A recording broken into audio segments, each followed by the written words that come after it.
Of the ECS, and what a finals day we had yesterday. It's time for the international action. Czechia are here, Romania are here as well to take on the host Hungary over 9 international T10 matches. I'm Mr. Maximo. This is the European Cricket International Hungary, and it starts right now.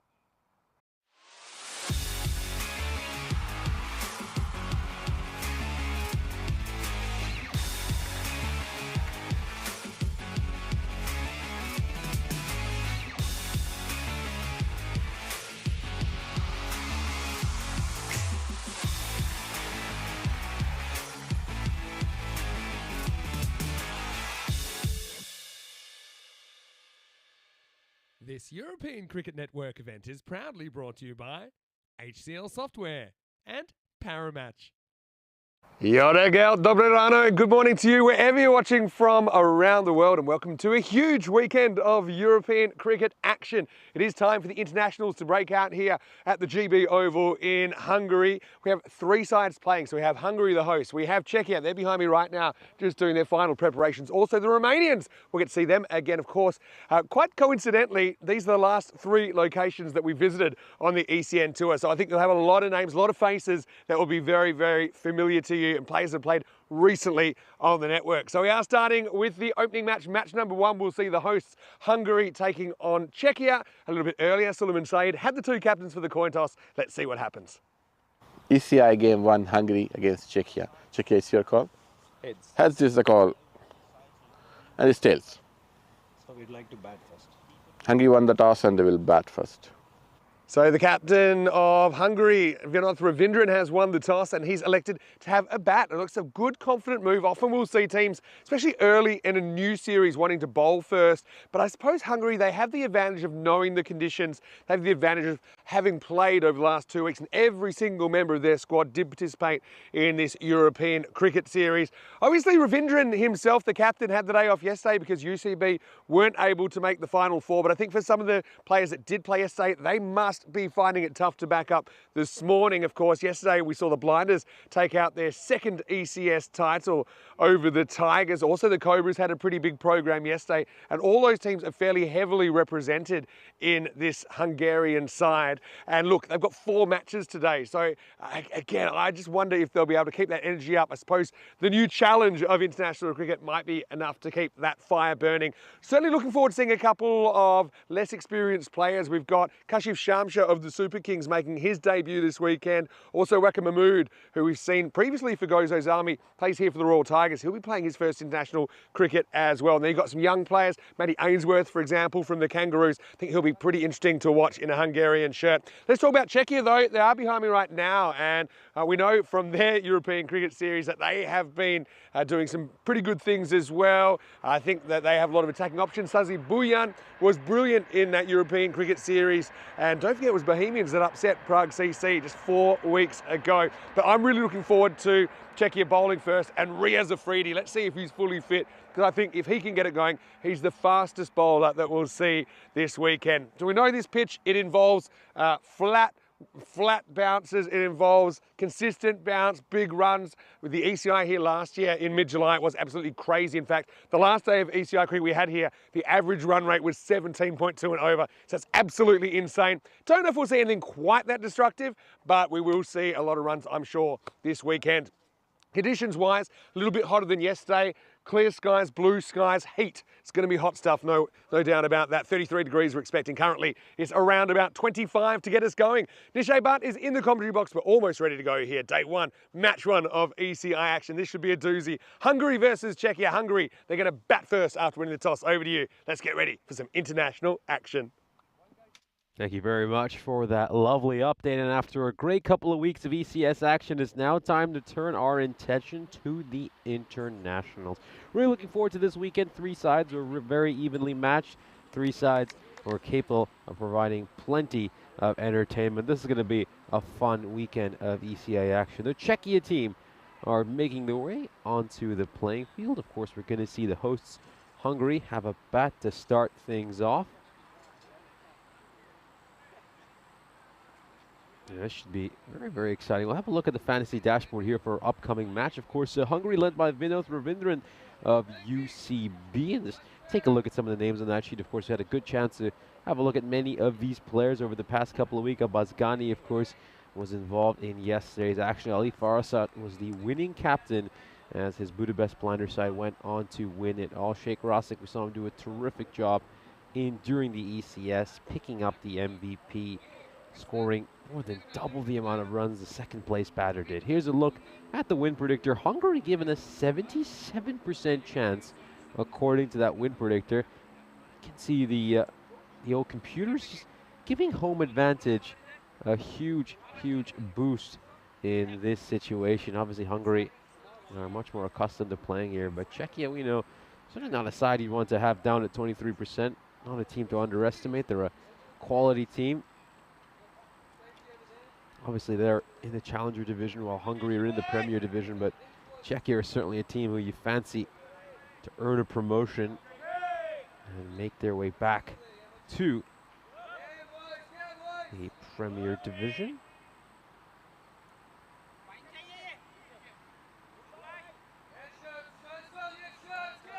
Serve is going to be bowled by Subhasandra Chaudhary. Played a couple of matches during the ECIs against Greece when Czechia hosted Greece right at the end of June. Took a couple of wickets, only with an economy rate of 10 during the 4 overs he bowled in the 2 matches he played in. Tall bowler, certainly look for him to extract a lot of bounce. And he'll be looking to try to get balls. They're going to hit the batters high up, right on the sticker of the bat. Here we go. First ball of this ECI weekend coming up. Just coming inside ever so slightly. Most convincing start for Ravindra, but a good ball first up for the tourists.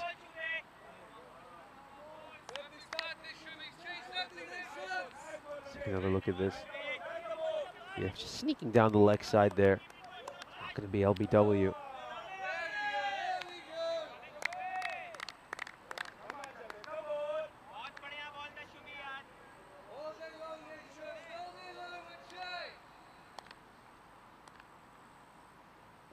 Here's Abazgani.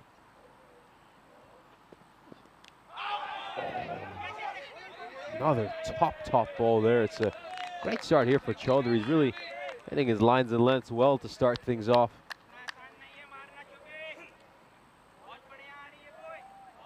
It's been terrific. Bowling by the big right armor.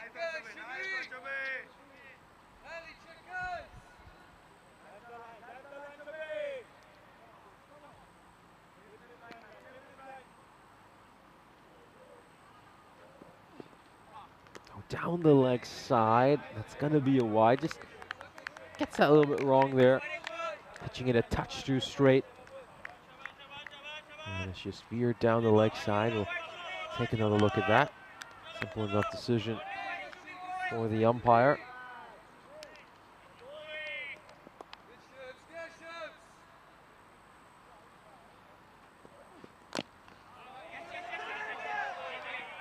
Great ball again. This is terrific bowling by Chaudhary. He's really set the tone here for Czechia in this first over. Touring side, you want to come on, you want to have a good first over just to settle some of the nerves you might have. That's certainly something he's delivered so far.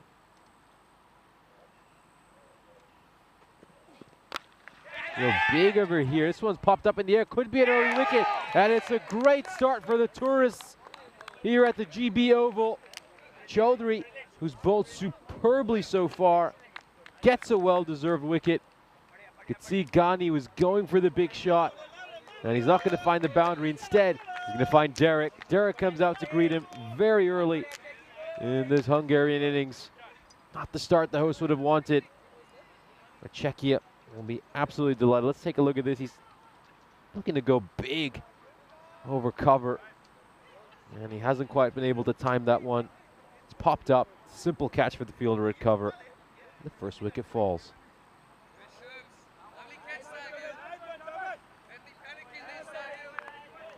So the new batter for Hungary is Ali Farasat, winning captain for the Budapest Blinders yesterday. Of course, he did mention they were celebrating long into the night after their victory yesterday. So I wonder how he's feeling today. I bet he's locked in and focused now, though. It's always business time when it's international action. This was gone up in the air, and it's taken again. Oh no, it's been given a no ball. It's been given a no ball, so it's not an out. We could still have a run out, though. We could still have a run out, though, with the non-strikers. And keep in mind, you can get run out on a no ball. Up it goes in the air. I wonder, it's probably a no ball for overstepping over the line. Oh, well. I just want to have to freeze this right when he whips the bails off. Let's go back a frame or two. I think he could be in some trouble. He is in trouble. He's already made his way back, and he's gone. He is gone. Just wonder if it's a no ball for overstepping. Have to look at his foot rather closely here. Let's take a look at this. Let's watch this nice and closely. Where does that front foot land? Ooh, well, that's a tight one. Doesn't look like there's anything behind that line. See, a good spot by the umpire there to see the no ball. And then sharp work by the fielder as well. Disastrous start for Hungary in this first ECI. Oh, it's very nicely struck there, though, by Farasat. Beautifully played away. Gets a touch too straight there, Chaudhry. Farasat is there to punish him for that. Doesn't have to do too much. There's no fielder out at mid-wicket. Just needs to time the ball sweetly. And that's what he's done. It's gone away for 4. Well, alarm bells will be ringing in that Hungarian camp. Lost a couple of wickets in this first over.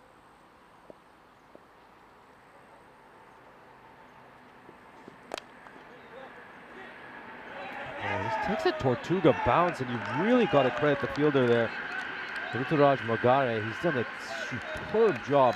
Let's have a look at this. I mean, this would get past most fielders. And then watch that bounce. Terrible Tortuga bounce. But he gets him up, and he somehow prevents that from going past him. Superb over for Czechia. The tourists are off to a flyer of a start. So we'll have a look here at the ECC groups. Of course, the hosts, Hungary, are in Group B alongside Romania, who are also touring Hungary during this series. We'll see them in action later today. Meanwhile, Czechia, as you can see, they're in the Challenger division over in Group B, where you will certainly feel like they'll be one of the favorites, if not the favorite, to come out of Group 2 over in the Challenger division, and they'll be fancying their chances to pick up the Challenger division trophy and then make their way into the Premier division for next year's ECC.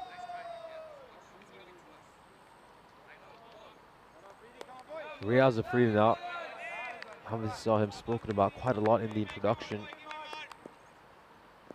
And here he is coming into ball. Get ready for some quick stuff. Oh, well, it was a good ball. It was a really good ball, but it's done the keeper there as well. Very unfortunate for Czechia. Back of the left delivery, good pace as well. It's quite challenging for Rosic. Let's have another look at this. Excellent ball. Right through that gap between bat and pad. And it goes past the keeper too, who won't be too pleased with his effort there, Devyendra Singh.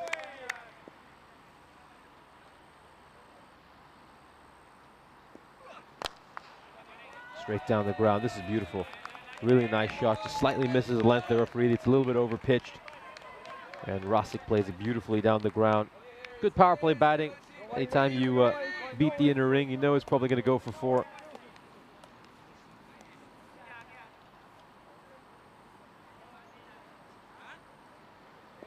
Two fielders outside the circle are currently out at deep third and fine leg.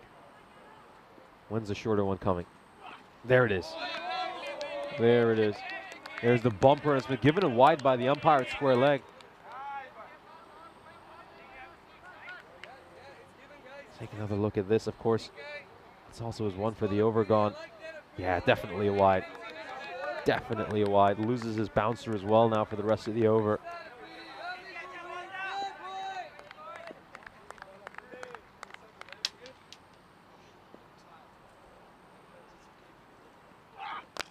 Well, it's gone up in the air. This should certainly get outside the inner ring. It's going to take a hop, and it's going to go over the rope. Rosic with consecutive boundaries. Some good-looking shots by him. Hit one straight down the ground, and this time he decides to loft one, of course, with all the fielders inside the ring. He can afford to play those sorts of shots. Lofted stroke. To go away for a 4.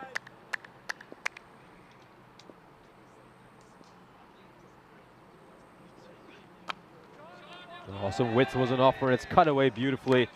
I mean, this is what we saw from Rosic over the last couple of weeks during the ECS. I mentioned he was the highest run getter during that European Cricket Series. Robbie Ainsworth was in second place, and he had double the runs of the second place batter. That's how good he was, and then he was also amongst the top 5 wicket takers. It was the easiest decisions to make to hand him the MVP trophy, the player of the tournament for the European Cricket Series. It would have been gutted, of course, after Cobra Cricket Club lost in heartbreaking fashion in the second qualifier. Just pushed away very nicely towards mid-wicket. I mean, at one point they had 1 foot in the final. It looked like it was going to be a rematch of last year's final, I should say, between Cobra CC and the Budapest Blinders, but their hearts were ripped apart right at the end by one of his teammates, Prashar, batted out of his mind. He, along with Abdul Manan, managed to make 100 runs in the last 5 overs to take the game away from his team, winning it on the last ball 6.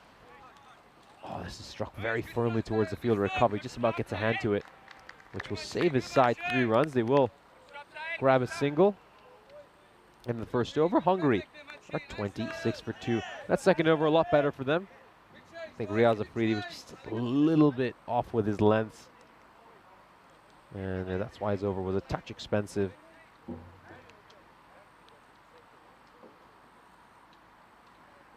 Final over the power play coming up, and it looks like Chaudhary's going to continue. This is good captaincy. Obviously picked up a wicket in that first over, was also involved in that run out. It's good to keep him on here and see if he can make some more early inroads and put some more pressure on the hosts. This is a nice shot there by Farasit. Probably not middle as nicely as he would have liked, but it doesn't matter. It's the power play. Anytime you're going to beat mid-on, it's going to go away for a 4. Just smart batting. It's really smart batting. And that's probably the first rare, slightly loose delivery by Chaudhary. So far has been on the money. Mid-on goes a little bit straighter, and now they've actually decided to send him back. Yeah, they brought cover back into the ring. Oh, this is gorgeous. This is gorgeous. Really, really nice stroke here by Farasit. Goes between the fielders at mid off an extra cover. It's in the slot. Just banged it away. He's going to get 4 more runs. Yeah, good shot making. This is going to be such an important partnership between Farasit and Rosic. We unfortunately weren't always able to see the best of Farasit during the ECS. We caught a glimpse of that during yesterday's final. This is a big shot. Is it got enough to go for a 6? Not quite. Takes a couple of bounces, and it goes over the rope. Oh, great start to this over. Some superb hitting by Ali Farasit. It was dismissed in rather controversial circumstances in that big final yesterday.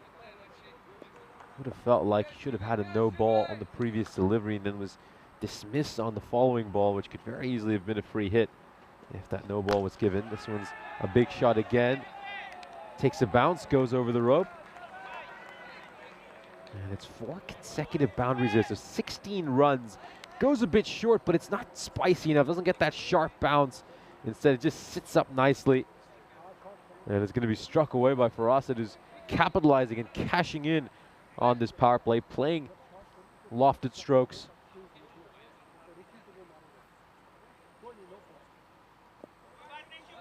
Now got a long on and a deep mid-wicket into place. They swapped a couple of fielders on the leg side too. Oh, this is big. This is huge. Forget about where you place the fielders. This one is a massive shot. Farasat goes all the way. This over goes magical, and we've still got a ball to come. Beautiful hit. Superb strike over long on.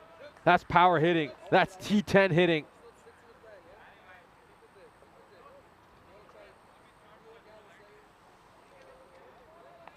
And Hungary bouncing back really strongly after a rough first over for them. Chowdhury, who was sensational in that first over, kept hitting his lines and lengths with great consistency, was causing all sorts of issues for the Hungarian batters. He's under a bit of pressure here. He's been under the cosh so far this over, thanks to a superb display of batting by the Budapest Blinders skipper.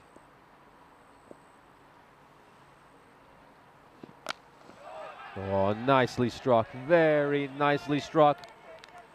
Goes away for a 4, and it's going to be a no ball, so yet another no ball. Has he overstepped again? I mean, we saw him do that in the first over. Oh, yes, he has. That is clear. Great call by the umpire as well. And it's a free hit. The second time Chowdhury has overstepped. Mind you, during the ECS, we really didn't see any players overstepping. I mean, certainly not in the second round or in finals day when I was here. I've already seen Chowdhury do it twice. Wayward delivery. Wayward delivery. It's still going to be a free hit. Slipping out of Chowdhury's hand. You can tell he's feeling a little bit of pressure now. Someone's going to go have a word with him from his team. Yeah, just a very brief word there by Dylan Stain, captain for Czechia. Oh, goes big, goes long. He's going to be caught by the fielder. Won't matter, of course, because it's a free hit. And they're only going to take a single in the end. Yeah, good catch out in the deep. Really good catch out at mid-wicket. The fact that he's held on to that means oh, well, have a look at the running between the wickets over there. I mean, Farasa was ball watching. He just assumed that was going to go for a 6. And instead it's held on to. It's only going to be 1 run for Hungary. Yeah, if they'd run that first one hard, maybe there would have been an opportunity to come back for a second. So, yeah, just not doing the fundamentals right over there, Hungary. As we have a look, of course, at the bar chart for this power play, yeah, it's just getting bigger and bigger by the over. First over for 7, 19 off the second, and then that third over almost going supersonic.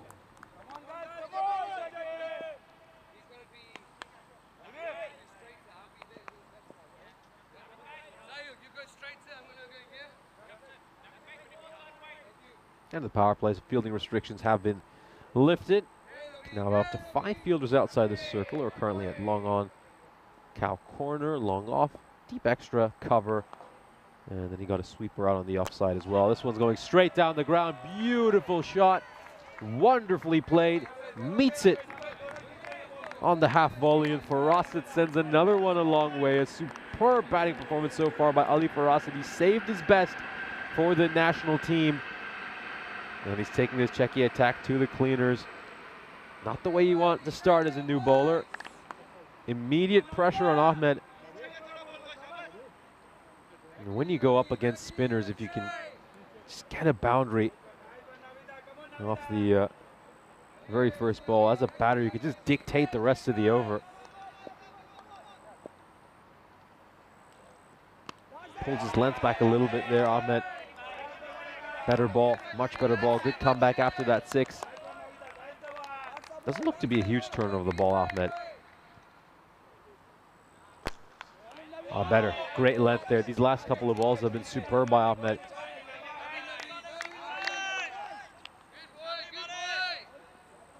Bowling that one right at Farasat's feet and forcing him to try to dig that one out to get a single. Rosic gets back on strike. Oh, too much length on offer there. A little too much length. Allows Rosic to get underneath it. You know, he fired in a Yorker or two the last couple of balls. This time gets over pitched, and Rosic isn't going to miss out on those. the 3-time ECS Centurion, is going to smash another long ball.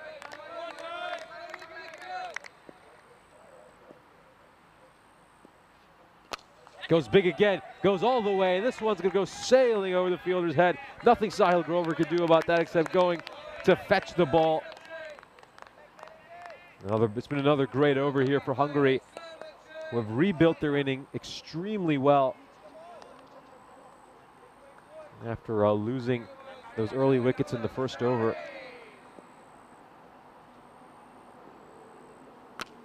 Goes short, and he's going to get punished.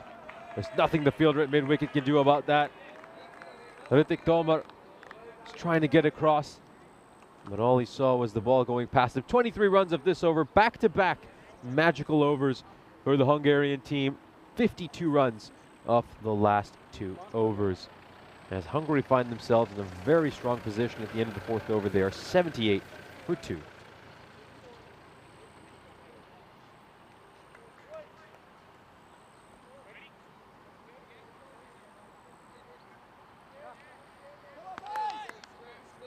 Just taking a look at the graph here for our first innings of this first ECI here in Hungary. Got a tri-series between Romania, Czechia, and the hosts, Hungary, of course.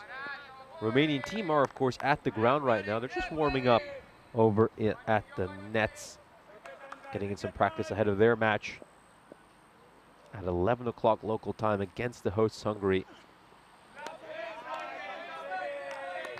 Big busy day for the Hungarian team. They're playing 4 matches today. 4 out of the 5 games will involve Hungary. They'll play a couple against the Czechia cricket team, and then a couple against Romania as well.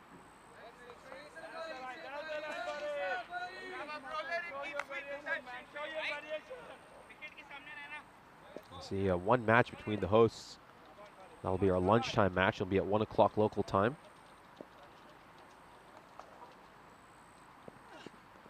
A slower ball, but Farasat just about gets enough batter to hoik it away over the fielder, and it goes away for a 4. It's all working right now for Ali Farasat. He's got the golden touch. He just waits on that slower ball, gets enough bat on it, send it over, fine leg for a 4.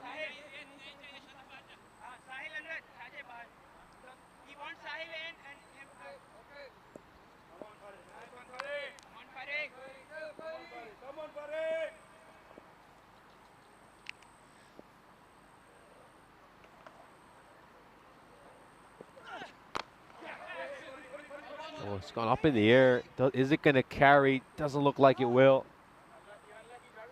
I've got to say Farhad, he's bowled quite well so far this over.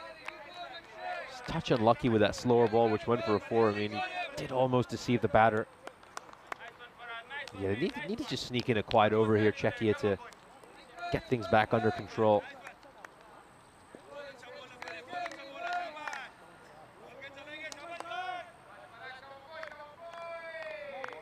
Sheikh Rasik, who it's not too often he's at the other end, and he's a bit of an understudy, but he's not faced as many balls as Farasat. He's had the best seat in the house as Ali is teed off, but hey, look at Rasik's strike rate, 29 of 8. Oh, he gets enough out on that. Just the wrong line there by the bowler, but he might even be rewarded with a wicket. I gotta say, it was a poor delivery, probably didn't deserve a wicket. And it was just beyond the fielder's grasp. We'll have another look at this. Yeah, Rasik will feel frustrated. He'll feel really frustrated. He'll feel like he's missed out on one.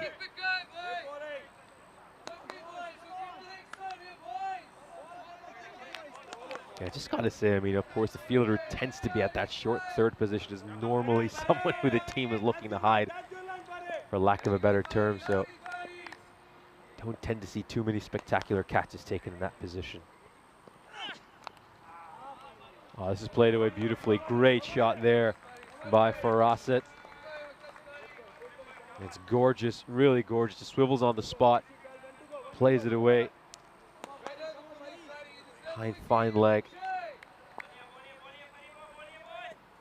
It's just 2 runs away from a half century now.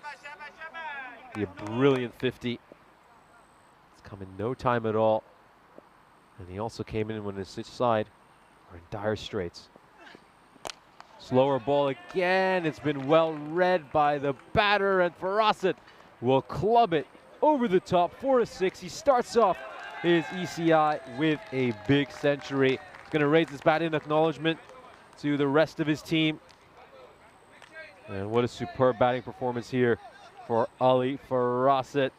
As both sides will just have a quick drinks break, and we'll have a chance here to welcome you into our commentary. President Nishjay Bhatt here taking you through this match. And of course, I got the great chance to welcome back Mr. Maximo Vinny Sandhu into the commentary box. And they've done a great job here, Hungary, of rebuilding their innings after they were 7 for 2 at the end of the first. Yeah, well, they're an all-out attack kind of team. We saw that last year. I mean, the ECIs here last year were absolutely crazy. Yeah, over 17 over the last day we were here.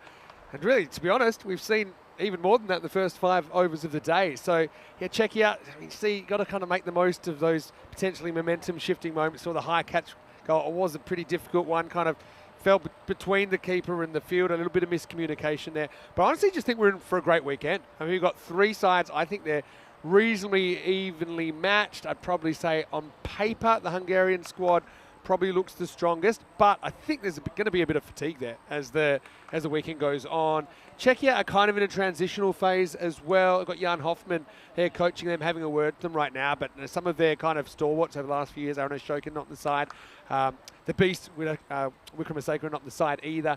Likewise with Romania, missing at least 4 key players that I can, top of my head, mention. Sathisen, Taranjit Singh, Vasu Saini, and also Manmeet Kohli, their pacer. So I think it's going to be tough going for them, but I just think it's another great opportunity for preparation for these 3 sides if they are going to perform to their potential at the ECC, of course, which is now, I'm going to guess, around about 8 weeks away.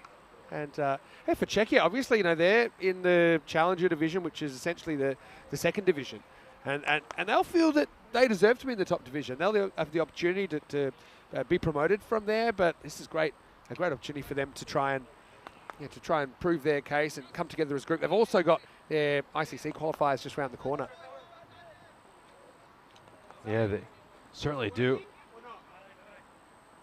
Yeah, I think it's just a case of looking at the positives here. If you're sides like Czechia and Romania might be missing a few key players, a chance to bring in some other players in your setup, a chance for them to get some experience playing at the international level. Of course, Romania and Hungary will be playing each other during the ECC, so this ECI will be an ECC preview. Of course, as you mentioned, some real stalwarts of Romanian cricket missing. I mean, the likes of Vasu Saini, Manmeet Kohli, Taranjit Singh, Sathisen. The fact that they're out just means a few other players come in their place, and it's going to be a chance for them to get some valuable experience at this level. Here we go, first over after the drinks break. This is a shot straight down the ground, goes over the sight screen, and Rosick smashes another 6. He's eyeing up a half century as well. Scored 300s and 5 half centuries during the ECS that took place over the last couple of weeks. It always feels a bit like a dream team when you see, obviously, the host country just coming off the ECS. You see rivals becoming teammates. And at the moment, these two are working really well together. Hundreds come up as well now for Hungary, and that's spelling trouble for Czechia. Yeah, it is. I mean, they just desperately need a wicket here at some point. Czechia, you know, this partnership has blossomed into a 94-run partnership. It's put this Hungary side into a very strong position. Toe end of the bat, but there's a fielder out.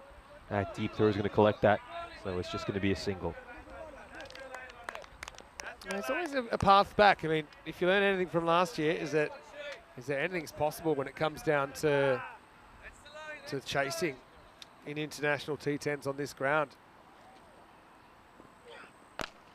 Goes big, goes long, goes all the way. Rosick hits another 6. He moves on to 43 of just 12 deliveries.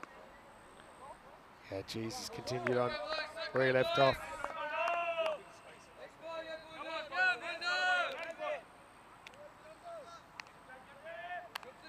Jeez, these two keep going. There's still more than four overs left, so could be big trouble. But look, remember bonus point systems in play as well. What we saw in the last ECI in Romania, it actually was one of the I think it's one of the most competitive three-way ECIs that we've had, involving Austria and Portugal as well as Romania. Is that, you know, if you can grab that 4-pointer, it can be huge. That's another big six. This time Rasic goes large, straight down the ground into the jungle. Maximo, he moves to 49. End of the sixth over, 114 for 2. Oh, it's just been incredible batting. Absolutely sensational batting. Another humongous over. 20 runs coming off it. It's the third 20-plus run over we've seen so far this innings. We've still got 4 overs to go. And they just seem to be running out of ideas here, Czechia.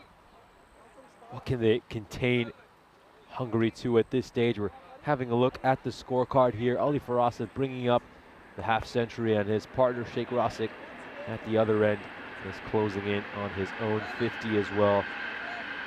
I want to say a quick hello to everyone in the chat. Rob Thompson saying he hasn't quite recovered from yesterday's games yet. The last 2 were absolutely bananas. That's right. Hello to Golam Mustafa, who's watching from Bangladesh. So is SF Shohag. And I know that everyone always gets a bit excited when it's international time. Shahaz Farhad comes back in over number 7. Also, I want to say to Vlasti Volfova, hello to you. Now, Vlasti was playing for the Czech women's team during the summer. I'm sure has plans to do more of that. And Czechia actually will beat the ECCW. It'll be a really good challenge for them. No doubt about that. Yeah, drop in and drop us a line. We've got lots of viewers from Czechia, I'm sure, that are tuning in. Farhad's come back well here. Yeah, they need it quite over. Everything's been above 15 runs since the first over. Every over's been above 15 runs. Maybe so they see if they can just sneak in an 8 to 10 run over here. And just start to bring this run rate down a little bit.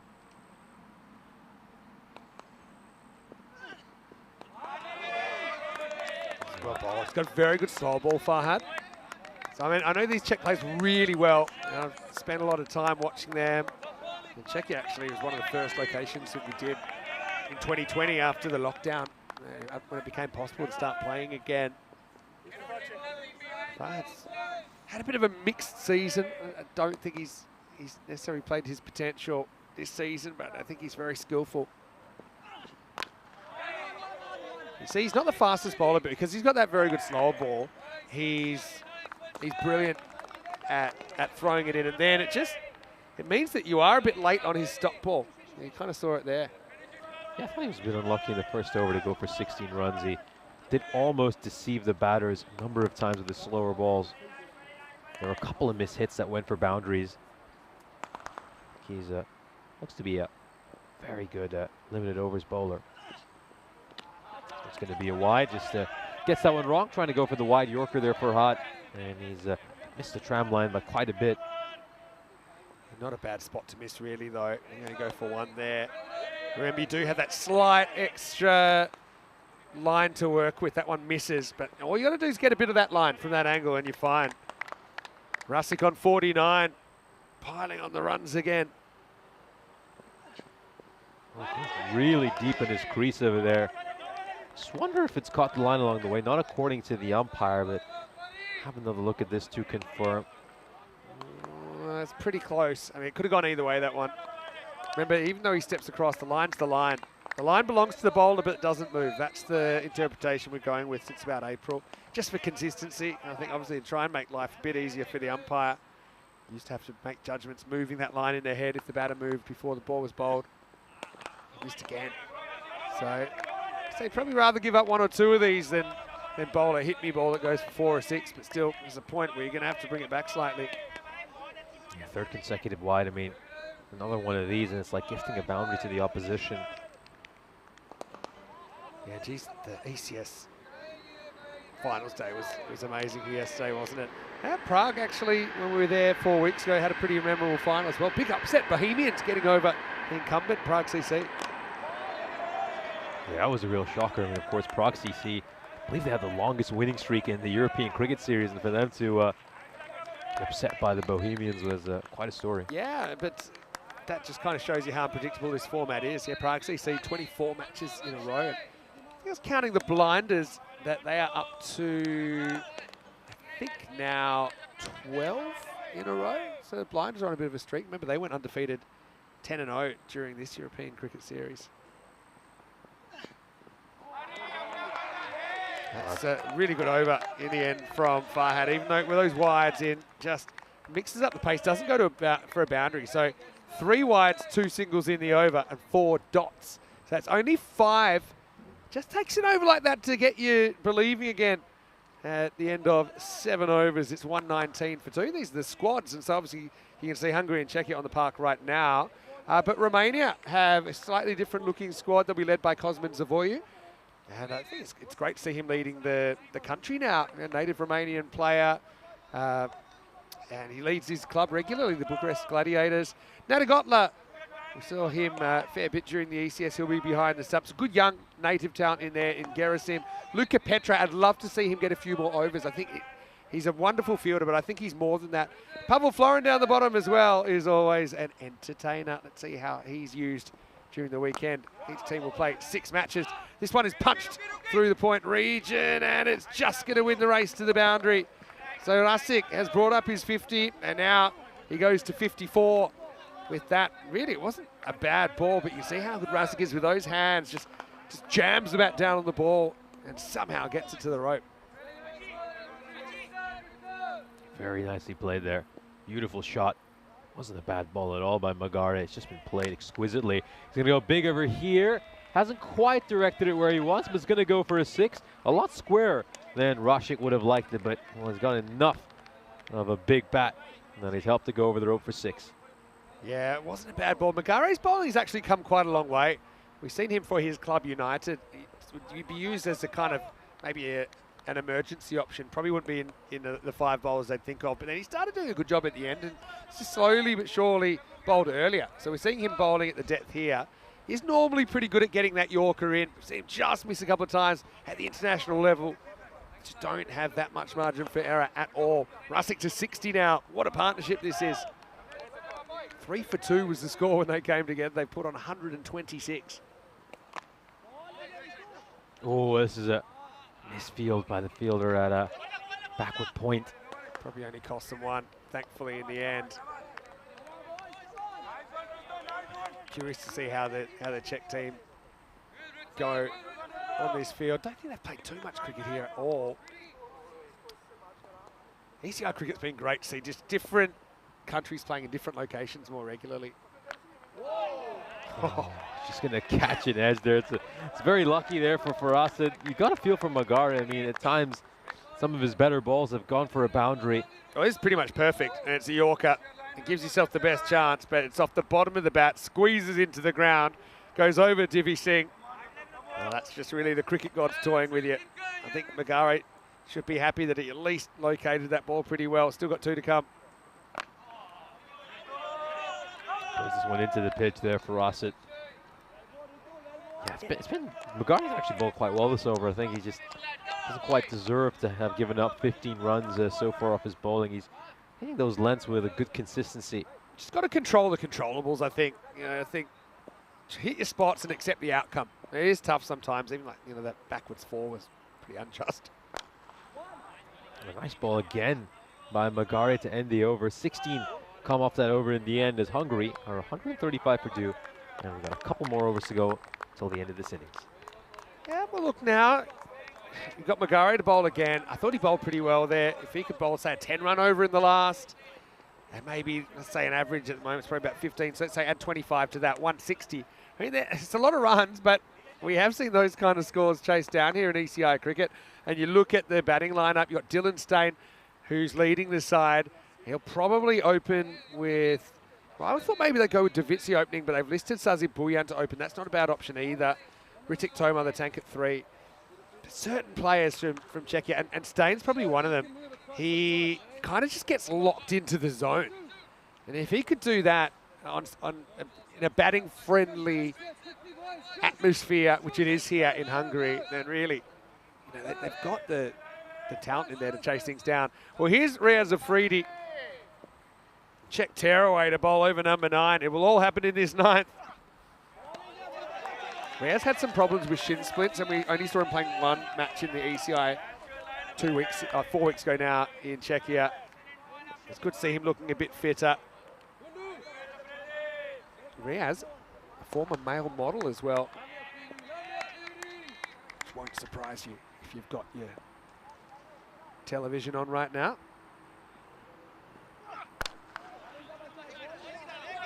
Really well bowled, hitting the block hole again.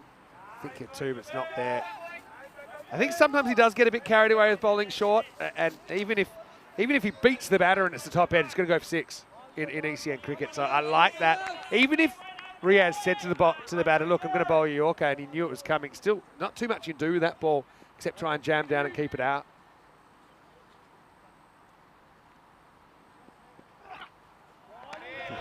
Big flick over there. Riaz Afridi just beating the batter for pace. I mean, you've got to be doing pretty well when you've got a guy who's in incredible form on 61. You beat him with pace. And he has beaten him with pace there. Rustic was late on that. And one thing, I just don't think there's anyone in Hungary that's quite as quick as Riaz. So even though these guys are certainly capable, it's different if you're not used to facing this pace of bowling on a regular basis, even if you've got the ability to. Good ball over there. That one's a Yorker. Comes it in on the great line. Afridi coming back well in the second over. He just struggled a little bit in his first inside the power play. Yeah, the quickest bowler I can think of here in Hungary might be Kashif Shamsher, probably. Maybe, hey, because Riaz has been a bit wild with a new ball, maybe this is a good way to use him at the backhand. I think he's bowled really well to 2 set batters at the moment. Not out of the woods yet, though. Still 2 to come. It's a bit wayward down the leg side, and it's going to be a wide. Still losing his shape a little bit there, Riaz Afridi. Went down the leg side. Batter was just looking to get some bat on it, strike it away towards fine leg. There's nobody at fine leg inside the ring or outside, so get any bat on anything down the leg side, it's going to go away for 4. Certain bowls are just must-watch TV, and Riaz is certainly one of those. Another terrific ball by Riaz. It's a great comeback. Really good comeback. I mean, like I said, they're not out of the woods yet. Now it's looking more realistic. You might be able to keep it 150s, especially with Magare to come back. He was bowling pretty well. At one stage, oh geez, what was it? It was 94 after 5 or something. You're looking kind of 180s or something like that. That is real tough. Last ball of the 9th coming up. I think with Riaz as well, he seems to have his run-up worked out a little bit better. In Czechia, just seemed to be stuttering a little bit in the middle. He likes to have the big strides coming up and to kind of just hit the crease with intensity. And sometimes he hasn't quite had that run up right recently, but he looks a lot more rhythmic today. I think one thing it is worth noting for is just push the par scores up quite a bit when it comes to International Weekend for any of our viewers who are tuning in after the ECS. And so often the difference in these international matches, just 1 or 2 good overs can completely swing the game. And when you obviously have far better batting lineup, so you're sticking a couple of good overs, and that might be enough for you to win the match. And in the 9th, Hungary are 141 for 2. Yeah, that was a very good 9th over. Okay, probably still lost a couple down the leg side, but they only really cost them 1 and an extra ball. Here's the options. I think got to go back to Magare. Although I'm not so sure they're going to. I think they're going to Buyan. I don't know about this. If Buyan went for 20 to these 2 batters, and Magare just bowled an over that went for less, and actually think he was a bit unjust to go for, what was it, 16 off his over. So I think they're going based on kind of what their pre-plan would have been. But I just think you got to realise it's still the same batters there that took Buyan magical first time round. Anyway, he'll be hoping that he can hit his spots. 10th overtime. Does hit his spots first up. It's really just lifted the whole team. I mean, as in particular, since that Abdul Farad over, which went for just 5 runs, the entire Czechia bowling attack has just been bowling a lot better.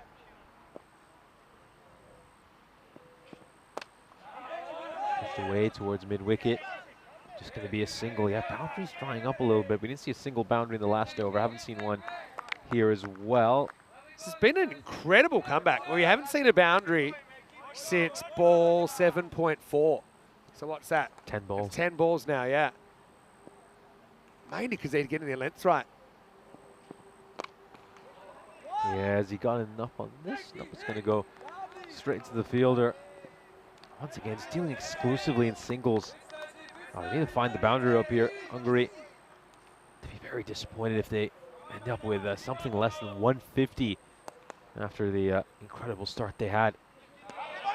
Oh, and this should be a run out the non-striker's end. This should be an easy run out. And that's going to be the end for Ali. The Blinders captain will just sprint back to the dugout. And the Sheikh Rasik will get back on strike, though. No run there either for the Hungarians. That's going to be a dot ball. So 3 runs off this over so far.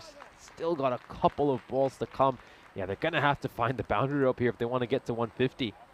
Got to say, though, it just shows you that when Czechia play to their potential, they're so dangerous. I think their biggest issue is inconsistency. This is also pretty smart. Okay, you just throw to the bowler quickly. You're always going to be able to get that batter. And it really didn't matter who they got out there. I mean, they've both been very good in the innings. Changes over then. Rasik gets the strike. He misses. What a comeback from Czechia. Yeah, incredible comeback. And when you look at them since over 7, Farhad's over going for 5, Magari's over going for 16. Sure, he was a bit unlucky in that over. Could have gone for a lot less. And Riaz Afridi's penultimate over going for just 6 runs. And now they have 3 runs off this over so far. 1 ball to come. And is this going to go all the way? Yes, it will. So it's a 6 to end the over. Slightly spoiled. It's still a terrific over. And they needed to get that 6 right at the end to get themselves to 150. So Hungary will feel like they've left a lot of runs on the table. I mean, at one point, that predicted score was north of 185. But you got to give so much credit to Czechia. They've rallied well in the second half of this innings. And they've given themselves a good chance to chase this down in the second innings and pick up their first win of this ECI in the opening match. We'll have a look at the highlights of this innings. Of course, it was a great start for Czechia. And they picked up a couple of early wickets. Some superb bowling by Chaudhry in that first over. He caused all sorts of issues for Hungary's batters. That was the end of Abbas Ghani. He departed for a duck. And the Vinod Ravindran, the captain, would be run out on a no ball. That's a crazy one. That's a crazy one. But you know what? Funny how the world works. You know, those first 2 wickets falling, it just brought together the pairing of Farasat and Sheikh Rasik, who came to the party. That was a bit of an unlucky one because the keeper couldn't deal with the sideways movement from Afridi, who I think bowled probably better in his second than his first. I think even Bouillon, they did decide to bowl him the last. He came to the party as well with only 9 runs. So look, I think at the halfway point, Czechia was staring down a huge total, probably an unattainable total to chase. But if you offered them 150 to chase at the 5 over marks, they would have eaten it up. They would have shaken your hand, probably broken your fingers. But Hungary, 150 for 3, still a pretty healthy score on the board. Pretty interesting start to this ECI weekend. Certainly a very interesting start. This partnership between Farasat and Rasik was worth 141 runs. Or taking a look at some of the death over bowling by Czechia, it was absolutely spectacular. This is the run out in that final over. Superb bowling right at the end by Sazib Bouillon. He would get hit for 6 off the very last ball of the innings, but still gave up just 9 runs in that final over. A great comeback by Czechia, putting themselves into a good position, dragging themselves back into this game. 150 should be a very competitive total. Both sides will feel like they have a good chance of winning this game from here. The second inning should be a coin flip. It's set up so nicely between these 2 quality teams. We'll have a look at the scorecard. As you can see, just 2 scores of note for Hungary. Ali Farasat and Sheikh Rasik. The 2 of them had a 141 run opening stand. Beg your pardon, should say 3rd wicket stand. And they put Hungary in a good position, but unfortunately for them, just quite weren't able to kick on in those final overs and get their side to that 180, 190 plus score they would have been eyeing halfway through the innings. We'll have a look at the bowling figures here for Czechia. A few bowlers were a touch expensive, but then we of course saw the likes of Riyad Afridi, Abdul Farhad, and of course Sazib Bouillon come back well in their second overs. 3 of them bowled superbly in the second half of the innings and just helped Czechia drag Hungary back ever so slightly. We're halfway through this one, and Czechia have been set a target of 151. Join us in 5 minutes when we'll bring you the chase.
This European Cricket Network event is proudly brought to you by HCL Software and Paramatch.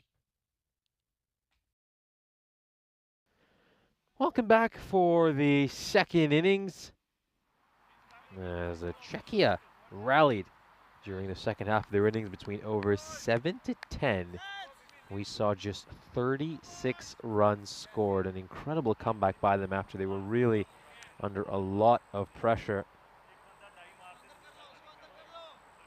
And you really have to give tons of credit to this team for being able to dig themselves out of a real hole. I mean, at one point, you really thought Hungary were going to get to a 180-plus score. They were in a superb position. Keep in mind, they were 114 for 2 at the end of the sixth over. It really looked like they might go on and post something truly mammoth, but they just had some really good defensive bowling. I think they contained Hungarian side well.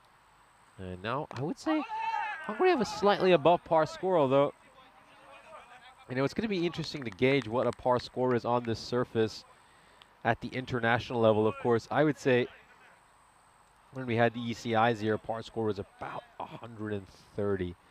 And ultimately, 130 was what delivered us that thrilling final yesterday when we could see that Budapest Blinders got to just above 130 and then were able to win it in the final over against their arch rivals, the Royal Tigers. You know, in international cricket, tend to just move it up 15 to maybe even 20 runs. So it was 150 with a par score for this international series. We'll wait and find out. Oh, slight mix-up, and could there be a chance for a run-out? The Hungarians think there's a chance. Hungary certainly thinks they might have an opportunity to get a wicket here. We'll have a look at this from the third umpire's perspective.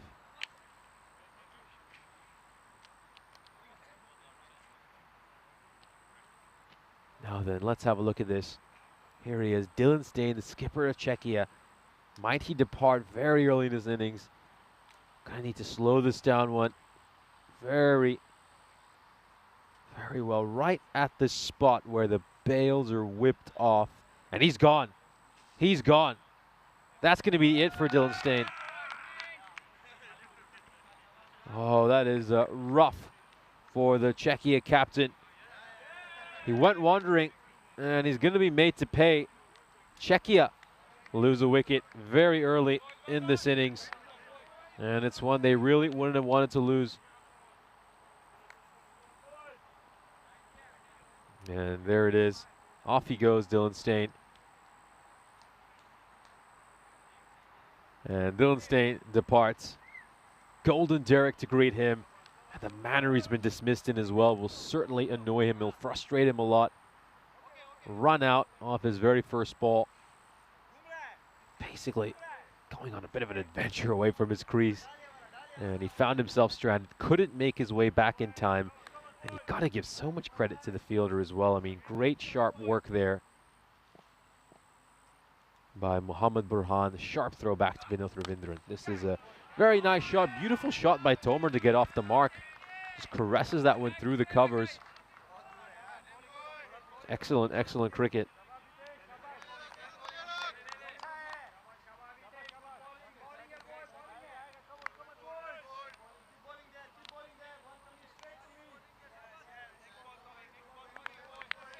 Yeah, that's the way to get off the mark if you're Tomer. Superb shot.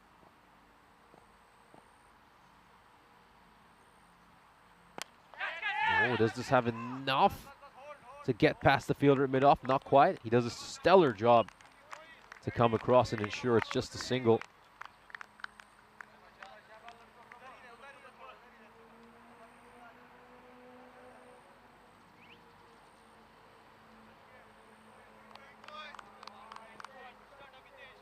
A few predictions coming in the chat. I have to say though, in ECIs, you never know what's going to happen, especially this early in a series when we're still trying to gauge where these teams are at.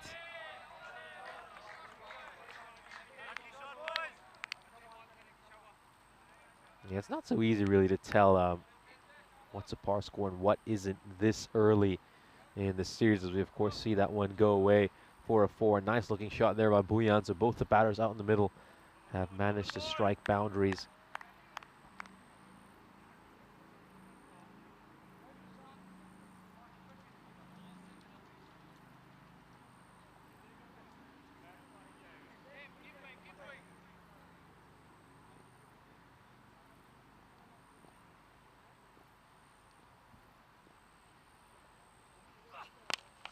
Goes big, goes long, goes all the way, and it's going to go sailing over the scorer's 10. That last shot will spoil the over. It was going really well for Prashar, but he gets hit for a 6 off the very last ball. Not a good end for the Royal Tiger, as this one is sent a long, long way. Nice start here for Czechia. Good first over despite that wicket. They do manage to get 16 runs off it. And Czechia certainly have plenty of batting depth, so that sole wicket won't discourage them too much. Here's a look at how many matches it's been since we last had a golden ball in the European Cricket Network. 226, of course. That was all the way back early in June, about 47 days ago, I believe. 46 or 47 days ago. And it was all the way back in the European Cricket Series in Cyprus. And, well, hoping to break it here in Hungary. Last played away, just the bowler got a touch too straight there, Shamsher. And it's fielded well at mid-wicket, of course. Shamsher was the leading wicket taker in the ECS here in Hungary. That just concluded yesterday.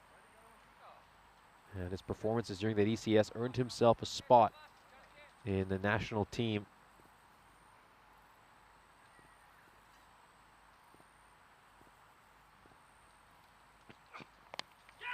Oh, it's gone up in the air. Could this be caught? Nope. It's gonna go away for another boundary. I wonder where that's landed. It does look like it's a 4. The umpire has signaled that. Yeah, it was just in front of the boundary rope is where it landed, I believe. And you can see umpire James Lloyd signaling a 4, of course. Umpire Lloyd is a standing umpire, and over at square leg is Amit, and then Bobby Patel is the third umpire, and the match referee is Suleiman Saeed. That's another wide there for Shamsher.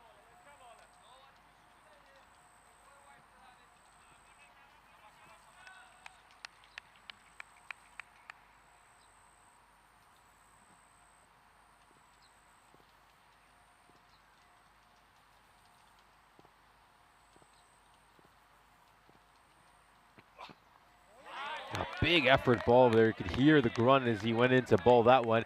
I just wonder if this does catch any of the line along the way. It doesn't. Good call there by the umpire. He's got that one right. Has to watch out the Shamsher. He needs to make sure that he's not getting in front of the umpire. You could just see the umpire was just trying to look around him.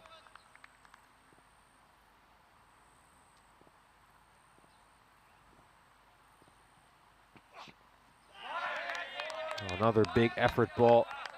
Putting a lot of strength into every single one of these deliveries. Really bowling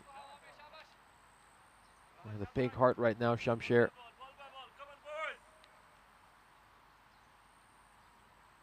Bowled a couple of quicker ones. Is he now going to follow this up with a slower delivery?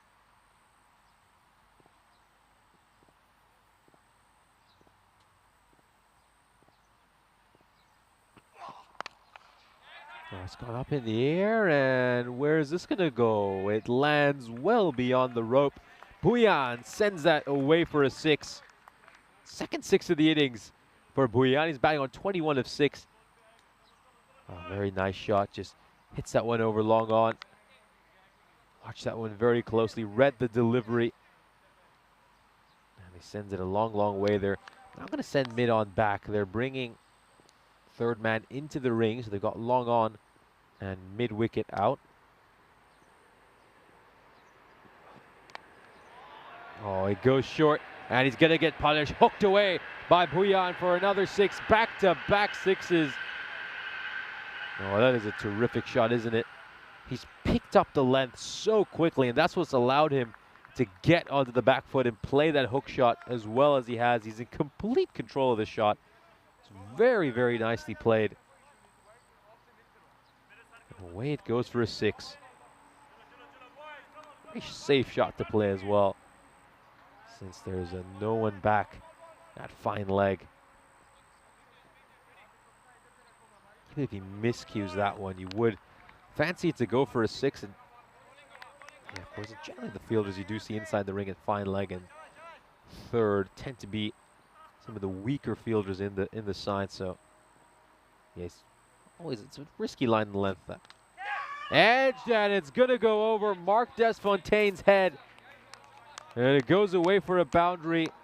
Very unfortunate there for Shamsher, but Czechia will be delighted. This over ends with 3 consecutive boundaries. And of course, a good chance here to welcome back Mr. Maximo Vinny Sundu. Czechia find themselves 39 for 1 at the end of the second. Yeah, look, it's made a good start. I mean, Stain, he's so unlucky to be run out, but it obviously hasn't slowed them down too much. Shamsher, that's his first over in international cricket, ends up going magical 23. Remember, he had a bit of a shocker yesterday and finals day for Super Kings, but he had a brilliant tournament all up. Looks like Abbas Ghani is going to bowl this one. Yeah, well, it was a big partnership that set up that score of 150 in the first half. And so Czechia need to respond in kind. At the moment, they are. Needs a bit of luck along the way as well. Ravindran, by the way, late replacement behind the stumps for Stan Ahuja, who was originally named in this side, but didn't quite get up for it. Because he had a big workload yesterday with Royal Tigers. So Vinod, I want to say he's a part-time keeper. He's done a pretty good job, though, so far. It's a bit of a rough one. Yeah, I like what Game Enthusiast said in the chat. No target is safe. That is true, especially here in Hungary. Buyan 31 off 8, though. He was sensational in the Czechia ECS.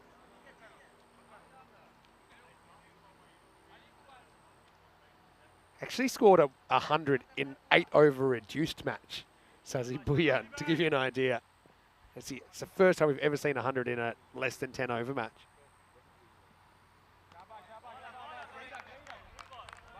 Good swing there from Ghani. He's got Ritik Tomar with him, aka the Tank. Slight changing of the guard, I think, in this Czech national team. Looks very different without Ashokan and Wickramasinghe in it.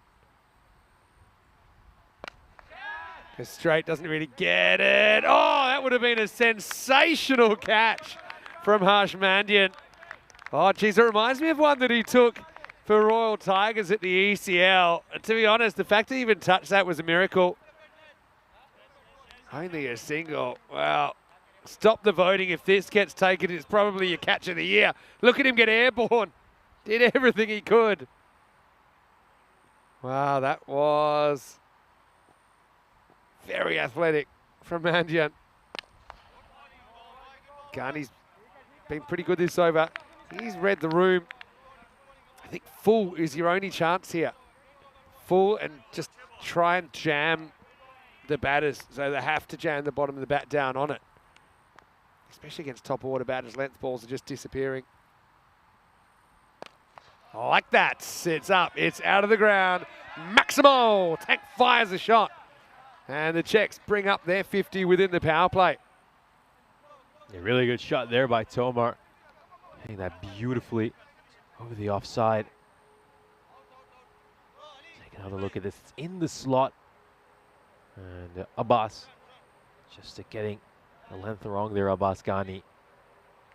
Beautifully played. Full face of the bat. Goes all the way. Last ball of the power play.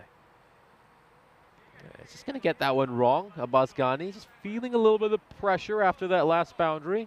Check the percentages out. Czechs 51%. They're actually slight favourites at the moment. Now, I do think if they slow down at all or if they lose a wicket, that'll probably take a bit of a dive. But they're ahead for now. Where is this going to end up? It's going well over the boundary rope.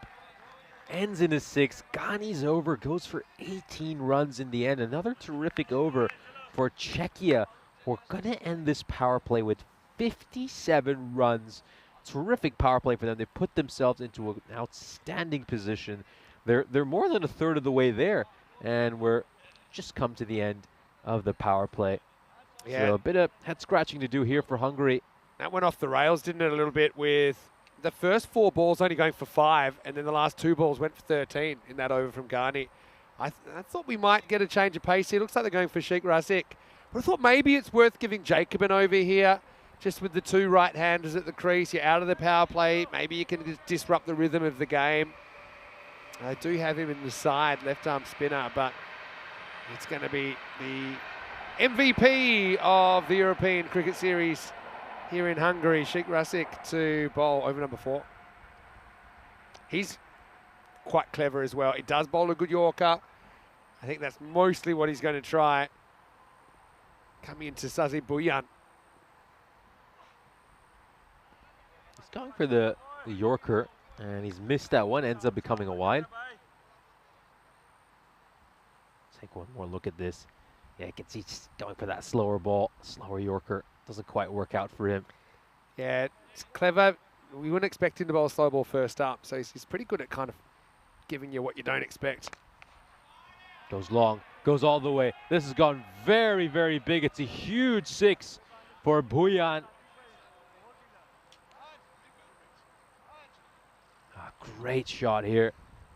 He's just giving him a little bit of length. That's what the batter was looking for, and he's helped it along the way. He smashed it for a huge 6. Terrific hit. Geez, Czechia will have all kinds of confidence if they can win this game after where they were at 5 overs into the morning. Long way, all the way. Another huge hit. Buyan is putting on a show over here. And at the GB Oval. It's another one in the slot, and he sent this one into the woods. Great hit. And, you know, they've gone for the bowling change, of course. They've tried to go for Rasik, but Rasik's not been able to stem the bleeding either. 13 runs off his first 2 balls. Changes angle now. Goes a bit slower. Is that going to carry? No, it won't. It goes over the field as it goes all the way. 3 consecutive 6s for Buyan, who brings up his half-century in style. It took him just 13 balls to get there.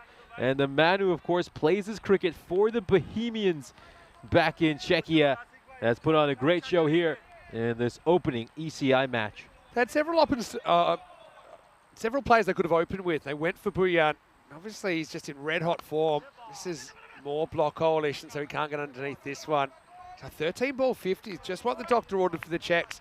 And Buyan, he's not rattled by the fact that I suppose he has that mix-up with Stain that causes the captain to go back for a golden. But Czechs walking 677, and right now they're 78% to do this. Look at the batting to come as well. You've got Davitsi listed at 4, Devendra Singh at 5, Grover at 6. Here's 6 more. Now it's Tomar's turn, up and out of here. So knock into the production van, and Maximo. Rasik's over has been destroyed here. Both these two hitting the ball incredibly well. It's the 9th 6 of the innings, and we've only had 23 balls. 9 6s, 4 4s out of 23 rocks. Amazing. And Tomar will retain the strike as Vinod can't quite deal with the second bounce. It'll be a bye to finish. So 27 in the over all up. Czechia flying away, although, to be honest, it's a similar start that we saw Hungary get, and that took a turn. Is there another twist in this one? 84 for 1 after 4. Yeah, there's certainly going to be twists in this game. I mean, this is certainly going to come down to the wire. Just a 6-run difference between these two teams. Hungary were 78 for 2 at this stage, so they're just one big shot ahead right now. Czechia were going along at a ridiculous rate. As you can see, north of 20, 21 and over. Wow, it's been a great display of hitting. And it just takes, though, a couple of good overs, though, to really, really hamper these chases. I think that's the difference between ECI cricket and I think ECS cricket. In ECI cricket, we tend to see scores north of 150 on a regular basis. I think I told the viewers earlier in this broadcast that whatever you think the par score was during the ECS, put it up by 15 or 20 runs. You know, usually it's just, can a side get 2 or 3 good overs, and that's enough to win the game. Yeah, I think we ended up at 12.9 in the ECS, but I think it's more like 14s here, 14 and a half. Here's Manjan. Well, last over he bowled, he got whacked by the number 11 for 33. Anyway, here we go in over number 5. Oska's beautifully played away. A bit of width on offer over there. Tomar plays that very nicely. Not the best ball to start off for the new bowler. You can see he gets underneath it, uses his hands very quickly, and slaps it over third man for a 4. Good shot by the tank. You got Bullion at the other end. He's just having such a great season at the moment. What I like about him, he seems to kind of play better when the level gets better. You know, that's a sign of a very good player, very talented player. Sometimes some players will be very strong at domestic level and they're international, they don't quite have it. Hunter, though, I think it's a good option to bring him in, even though obviously the last over he bowled in the final didn't really go to plan, but he's something different, isn't he? He's got a lot of different deliveries he can bowl.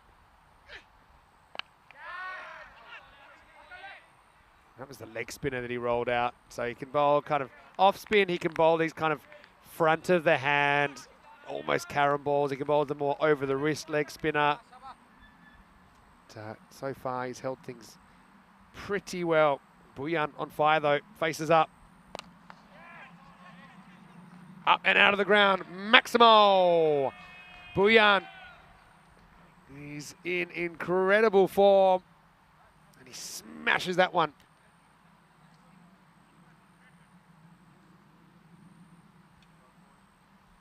I mean, this is just a great display of power hitting here by Bullion. I mean, this over's gone for 11 runs, still have 2 balls to go. How are Hungary going to stem this flow of runs? It goes all the way as well. Another massive hit, 6 more runs. And the timing of that train going by was absolutely perfect. It almost sounded like one of those 6 horns you hear at some of the franchise cricket. Terrific hit. Yeah, well, I'm a big Toronto Blue Jays fan, and they always have the horn go off when there's a home run. Yeah. Well, we probably couldn't do that every time there's a Maximo, because we'd be deaf. But the 100's up, and they're on magical pace at the moment. Last ball to 5th. Oh, that was probably their hit as well. Bit of a half-tracker leg spinner from Manjan. His over will go for 18 in the end. That's been a pretty quiet over compared to some of the others. 102 for 1 after 5. Who'd have thunk it when the captain was run out of just the second ball of the innings. Here's the upcoming events, and it has been updated now. So you can see that Croatia will be the last ECS and also mixed ECI before we get into the European Cricket Championship. So they are all the events coming up over the next 8 weeks before we get back to the Khartoum Oval. And I do see there's a bit of T20 international cricket in there, both men's and women's. Should be a really exciting couple of months. A great couple of months lined up here on the European Cricket Network, heading into the ECC, the Euros of cricket. Some great destinations to visit as well. Of course, you got Zagreb in there, beautiful city, Rome, the Eternal City as well. And then you got the countries like Malta, the Netherlands, Austria, and of course Bulgaria will be heading to next, Sofia, an iconic Eastern European city. So it's always great to play some cricket against the scenic backdrop of some of Europe's finest cities. And it looks like we're going to be coming to the end of the drinks break over here. It's a good chance for Hungary just to recollect themselves. I mean, they do find themselves in a really tough spot here. Czechia are 102 for 1. They need to go at under a 10 and over here. And, you know, we did talk a little bit about how Hungary slowed down in the second half of their innings. But, you know, the big advantage Czechia have, of course, is they know their target. They can pace their innings accordingly. You can just see the bonus point graphic coming up over there as well. I'd be very surprised if Czechia do that. If they can do this in 7 overs, that would be off the charts. I think you're happy to take the win here. I'm not doing anything too crazy. I just keep doing what you're doing. You know, if that's good enough to do it in 7, then great. But you got Prashar coming back. He's consistently one of the best bowlers in the country here. But Bullion, he's taken that ECS form, taken into international cricket. 65 off 17. What a partnership. Oh, it's been an incredible partnership. I thought Prashar bowled the first 4 balls of his first over really well. And he's kind of lost it a little bit in his last couple of deliveries. Oh, it goes big again. This is going to be another 6. Well, we've had so many Maximos throughout this innings. We're going to see another one. That's the 12th Maximo, and we're just past the halfway stage of the innings. Just has all the confidence in the world, Bullion, that if he drives and he gets any elevation, it's going for 6, and he's right. It's a very good technique that he's got, hitting straight down the ground, not trying to hit across it. Prashar needs to find that Yorker. He wants to castle Buyan before he can do any more damage. Oh, goes up in the air and over mid-wicket. Another 6 for Buyan. Back-to-back 6s to start off this over. And Prashar will be wondering why he was ever handed a second over. And, you know, for Hungary, if they're playing well, it'll probably seem like an easy game. But if they have these kind of tough spots, remember, they've just come off a pretty grueling schedule, 2 weeks of ECN cricket. And they got 4 matches today. Right now, the game's against them. And they look flat. Again, starts with the ball, starts with the bowler putting it in dangerous spot. Those last 2 haven't been. Oh, inside edge is going to go away from 4. I mean, Prashar, you got to feel for him. He's absolutely nailed that delivery. It's a perfect Yorker, but that's just the way the cookie crumbles sometimes. I mean, it's really not Hungary's match so far. Yeah, I mean, that's one you just got to kind of feel that you've had a win there as a bowler because you've done what you wanted to do. It reminded me of that one. Was it Magare in the first innings? Bowled a pretty perfect Yorker, got squeezed over the keeper for 4. So, I mean, that can happen, but at least you're giving yourself the best opportunity. That almost snuck through and knocked over Buyan, who's currently 81 not out. What a season he's having. Think about Sazib. He's a cheeky little boy as well. He's a real character. We love personalities here on ECN. Right now he's letting his bat do the talking. Don't forget Czechia, they're in the Challenger division, and Hungary made their group final last year in the ECC, which shows you how unpredictable this format of the game is. Prashar trying to pull it out of the fire. Don't make it hit that time because he doesn't bowl it. Yeah, Czechia for me, they're the kind of team that I really fancy them to earn the promotion. I think they'll be up there as one of the favorites to potentially win the Challenger division. Certainly for me, they're the favorites in Group 2. If you look at the ECC groups, although, of course, Greece did tour Czechia at the end of June, and those two had a very exciting series. So yeah. You wouldn't want to rule a side like Greece out either. In the end, it came down to the final match between those two teams. Big shot over here, long ball. This one's going to go clear of the woods. That's one of the biggest 6s I think we've seen in this second week here in Hungary. Massive, massive strike by Buyan. And you know, at one point we thought it would be really impressive if they could somehow manage to do this with 3 overs to spare. It's now just 27 of 8 they need for the bonus point. This is insane hitting. He's just turned into a 6-hitting robot, Buyan. Prashar, again, in the slot, out of the park. Oh, he hasn't quite timed that one as sweetly as he'd like, but it's still going to go away for a single. Yeah, just incredible. I mean, it's just been a 6-hitting machine so far this over. Buyan will be eyeing that century as well, though, getting an international 100 to his name. Just 12 more runs needed for Buyan to get there. And Tomar, well, he's been batting superbly as well, but we've kind of forgotten about him. Jeez, because of Buyan's innings. 26 off 7 for all the points. Oh, beautifully played. He plays that nice and late. Perfect timing on the back foot. And he's just cut that one away behind point 4 of 4. Gorgeous shot, really pretty stroke.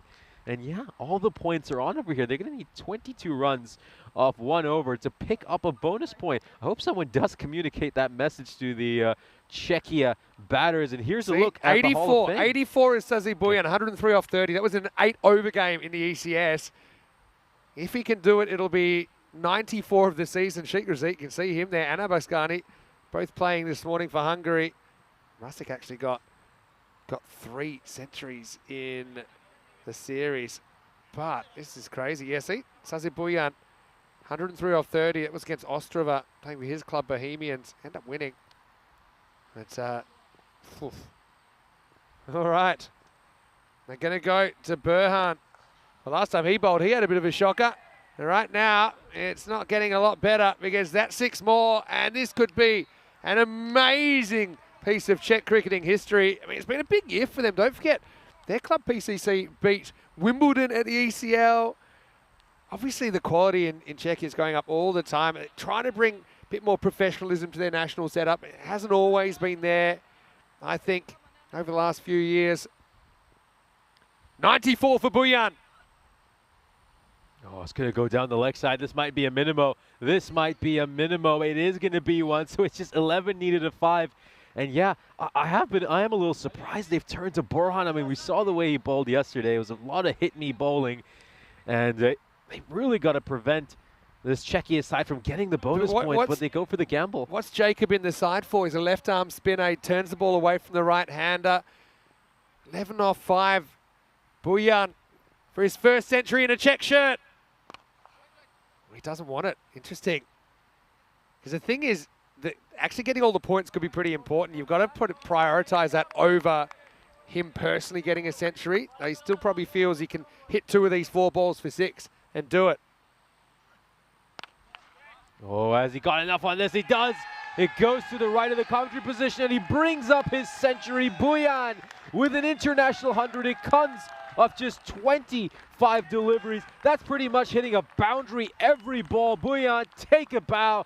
Well-deserved 100. And now he's got his side on the precipice of pulling off an incredible chase in the first match of what should be a big weekend of international cricket. Crazy innings. Absolutely insane. 13 sixes, 4 fours, his second ECN century, his first for Czechia. What a moment for him. And now Czechia, unbelievably, could send the hosts back to the sheds pointless. They need 5 off 3. Oh, well, cricket, you're up, you're down. It's turning you around. Bujan just tearing this attack apart. 5 to win. Oh, that'll do it. They've done it. Unbelievable game. And this ECI Hungary, it's just a different sport almost. We saw it last year. I don't even want to know what the run rate was in that game, but Czechia have pulled off a dramatic win. 4 points going Czechia's way. Hungary, after being 94 off 5 in the first 5 overs, they completely get outplayed for the rest of the game. Burhan, again, probably not the choice, I think, to try and at least scrape a point out of the game. That's all about Sazi Bujan, who racks up the first century of this weekend and his first in international cricket. A great innings by Sazi Bujan. He will take the headlines from this match for a superb performance. 13 sixes he managed to hit during that innings. Just incredible, going at a strike rate of 400. In the end, they do it with 4.3 overs to spare, just 3.3 overs to spare, beg your pardon. Superb innings, 21 balls to go. There's a look at the fantasy dash for our upcoming match between Hungary and Romania. Of course, let's see if the host nation can bounce back strong against the Romania side. We're just missing a few key players for that match. We'll have a look at the highlights of this innings. Of course, it started off in disastrous fashion for Czechia when their captain was run out off the very first ball he faced. Dylan Stain pushing one towards cover and was then left stranded and run out by some great fielding by Mohamed Burhan. Of course, Burhan, well, he certainly wouldn't end the game well. His last over went for 22 runs and was ultimately the over that lost his side the game in a bonus point defeat. After that, though, it was the Sazi Bujan show. Hrithik Tomer as well. I mean, you've got to give him tons of credit as well. He made 35 runs with just 13 deliveries, but all the talk is going to be about Bujan, who truly batted outstandingly. That was a great leaping effort there by the fielder. I mean, if he would have got to that one, it certainly would have been very special. Harsh Mandian, you can see, going Superman mode and trying to get a hold of that. We saw some great hits, some great 6 hitting, and you've got to say, he was batting so well. Even some of the better balls were getting sent for 6. I think sometimes as a bowling attack, you do have to take your hat off to the batter and say, you know what, you batted superbly. Sure, there's a lot of things that Hungary could have improved, but you can't take any credit away from Bujan. He was hitting everything all over the park. And even the confidence, I think he pretty much didn't want a single at the end. He said, no, hold on, I've got this. And he was right. Just these overs, I don't even want to look at them, but 16, 23, 18, 27, 18, 27, and then 22 off half an over. It was absolutely off the charts. And Bujan, like I said, he's one guy that I think he actually goes up a notch when the cricket goes up a notch. And that was his 100. Brilliant innings from Sazi. And then just watch the last ball disappear to the boundary unhit. Couple of minimos, couple of maximos in the 7th.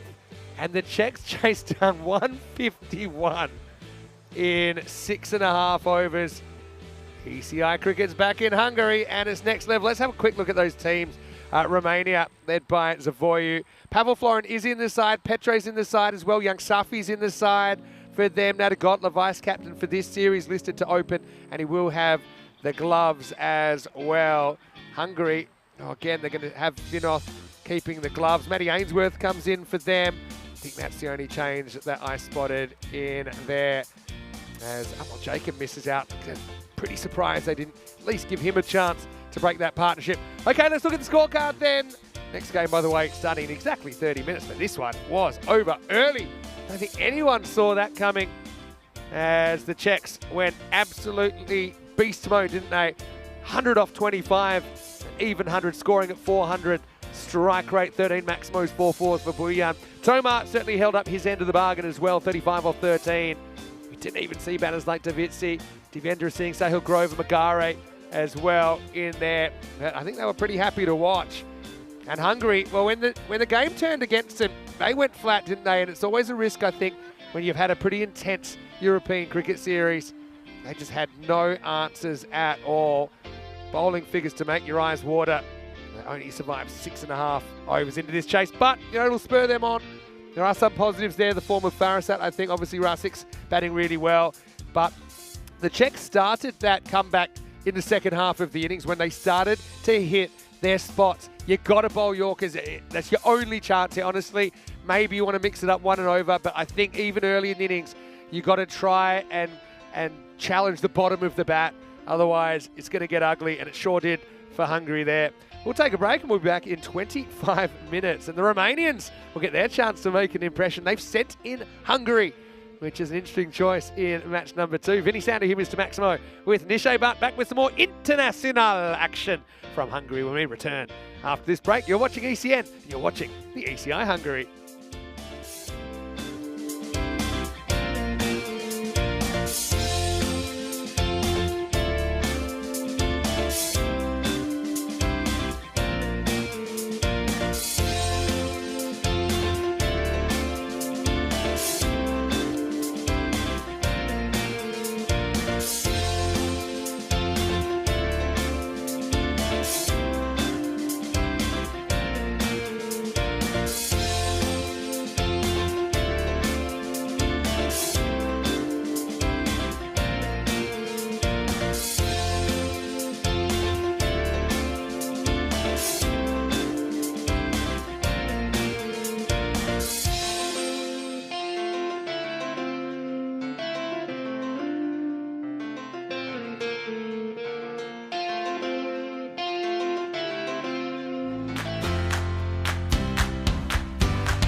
This European Cricket Network event is proudly brought to you by HCL Software and Paramatch. Hello and welcome back. Well, pretty entertaining first match of this ECI weekend, but we're only getting started. Coming up next, we'll see the remaining team in this weekend's international action, Romania on the park. So Hungary, the host, versus Romania in match number 2. Suleiman Saeed has the two captains. Let's see what happens at the coin toss. Match 2, Hungary versus Romania. Thank you. Romania, it's your call. Tail. Tails is the call, and it's tails. Okay, we'll ball first. Romania won the toss, and they will ball first. Romania win the toss and elect to bowl. Then their captain this weekend is Cosmin Zavoiu. Isn't it great to see a native European cricketer that's learnt and played all his cricket in Romania getting that honour? And we have seen that happen a couple of times from the Romanian side over the last couple of years. But I do think it'll be interesting to see how they compensate for, well, at least 4 players off the top of my head that aren't playing this weekend due to unavailability. No Satheesan, no Taranjit Singh, no Vasu Saini, who's the regular captain nowadays, and Mamik Kohli also out. But we do see a kind of good spread of talent through their lineup. I'm really interested to see how some of the younger players go if they're given more opportunities. I'd love to see Luca Petre get a few more overs. I think he's a star of the future. Also Marian Gerasim in there. And let's not forget Pavel Florent. I'm sure we'll see him at some point this weekend send down a few grenades. Hungary, though, I don't think they're too worried about batting first. I think they probably would have batted first anyway. We saw Ali Farasat and Sheikh Razik putting on some big runs for them first up this morning. So I think Hungary are out to make a statement here. They had kind of half a good innings earlier on. I think they want to kind of sustain that all the way through and put away the Romanians, put them on the back foot at least here in match 2. Nishay Butt is in the commentary box. We're almost ready to go. Let's get ready for match number 2. Can tell you the Romanians, they've arrived. They've won the toss. They're fielding first. Let's get ready for the first ball. Here we go. It's match 2 of this ECI, and we're going to see the Romanian time for the first time this weekend. Had a good warm-up while Hungary and Czechia were out in the middle. And here's a chance for Romania to make their first impression in this international series. Here's a look at the fantasy dashboard for match number 2. Just one change by the looks of it for Hungary. We got Matty Ainsworth coming into the lineup. Of course, he plays cricket for the Danubian Kangaroos, so this is their lone representative in the Hungarian squad. Meanwhile, for Romania, a few players missing, as we've mentioned in the past. We don't see the likes of Taranjit Singh, Vasu Saini, Satheesan, but this Romania side will certainly feel like they've got a good chance to make an impression over here. Of course, they took part in a very entertaining European cricket series at home where they hosted Austria and Portugal. In the end, Austria did steal the honors in Romania, but Romania certainly played a number of very entertaining matches during that series. And we're looking forward to this one. This promises to be a great ECI. It's already provided us plenty of entertainment. The first match was certainly a great watch. Unless you're a Hungarian supporter, of course. But at the end, we saw a great display of power hitting as Czechia managed to chase down a target of 151 with 3.3 overs to spare. It was one of the best displays of big-time power hitting that you're ever going to see, as Sazi Buyan managed to make a century of just 25 deliveries. Mohamed Moise is going to bowl this first over for Romania. It's going to be Ghani and Ravindran opening the batting for Hungary. These two really didn't click in the first match, and they'll be hoping to hear. Starts with a wide down the leg side, so Ghani was out for a duck against Czechia, made no runs off 3 balls he faced. Meanwhile, a skipper at the other end managed to make just 1 run. And Hungary were in all sorts of trouble. They were 3 for 2, and then 7 for 2 at the end of the first over. Saw a great fight back by their 3rd wicket partnership to put them in a good position. Moise bowls a wide over there. We'll take another look at this. Getting to a nice bit of outswing, but just doesn't get the line right on that occasion.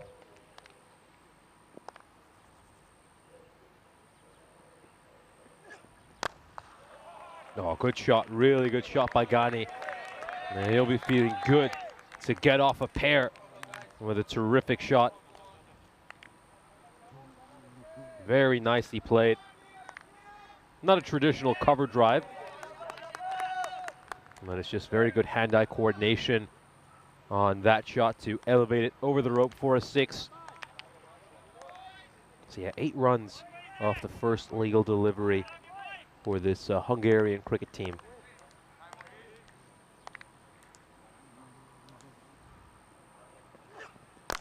Goes big again. Similar region, a little bit straighter than the last one.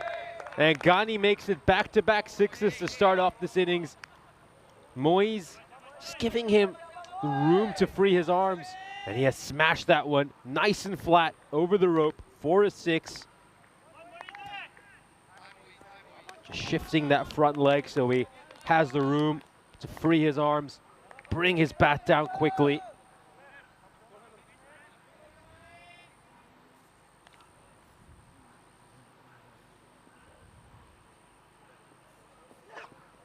Goes big again. This one's going to be the same result.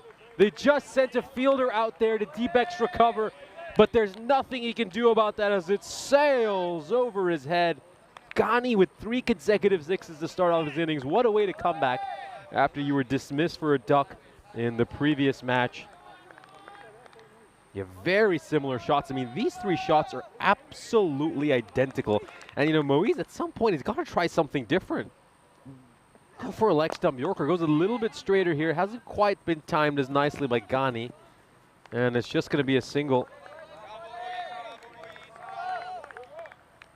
Captain Vinod Ravindran comes back on strike. That's a bit of foot fielding there. You can see Shub in the distance as well, in front of the Let's Break cricket sign. Of course, we're at the GB Oval, the home of Hungarian cricket, just 35 kilometers north of the beautiful city of Budapest. And this is going to be an edge. I think he just played that one into the pitch. Oh, it's a bye. Well, this is rather interesting. He's just taken off the pitch. Initially, my thought was maybe it just caught some of the bat along the way, but no. It's very interesting because this is the 2nd or 3rd time I've witnessed this during these 5 days I've been here in Hungary. And a couple of times when the ball has just hit the chalk and just taken off in a very, very interesting way. I think we saw that earlier as well during a match right at the end of the 2nd round when we were absolutely convinced there might have been an edge involved, but it just came off the chalk. Here's a look at the 2024 calendar. Of course, it's been a terrific year on the European Cricket Network. We've had the great pleasure of joining you from here in Hungary, and well, after we conclude here, we'll be heading over to Bulgaria and just look at some of the great places we have lined up for you to go to before the ECC. And after Bulgaria, we'll be heading over to the eternal city of Rome, and then, of course, a city rich in history in Vienna, a place which has been at the forefront of so many great things in Europe. And then, of course, Zagreb will be our final destination before the ECC. So still lots of action before we head over to the Euros of Cricket. Nishay Bhatt alongside you, and joining me in the commentary box is Mr. Maximo Vinny Sundhu. Well, nice to be here. Match 1 had its fair share of entertainment. How about that Super Tortuga pitched in line with the stumps? That's the biggest one I've seen. This is Irfan Hussain, who's going to get flayed away over point. That's gone all the way, I think. Maximo coming up. I think this one just creeps over the line again. Got to find your length and find them really quickly. We thought the Czechs be pretty slow to do that. Eventually, we're able to manage to peg things back. But Ghani, he missed out last time, so did Ravindran. I'm sure they're keen to make a good start. Abbas certainly has. He's had the lion's share of the strike so far. This time he gets cramped for room. Get through for a leg by. That's Safi, the youngster. Good to see him in the side. But Romania, I just think it's a great opportunity for them, without some of their stalwarts, let's say, to be competitive and to take the opportunity to shine. And I think really there's a lot of internal competition for places in this Romanian team as well for the upcoming international action. Pretty well bowled by Hussain, comes in. Ravindran, not sure there's some bat, maybe a tiny bit of bat on that, so he will be off the mark.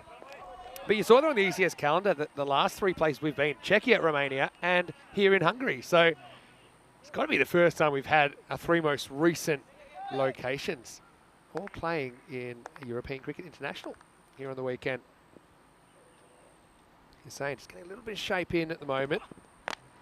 And Ghani this time frees the hands, and he puts that one over the rope. Maximo!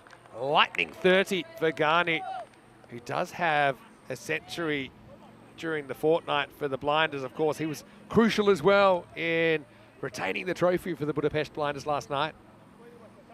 Yeah, played a big part in it, didn't he? Played a really big part in what was a remarkable championship run, which saw them win back-to-back titles here in Hungary. Once again, winning a dramatic final as well. I think the Budapest Blinders never say die attitude was certainly visible. This one's going to go a long way as well. That's just a forehand by Ghani. It's a tennis forehand. He has slapped that one straight down the ground. Over long off, goes for 6. That's a shot of a player in form as well, because you've got to judge the bounce exactly right. But yeah, we've talked about it a lot. This is a very flat pitch. The bounce is very predictable. That was a brilliant way to finish the over. Hungary out of the blocks. It's 45 without loss after 2. Well, I still can't quite believe that Czechia have 4 points after they were 94 against them in the first 5 overs. They pegged it back to an extent to 150. 151 chased in only 6.5 overs. We've already seen a century this morning to Sazi Buyan.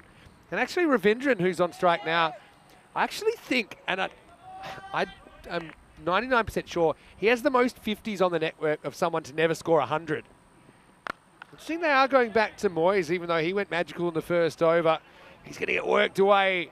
First ball by the Hungarian skipper for 4 runs. Yeah, Ravindran has a higher score of 92 against the Cobras. He has 18 50s without a century, and I do believe that is the most 50s for one player on ECN without 100. So who knows, maybe he can bring up the 3 figures this weekend. This is in the air. Oh, half a chance. Only half a chance, though. I think that's gone all the way. Maximo. But fielded down there, Irfan couldn't quite get a play on this. It wasn't really out of the middle of the bat. You see it just crept across the line for 6 more. 50s come up during this over. And really, right now, expect to score 197. Yeah, the expected score looks incredible here for Hungary. I think the important thing for them is just making sure they don't slow down a little bit as they did in the last match. This one goes away for a 4 as well. Nicely played there by Ravindran. Just flicks that one off his pads beautifully. Doesn't look to overhit it. And it's almost a 6, not too far away from the boundary rope. The other thing is that they're lacking the Fernandos and the variety that they provide in their spin bowling. I know this sounds crazy, but I tell you who I'd probably be bowling in over number 4. As this one is up, maybe a chance, not quite. It's gone all the way. Maximo, another 6. Probably had another metre to work with there, Irfan. You'll see where he is compared to the boundary. Maybe he could have had a play on the ball, but it's not an easy one. Tell me who, if I'm captaining Romania, do you know who I'm bowling the 4th over? I think we're thinking the same thing over here. Number 11, Pavel Florin. Number 11, I am. Just because it can't be any worse, and it's something different. Down the ground, oh, it's going to be 6 more. Bangs into the side screen. Maximo! And the bear gets brought back in the 3rd, but it's the bear that's under attack. What an opening partnership. Hungary probably a bit stung by that shock loss. I'm either bowling Zavoyu or I'm bowling Florin in the 4th over, just to see if I can spook the batters. Oh, well, kind of half plays at this one. Ends up playing kind of late dab, and it's going to be 4 more. This is a runaway freight train at the moment. That's the end of the power play. 75 without loss. It's one of the biggest power plays we've ever seen, actually. Probably top 10 all time. 75 without loss after 3. What I will tell you, though, is we have seen a team, actually in Romania, ACCB, a couple of years ago, 2021 actually. They scored 77 in the power play and lost to Cluj.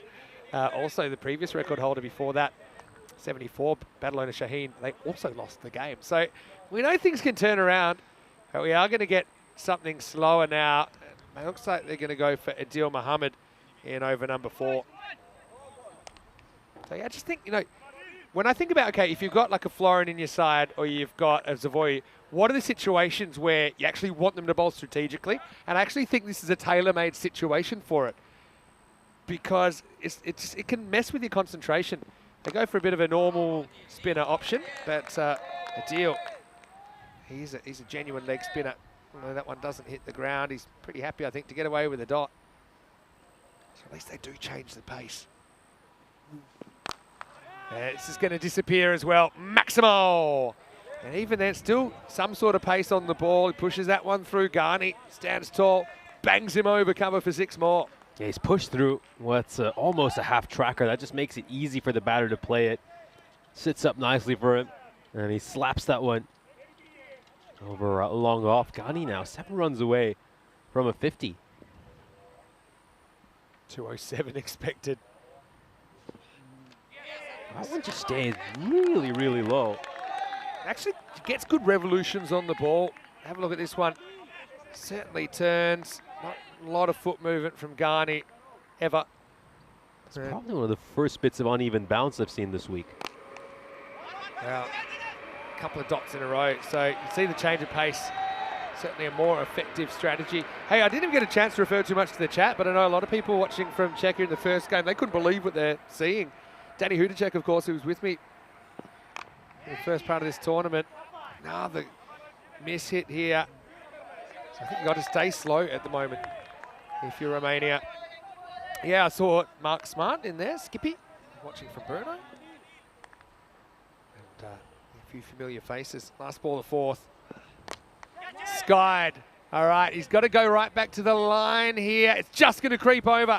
Maximo. Irfan didn't have a play on it in the end. Bit of a teaser. Still a better over for Romania, but they don't get the breakthrough yet. Adil goes for 13, and it's 88 without loss after 4.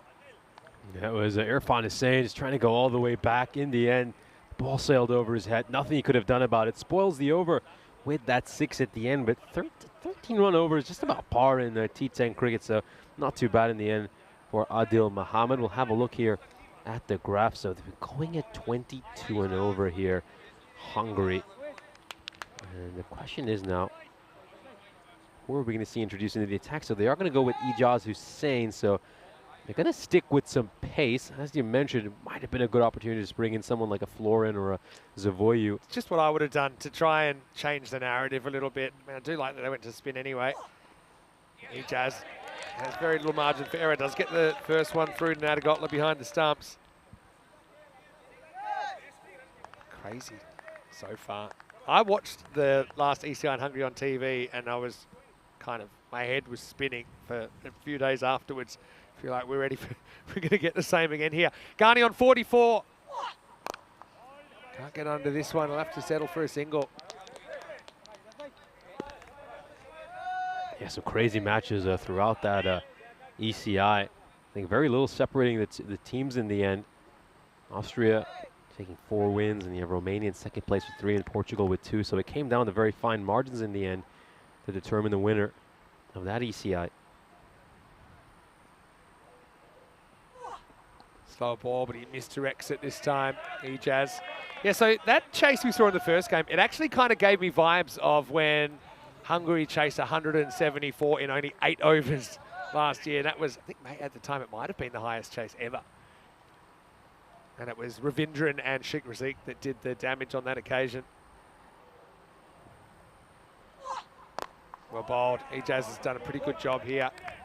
Again, look at that length. Like I said, it's not going to work all the time, but it's your best bet. It's to try and hit that block hole. And even if, I think maybe even less variation, but just kind of trying to hone in on that crease line length. Anywhere from the tram line to the stumps is fine. Ghani, 45, searching for a 50. Again, pretty close to that tram line. Well bowled. That's Ricky Gill down there, who does the fielding. He's just generating all the pace right at the end with his arms, Hussein. Not getting much pace out of his run-up. Yeah, but that's what he does. He's an experienced campaigner.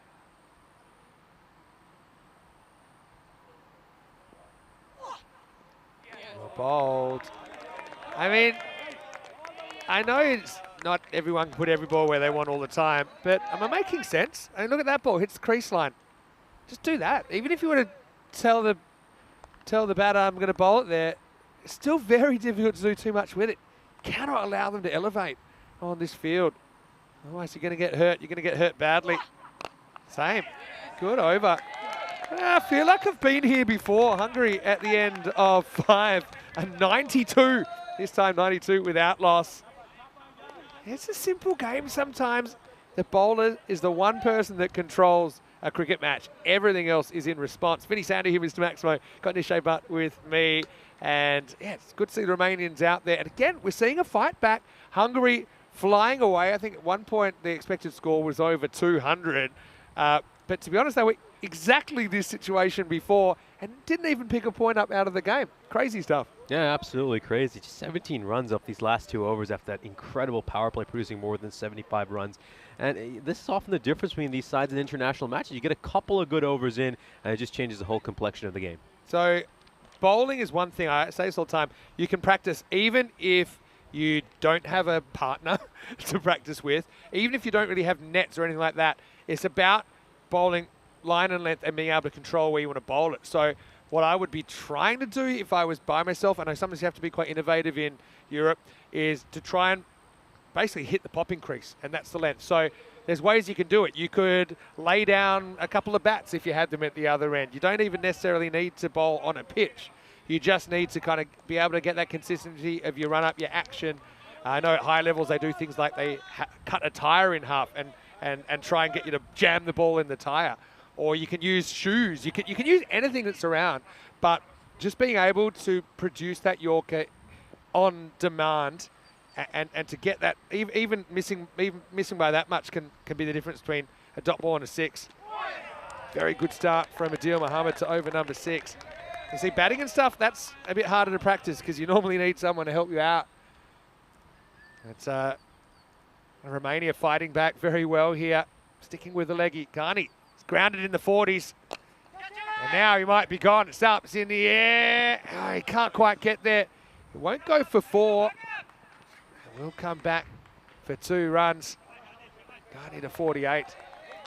It just gets past it there. Goes away for a couple of runs. Couldn't quite get off his feet there, could he? He's trying to turn that into a catch. In the air this time. Petre takes the catch. And Luka, he's kind of the poster boy for the next generation of Romanian cricket, you know, and he's got such a great pair of hands. And he seems to have ice in his veins for someone that's that young. So the spin attack works pretty well. And I think Adil deserves this wicket. Ghani misses out on the 50 in the end, just kind of hit a speed hump there. Petre with a cool catch down at long off. And Hungary 94 for 1. Brilliantly taken by Petre. Cool as you like. The first wicket falls here for Hungary. Just missing out on that 100 opening partnership. And you've got to really credit Romania for the way they have dragged things back in the since the power play, basically. Just 19 runs since the power play, and they managed to get a wicket.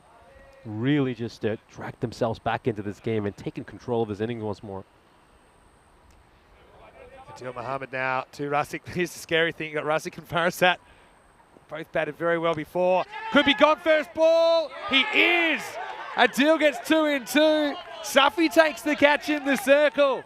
And Rasik goes for a golden derrick. What a turnaround. And look at the score. It's exactly what it was before around this stage. 94 for 2.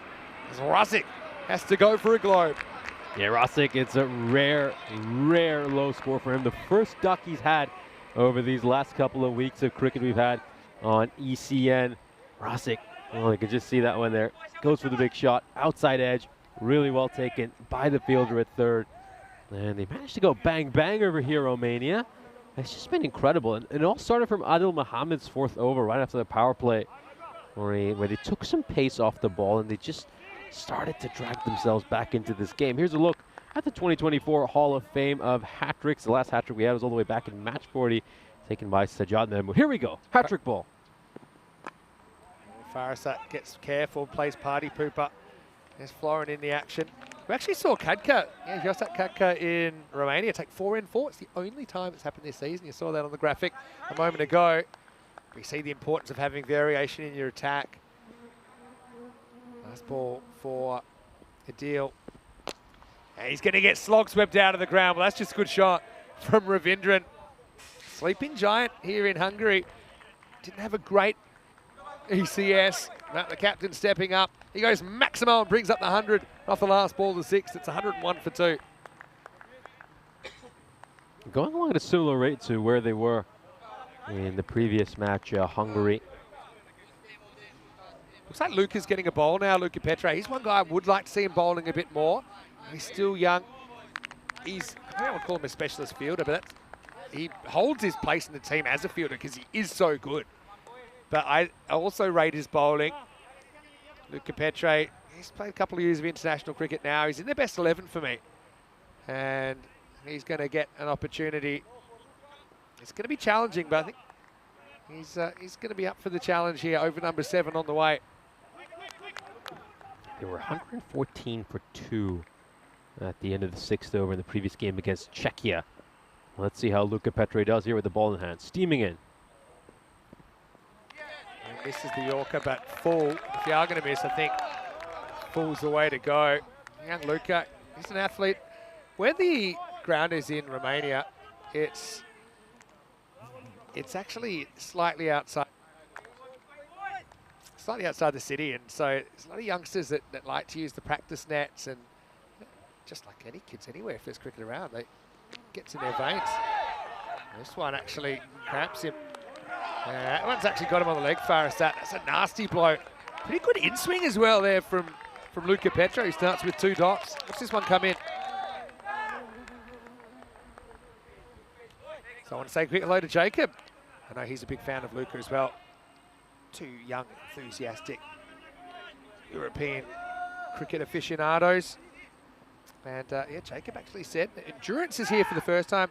So getting some traditional Seswa and Dick Gobe for lunch. It smells so good. You might have to remind me what that is, Jacob. Sounds delicious though. Hashtag very early food chat. Farasat with a sore leg. Does get the next one, similar kind of ball, but he's sweating on it. And Maximo, 6 runs, Farasat hits back. Yeah, very good shot here by Farasat. The skipper obviously batted superbly in the opening match of the day. We saw him get a half century, and he's now coming in a slightly different situation. His side is still in a good position here. They'll still be eyeing a 170 plus score. He's just got to add the finishing touch. Kind of slot length there. This is as well, but it's in the air. Luca, can he get it? Luca has to go himself, and he takes the catch. What a great U-turn from the young Romanian as he gets Farasat for 7. Had to stick it in reverse, and he held it in that safe pair of hands. And Hungary have lost Farasat. It's 107 for 3. Great moment for Luca Petre. Another international wicket to add to his name. Parasat was just done by that one. Just a slight change of pace. And the bat turning in his hand has popped up in the air. He's running backwards towards the boundary rope.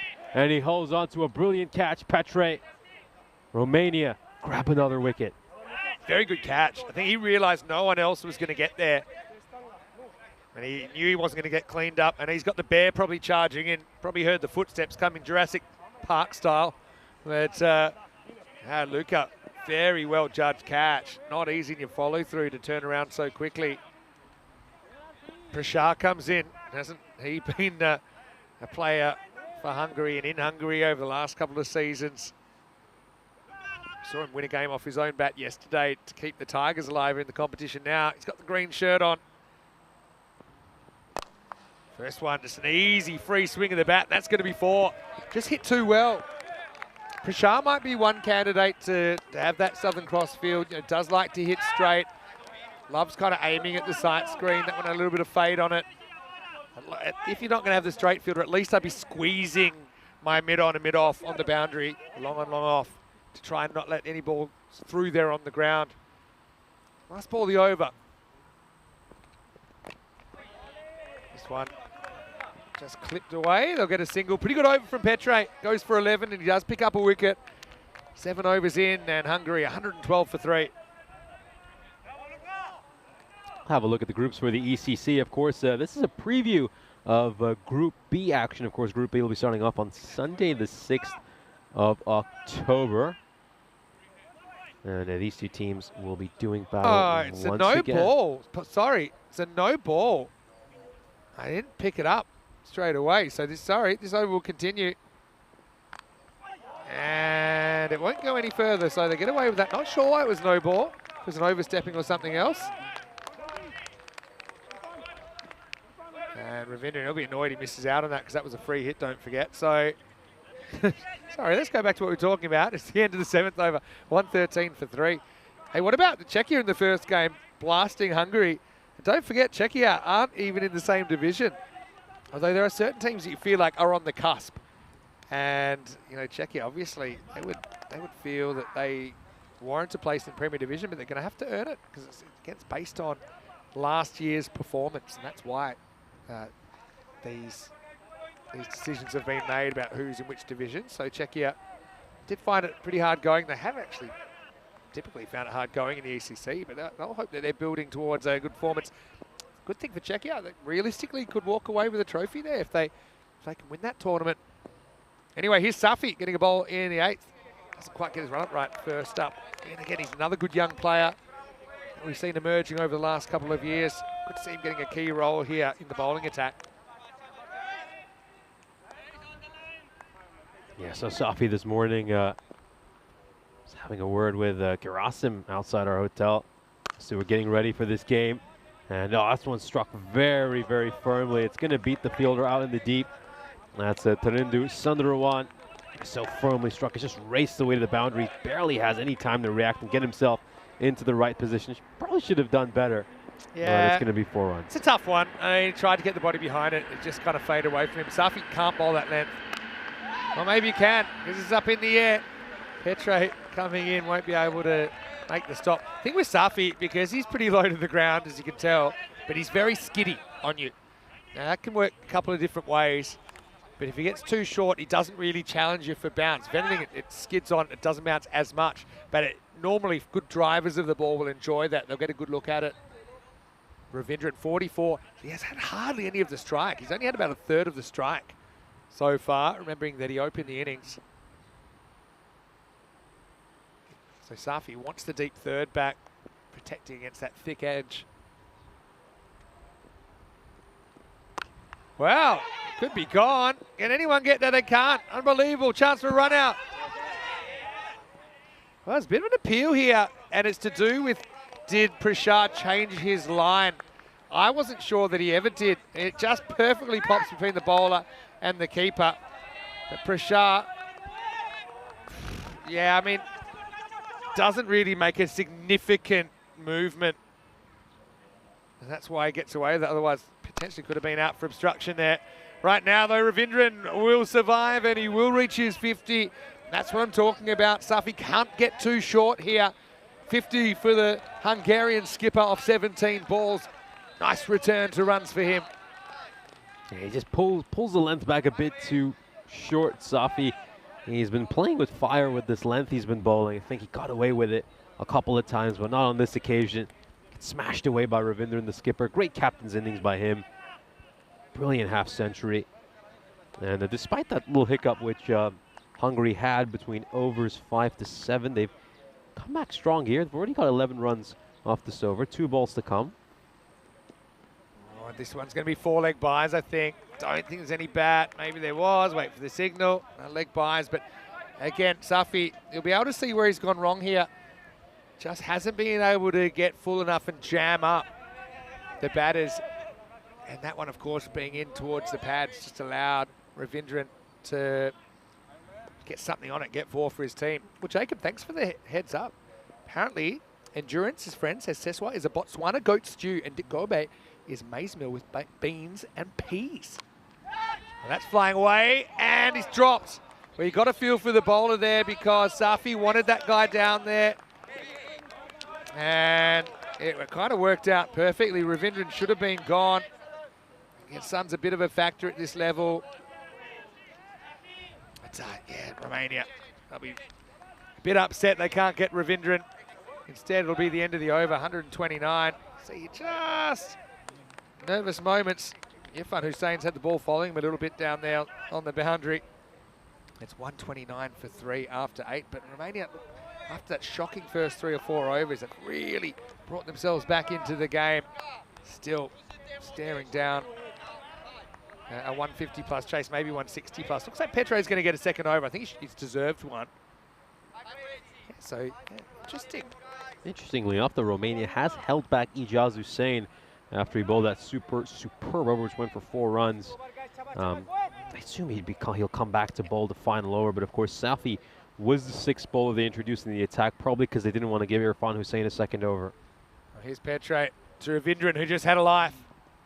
Not a good ball. Going, and gone. Maximo. And this is the inexperience, I suppose. That's a gift. If you get hit off a good ball, or if you do hit your spot, that's one thing. It doesn't need to go that straight either. It doesn't really need to attack the stumps to Ravindran either. But nice pickup shot from the Hungarian skipper. Yeah, so thanks, Jacob, for your very early food chat. One thing I would love is European Cricket Series in Africa one day, or an ECS in Africa. Who's to say we can't do it? Already kind of looked into possibilities maybe over the next couple of years about doing some series abroad, just because people love ECN cricket. They want to see it spread throughout the globe. Comeback ball now for Luca. This is kind of hit into the hole, and that's going to get past the fielder. That's Ricky Gill out there. That's going to be 4 more. Again, Ravindran just has enough length to do something with it. Kind of closes the face. Ricky got off his feet, but he couldn't make the stop. Yeah, I do remember, I think, when we covered the series over in Cyprus, you were talking a little bit about potentially the ECN going to South America, and you mentioned Argentina as a possible destination. And challenge kind of length. That's Savoy, the captain. He certainly had to have his wits about him in this inning so far. Yeah, for sure. I mean, South America, there's an emerging cricket scene there. It's funny in South America, in a lot of places, women's cricket is ahead of where men's cricket is, which is an interesting little dynamic. Prashant, powerful left-hander, goes down the ground and gets the journey. Maximo! And again, I feel like I'm a broken record this morning, but if you look at the lengths that are getting hit for 6, they're all kind of 1 point, or over 1 metre before the crease. Something you can pick under, or pick up under. That's what Prashant does so well. He's just got such a natural swing of the blade. Now this one picked up, but it's going to be gone. Nicely taken down there. Fielder in the right position. And Luca gets 2 wickets. So good to see Romania trying to stay positive. They're thrilled for Luca Now he's got a brace here in match 2, and the score is 146 for 4. 7th T10 wicket for Luca Petre. Well held on to out in the deep. And you got to say Petre's deserved that. He's bowled with great heart throughout this innings. And he gets his 2nd wicket. So we're going to see Kashif Shamsher coming out to bat. Now this is a big moment for Shamsher. The first time he's going to be batting in the Hungarian green and red. What a proud moment for him. He obviously got selected after his great performance in the ECS. Yeah. And here we go. First ball of his Hungarian career. Well, first ball pretty much straight up in the air. Who's after it? Got to communicate. It's taken. It's Moyes that'll take it. And Luca will finish with 3 wickets. He's on a hat-trick that he'll never be able to complete because that's the end of his 2 overs. But well taken by Moyes. Don't think there was a lot of talk there, but you could hear the footsteps coming.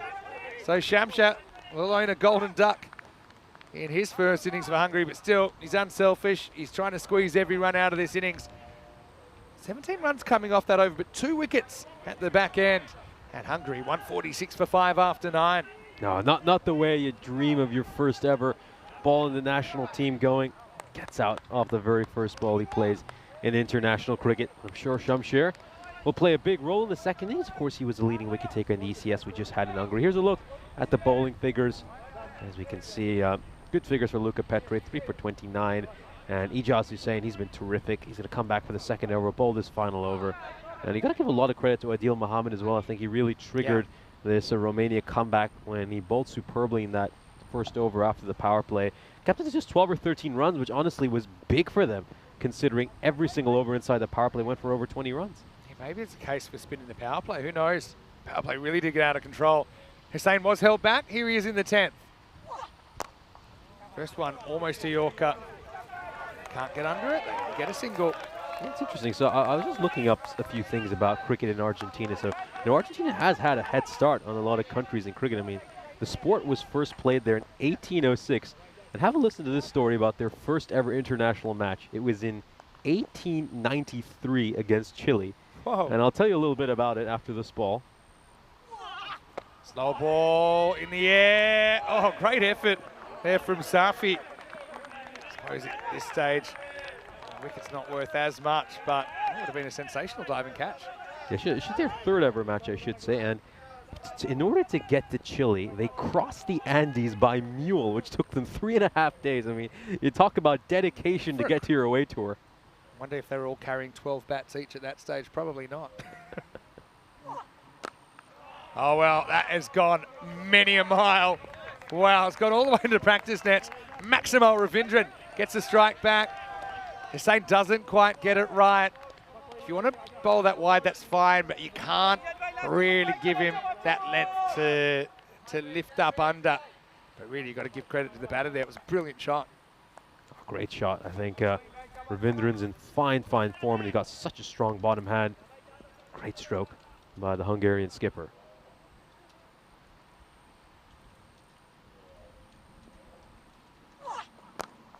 Well, that one's hit pretty well as well. That's going to be 6 more. Ravindran to 75. By the way, this is now his 19th 50 without 100. And the thing is, he's not going to get time to do it here. Hungary up to 160. Suppose if there's a ground you want to chase 160s on or 170s, you're looking at it. Probably either here or Barcelona, the 2 places. But yeah, the Jazz, again, small margins for him. 2 to come. Slower ball, but Ravindran waits on it, and he's going to swat it away over the leg side. Well, he's hit that so well, considering it was the change of pace from Hussain. He does bowl it well, and it's quite pickable, but you still got to time your swing. Ravindran held his shot back and sweeps his way into the 80s. He's read that to perfection. Picks up the slower ball and swats it away a long way over square leg. Don't forget, though, this Hungarian attack that's about to come out to defend this. They went at 23 and over in their first game. Last ball coming up. Bowled. Hussain will be annoyed he didn't do that more often. You go for 2 here. Maybe, maybe not. They realise it's impossible, so they're happy to stop at 1. 167 for 5 off the 10 overs. And look, they do bring it back to an extent. It was 92 after 5. The Second half goes for 75. Still, I think Hungary in the box seat. Romania, untested with the bat in this series, have a big chase to undertake when we return for the second half of match 2. I'll take a look at the highlights of this innings. Of course, it was an incredible start for Hungary. They were off to an absolute flyer. They managed to make 77 runs inside that power play. It was a great exhibition of power hitting. Every single over during that power play was worth over 20 runs. Mohamed Moise, you got a feel for him, went for 55 runs in the 2 overs he bowled. His first one going for 25, the second one for 30. Irfan Hussain was knocked out of the attack as well during that power play. They didn't bring him back on. Romania, after he went for 20 in the sole over he bowled. It was just a great exhibition of T10 batting. Abbas Ghani made 48 of 20, and Vinod Ravindran would make 82 of 27. We'll see a big moment involving Vinod Ravindran later in this highlight reel, a moment that could potentially be pivotal in determining the outcome of this game. This was just a beautiful shot there by Ravindran. Just adjusts last minute and just dabs it down towards third. A little bit short over there to start off by Adil Mohamed, but then he settled into that over well, and his over, which went for just 13 runs, just allowed Romania to gain control a little bit during those middle overs, and it allowed them to restrict Hungary a touch. What one stage would have thought that maybe they could get into the 190s or even touch somewhere close to 200. Nice catch taken there by Luca Petre. He'd be involved in the action. He'd take 3 wickets, and he of course took that catch over there to get rid of Abbas Ghani. Nice bit of fielding by Umer Shefi to get rid of Sheikh Rasik, who departed for a duck. The first duck he has had these entire 2 weeks of cricketing action. Trust me, he's played a lot of matches, close to 17 games he's been involved in over the last 2 weeks, and it's commendable that he hasn't had a single duck. Ali Farasid would depart off the bowling of Petre. You can just see it was a caught and bowled. Good catch there by Petre to get rid of the Blinders skipper, the Budapest Blinders skipper. Umer Shefi's over was a touch expensive. I think he was just a little bit too short with his length. He went for 16 runs, but he very nearly had a wicket, should have had a wicket there. That catch was put down at deep third, and in the end, a really, really costly drop. Ravindran was on 56 when he was put down there, and go on to make 82 runs. So those little mistakes that we're going to have to look at and wonder if Romania had taken that catch. Could this total have been even lower? Would they have been able to restrict Hungary to something under 160 or maybe even 150? We're taking a look at some other shots that were struck. This was a good catch. Well taken by Mohamed Moise. Kasif Shamshir's first ever international ball would be a wicket for him as he would get out. Not quite the dream start he wanted to his international career. And then we'd see some good shots right at the end by Vinod Ravindran. He had 10 sixes during his innings, batted with a strike rate of 304. Superb batting by the captain of this Hungarian national team, leading by example and playing a captain's innings. What a knock by Vinod Ravindran, as we'll of course have a look at the scorecard. Abbas Ghani made a 48 of 20, and the only other score of notice, Abhitesh Prashar with 16 of 6. And then, of course, just a few low scores there in the middle order. The top order getting it done for Hungary. Ghani and Ravindran were dismissed for a duck and 1 respectively in the first match. And the two of them, of course, came out strong in this game to help their side get into a good position. 167 is still a very good total. Have a look at the bowling figures here for Romania. Adil Mohamed figures a 2 for 22. He really just helped his side claw their way back into the game. 3 wickets for Luca Petre, and Ijaz Hussain. He went for 25 runs in the 2 overs he bowled. It's the second over that really just spoiled his figures a little bit, giving up 21 in that over. Halfway through this one, Romania have been set a target of 168 in their opening match of this European Cricket International Series. Join us in 5 minutes when we'll bring you the second innings.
This European Cricket Network event is proudly brought to you by HCL Software and Paramatch.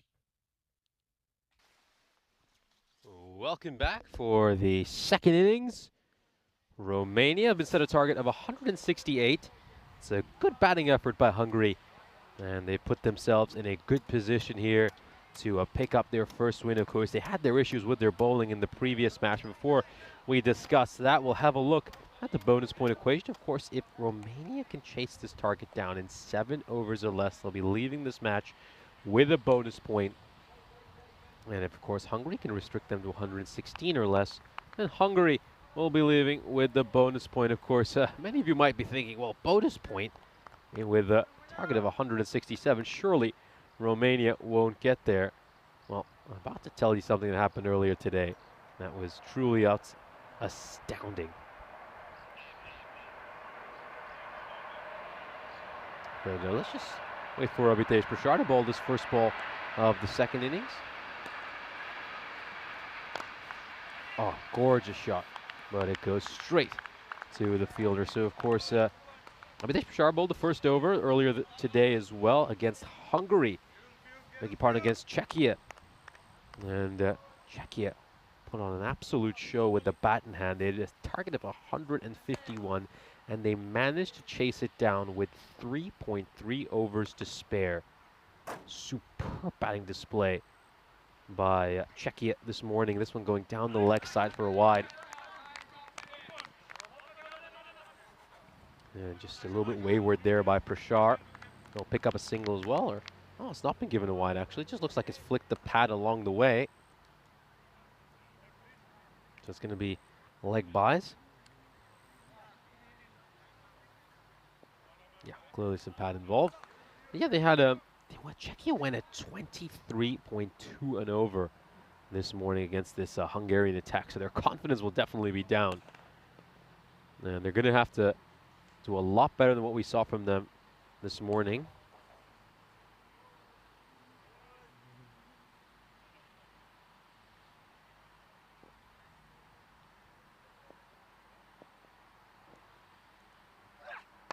Oh, great ball there by Prashar. Fantastic ball. Brilliant Yorker. And there's nothing Moise can do about that. Take another look at this. A beautiful, terrific delivery. Just gets plenty of swing back in as well.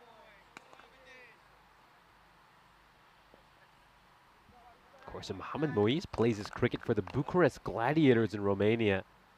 And he was a leading run getter in the ECS in Romania earlier this month. This is played away very nice. It's going to be quite a chase for the fielder. Who's going to win this race, the ball or the fielder? The fielder will win the race, but he's going to have to use his feet. And it's going to be a couple of runs for Moise. A nice way to get off the mark. And yeah, just a bit of foot fielding there. Yeah, Moise is sensational during that ECS. Scored over 400 runs, and if you include international cricket, he's at 720 runs so far this calendar year. He's been an absolute run machine, averaging 30 for his side, just batting with great consistency game after game, and going a superb strike rate of 238 as well for his club and country.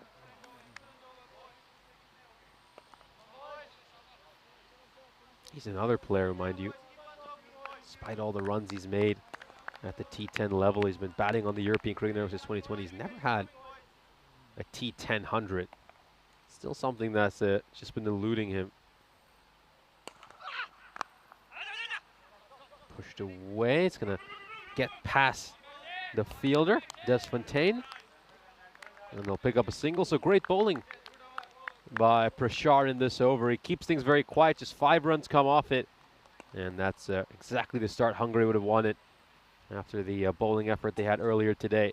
227 matches since we last had a golden ball in the European Cricket Network. We're in our second last day here in Hungary. We're certainly hoping that Hungary would give us a golden ball. We came close yesterday, mind you. We had a couple of matches that went down to the final ball on finals day.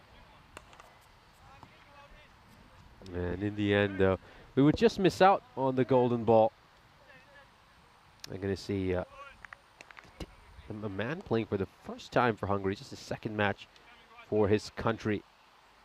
Kashif Shamsher coming into bowl. Didn't quite have the start he was hoping for this morning. Oh, nicely played, beautifully played. It doesn't have the start he was hoping for in this match either. Faces his first career delivery in the first innings, gets out for a golden duck, and now he gets struck for a boundary of the first ball he delivers. But yeah, he bowled this morning in that match against Czechia, bowled just the one over, and it went for 23 runs, so hasn't quite been the fairy tale start to his career that he was hoping for.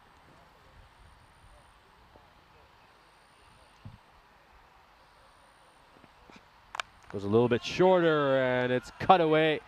And it's going to race away to the boundary rope. 4 more runs for Nadi Gotla. Back-to-back boundaries to start off the over.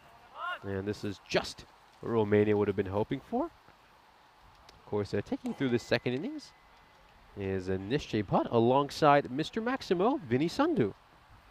Thanks very much, Nish. And yeah, Nadi Gotla's made a positive start. You need to. It's not one of those chases you can afford to fall too far behind. Right up there, probably be around top 15 chases we've ever seen. I think to make the top 10 now you have to chase 170 plus. But yeah, you don't see a whole lot of 160 chases. We've never seen one until probably a year and a half ago.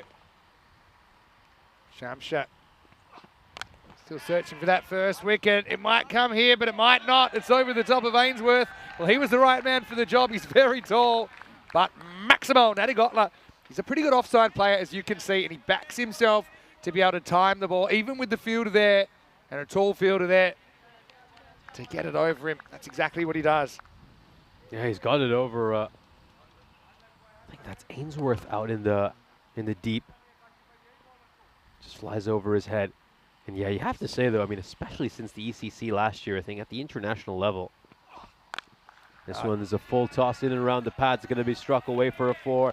Not the best ball there by Shamsher, and this is not the Shamsher we saw over the last couple of weeks in the ECS. I just wonder if he's a little bit exhausted and carrying that exhaustion into these international games. But yeah, just to continue the point, I think, especially since the ECC last year, I think run rates of 18, 19 just became really common at the international level. Teams really started to back themselves to go on and make those truly mammoth totals. Yeah, it's a good point you make there, Shamsher. He's going to get hit for another 4. Slow ball goes wrong. It's the over that Romania have needed. There's still a ball to go. Yeah, I think you kind of might have hit the nail on the head with Shamsher, though, and fatigue. I mean, remember his club, Super Kings, had to go the hard way, had to play 5 extra games. Saw him bow out of the competition yesterday, but he had his worst over the tournament on finals day. And he hasn't had too much going his way so far in the Hungary shirt. So, yeah, it just could be one of those things. He's running out of a bit of puff, and obviously the competition gets sterner at international level. Last ball, the over. Does get this one through, Nadi Gotla. But the damage was done. Romania keep their hopes alive at the end of 2. They're 27 without loss. Yeah, you know Shamsher, he clearly plays with a lot of passion. I mean, you can always see how hard he works off the field. And even when he's out there in the middle, always so energetic, always talking to his teammates. He's very loud in the field as well. Here's a look at the standings for this international series. Well, Czechia, of course, surprising everyone by picking up a bonus point earlier today against Hungary, chasing down a target of 151 with 21 balls to spare. Prashar coming back for his second and final over of the power play, and he kind of won the battle against Moyes in the first. I can see how I think, well, now's the time. Still got a similar condition ball in his hand. Although this one doesn't swing the way he thought. It's going to be a wide first up. And Moyes becomes really important at the top of the order for Romania. Just looking at the batting they've got. They've got Irfan listed at 3. Ricky Gill listed at 4. Ijaz Hussain at 5. Adil Mohammed at 6. So, look, definitely guys that can do a job for you, but it's not the kind of order that looks like that looks like the side that, you know, when it's got Sathisen and Taranjit at the top of the order and Saini in there as well. That's kind of 3 of their top 4 that are out. Right now, this ball's out of the ground. Great shot. Well, the bear wakes up. Don't poke him. That was just muscle down to the ground. Maximo and a first for Moyes. Very powerful hit. It strikes the fence surrounding this ground. Prashar goes a touch short, and it's a stand and deliver there for Mohamed Moise. Big hit, 6 runs. Just cleared that front leg and opens his maximum count for the tournament. But this one straight up in the air. Well, Shamshat, oh, they've looked at each other, they've looked again, and Shamshat, in the end, he had no idea where it was going. They think of a second, they turn it down in the end. I think this is a classic case that he gets caught under the ball, swirling around, and he probably thinks it's a keeper's catch. And he looks up and then he realizes the ball swirled back towards him. Big stroke of luck for Moyes. They should have got 2 there, really. There's no keeper at the stumps, but they settled for 1 in the end. Yeah, there had to be a Shamshir's catch. And got a feel for Shamshir. I mean, he's played so well over these last couple of weeks. He finally gets the big moment he was hoping for in a Hungarian jersey, and things just haven't quite clicked for him. Now to Gotla. See how he goes against Prashar. He likes to occasionally mix up the line by doing that. But I think sometimes he overdoes it. I think a ball in the stumps here, he's probably struggling to get bad on it. And it's a big risk to take at this stage. I suppose you need to be quite proactive. Now to Gotla. He's been batting so well, just standing still so far. My advice to him would just be play the line of the ball. Offside, hit offside. Leg side, hit leg side. Steps it back, and that's going to be fine. Again, watch this. Pretty much hits the tram line. Half on, half in. Remember, just has to hit any of that line. That certainly does. Very well bowled by Prashar. Has a nervous look at the umpire. Sometimes the wide calls have been a bit like a box of chocolates. You never know what you're going to get, but he gets that one spot on. Umpire Steve doing the job. Prashar. He's been brilliant here, conceding just 12 off 10. This time he goes straight towards the stumps. Bit of a lovely shot by Nadi Gotla. Slightly inside out. This is what I mean, stay still.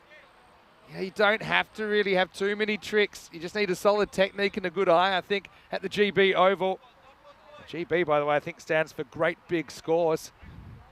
Nadi Gotla with a beautiful cover drive. Yeah, straight bat through the line. It's just beautifully played there by Nadi Gotla. Doesn't look to overhit it either. Just times that one beautifully. Goes away to the boundary rope. 10 runs off this over so far. 12, I should say. Got one more ball to come. Another bit of fake footwork, but I honestly think sometimes he's puts himself off more than the bowler. Prashar, brilliant 2 overs from him. Pushes up that rate past the 3-a-ball mark. None for 16 for Abitesh, and Romania at the end of the power play. They are, well, they're not 35 there because I think it was .4 dots. I'm going to say 39 without loss after 3. I think it would just be, he'd be better served, as he says, saying nice and still. I think hasn't quite updated just yet, says 2.3 overs. I will tell you that 12 runs went in that 3rd over. And Romania are 39 for no loss. So have a look here at a situation. They need to go at about 18.5 and over from here. It's not quite past the point of no return, but another quiet over or 2, and it will certainly get there. So have to get a bit of a move on here, Romania. They still have 10 wickets in the bank. Okie dokie. It's Abbas Ghani to bowl over number 4. First one's hit. Bit of a teaser for the fielder. Great effort by Waka Mahmood. Might have just got that on the full before it bounced, but what he did, he cradled the landing zone, so it wasn't to get past for a boundary. But I think technically, this is a tough chance that goes down. Very technically. Waka playing his first day on the network today. I know he's frustrated with himself, but couldn't have done a lot more. Now he got again, stands tall, can't elevate, just a single. Looking for Romania, can't get the 168. They need to make sure they at least get that 117. I don't think you're going to give up just yet when you look at the batting that they've got to come. Still 10 wickets in hand. Just need kind of 1 or 2 magical overs to spark this. That'll help. That's absolutely hammered by Moyes. Well, In the story of the three bears, this is the Papa Bear, because this has gone many a mile. What a shot. Maximal for Moyes. Oh, he rocks back. He's just got his weight leaning on that back foot. And he smacked that one a long, long way. It just allows him to get that elevation because he hits it underneath. Big six. Goes all the way. That was belted. Here's Moyes, one of those players. A bit like Bouillon. If he gets on a heater, you can't bowl to him. Hits this pretty hard as well. And that's going to beat the fielder. Just hit too hard. So going to be a knock-knock on the production container. Moyes goes 6 and 4. Looks like a man that's hungry for more. Right now performing well in this fourth over. Superbly played there by Moyes. Was a bit slow to start off his innings, in particular in that first over by Abhitesh Prashar, but he's woken up since then. And shifted up the gears. This is going to be another wide. Let's take another look at this. Abbas? Yeah, he just lands this one on the edge of the pitch. Isn't quite managed to get that right. I mean, he's fortunate it doesn't end up becoming a no ball. Missed by a lot, that one. Trying to get Moyes reaching. This is an interesting one for me. Ghani doesn't like it because he sees it bounce on the line. And I think it bounces half on the line, half outside. That's the way I saw it, see? So that's the one that the bowlers that probably technically should be getting that. But they haven't been. Ghani's not the only one with a grievance. So I actually think that's the perfect ball, but it's only perfect if the umpire's sure that it takes some of the line. Moyes takes this one sideways and he'll get 4 more. 50's come up as well now for Romania. We're throwing down the gauntlet to the home side.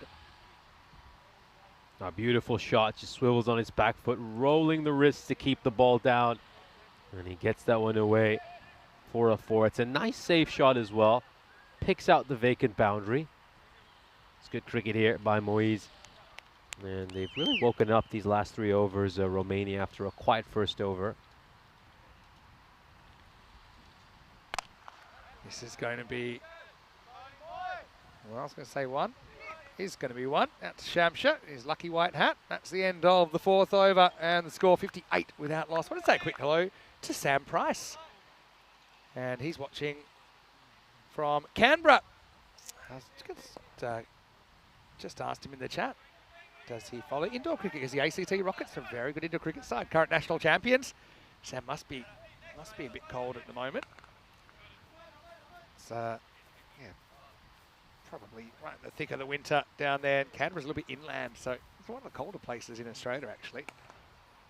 But hello to you, Sam. Great to have you with us. He says, yeah, outfield's looking fast. I mean, yeah, I will say it's a bit slower than some that we've seen in that it's got a bit of a sandy underlay, so it does kind of decelerate a bit. Some field just kind of rock hard underneath and you get some really tough bounces. Whereas here, I think the fact is just these players are hitting the ball so hard so it makes it look like the outfield's quite fast. I'd say it's kind of average. You see from the run-ups that have been used now for a couple of weeks in a row, there's a lot of the grass has been worn away there, so it is pretty sandy. Mandian's going to come on now, so change of pace in over number 5. You're bringing a slower bowler on. That worked very well for Romania, if you remember, right after the power play, I think. Yeah. Just bringing on Adil Mohammed, slowed down the run rate a little bit. Let's see if it works as well for Hungary, and he's just going to leave this one a little bit too short. Moyes rocks back on the back foot and smashes it over square leg for a 6. Not quite sure where Harsh bowled that from. It seemed a long way back from the front line. And so he does mess with the crease sometimes just to try and throw the batters off their timing, but it came out as a bit of a half tracker. Moyes put it away. Got it back under 3 a ball, Romania. Now hit down the ground and 6 more. Maximal! Something went to the offie and he bowled a little bit close to the front line, but it's the length, right? Pick upable length. And Moyes does exactly that, smacks it into the sight screen. It goes too short. It's the length that's been such a big issue for Mandian in all the games he take part in today. Remember, he was taking to the cleaners in the first match as well. This one's going to go into the gap, but Abbas Ghani has done a superb job to get across in time, but good running between the wickets by this Romanian team. They'll pick up a couple more runs. Gunny does well there, but I honestly think he's probably good enough to get to that and try and turn it into a catch. Remember, I feel like the wicket's worth something here. So he does well to save the boundary. Fraction short, 6 more. Well, this has been a crazy series so far. I know we're only kind of 1.5 games in. And just a fraction short on that leg spinner that's attempted from Manjian. And Moyes pounces. Hungry Bear, 46 off 14 now. Remember, he was 3 off 3 to start the innings. Now he gets a thick edge. That'll fly away. How far? 1 bounce, 4. So it's going to be 50 for Moyes. Brings it up in 15 balls. And the Romanians are making a bit of noise with the bats here against this challenging Hungary side and this challenging target.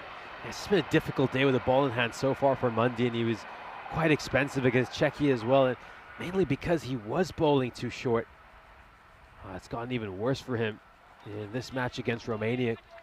Gone for 24 runs so far this over, and still a ball to come. Well, that's almost block hole, and it should just be 1. It is. So Moyes will retain the strike. Now 83 off 5, that's 166 pace, not far off the money at the moment. And the score, 83 without loss after 5. Players, as you can see, will have a bit of a drink, and it's a chance for us to welcome you into the commentary box. Vinny Sandu is the Maximo for ECN. Got Nishay Butt with me, and looking forward to what we've got to come as well. It's really nice, I think, that we've had the last 3 locations all represented in this series. So these players, they're in form, they've been playing the format. Obviously, it's a big summer of cricket in Europe as well, with the 3 sets of the T20 qualifiers as well for the World Cup. So, right here, Romania had a slow first over, but they've fought their way back.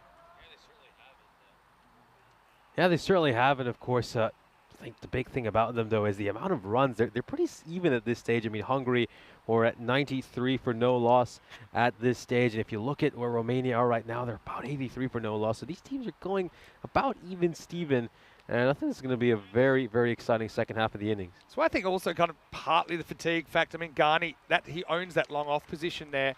But that's a catch, I think, for him. Normally, he would be catching that. He got a bit too defensive-minded. I think when you look at this stage, a wicket can save you so many runs. And I've got to admit, you've got a little bit of a friend there, don't you?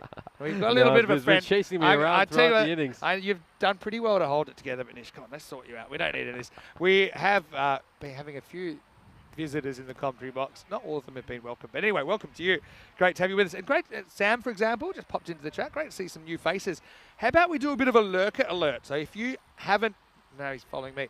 If you haven't commented in the chat today, I'd love to get a comment out of you. Just say, hello, and I'm watching from insert location. Let's see where people are watching from. Beautiful day here. I know in the Southern Hemisphere, I know their winters aren't quite as brutal as some of the Northern Europe winters, but it does get a bit chilly. I can't think of anything better to do on a Saturday night and to get by the fire and maybe cast the ECN on the TV. ECN, by the way, you're talking kind of 3,500 hours of cricket free per year. And if you don't like it, I'll give you double your money back. Okay, here we go with Waka Mahmood getting a bowl for the first time. Oh, Ghani loses his footing there. I hope he's all right. He's just clutching that right in left front of hamstring. He was never going to make it anyway. It was just hit far too well from Moyes, who's just gone full beast mode here, hasn't he? Ghani was at long off right in front of us. Went to take a step to his left. I think he might have cramped up. Hopefully it's not a tear or even a strain. Yeah, he's going to stay on. They do have a substitute fielder, is Amal Jacob.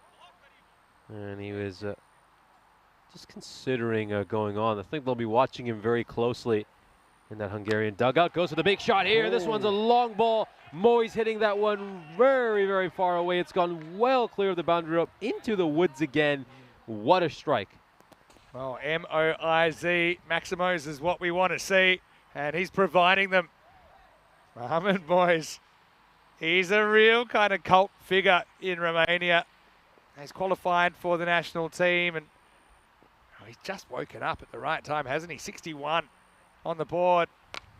Doesn't quite get hold of this one, though. Waka Mahmood, he's broken his way into this Hungarian side with some pretty good performances, specifically in the format, and he's quite a versatile player. He's able to to give you some runs down the order. He's a very good fielder. Left armour makes him a bit different. Also, we've seen him play for Gozo Zalmi in Malta. Now he got that. Steps across, doesn't quite get it. Holding up in the air. Rusick takes the catch. So Satvik, handy contribution. Didn't have too much of the strike in the last couple of overs. Didn't need to, but he'll hold out for 28. And Hungary finally break this opening partnership, 94 for 1. Yeah, this partnership was so close to turning into a century stand. And Hungary finally getting the breakthrough here. He just didn't quite have the ability to free his arms to play that shot. It goes up towards the fielder it made on. Sheikh Rusick holding on to that. And the first wicket falls for Romania. Great stand though. Got to say these two put their side in a good position. Yeah, here comes Irfan Hussain. Could see him in a key position here for Romania. Plenty of work still to be done. Well, Hussain and Moyes play together for the Bucharest Gladiators. Hussain playing his first season of ECN cricket. Top score of 78 in the ECS this year with 4 50s. It's an interesting one first up. It's going to be called a wide. Almost get some of the line. That left arm has got a slight advantage. Touch and go. Now lifted up over the top and Maximo for Hussain. Well, that is a brilliant way to get off the mark. Brings up the 100 as well for Romania. Great strike there, and that one goes sailing over the fielder with extra cover's head. There was not too much Harshamundian could have done about that. And Ijaz Hussain takes absolutely no time at all to settle into his innings. Wakar's gone for 18. He'll just stay on 18. He does pick up his first international wicket during the over, that of Nadigotla of Romania, who are 101 for 1 after 6. And have a look at that rate. They're pretty much right on the red line at the moment. Going at 16.75 and over. And that's exactly, well, 16.83 is what they are. 16.75 what they need. Ricky Gill listed next. Ijaz Hussain. Just feel like they need another good partnership to stabilise. Moyes didn't have too much of the strike in that last over at all. Let's see what happens as Marc Desfontaine looks like he's going to get a bowl here. First bowl of the series in over number 7. Yeah, plays his cricket for UCB here in Hungary. I think one thing we're talking about is the amount of strides he's made with his batting. Used to be a bowler, I think, as you mentioned, for UCB, but in this series he was very, very effective as a batter. Batting's come on really well. Hey, Mark's had a fair bit of international cricket experience now as well. But he's bowling to a guy a bit like Hansel and Zoolander. He's so hot right now. Moyes, the bear at the other end, gets it completely wrong first ball. So it's going to be a no ball for height. You see Mark just trying to do some stretches. It's a proper loosener, wasn't it? I suppose in a way he's lucky that Moyes doesn't get any batness, because that would fly for 4 and 6. It's about shoulder high, really. Moyes won't be too worried about that. He'll be thrilled to get a free hit. Desfontaine has to deliver the freebie. And it's picked up and it's hit a mile over the rope. Maximo to Moyes. He gets 7th heaven 7 off the first ball. Are we seeing history repeating? Romania now, supercomputer took a little while to be convinced, but now they are slightly ahead on the supercomputer. Yeah, they've really put themselves in a good position here, Romania. Just 60 of 23 now. 15.7 needed and over from here. This is where Hungary earlier, they just got completely flat. There's just no kind of energy in their bowling and fielding unit. Full toss again, slightly mishit though this time. Gets a bit lucky there, Moyes. It doesn't carry to the fielder. Luck always plays some sort of a factor in the result, you know. And so Desfontaine will get a crack at Irfan Hussain. Yeah, 2 teammates batting out in the middle for Romania. Both these players play their cricket for the Bucharest Gladiators. And they were both in the top 3 run getters in the ECS they had in Romania. This is going to be a wide. And the keeper does a good job to get across in time and make sure that it's not a minimos. Not the easiest take. Yeah, Vinoth, like I said, he's a part-time keeper, but he's done the job pretty well. No Stanahuja in the lineup after all this morning. So yeah, Ramesh, who's in the chat, hello to you. And he's saying Irfan has played a decent level in Bangladesh. You can see that in the 2024 series we've just had in Romania. He can handle himself. Oh, that one though, almost knocks out his leg stump. Thing is, Des Fontaine, he can potentially get an extended run at Irfan here, who's new to the crease. I do like he's trying to go full. You see he's kind of overdone it a couple of times. I think one of the other issues is that the line hasn't quite been right. But I like what he's trying to do here. Des Fontaine, MDF, as we call him sometimes.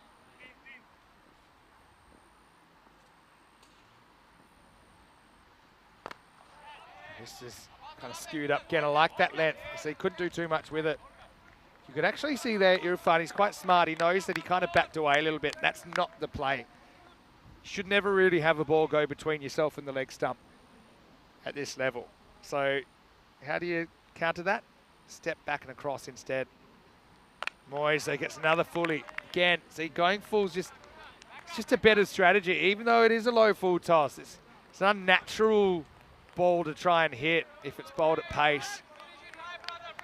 Romania just kind of need a boundary to at least kind of tie the over. The rate required about 18 at the moment. Only 11 have come off this over. Yeah, the one ended in a bang here, Romania. And I think they might, or will they? Fielder goes back. Ghani takes a very good catch. Probably was going for 6, but Hussein not able to get it out of the middle of the bat. And so Hungary strike 112 for 2. And I got to say, Mark Desfontaine, I know he had a bit of a shocker first ball, but I liked his tactics. He was trying to pitch the ball up, trying to get it in the block hole. Ghani had to go kind of semi-limbo, didn't he? Right back towards the boundary line. But Irfan, unfortunately, can't be too productive. Just the 1, 6 and 7. His total score, 112 for 2 after 7. This is what's coming up in match number 3. Now, I should let you know that matches 3, 4, 5 are 15 minutes later than the normal starting time. So it'll start at 1:15 Central European time. I know that's 2:15 in Romania, for example. And it is 4:45 in India. But Romania taking on Czechia, the two tourist teams, we'll call them those. They've been really good this morning. They've been really competitive. They have a certain energy about them, and I think Hungary's trying to capture, but they're kind of having to fake it a little bit because they've come off quite an intense European cricket series, and then a lot of them from finals day as well. So Romania winning the toss and batting in that one. Luca Petre was great with 3 wickets in the last game. This game, I suppose. and Moyes obviously clicking with a bat. He's 70. Rates crept out past 3 a ball again, but Moyes has been destructive. Shamsha gets a second over. Moyes can't get under this, and he's going to have to give the strike away. Ijaz Hussain comes out at number 4.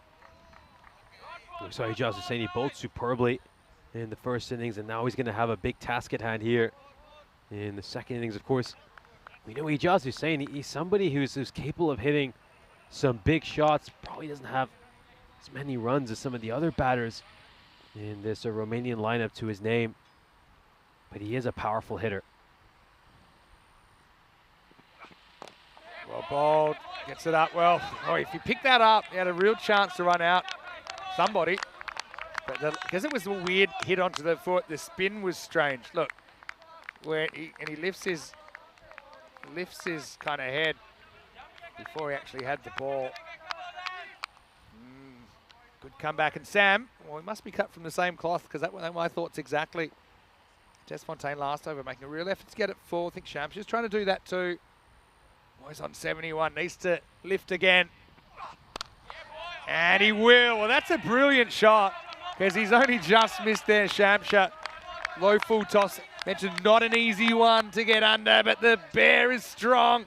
The bear goes long. Moves to walking stick, 77 in Romania, staying alive. It's a low full toss. It's not easy to hit that. He makes the room to strike it over long off. Goes to the left of the ice cube. Big hit. And you really have to feel for this match, I'm sure. Not a lot has gone right for him today. Oh, that's absolutely smashed, but Garni is going to do the fielding. I think he's made this. They're going to have a look at it, but you see, I think Moyes knows that Garni's going to throw. Let's have a look. Is he home? He should be home. He is home. But Moyes, if he got even a little bit lazy there, he was going to be gone. That's good fielding by Abbas. Even more than good, really. Moyes, that's good to see him legging that out. It's very easy at this stage. You're fatiguing a little bit. You're swinging so hard pretty much every ball. You're into the 8th over. And maybe the Moyes of old might have just kind of dawdled for a couple of seconds. That would have cost him his wicket. Potentially would have cost Romania any chance. 20 and over required. I mean, if there's one field where you could do that, it's here. How's Garni though? No, he's got a slight twinge in his left hamstring, it looks like. Still keeping his standards very high. Shamshat still searching for his first international wicket. Hussain hasn't clicked here. He's only faced 2 balls, but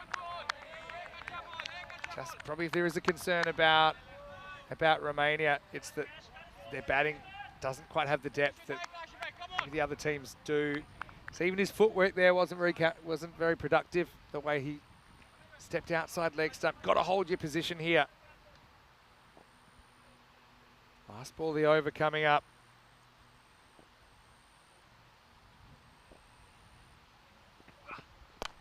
Hits straight and hits long. Gets the gap. Well done by Ijaz. Gets himself out of a jam. Shamsha has to go back to the drawing board. None for 37 for him here in match 2. Yeah, Romania now 127 for 2 after 8. Yeah, after an incredible ECS, Shamsher has not been able to follow up in the international so far. Ends up with figures, as you mentioned, of 9 for 36. Oh, he'll be very disappointed. And, you know, looks like we've got another thriller on our hands in this match as well. I mean, it's hanging finally in the balance. Romania going at just about the run rate they need. 41 runs needed off these last 2 overs. So, captain's got a bit of a dilemma here. I mean, obviously, 1 over is going to be bowled by Mark Desfontaine, but who does he turn to for the other over? Well, I think we just got our answer. It's going to be Abbas Ghani. Well, in the air and 6. Just climbs out. Moyes to 84. What a knock from Mohamed Moyes. Well, what I was going to say is that, you know, Romania, they only had to defend 60 in 2 overs in match 8 of the ECI a fortnight ago to win that. They gave it up to Austria, who ended up pinching the trophy. And this is less than 60. Moyes, though, in the air, finds the gap. 1 bounce 4. So 6 and 4, he moves to 88. Moyes, by the way, this is his 9th ECN 50. He's never scored this many. It's actually his highest score now. Going past the 78 not out. He scored against Portugal 2 weeks ago. He's 88 off 28. Maybe had a slow start in the first over as well. Bare attack. Well bowled, right on the line. Right on the line. And umpire Steve gets it spot on. Remember, the line belongs to the bowler. That bounces perfectly on the middle of that line. Moyes wants it, doesn't get it. Has to shake it off. 31 off 9. Goes again, and 94 now for Moyes. Now we see lightning striking twice on a sunny morning in Hungary. Maximo makes it 25 off 8. Perhaps another grandstand finish to come. Oh, you just feel the tingle now, don't you? This reminds me of finals day yesterday. We saw some great chases right at the end. Well bowled by Ghani. He's got it right a couple of times. These are crucial dots. 25 off 7. I still think I'd back the fielding team here. 25 off 7. Not really a double click either. Hussain's fairly new to the crease. Did hit a 6 last ball. Yeah, this ball has to disappear. It absolutely has to disappear to keep Romania in this game. If it does, it'll be his first ton.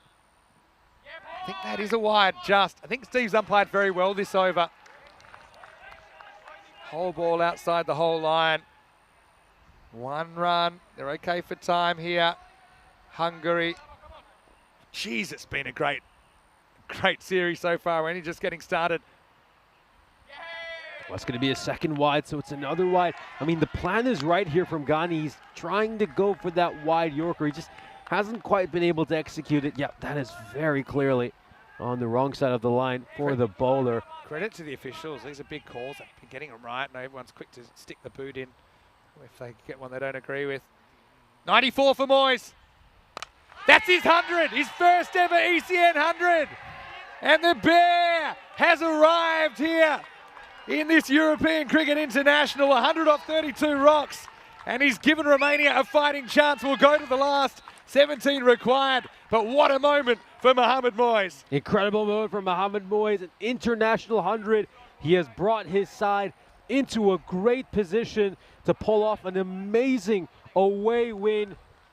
And for Hungary, this is looking like a familiar tale. I'll be having some jitters, some flashbacks to what they witnessed this morning against Czechia. Here's a look at the bowling figure. So going back to Ghani for a second over proved to be a mistake for the captain. He goes for 24 runs. And this one, surely it's going to be Marc Desfontaine. He went for just 11 in this first over. But, okay, this is a bit of a surprise. They're going to introduce a 7th bowler into the attack. It looks like it's going to be Rosic bowling this final over. Now, we know Rosic, he's a big-time performer. He's a player who has stepped up in big moments for his club, Cobra CC, but he was very expensive this morning, and they're not going back to Desfontaine, who we know did a superb job. So he needs to score something. Oh, that's something. Because anything's a good result here. 1-4-6, right? With Moyes seeing him so well. And Rosic, even normally a guy comes in just to bowl the 10th over, hasn't bowled before, you'd say you might be rusty. Rusic's not rusty. He's bowled so many overs over the last couple of weeks. And just backing his experience, the MVP of this European Cricket Series in Hungary, Rosic. 16 off 6 required. Pace off, hits it hard. Good fielding though down there by Shamsha, keeps it to 1. Now we've got gun versus gun, 15 off 5 required. Moyes to face up to Slick Rosic. Yeah, Rosic's only over in the first match, went for 26 runs when this entire Hungarian attack was taken apart by Czechia. All right, Moyes, 100 and counting. Slow ball, I think. He goes after it, offside, holding up, an opportunity and taken. Clever bowling by Sheikh Razik. He got Moyes chasing outside the off stump. And a good catch taken out there by Harsh Mandian. He's got a very good pair of hands. So the Bear gets them so close, but not quite across the line. It's going to be tough for a new batter to come out and try and hit the probably 3 boundaries they need to win this game. But what a super knock for Moyes. If it's enough to get them the win, we'll find out. He'll go for an even 100, his first ever on the network. 153 for 3. Superb batting performance by Mohamed Moyes. It was one of the finer innings we have seen, and rightfully so. He gets some pat on the back. You can tell he's absolutely gutted. He's a team player. He wanted to be there and try to get his side over the finishing line. But now it's down to Gill. Ricky Gill, he hits it hard. Abbas, very cool in a crisis. If it is a crisis, potential crisis anyway. 14 off 3. Well, now you need to score something off this ball. So even you got to run to the keeper. You got to, because otherwise the game's pretty much as good as gone. Can Hussain lift another one out of the park and keep this a contest? In the air, Ghani should swallow this one. He does. And you'd imagine that's the match-winning catch because it won't be any run. He's got 2 legs that aren't working, but luckily he's got 2 hands that can catch a cricket ball. So Ghani does the job. Hussain goes for 8, and Romania is so brave in the chase, but they're surely out of it now. 154 for 4. They certainly gave it a good go, and Ijaz is saying, you know, he was brought up the order because they know he's someone who's capable of clearing the boundary. In the end, just couldn't get enough to get it over the rope. Instead, he finds Ghani, one of the safest pairs of hands. And Ghani, this man's a champion. He is a champion, winning the title yesterday with the Budapest Blinders.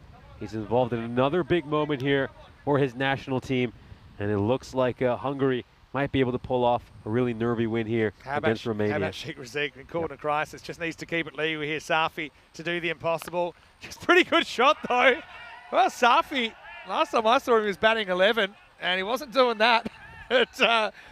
Oh, I suppose it puts some kind of pressure on Sheikh Razik in that, you know, if he was to bowl a wide here, this game might come back to life. Just needs to keep it straight, and Sheikh knows it. And he's not going to bowl an extra. So a thrilling game, another high-scoring game. Romania, despite the efforts of Moyes, who scores his first ton. For me, he's probably the player of the match. I mean, Ravindran might have a case as well for his 82 not out in the first innings. But the final score in match 2, Hungary 167. Romania 167 runs the margin. Look, Romania, remember how many plays they're lacking as well. I think they'll give them a lot of confidence. Even though they don't get the win, they will pick up a point from that match. Yeah, certainly will.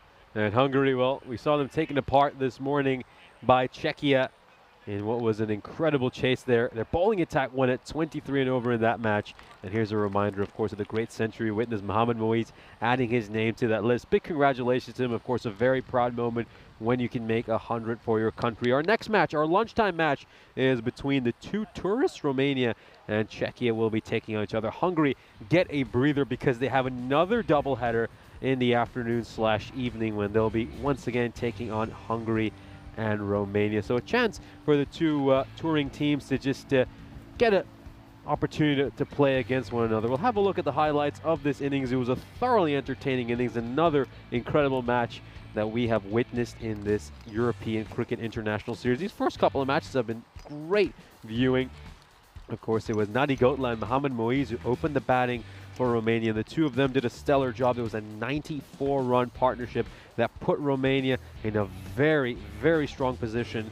And at this point, we thought that Romania would certainly have a good chance to go on and win this game. And maybe lightning would strike twice, and Hungary would be taken apart for the second match running. We take a look at some of these great shots that Mohamed Moiz played. I mean, these were just gorgeous cricketing shots. You saw some of these fantastic pulls and hooks he played. I mean, just showed he's so strong on the back foot.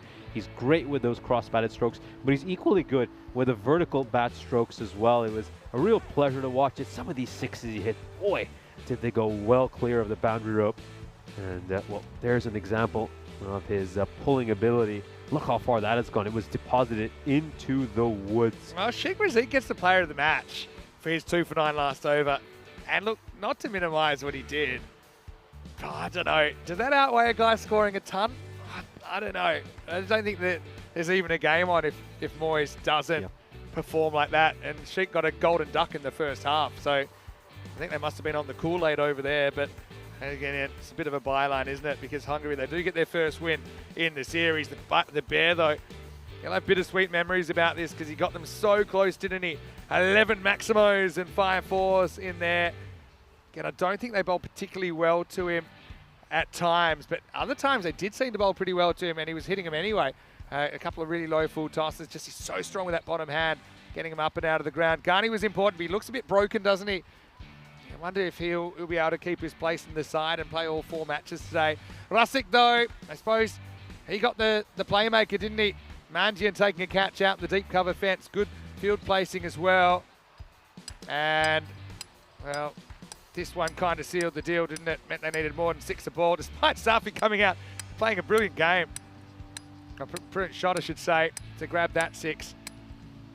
It was a bridge too far. Romania, 160. Still a very, very good score. They'll win you a lot of ball games, but not quite good enough to get over Hungary on this occasion. Looking at the scorecard then, a memorable innings for Mohamed Moiz. The Bear, 100 off 33 balls, but he fell at the last hurdle. 28 to Nadagotla, played some good shots early. Everyone else came out and tried to scrape him over the line. Couldn't quite do it in the end. Hungary, I think, look at the extras there. I mean, 8 wides, 1 no ball. I think they didn't give too many away. I think 1 and over is probably acceptable at this level when you're often trying to hit that tram line.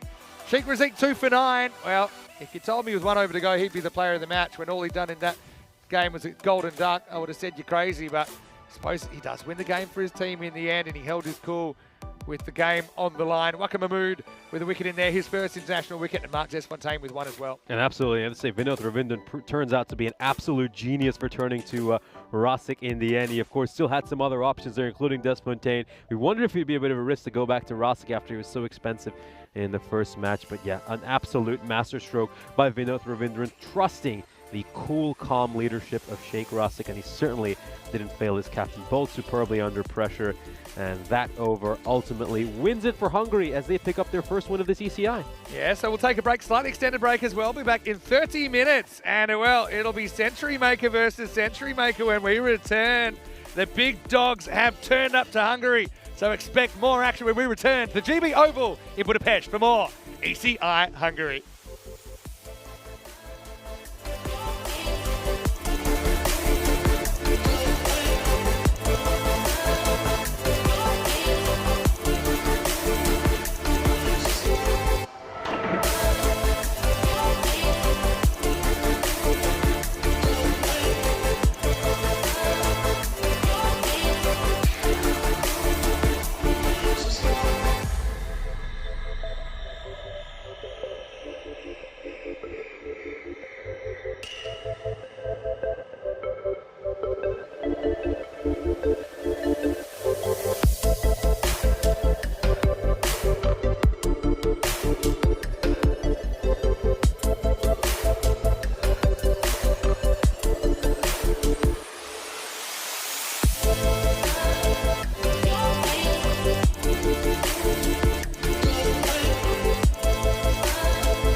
This European Cricket Network event is proudly brought to you by HCL Software and Paramatch. Hello and welcome back. It's been a roller coaster of emotions so far here on day one of this European Cricket International weekend. Coming up, we've got the two touring sides going toe-to-toe. Romania taking on Czechia. I know a little bit earlier we had the coin toss for match number 3. Let's see what happened. Match 3, Romania versus Czechia. Thanks, Luke. Good luck. Cheers. You too. Czechia, is your call. Heads. Heads is the call. And it's tails. We'll bat first. Romania won the toss and they will bat first. So Luca Petre standing in at the toss. Wasn't he great earlier for Romania as well, picking up 3 wickets. He's won the toss and he's elected to bat. So Romania, this time they can try and set a total. Look, we've mentioned it a few times already, but it's a real challenge for them to kind of step up without some of their established players. But it's like the feeling in their camp. I think they're going to roll with the punches they know. They're going to have their ups, they're going to have their downs this weekend. And look, the Romanian bear, Mohamed Moyes, watch out for him. He's a really big hitter if he can get going, as we have seen before. For the Czech side though, what about that chase earlier on? Sazi Bujan with his second ECN century, his first international century for Czechia, and they chased down 151 in just 6.5 overs, taking all the points. So if they could consolidate with a big win here, a 3-pointer, even a 4-pointer, they could be quite hard to catch. And they'd be off to a very, very good start in this one. Nishay Bhatt is ready to go for the first ball. Match 3 on the way. First time we've seen these two teams tangle. Romania versus Czechia. Romania winning the toss and batting first. Thank you very much for that update. So it's time for the two tourists to take on each other. Hungary going to get a well-earned break after a doubleheader this morning. Of course, Hungary, well, we'll see them back in action in just about a couple of hours' time when they'll be getting set for another doubleheader. But it's now time to turn our attention to Romania and Czechia. So Czechia off to the perfect start in this international series, picking up an bonus point victory this morning against the host, and they did it in style. Of course, they had to chase down a target of 151, and they did it with 3.3 overs to spare. Meanwhile, for Romania, they put on a great show. We have pointed out that this side is missing a number of key players, yet they fought hard, and they came so close to winning that match. In the end, they fell just 7 runs short. Here's a look at the win predictor. So Czechia and Romania. Czechia 58% favorites according to the win predictor. And, well, you have to say that sounds just about fair based on what we've seen this morning, and also some of the issues Romania have with a few key players missing. I think that is important to consider. I mean, Romania, of course, they are in the Premier Division in the ECC, whereas Czechia are in the Challenger Division. But overall, you wouldn't say too much splits these two teams because, you know, they're kind of on the fringes of those two divisions. You'd say Romania probably down there at the bottom of the Premier Division, Czechia right up at the top. You know, you'd say either side has a chance to get promoted or relegated. So, yeah, this is certainly a very exciting match that's coming up. And let's see how this Romanian team fares. I was very impressed with the way they played earlier today against the hosts. Of course, led by an absolute star performance by Mohamed Moise, who made 100 off just 33 deliveries. Here we go, first ball. Down the leg side, starts off with the wide, so Chaudhry was superb in the match against Romania. He bowled terrifically in the first over. Really set the tone for the rest of the match. He picked up a wicket, and then of course there was another wicket, which was a run out which he was involved in, and that just set the tone for Czechia. They would come back well, though, to Hungary's credit, despite that over where they were 3-2.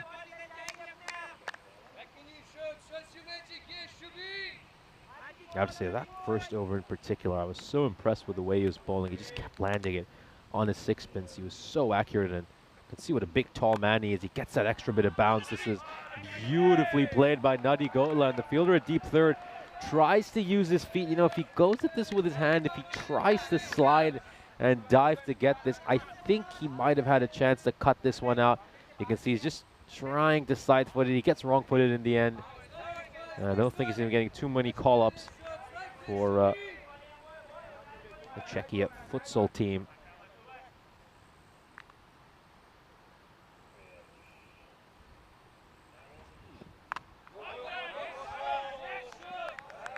Nice comeback there by Chaudhry. We got Daniela Churita joining us in the chat, saying a big hello and cheering this Romanian side on.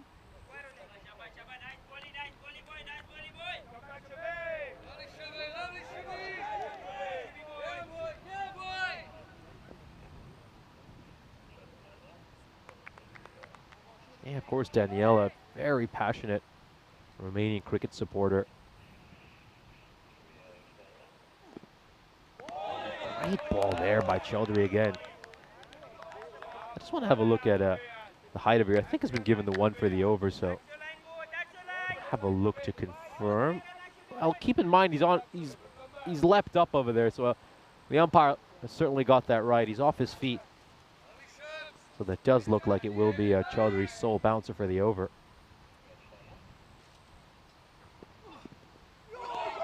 The thing with Chaudhry, though, a player like Chaudhry, if he even bowls it full, you know, he's kind of like a Glenn McGrath, isn't he, where you're still not sure whether you should play it on the front foot or the back foot just because he's going to get that much bounce. You know, if you go forward to him, you know, it's going to hit it very high up on the bat. It's probably going to hit the sticker of your bat or the splice of it.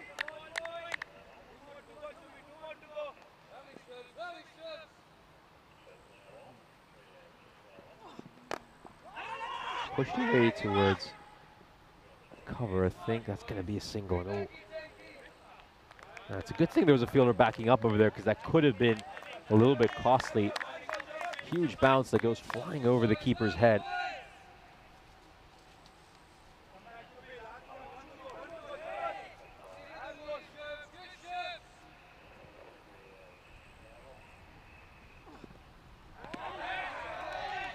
Looking to down the leg side, trying to make some room to strike this ball over the offside. You can watch what he's done there, just backing away, looking to hit it through covers. And it's a great over by Chaudhry once again. Very impressed with him.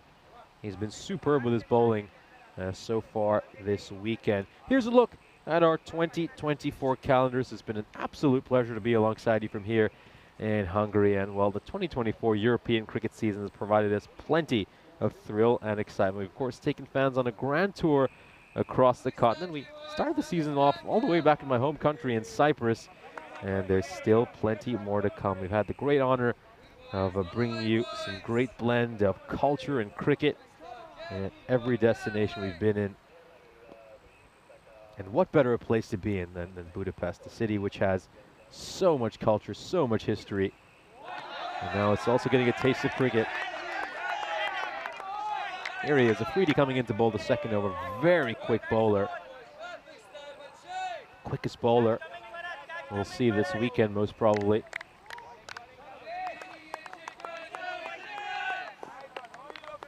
I think he settled in well in that opening match. He was a little bit expensive in his first over. It went for 19 runs, but then he came on to bowl the penultimate over and gave up just 6 runs, which is honestly magnificent.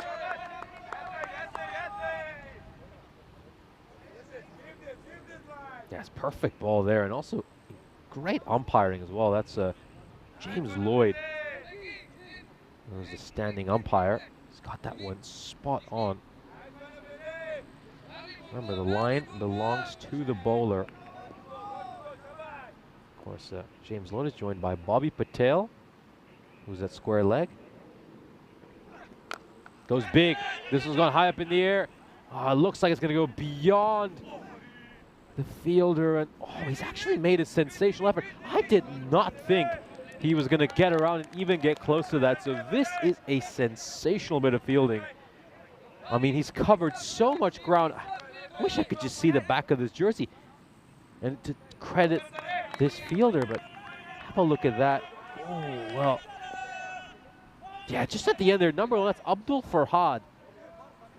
Terrific work by Abdul Farhad. Abdul Farhad is, just to give you an example, he's standing at an orthodox third man position, and he's absolutely sprinted at that ball to get to it. Of course, taking that catch would have been something truly magnificent. It would have been one of the best catches we've seen over these last couple of weeks. But he's done a stellar job to even make sure it doesn't go to the boundary rope. So massive, massive props to him for that fielding effort.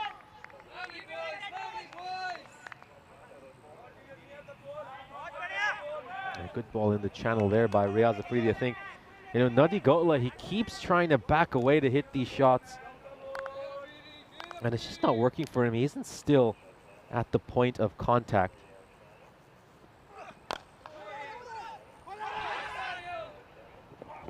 Ooh, direct hit, and maybe he was in trouble.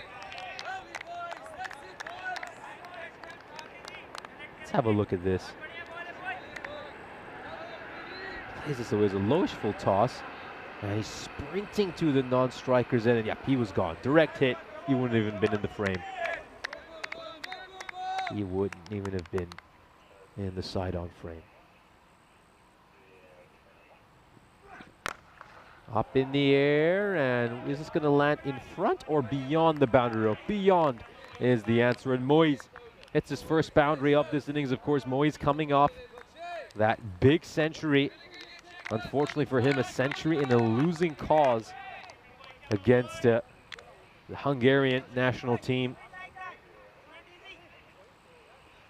Let's have a look at the standings. As we can see, Czechia are on top of the table, sitting pretty there with a bonus point victory against Hungary. They put on an absolute show with the bat in hand.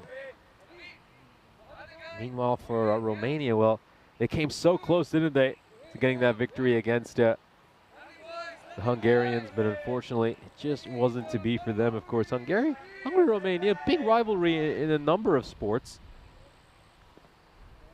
We do know when they play each other in football and many other sports, which are probably the primary sports in these countries. They always have very heated matches. Now, this has been given a no ball, so has he overstepped again? I mean, Chaudhary overstepped a couple of times in the previous match. Let's have a look at this here. Ooh, well, that's a tight one for sure. I mean, for a moment, you just wonder if a bit of his heel is behind the line, but we certainly can't tell as well as the umpire. Great shot there, capitalizing on the free hit. Nadi Gotla goes away for a 4.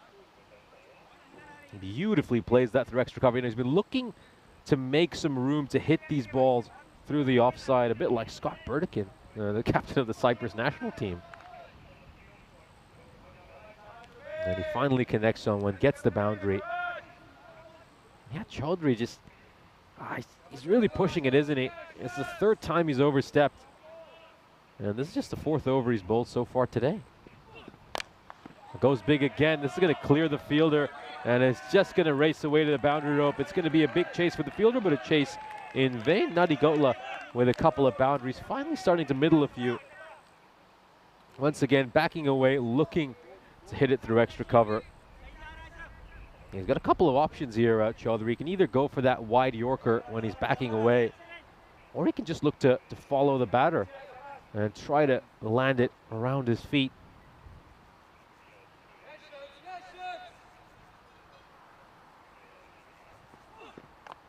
And look how far outside his leg stump his stance is.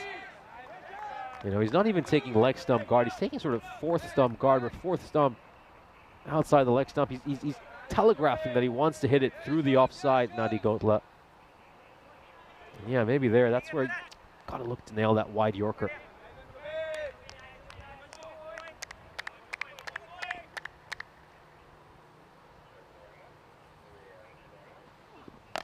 Up in the air, and this is going to go a long, long way. See ya later. What a hit. Sweet connection by Moise. Now this man, well, he's not brought any putters with him today. He's just brought the driver, and he hits another six. That's his 15th six so far today, and he's just into the second innings he's batted in. It's been great batsmanship by one of the finer cricketers in this Romanian team. Of course, he would have been gutted. I mean, it always really hurts when you're the batter and you play so superbly and you can't even see your side get over the finishing line. Well, he's managed to make that 100, but unfortunately for him, his team just wasn't quite able to get over the finishing line. This one's high up in the air. It should go clear of the fielder unless he can take a really special catch.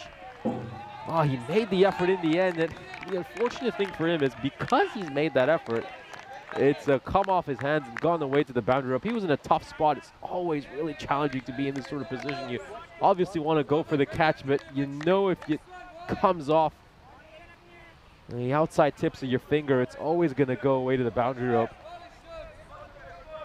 And maybe if you just leave it, there's a chance it could just slow down in the outfield, bounce up because of a bit of top spin, and you can save the runs. Oh, what a hook shot. What an incredible hook shot by Moise.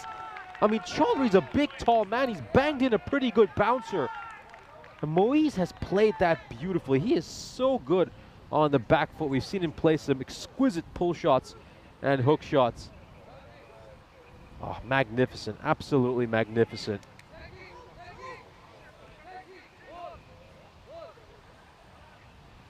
Power play comes to an end. 40 runs off it. Big over there for the Romanians. They get 26 runs off it. And they just finally cash in on the power play right at the end, of course. They had a couple of quiet overs prior. 6 and 8 runs coming off the first 2 overs, respectively.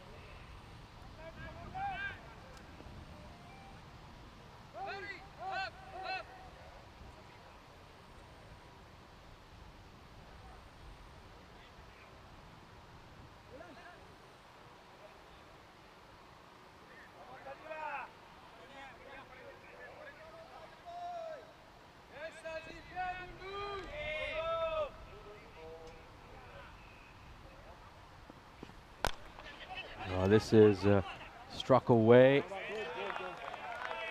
and it's going to go towards the non-striker's end. Just be single.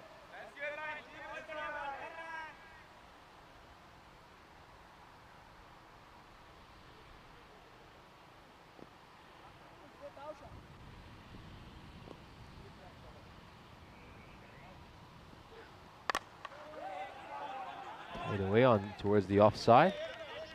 It's going to be just the 1 run.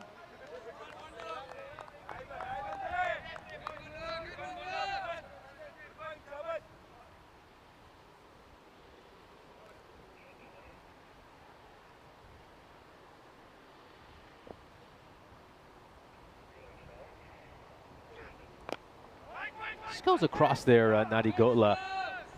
And he knocks that one away towards square. I like a chance to just get into the chat. Tassin Dip thinks that Romania needs to get just over 154 runs in order to win this game. Yeah, you'd have to say, I think so far, from what I've observed, 150 to 160-ish should be a par score. in this ECI weekend, of course. As I said, just add 20 runs to the par score from the club matches we saw, and usually that gives you an idea what to expect over the international weekend. Once again, Nadi Gotla going so far across.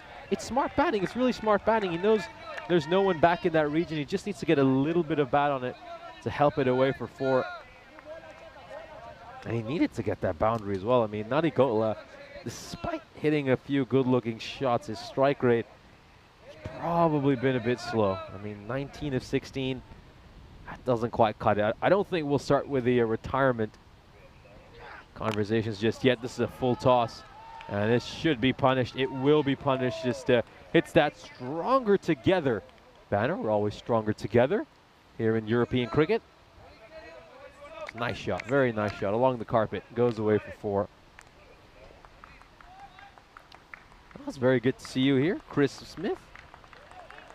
Incredible innings, as you mentioned, by Moise in the previous match. Daniela Chirita saying that she unfortunately missed it. Well, the great thing about our streams is you can, of course, go back anytime you like and relive any particular moments. And, of course, make sure to watch out for the highlights when they're uploaded on our YouTube channel, European Cricket ECI. And of course, make sure you get all your European cricket news from ecn.cricket, europeancricket.com. You can use either one of those URLs.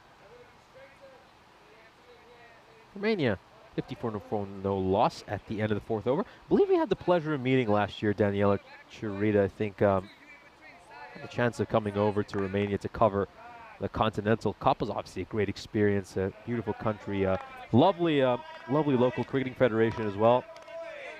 You know, they really treated us wonderfully over that weekend of action, and we had some great games as well. I mean, Malta and Romania, I mean, what a series that was. It's gone up in the air, and it's going to go over the rope for 6. Big shot there by Mohamed Moise, continuing his good form from the previous match. And just going back to that series, it's just an incredible series. I mean, obviously, Romania started off with a couple of big losses at the hands of Malta, and they come back with 2 big wins. You know, I mean, initially when you looked at those first 2 games, you would have thought that Romania were really hapless, but then they turned things around. I think their batters really woke up, and they started to make some big runs. And of course, it was decided in that dramatic final match, and this one is going to be taken really nicely, caught by the fielder. That's Riaz Afridi who takes that catch. And the first wicket falls. This is a really, really important wicket. It's Moise who has to depart. He gets a good start here, Moise, but he isn't quite able to go on and get a half century as he would have hoped to. Brilliant catch, running to his left. And the hero from the previous game will have to depart. Still batted nicely. Gets a score of 30. As Romania are 56 for 1, 4.2 overs in.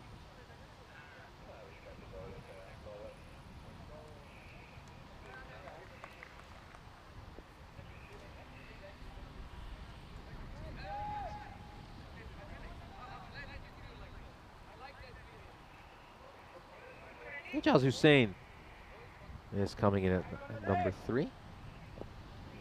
Beg your pardon, this is Irfan Hussain. Up in the air. Lands safely.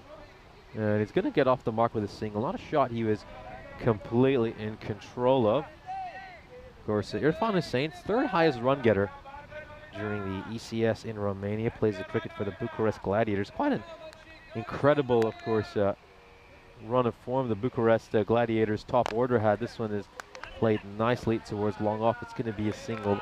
All 3 of the top run getters in that European cricket series we had in Romania right at the start of this month were Bucharest Gladiators. You had Moise at the top with 435 runs. Amir Hamza 434, and then Irfan Hussain at 432. So 3 runs literally splitting the top 3. And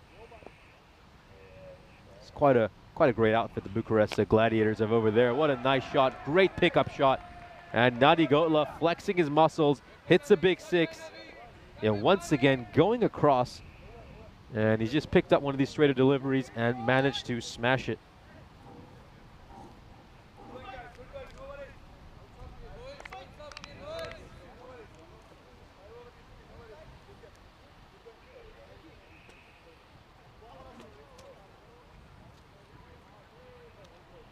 Okay, so the players are now going to have a drinks break, and of course a good chance to welcome you into our commentary. I'm Nishay Button. Welcome to the parity match in-game analysis. It's been a steady start here for Romania. They're going along at a run rate of 13. They've put themselves in a good position here against Czechia. Czechia, I think, not getting that wicket right at the end, that very important wicket of Moise, will certainly give them some hope heading into the second innings. Of course, Moise batted superbly against the hosts Hungary, making 100 of just 33 deliveries. And now, well, he's departed. Someone else is going to have to step up here for Romania. Romania, of course, as we mentioned at the start of today's broadcast, are a little bit shorthanded. A number of key players have not been able to make the trip to Hungary for them. They're missing the likes of Vasu Sani, Taranjit Singh, Satishan, and also important bowlers like Manmeet Kohli. But you got to credit this team. They are fighting hard. They're doing an incredible job. They almost managed to knock off the hosts in the opening match of the day. In the end, they fell just 7 runs short, and they're putting on a pretty good show in these first 5 overs as well. Let's head back to the middle, where we're ready to resume with play. It's going to be Farhad. It's a bowl. This first over after the power play, of course, Farhad did an exceptional bit of fielding out at third earlier in this innings when he saved a certain boundary thanks to some very, very quick work. I mean, he absolutely sprinted out to behind the keeper to that kind of long stop, backstop position and saved his side 3 runs. Here we go. First ball after the drinks break. Big shot, big shot. See ya later. Irfan Hussain manages to smash one straight back to Bucharest. Maybe some of his Gladiator teammates will get that one. Huge shot. And it's not the way you'd wanted to start if you're Czechia right after the drinks break. Of course, a good chance to welcome back Mr. Maximo Vinny Sundu into the commentary box. Yeah, thanks, Nish. Good to be back. It runs and a big wicket. That's what we saw in the first 5 overs. Moise falls. Now let's see who can pick up the pace for Romania. Adagotla's still there. Hussain, good sign from him there. He'd love to make a meaningful contribution here. This is struck out towards long off. It's going to be a single. Yeah, Farhad's got a good change of pace. I quite like him in the second half of the innings, just because that's where batters are pretty much swinging at every single ball. So he's not the quickest, but because he's got that good slower ball, his regular ball is quicker than, well, it seems quicker than it actually is. Goes across once again, Nadigotla. I think he's really made that a tactic. He's looking to go back and across and try to play it through the leg side. Let's have another look at this. I think it's fine. I don't think there's any problem there. Definitely is. Satwick pointing at the line, which was outside where the ball was. Pretty well bowled by Farhad. Loves that angle. Satwick should just, there's no one back at deep point. He knows he's going to get that kind of ball. Just slice it over point. Straight down the ground. Is this going to pierce the gap? And oh, wow, that's painful, really painful for Samavun Davizi. He's just stuck a cough out to try to stop that. That's going to hurt. He'll be really sore. Davizi's the most abnormal cricketer that I've seen in a while. And the fact he just basically charges at that legs first shows you. He's a little bit crazy, but that's what we love about him as well. Saves the 4. Yeah, might need the shin pads if he's going to feel like that. We might have needed the jaws of life to find it if it went somewhere else. Oh, this is huge. Don't worry about fielding for that one. This is an enormous 6. Goes sailing into the woods that surround this cricket ground. Hussain with a massive hit. Yeah, that was really well timed. A little bit of a flourish in that as the back heel went up in the air. What a shot from Irfan. Hey, I want to say quick hello to Ravi Kumar Solanki, who's watching from Prague, and hello to all my friends in Prague. Dobry den. Great to have you with us. And nice to see Daniela in there as well. You mentioned her a minute ago. 2 really improved countries over the last few years. Just the way they've tried to bring some professionalism to their setup. There's the slower ball for Farhad, which he's just so good at. Deceives the batter really well over there. Let's take a look at it. Yeah, it's been done by the lack of pace. And that brings the 6th over to an end. Romania are 79 for 1. So kind of at the crossroads in this innings. I think it's good signs from Irfan Hussain. He's been able to bash a couple early. Probably of the three teams, I think Romania probably have the least, I suppose, potent batting lineup on paper. That means they're just going to have to rely on those top order guys a little bit more. Having said that, we saw them fight all the way. That first game, we saw Safi coming out hitting a 6 late in the piece. Right now, Magare is going to get a ball. First one, he loses it down the leg side. Magare, mentioned earlier, probably more a batter that occasionally bowled, but his bowling's come on pretty well, and it's particularly good, I think, in the late overs, trying to get it up in that block hole. Nadigotla makes that early movement when he gets a single. Nadigotla, there's sometimes that he's just absolutely on fire. I would say it's been that way so far. Going at 145 strike rate. It probably is unders. He probably need to be going 200 plus. This one is in the air and did not pick that up at all. That's Riaz Afridi, who's at a pretty straight long on. Just did not see it. It went to his right. He actually ran to his left a couple of steps. Probably wouldn't have made a difference. Hope everyone's all right in the officials' tent.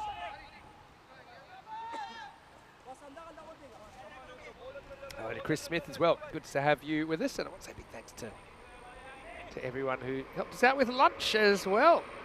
Let's just stepped out for a second to enjoy his.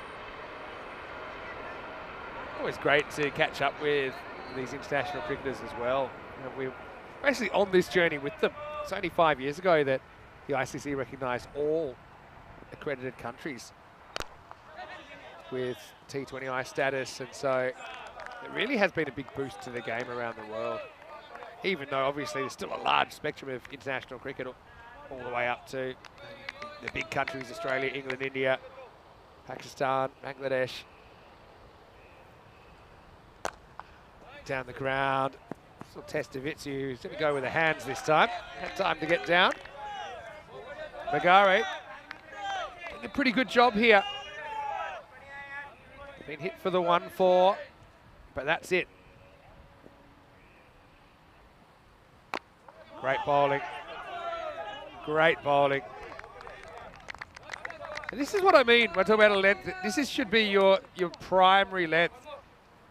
They're bouncing between the feet, or at least kind of at the feet of the batter, who you know is going to be going after you. And this is the one that isn't right, and it's going to disappear. Powerful strike from Hussain. Maximo.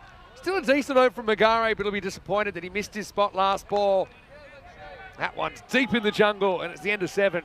93 for 1. Yeah, really kind of summing up my point. Those last 2 balls. Second last ball, had to jam the bat down, couldn't really do anything with it. Let's have a look at some of the upcoming events, and these are all the events that we'll have before the ECC. So, yeah, Bulgaria starting on Monday. I'll be in Croatia for a bit of bonus content, 3 days, including a 5-match T20I Mediterranean Cup series between Croatia and Spain. Also our very first ECSW. So Daniela promised me you'll tune in for that next weekend. We'll have a Serbian club and a Croatian club going head to head. Now, this is in the air and gone. So Sahil Grover takes the catch. Nadigotla just kind of lost his way in that innings. He was finding it hard to pick up the boundaries. Once again, Farhad kind of challenges. Didn't really hold his shape strongly there.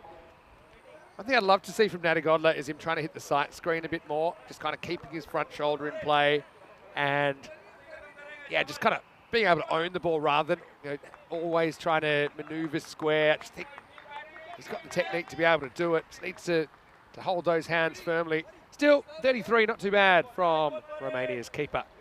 As he departs, it's 93 for 2 after 7.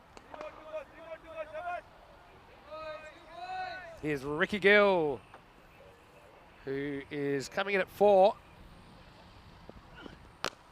And he's going to start by hitting one straight through the hands of Riddick Tomar down there. Maximo.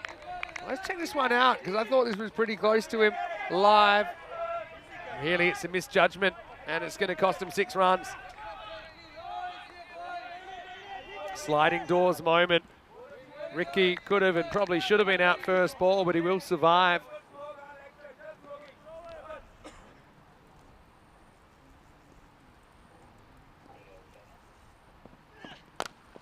That's going to be 6, and no one's getting near that one. Maximo. Yeah, funny how Nadigondla's wicket, just maybe it's the wicket they needed to lose to gamble on a new batter. Ricky's come out and he's just swatted the first 2 out of the ballpark. 100 up now for Romania, still 2.5 overs to go. Czechia, they did chase down 150 earlier, but remember, 100 of those were made by Bujan. A lot of the batters still untested in this series. There's that slow ball. Knew he'd go for it as well.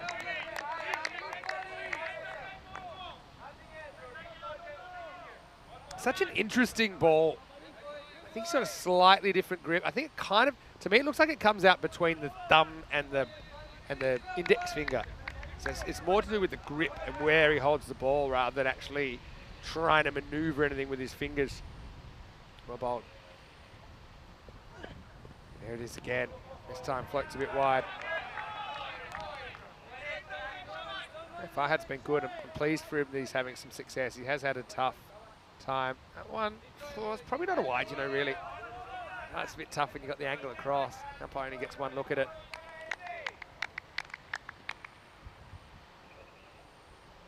Couple to come then for Abul Shahaz Farhad.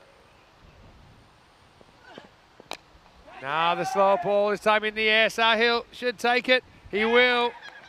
So it'll be a second wicket for Farhad, but still Gill, it's not a bad T10 innings. Bashes a couple of 6s, gets the score past 100, but he'll be the 3rd wicket to fall. And the score is 106 for 3. I think you do have to be pretty unselfish in this format of the game. No one likes getting out, but you have to chance your arm. He did pick the slower ball there, but again, you have to adjust the timing to the microsecond. Grover is the hot hand. We have seen him take 5 dismissals as a keeper on ECN, but Yogendra Singh has been filling that role today. I imagine there will be at least one game where they'll give the gloves to Sahil. Big hello to everyone. I'm sure Danny Hudacek is tuning in as well. Of course, Danny was here with me for the first half of this 2 weeks. Here's Ijaz just saying, gets the slow ball first up, smart. Really good from Farhad. Good finish at least. Did travel for a couple of maximos earlier in the over. They finished with 2 for 27, and Romania 106 for 3 after 8.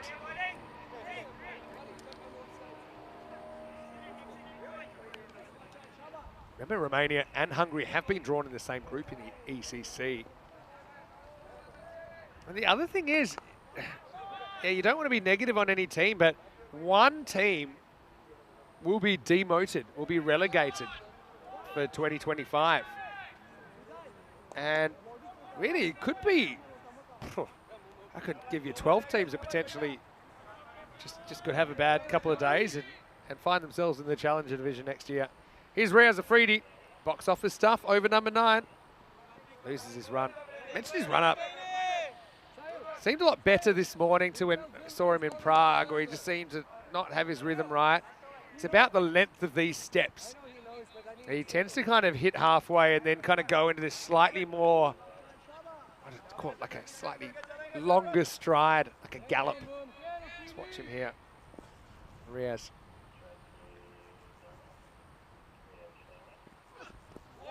Oh, it's such a brilliant stop from Devendra. Has he stopped it? This might be one of those ones that hasn't hit anything. It might have squeezed off the bottom of the bat. No, it's going to be a bye.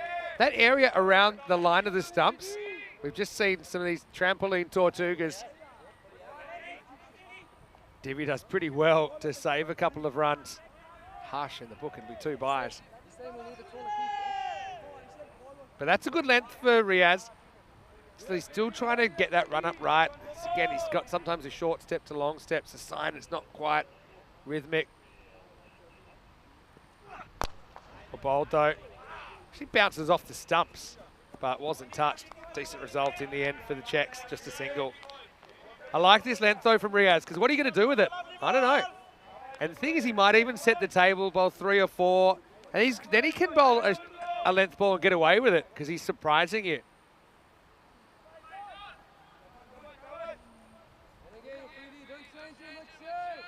That one just kissed the stumps. Also not the kind of bowler you want to face if you've just come to the crease, like Ijaz Hussain has here. Takes a lot of courage. Yeah, it's a new batter. You can kind of blast past him.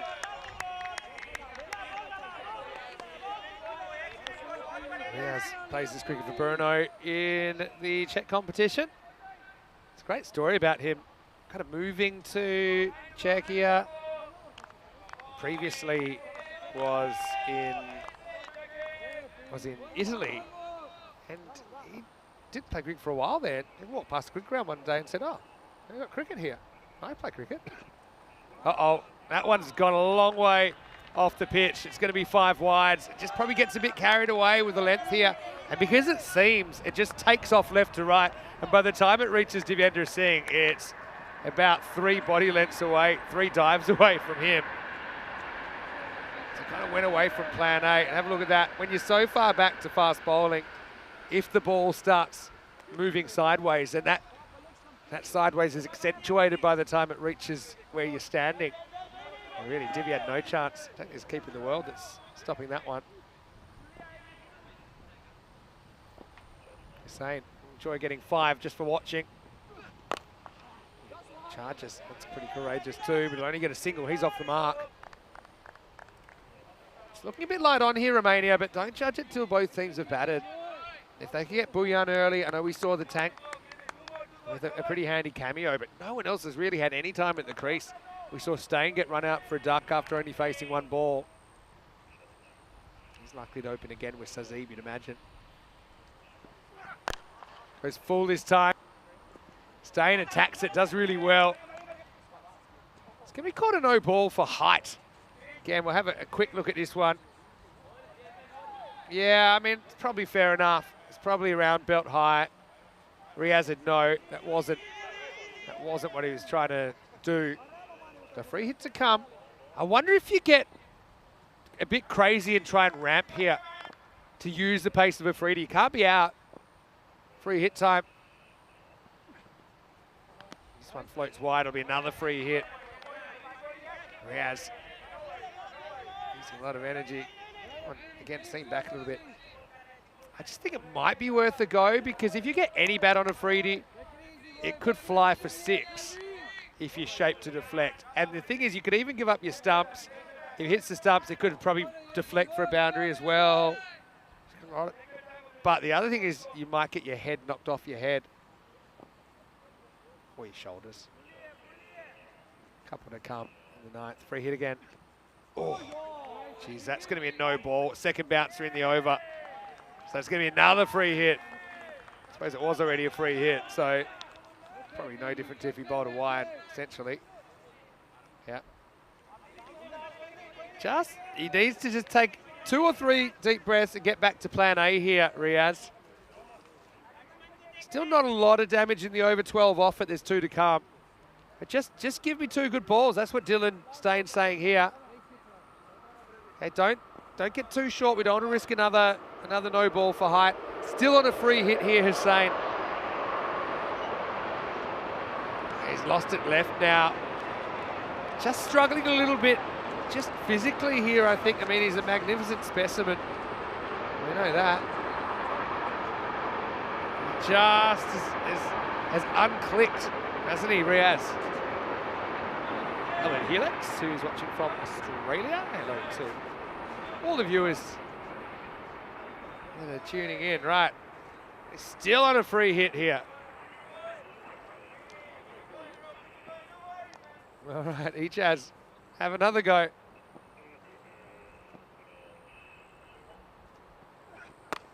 He does get some bat on it, but only 1.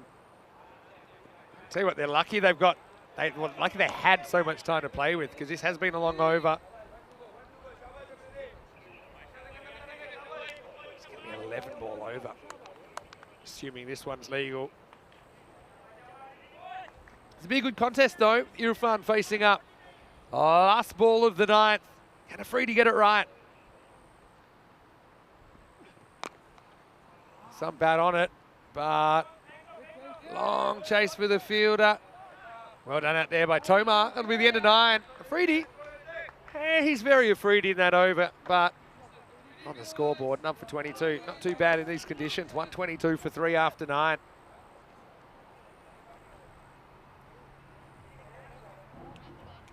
There's the bowling figures. And Farhad, a couple of wickets in there. I mean, pretty consistent actually if you look at the economy rates. No one's gone kind of 20 plus and really been taken down. This is where I think they'll probably go to Buyan, who's a bit of a 10th over specialist. Got a couple of good options in there. I think you could trust Magari with the last over as well, but Buyan bowled the 10th over before. He only went for 9.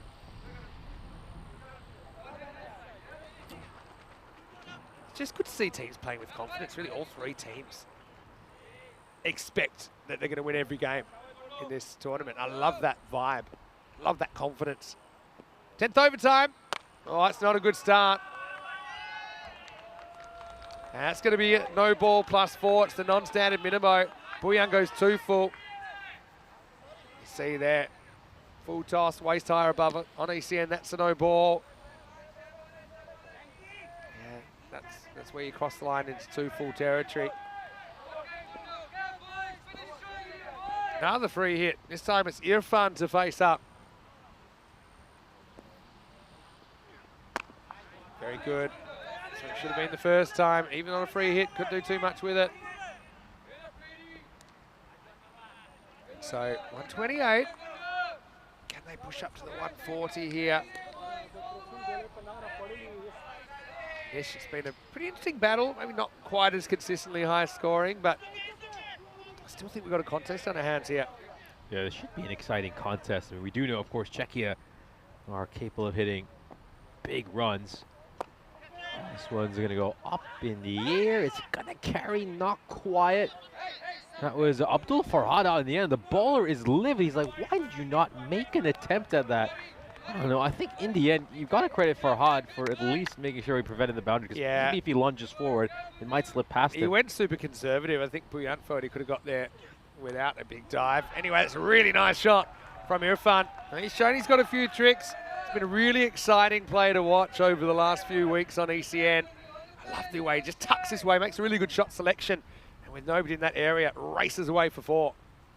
A really nicely played. Just the wrong line there by Buyan, straying down the leg side.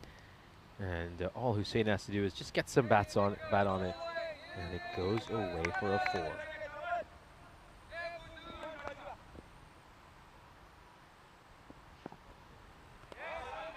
Big swipe across the line there by Hussein. And this is good death over bowling here by Buyan. I mean, take away that no ball he bowled early in this over. Since then, he's come back well, just mixing his pace up well, keeping the batter guessing. Up in the air. Can anyone reach this? Probably not. Can try to keep it to 1. Good throw, should be out. Very good throw. Excellent throw. So Ejaz is going to be collateral damage. Plenty of balls just kind of flying past his ear, but he'll be run out. Probably the right thing to do at this stage to get Irfan back on strike. That's kind of the difference, I suppose, international level versus domestic level. You expect that one to be taken kind of 9.5 times out of 10. And it was a great throw, not only just for accuracy, but also the power on the throw. He made it kind of 80%, 70% throw so that it was a simple catch for the bowler. Very well executed by the Czechs. Oh, great bit of fielding here. Look at that perfect throw right on top of the stumps, and no mistake made there by the bowler either. This is an enormous 6. It's certainly going to go the distance, so the final ball of the innings will disappear. Romania will end up with 140, the lowest score we've seen so far today, but still a very healthy total. And maybe for the international level, I mean, so far I would say 150 would be a par score here. It might just be a little bit underneath that, but it's certainly something that is defendable for Romania. We'll see how they get on in the second innings. Czechia shouldn't be too displeased with this bowling effort. I think will certainly back their batting lineup to get over the finishing line. as the players trudge off the field. It's a chance for us to relive what we witnessed in this first innings. Of course, Satwik Nadigotla and Mohamed Moise opened the batting for the Romanians. Moise coming off a big 100, certainly continued his good form in this match as well. He'd make 30 of 10 deliveries. Wasn't quite able to continue that innings because of one miss hit, which was caught by Riaz Afridi.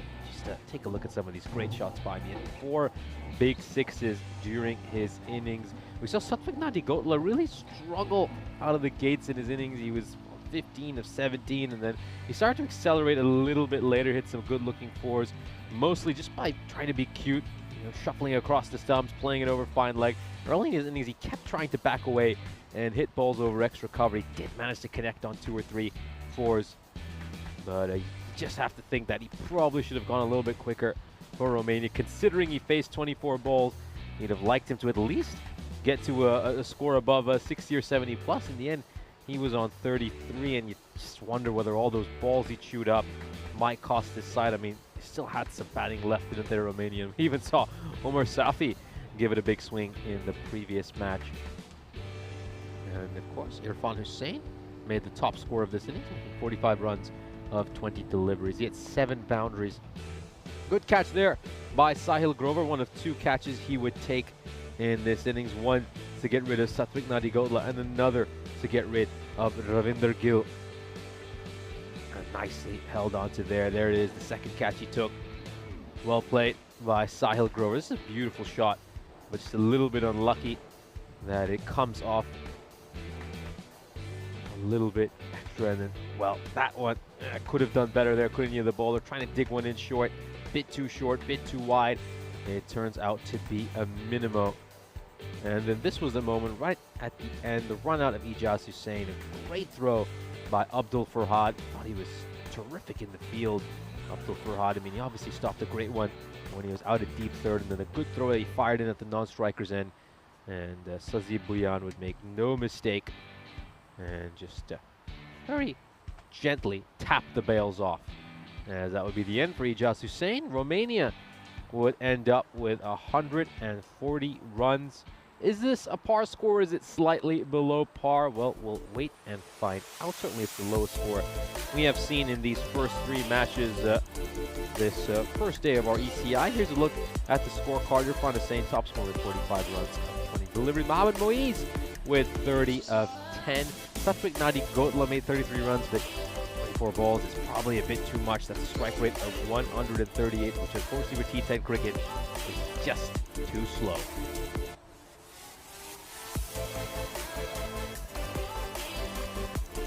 We'll move on and have a look at the bowling figures for Czechia.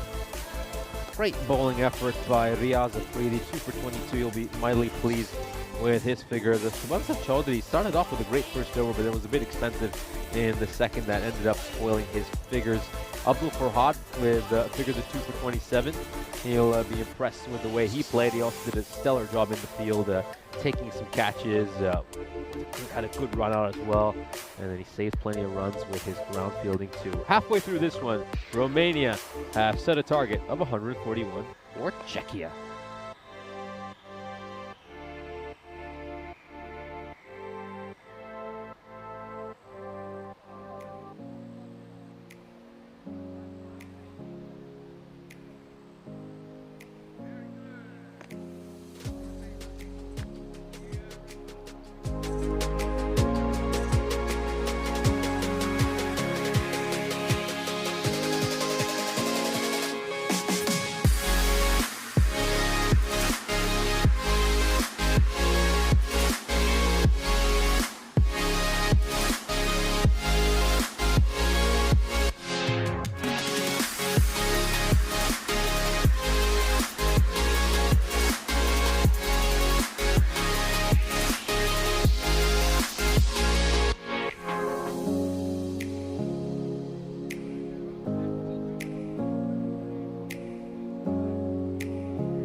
This European Cricket Network event is proudly brought to you by HCL Software and Paramatch.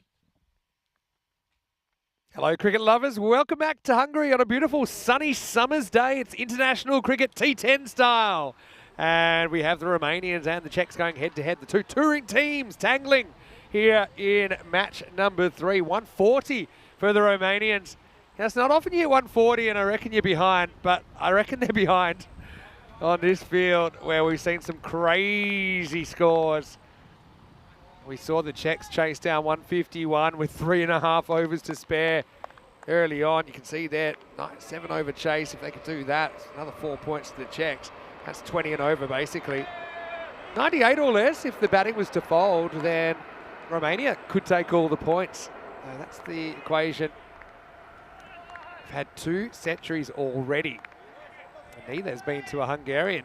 There's Buljan with an even 100 not out in match 1, and then we saw Moyes an even 100 in match number 2. Here we are in match number 3. Kenny Sandu, Mr. Maximo with you, and great having your company wherever you're watching from around the world. Always love the opportunity to watch these international teams and watch them try to find ways to improve their games. I think the standard is going up year on year on year. It's the Bear to get us going. And he's going to get slammed out of the ground. Well, Buljan is coming off 100 not. And he's not wasting any time getting his eye in. He has hammered that one over the leg side for 6. Maximo! And we're off to the races. If you're bullish for the Romanians, you'd say, look, you just need one false shot out of Buljan. Okay, you've got Toma who made a 30-odd, but no one else has had a hit yet for Czechia. Well, there it is. There's the false shot, and there's the wicket. So it is 6 and out. Ricky Gill takes the Cats down at long on. And Buljan out for the first time in the series.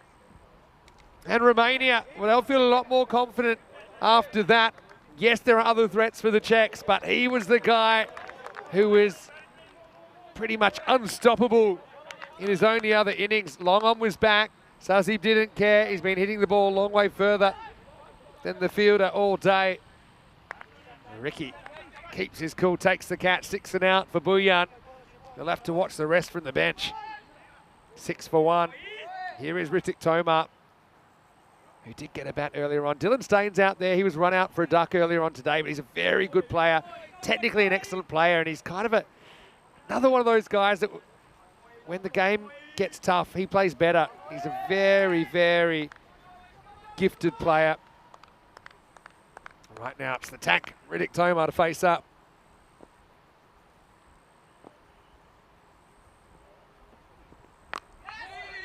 Pretty careful start from Ritik. Happy just to take the one. Moyes with the big wicket. The Bear bites back.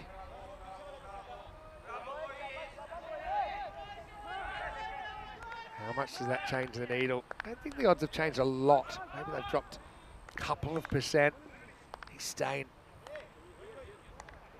I know sometimes he's had his struggles in the T10 format of the game, but I think pound for pound, he's able to handle pretty much any bowling in Europe. This guy has kind of heritage in South Africa and New Zealand. Now settled in Brno, playing for that club. Faces up for the first time. He's very quick between the wickets as well, Dylan. That was kind of his undoing earlier. Basically took off for one that his partner had a difference of opinion on. Stein, he doesn't absorb many dots. He's either trying to hit the boundary or otherwise he's trying to leg it out for a quick single. Oh, not a good ball. And it's going to fly away. I'm going to check this one. My instinct was it was 4, but I didn't really get a good look because it's miles away from me, but it's short. It's outside the leg stump. And let's check it out next to our crew at Spring Media. Does it have what it takes? It is 4 runs. Just inside.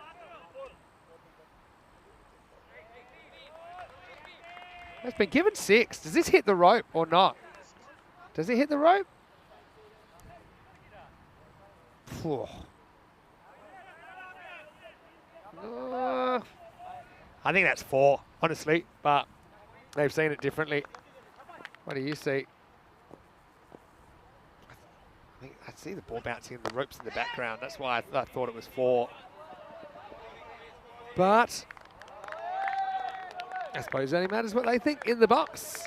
And so Moyes, in the end, it's probably like a par over, but it'll feel better than that because he does get Boyan, who scored the 100 earlier today. 15 for 1 after 1. Well, maybe you can tell me if I'm seeing things or not on that replay. I will say it's a long way from the camera. And if it does even hit the rope, it would be 6. If it hits the rope on the full, but I felt the bounce just before. 228 matches since the Golden Ball. Well, I won't say that these two countries let us down, but neither one of them gave us a Golden Ball this year. We've been waiting, all the way since Cyprus actually, but they have thrown up a lot of brilliant matches. A low full toss first up. Going to run hard, but does run hard. Tomar gets through for the single. Vinny Sandhu here, Mr. Maximo for the European Cricket Network. Just a couple of days to go here in Hungary. Sun's out, and joining me once again in the commentary cube is Nishay Bhatt. Great to be back here, of course. Got Dylan Stain, he's come back on strike. He's managed to get off the mark this time, of course. He was on a pair. He was dismissed in the most unfortunate circumstances in the opening match of the day when he just pushed the ball towards cover and then charged down the pitch. Couldn't get back in time and was run out. Oh, this is struck up in the air. Is it going to carry to the fielder? Well, it did carry, but it's always tough taking those catches running behind. That's Ijaz Hussain. Would have been a challenging one. He gave it a good effort, and Stain will pick up a couple of runs. Yeah, well, Ijaz basically called it, but I think, Luca might have been able to make it, but just he didn't want to take out his teammate. Luca's coming in from the boundary, turned. To be honest, it was it wasn't an authoritative shot from Stain in the first place. And gets super lucky. He'll probably learn from that. If he's going to hit it, he's got to hit it.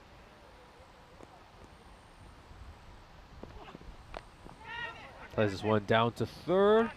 There's a fielder in place. Get just the 1 run.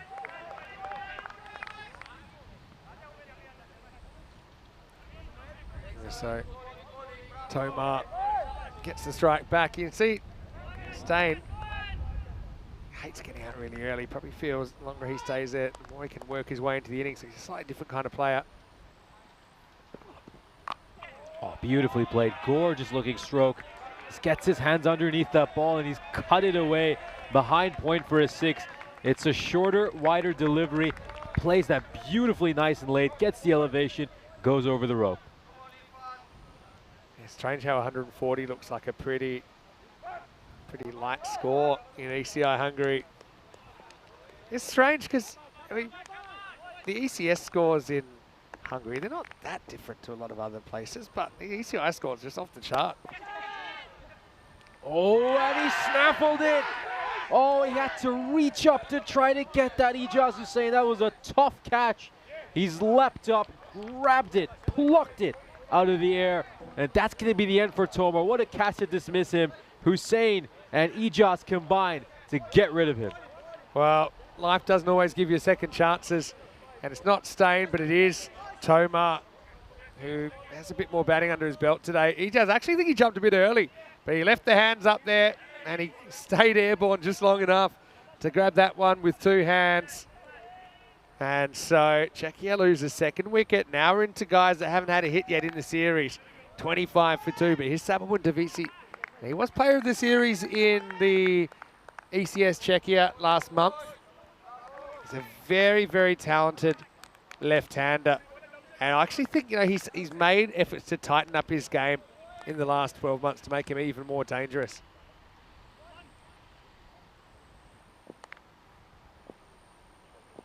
He's facing Irfan Hussain.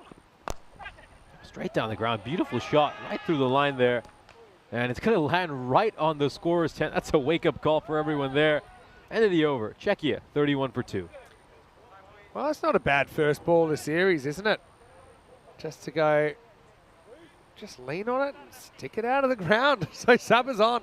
31 for 2 after 2. Yeah, so look, One of the things with Saba, I'm a big fan of him just staying still and batting. I think often he tries to premeditate or guess where the ball's going to be, but he's so good at just seeing the ball and hitting the ball.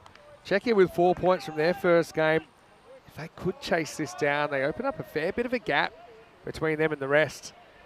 This is kind of the end of the first round, if you like, because there's triple round robin format. So after match 3 and match 6, all teams will have played the same amount of games. Here's the Bear coming back. On to Stain. Played. Very nice looking shot there, Stain. It's a good looking stroke for a single. Take another look at this. Batting outside his crease, Dylan Stain. Plays that beautifully underneath his eyes. But it goes straight to the fielder inside the ring, so they'll only get the 1 run for that shot. It's full, yeah, and Davizzi is going to get 4 more. I like the way he's put together so far. He's had to wait a long time. He's had to wait till basically after 2 o'clock in the afternoon to get his first hit here, Davizzi. But I like what I'm seeing so far from Saba.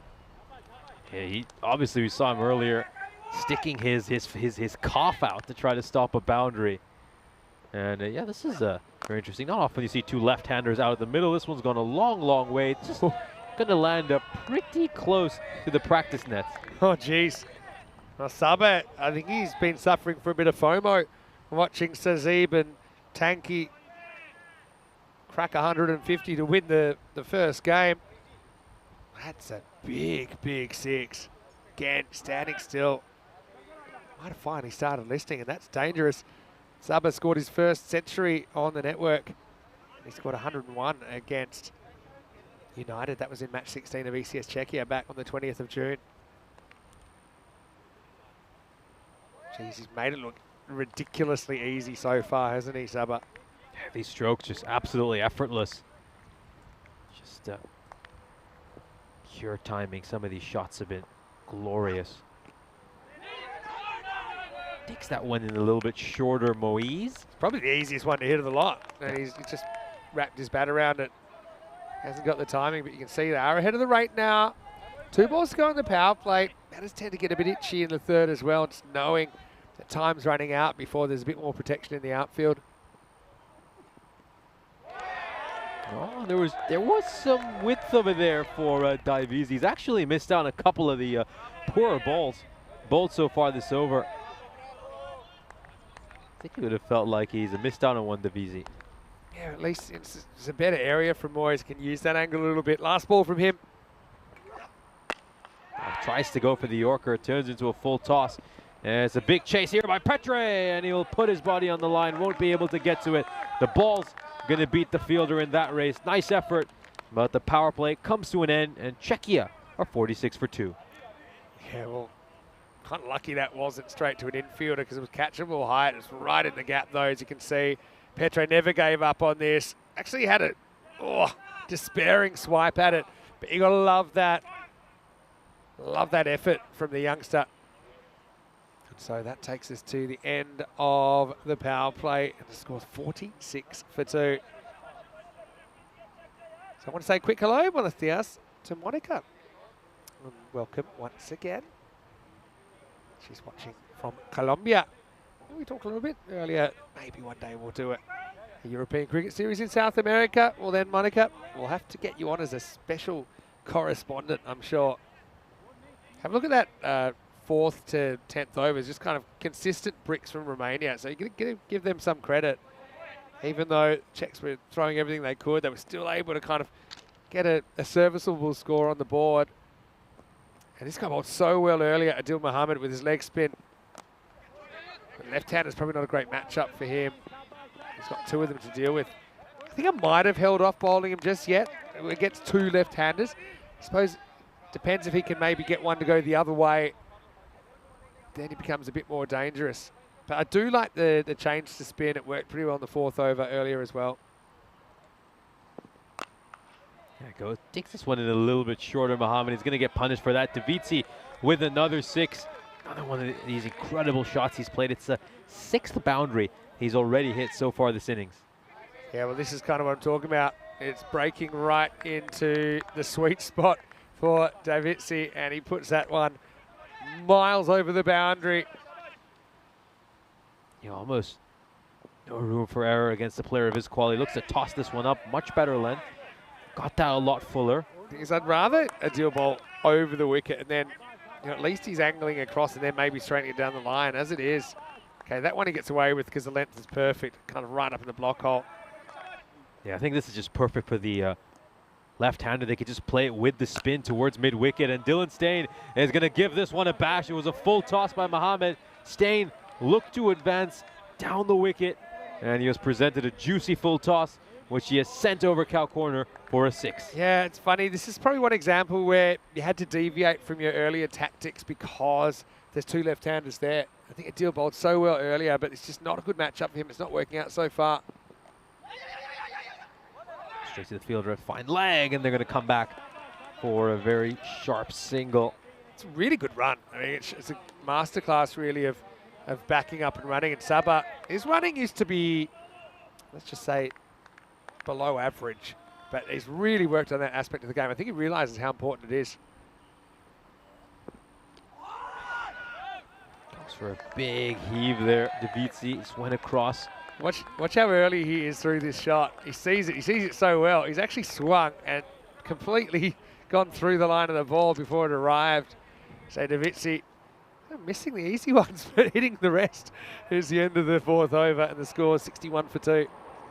Well, you got Ramesh Satishan watching from Romania as well, of course. Unfortunately, he was unable to be a part of this Romania touring squad.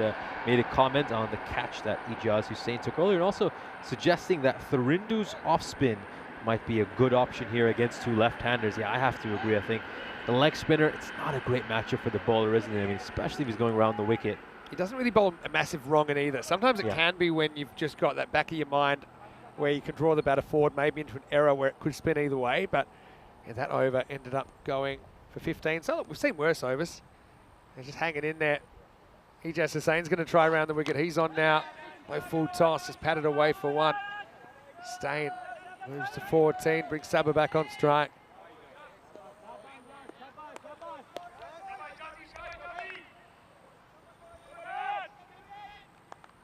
There he goes, Hussain. Coming back for the 2nd ball of the over.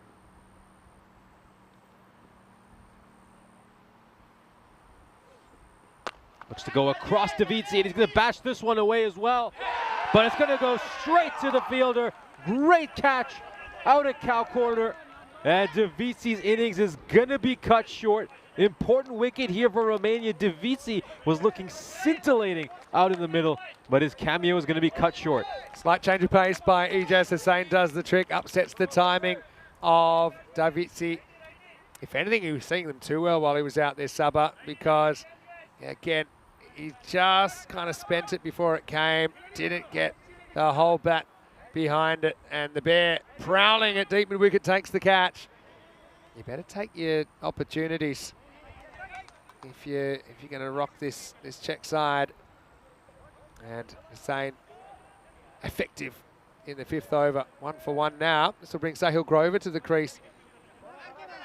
Yeah, Sahil Grover took 2 catches in the 1st innings. And, well, that's listed as Sahil Grover. Not Sahil. Sahil Grover, yep, number 13. Sahil's right-handed. That's how I know. I can't see under there. Oh, there we go. Okay. I have never seen that before. That is certainly a unique one. He's trolled me there.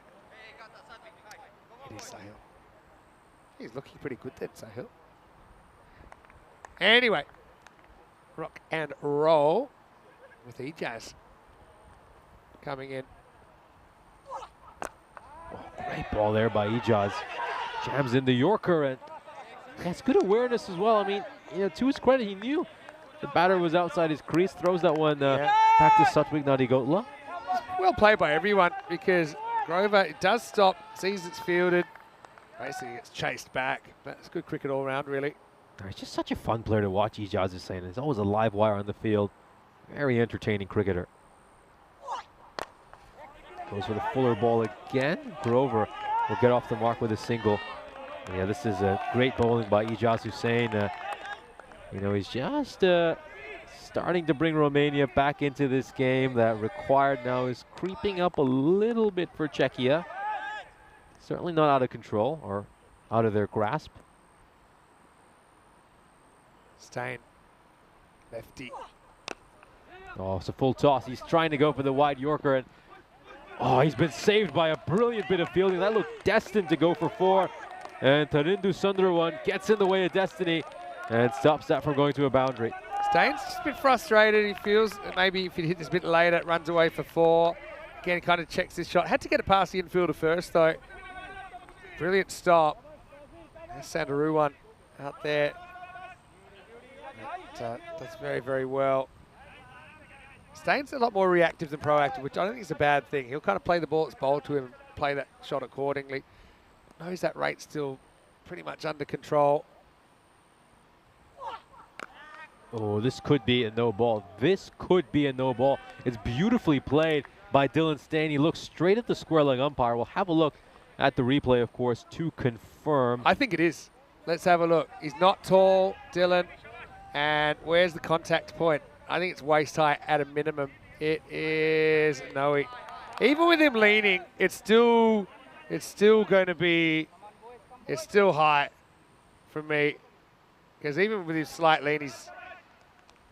Is that a free hit? Yeah, so it ends up being I believe that could be a 7-up. I'll just confirm this for you. So yeah, that is a 7-up. This is a free hit.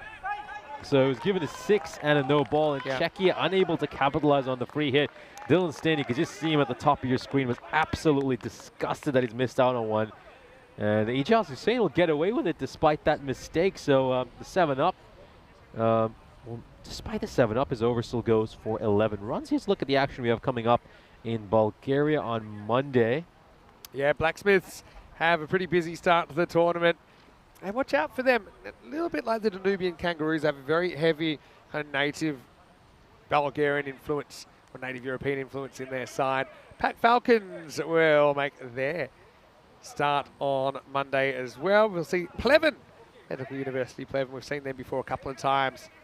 Also, the Sophia Stars will be in action towards the end of the day. So you can join Rico Full and Charlie Hunt. I know before too long, about midweek, you'll be there, Nish. And that starts a little bit earlier as well because of the time difference in Bulgaria. They're an hour ahead. So the time will be 5:30 a.m. GMT, which is 7:30 in the morning in Central Europe and 11 a.m. in India. So set the alarms a little bit earlier and get ready for the European Cricket Series to return to Bulgaria.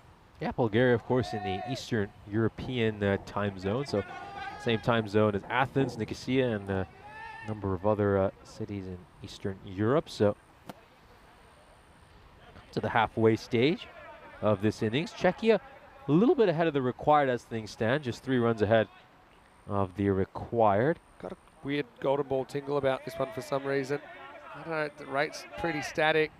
Percentages are kind of hanging around 50% each. Czech's just ahead as you'd expect. And now we'll get the second over from Adil. This time he does have a right-hander at the other end.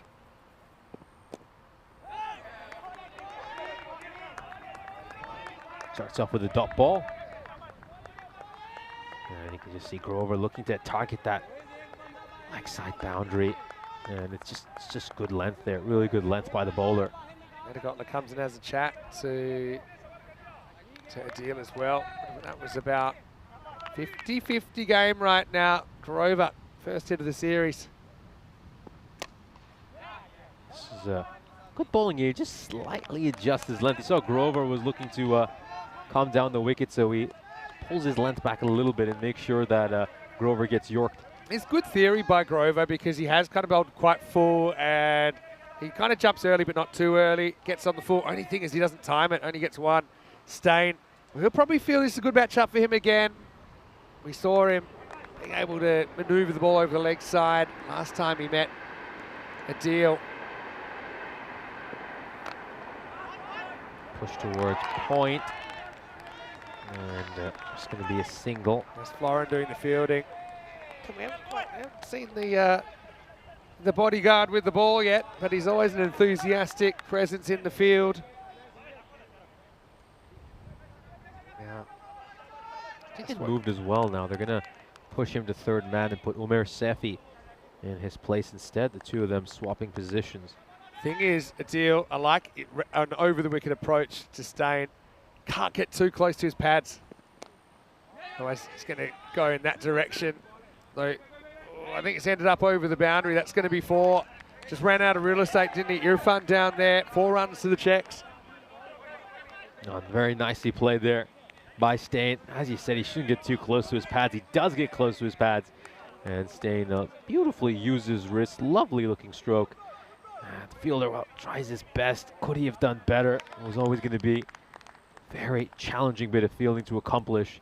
4 more runs for Czechia. Tosses one up. Push towards cover. Oh, and strikes Stain's pads as he's looking to throw that one towards the non-striker's You end. can see the mindset of Stain there. He knew it was going to drop into the block hole, so he just concentrated on just hitting and running and getting a good start on the run.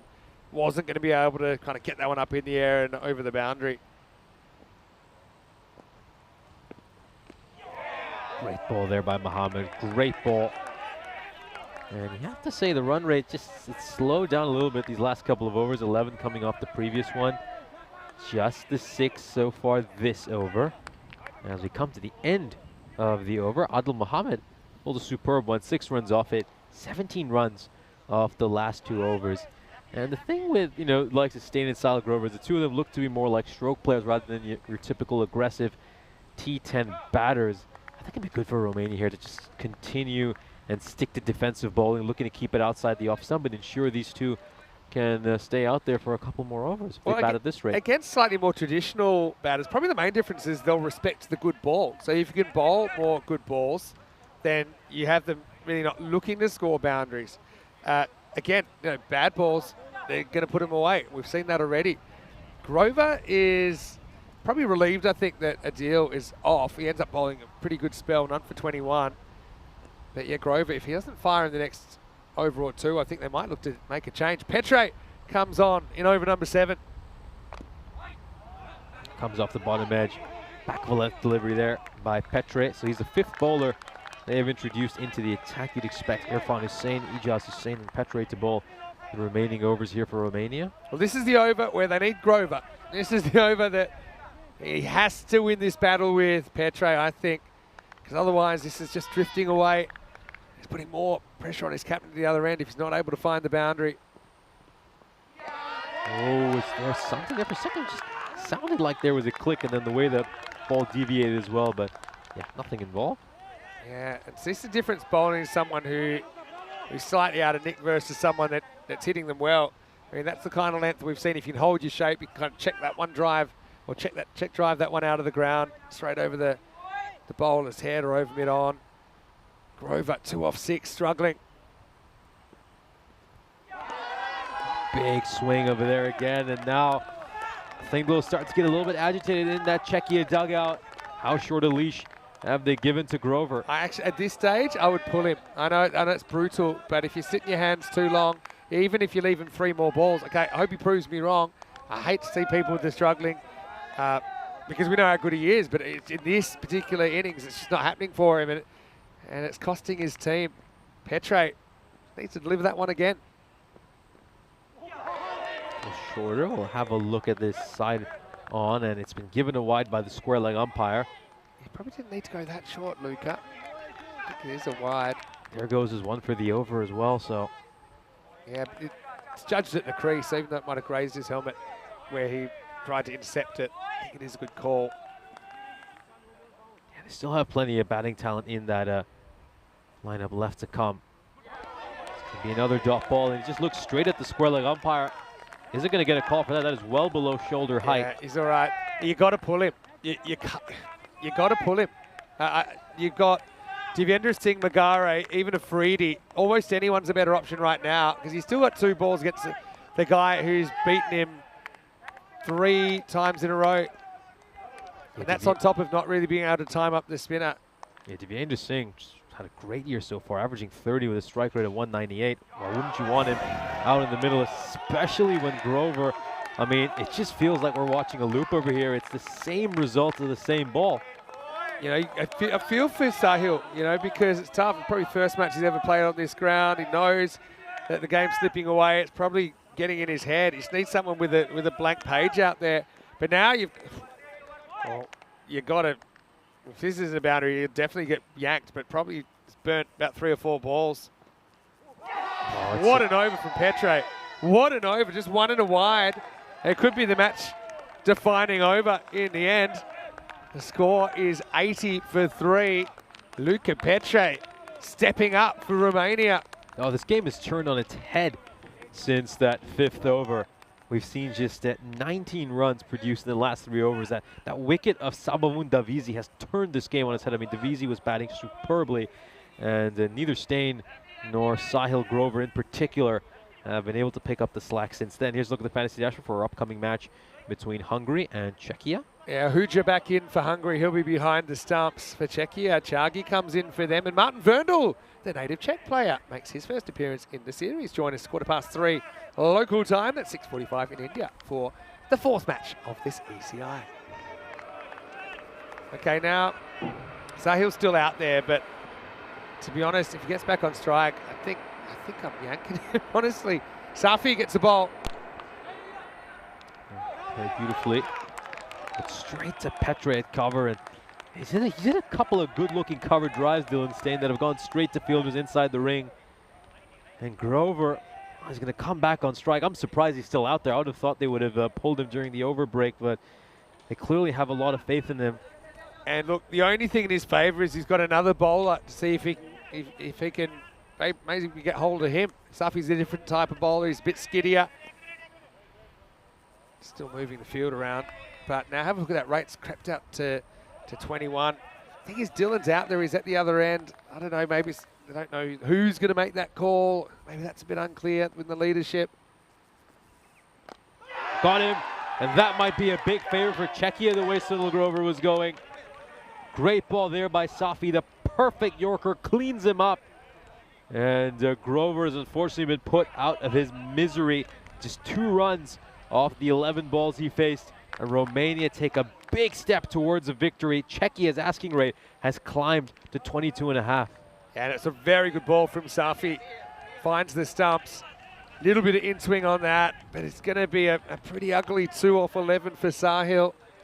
And I know, okay, if you retire someone else, not great for their confidence, but also letting them stay out there for 5 balls too long isn't great for their confidence either. I mean, if I was coaching Sahil, I would have pulled him off probably halfway through the over before, given someone else a crack at Luca, and just taking him aside and say, look, don't worry about it. It happens. You had an innings where it just wasn't happening.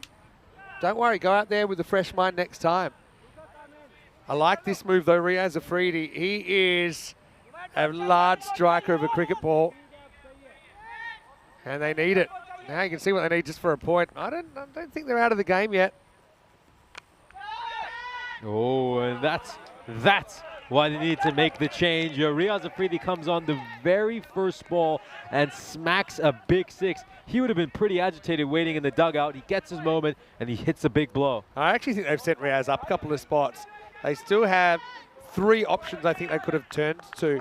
Devendra Singh, Magare, or Afridi. But now it's time to go in case of emergency, break glass, send out Afridi, see if he can give you a miracle. Oh, goes big again. This is also going to go over the rope. It's going to be consecutive 6s for Afridi to start off. So Czechia have finally woken up after that wicket. It's a great start here for Afridi, just flexing his muscles. If Afridi gets him close and not across the line, they are going to rue that decision to stick with Grover. I know retiring someone out is a risk, but not retiring them out also is a risk. Inaction is a risk. And it really got out of control. You felt for him. I love Sahil. He's a guy that always gives you everything, but he was in a tough spot there, and he needed to be replaced earlier. Afridi's gone bang, bang. 48 off 14 now. Safi needs to find the block hole. Oh, and another big one. This has gone over the square boundary again. Afridi just showing how strong he is, cutting the ball. 3 6s over point. You tend to see these bashed over cow corner, mid-wicket, long on, but he's cutting these beautifully. He's got amazing hands, Riaz. I'm surprised he wasn't a hand model as well as a male model, because he's able to just maneuver that inside out. Gets the timing. Safi, the youngster, he's got to get it fuller. Do not give him that similar ball again. 3 times he's disappeared in the top left quarter. Last ball of the 8th. Goes for the shorter delivery. Is there something there? The Romanians are convinced. And yes, the slow finger of death has been raised. Afridi, after a great flurry of hitting to start off his innings, will depart. Yeah, clear edge. And then the wicketkeeper, he got to say, great work there by Nutty Godo to catch up and take that one one-handed. Yeah, you can just see over here. It's a come off the glove. Even if it's above the head, because it's the first bouncer in the over, if it's above the head, it would be a wide. So if you hit it, it's not a wide. It's a legal ball, and just must have grazed the gloves. I mean, it was a genuine short ball. To be honest, all he had to do was get out the way of it. He would have gotten a wide there, Riaz. But look, he goes 6-6-6, and to be honest, keeps them in the game. Devendra Singh's going to come out. It's the end of the 8th over, 99 for 5. They have gotten up. There you go. The 99 ensures that Czechia take a point out of this game, but they're going to have to be very, very good here. Probably need a magical 9th to stay alive in the contest. And it looks like they're going to go back to Irfan Hussain, Romania.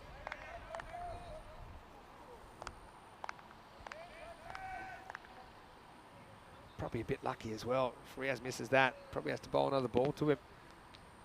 He would have had to. Here we go with Irfan.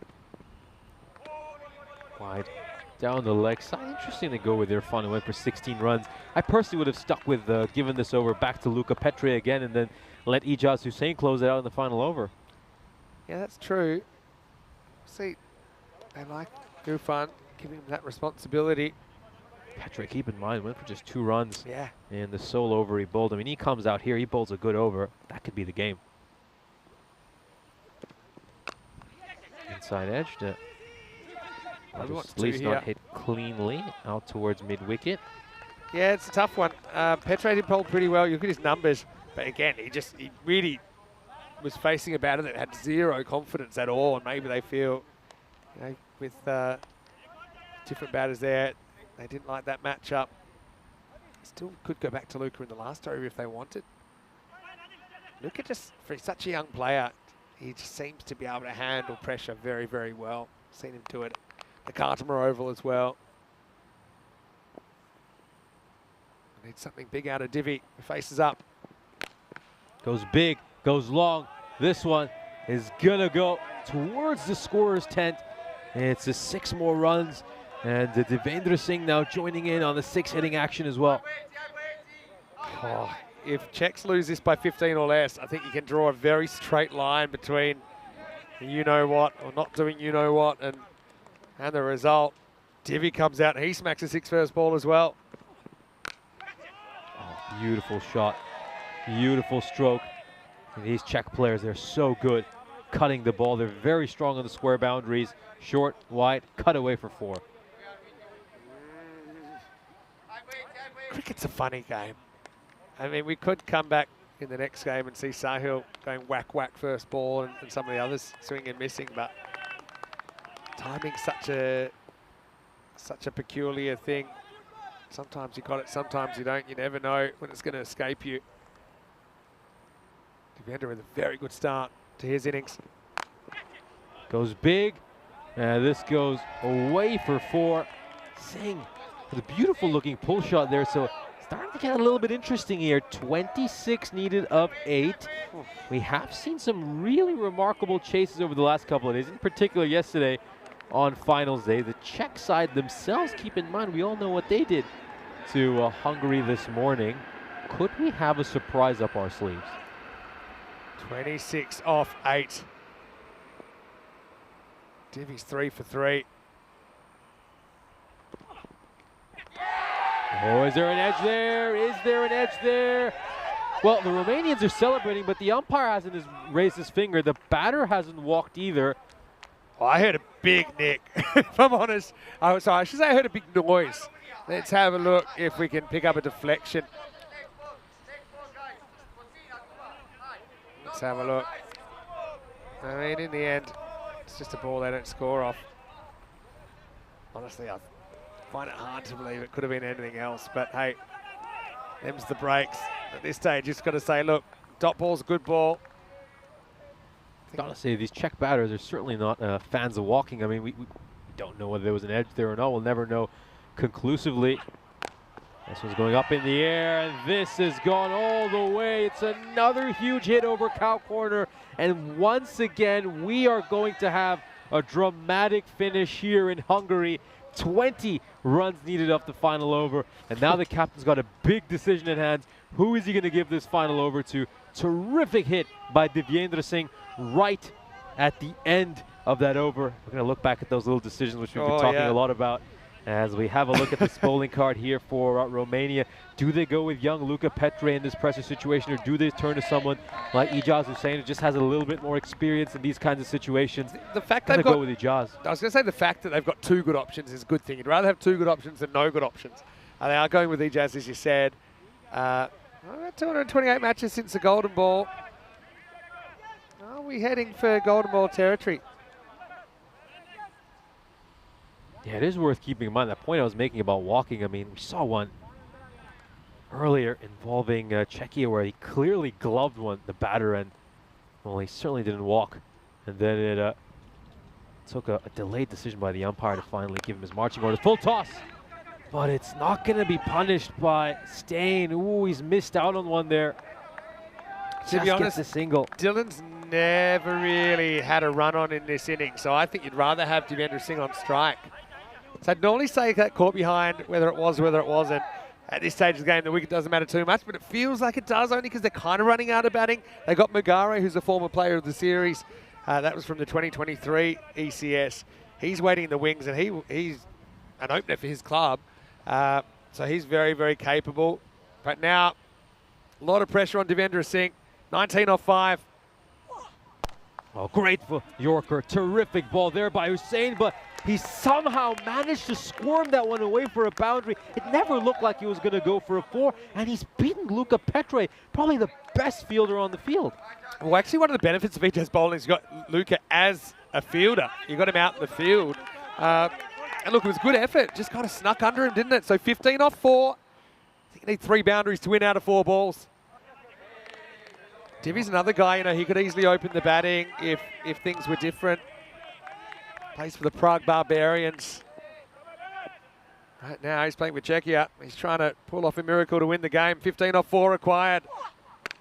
Goes to this slower ball, but oh, it's been spilt. Oh, it's no. been spilt. And worst of all, they're only going to get 1 run. Yeah, watch this. Because actually, even if it's dropped, they want to go for 2, but they can't. And actually, they get in each other's way. Dylan realizes straight away, come on, let's try and get you back on strike. They both watch the ball, they crash. That's a bit of a disaster, really. So now 14 off 3. Well, you need to at least get 1 off this to keep the game alive. Dot ball or a wicket, and it's pretty much done and dusted. Goes straight down the ground. Is this going to go for a 4? Yes, it will. Sustain, keeping his side alive. 6 and 4 needed now to win. Beautiful shot here by Stain. He's hit that one as straight as a beeline. It split the fielders at long off and long on. Great. Hit the side screen. Great shot under pressure, but now, hey, you need a boundary or bust if you're Czechia. Again, oh, that decision to stick with Grover for so long has cost them precious deliveries. Needs a 4 or a 6. Staying in the hot seat. Goes big, goes all the way. It's gone for 6. Stain has sent Ijaz Hussain back towards the food truck. What an incredible hit.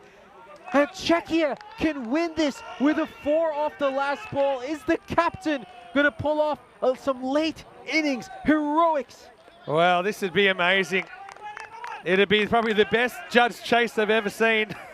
Or misjudged, depends which way you look at it. But again, a boundary wins it for Czechia. Pretty much any other result in Romania are going to be right back in this series. They bring the deep mid-wicket up. They got as much time as they like to sort their field out. I'd definitely have deep mid-wicket back. Staines just got to try and elevate and get it in the middle of the bat. Last ball, boundary required for the Czechs to get over the line. It's a full toss. It's a full toss. Is it going to go away for a 4? It will. And Czechia have won this. What a stunning finish. The captain is the hero at the end. Ijaz Hussain served up a full toss. The ball slipped out of his hand. And it's heartbreak for Romania again. It's the second harrowing defeat for them in the final over today. Czechia, well, this side, they've got such great spirit. They pulled off a victory against the hosts earlier today. And they've somehow gotten out of jail in this match, hitting 3 consecutive boundaries at the end, making 20 runs off the final over. And the hero is going to be the skipper, the captain, Dylan Stain. And how about Dylan Stain, how his day turned around. I mean, he got run out for a duck earlier this morning. But you know what? They didn't have the deep cover back. I bet he knew that. If they did have the deep cover back, he probably tries to hit that over deep mid-wicket because it wasn't a very good ball from Ejaz. He got it wrong. It was a big, filthy full toss. And Czechia, I think despite their best efforts to make a meal of that chase, they end up getting up over the line. And more drama here in Hungary.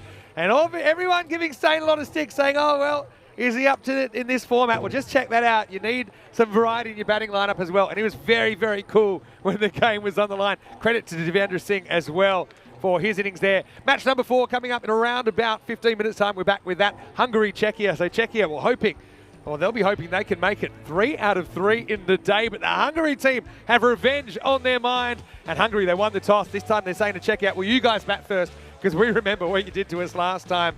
Let's go and have a look at these highlights. And it was a crazy one, really. We think about 140's par. In the end, Czechia 141 got over the line. Last ball against that 140 for Romania. But really, there was that middle period where they just completely lost all the momentum in the chase. And Stain, let's not forget, he was a bit lucky here to get away with this. Ejaz took a bit of a strange route to the ball. It was an awkward one. He survived, and in the end, he'd be the hero. Yeah, it was overs 5-8, as you mentioned, where they just started to lose some momentum. Just 19 runs in those 3 overs. That was right after the wicket of Sabawan Davici. And when Davici was batting out there, you felt like Czechia would get over the finish line with maybe an over or 2 to spare. He was just seeing it like a beach ball. I mean, you mentioned he was probably almost seeing it too well.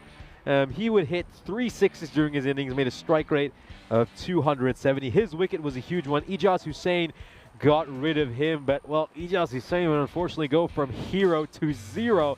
I think we'll see what happened in the final over he bowled. Dylan Stain, he took some time to settle into his innings. At times, he was looking to just stay at the other end, build partnerships with someone else, but when he needed to step up and hit the boundaries right at the end, he certainly did. Good catch out in the deep over there by Mohammad Mosi. You just had a look at that. Ejaz Hussain would pick up that wicket. You see this good stroke here by Dylan Stain. He's very strong off his pad. Sahil Grover would finally be dismissed. He made 2 runs of just 11 balls. Maybe in hindsight, Umar Saifi should have just kept it wide and let him chew up even more dot balls. That might have been enough for Romania to win this game. Riaz Afridi was pushed up the order. He hit 3 sixes and was then dismissed right after that. You'd say job done from his point of view. I mean, you came out there just to start accelerate this Czechia side's run rate a little bit, and that was certainly job done. Good catch there by Satwik Nadigola, somehow managing to readjust and get that ball one-handed.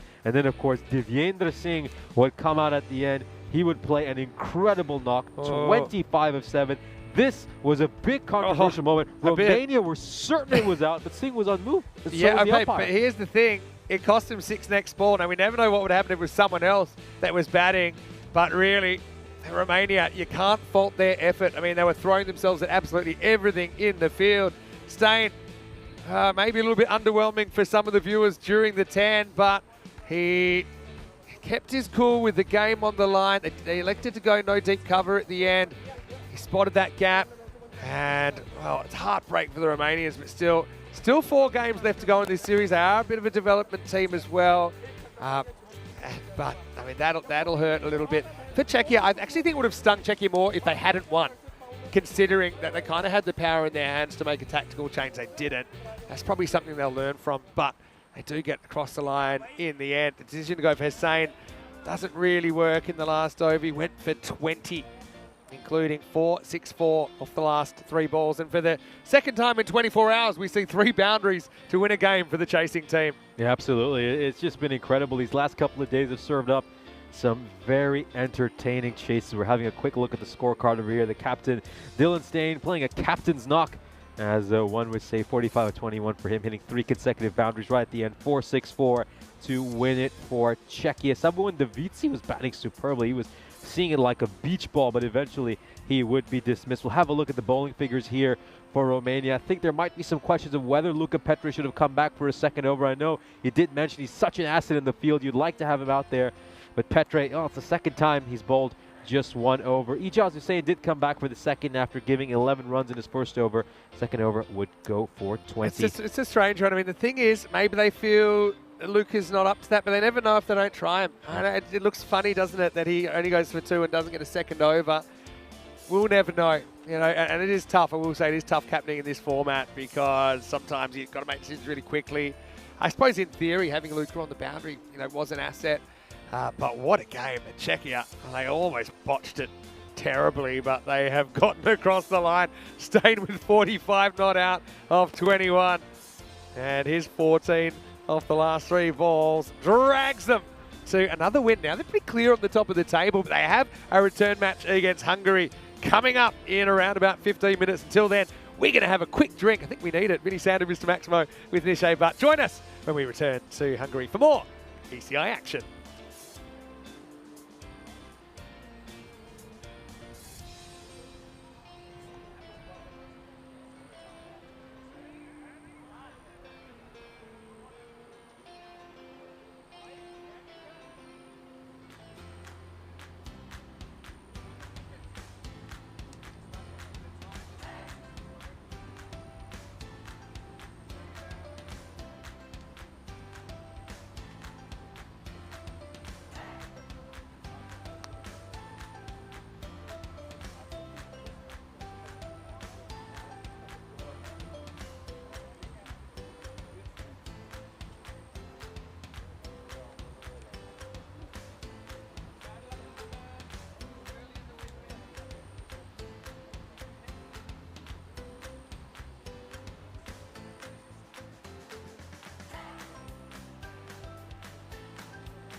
This European Cricket Network event is proudly brought to you by HCL Software and Paramatch. Hello and welcome back. Well, still 2 matches to go on opening day of this ECI in Hungary. And coming up, the hosts are back on the park. It's going to be Hungary against Czechia. Well, these two played earlier in the day. That was a crazy game. More about that in a sec. But first, let's get out to the middle where we have Suleiman Saeed with the two captains for the coin toss. Match number 4 for today is Hungary and Czechia. Hungary, it's your call. Heads. Heads is the call, and it's heads. So we'd like to ball first. Hungary won the toss and they will ball first. So Hungary win the toss and their captain Vinoth Ravindran wants to bowl. I'm not surprised because earlier on they batted first. They made 150, kind of pegged back a little bit after a big start. They had 94 in the first 5, but just 56 in the second 5, 150. And then Sazi Buyan went absolutely crazy. His second 100 on ECI and his first international 100. And believe it or not, the Czechs chased the 151 in less than 7 overs and took all the points. So I think Hungary, by winning the toss, they can change the narrative, change the order of innings, change the feel. But still, they're going to have to play very well. They'll probably have to deal with Sazi straight away, and he's been in some incredible form this season. Hungary, I think they've got some revenge on their mind here, and this return clash couldn't come quick enough for them. And we know they got a big finish today. They played twice more this match, of course, and then Romania, the return clash in match 5. Nishay Butt is standing by. Let's get ready for the first ball of match number 4 with the home team Hungary winning the toss. This time they'll say the Czechs can bat first. I can understand why. Over to you. Let's get ready for the start of the match. Yeah, thank you very much for that update. So it's time for yet another game, and boy, we have been spoilt with incredible cricket over the last couple of days. We witnessed a very entertaining finals day where both qualifier 2 and the final itself came down to the final over, and today has been the same. It's just been blockbuster match after blockbuster match. Here's a look at the fantasy dashboard for match 4 of this ECI. We just witnessed an absolute humdinger between Czechia and Romania, in which Czechia came out on top right at the end. They move on to 2-0 for this European Cricket International Series. They were led by their captain, Dylan Steyn, who hit 3 boundaries right at the end, 6 for 4 to win it for his team. Meanwhile, for Hungary, we obviously have to look at the likes of Vinoth Ravindran. He's up there with 143 points. Sheikh Rasik has 180 as well. Of course, he bowled that final over against Romania to help his side over the finishing line. The win predictor has Hungary as 62% favorites. Interesting. I mean, we did see Czechia beat them in a bonus point defeat earlier today. Czechia are undefeated. I wouldn't have Hungary as that far ahead. I think this game is more of a coin flip. I think it should be about 50-50. They're both quality teams. I think Hungary just had a rough outing in the first game. I mean, some of these players, let's be honest, they do play for the Budapest Blinders, and they must have had a big night out yesterday celebrating the enormous victory for their team, winning their 2nd consecutive ECS title. So they just looked a little bit off, a little bit tired as well, a little bit leggy. I mean, they've obviously had 2 difficult weeks of cricket, grueling cricket in the heat, and a much fresher Czechia side was ultimately able to beat them. Of course, it was a remarkable performance by Czechia in that match. They chased down 151 with 21 balls to spare.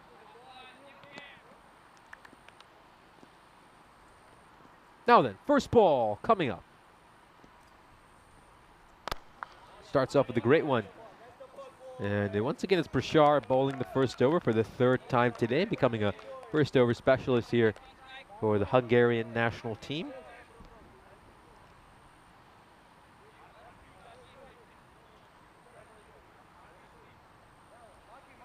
Just trying to get their field setting spot on over here.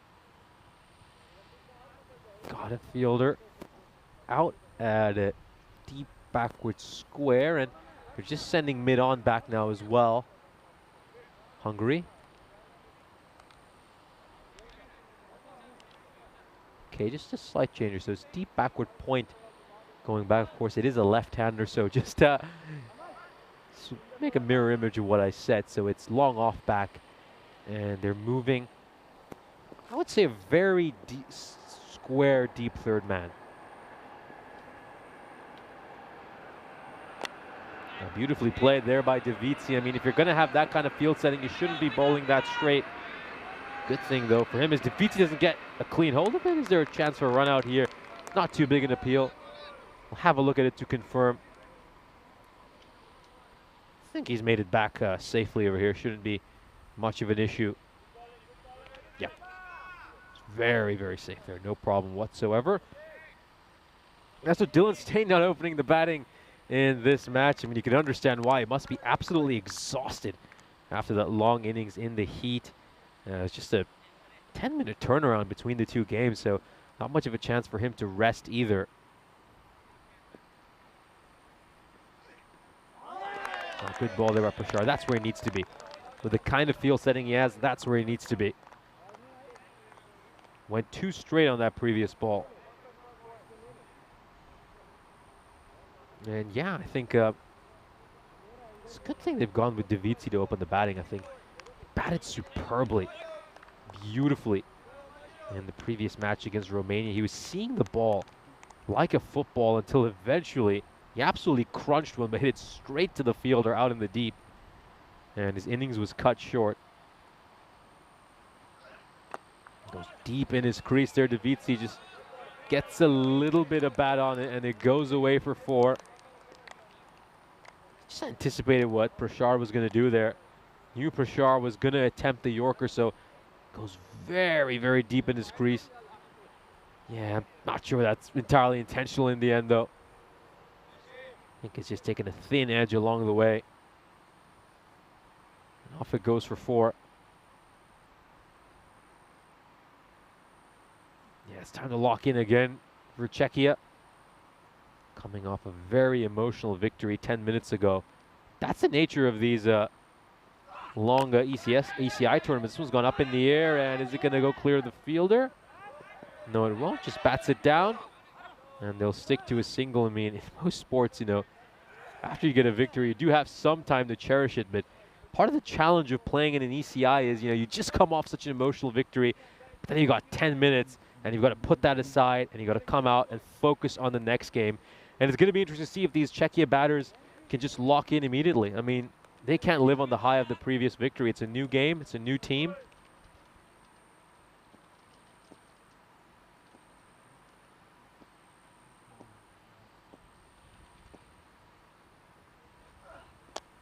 Oh, beautifully played. Wonderful shot. And Buyan has really managed to negotiate this quite well. Just flicks his wrists a little bit to help it down towards fine leg. Excellent shot making.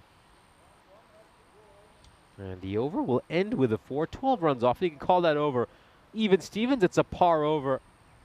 As Czechia are 12 for no loss at the end of the first over. Here's a look at the stats from this ECI in Hungary so far. We just had 3 matches, and it's certainly been a run feast. As you can see, 85 total maximos. And we've seen a run rate of 16.1, 15 sixes per innings. It's been an absolute paradise for the batters so far here at the GB Oval. This Jay Putt in the commentary box, and alongside me is Mr. Maximo, Vinny Sandhu. Thanks, and that wicket rate's very low as well, in the 3s. I think we've actually seen it in the 3s. It's only 3 matches, I know that. But only 22 wickets falling over the first 3 matches. That's essentially 1 round. All teams have played each other once now, so now it's kind of 2nd round already here in match 4. Sheikh Razik coming on. He was the hero before, wasn't he? Right now, he's going to get swatted away, up and out of the ground. Davizzi got a little bit lucky last over with an uncontrolled kind of skew away, but if you get too close to his body, he can turn on it and he can put you a long way out of the ground. Oh yeah, he's absolutely smoked Razik. The Razik, who we know is a very smart bowler, doesn't bowl with too much pace. You know, during the ECS, we saw him just taking a couple of paces and running into bowl. He slightly extended his run up here for the internationals. I think he's rolling his fingers on this one. He wants to change the pace slightly. If he was watching earlier, he would have seen that Davizzi was actually early on quite a bit. Let's have a look what he does. He goes wider. That's going to be called a wide. It's pretty close. Pretty good hands there to Stanahuja, who we actually saw playing as a specialist bat yesterday. This one's pretty close. Does it get a bit of the line? It's one of those ones I think that you have doubt. And if you have doubt, probably going to call it a wide. Tough call, though. Let's see. Just happy to see this one out and get a single. Yeah, as far as stay not opening, I think that's probably wise because you've got other options. And I think the back-to-back batting innings, I could see likely that he's probably going to play a lazy shot and hit the ball straight up in the air in the first over. And I like Davids. He's a ready-made replacement. Interesting thing, though, is, of course, Sile Grover's still in the lineup for this match, and I wonder how they'll use him, whether they will push him up the order and say, look, forget about the last match. We know you're a quality player. Just bat yourself back into some form. Well, up in the air and 6. Maximo for Bouillon. Well, don't forget him. And he went 6 and out last game, but he scored 100 earlier in the day. And that was a very good shot. Access in the offside, getting a bit of width from Rusick and making him pay. Yeah, reaches out of this one and plays it really nicely. It might have been going wide anyway if he had left it alone, but if you're going to spoil a wide, make sure you at least get a boundary out of it. Yeah, the other thing is I might have used Grover as an opener. I mean, he is an opener for his club. Straying down the leg side over there, that's certainly not going to be an LBW. That would have been one way to say, kind of sink or swim. Like, go out there, play in your regular position. We need an opener. You're an opener. You can still bat Tomar at 3, Subber at 4 if you wanted. But I think Subber just looked so good in that last innings that they feel, okay, go out there and open. Let's see if you can do some damage in the power play. All right, straight up in the air is low full toss, and surely it's going to be gone. It is. Well, you just see there, Bouillon got a little bit lazy, trying to hit that to the leg side by closing the face, and a little bit of outswing from Rusick turns it into a leading edge. So I really think Sazib will be very disappointed to get out to that delivery, but he is the first to fall, and it's 26 for 1. You know, it's a poor delivery, in all honesty, by Rusick. I think he's gotten very lucky to get a wicket from that.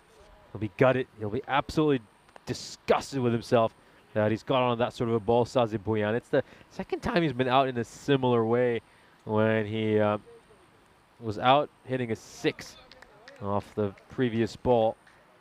Yeah, just not the best shot there by Bouillon. He'll really regret that one when he looks back at it.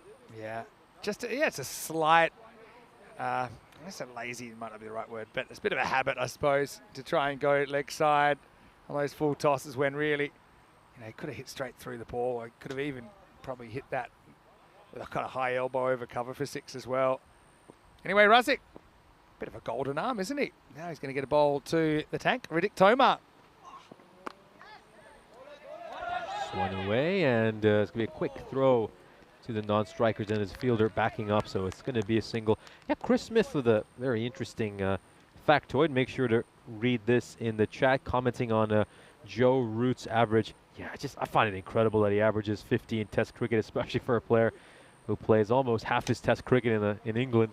In those swinging conditions with the Duke's ball, really is a testament to how technically gifted he is. Here's a look at the standings for this ECI. Of course, Czechia sitting pretty at the top of the table, picked up a bonus point victory earlier today against Hungary, and then won an absolute thriller against Romania, breaking their hearts. And gee, you gotta feel for Romania. 2 losses there, run rate of -0.4. I mean, they've lost 2 nail biters. Yeah. Results just not going their way, and for a short-handed team, they just need that little bit of luck.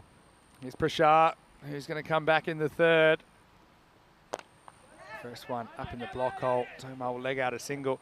Yeah, for Romania, I mean, they're rewarded with 2 points for 2 close losses. They thoroughly deserve those 2 points. It kind of keeps them in the hunt. It means that at the end of the first round, they're only 1 point behind Hungary, who remember missed their point in the first game when Czechia blasted them in 6.5 overs. So, yeah, Prashad, like him with a new ball.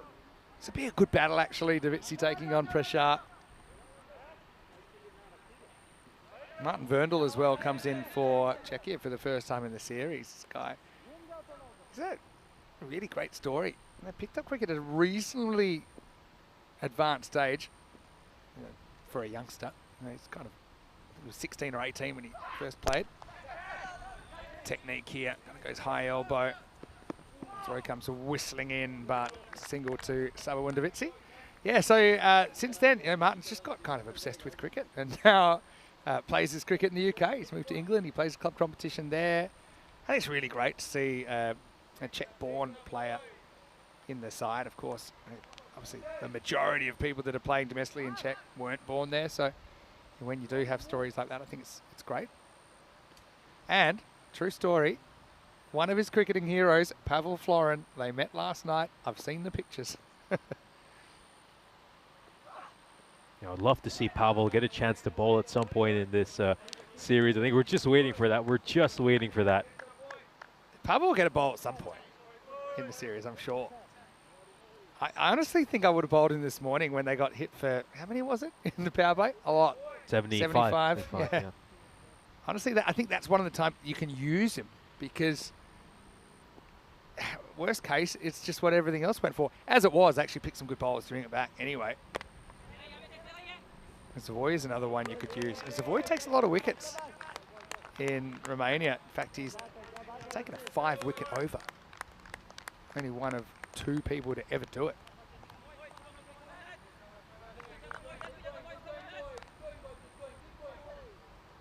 Here we go.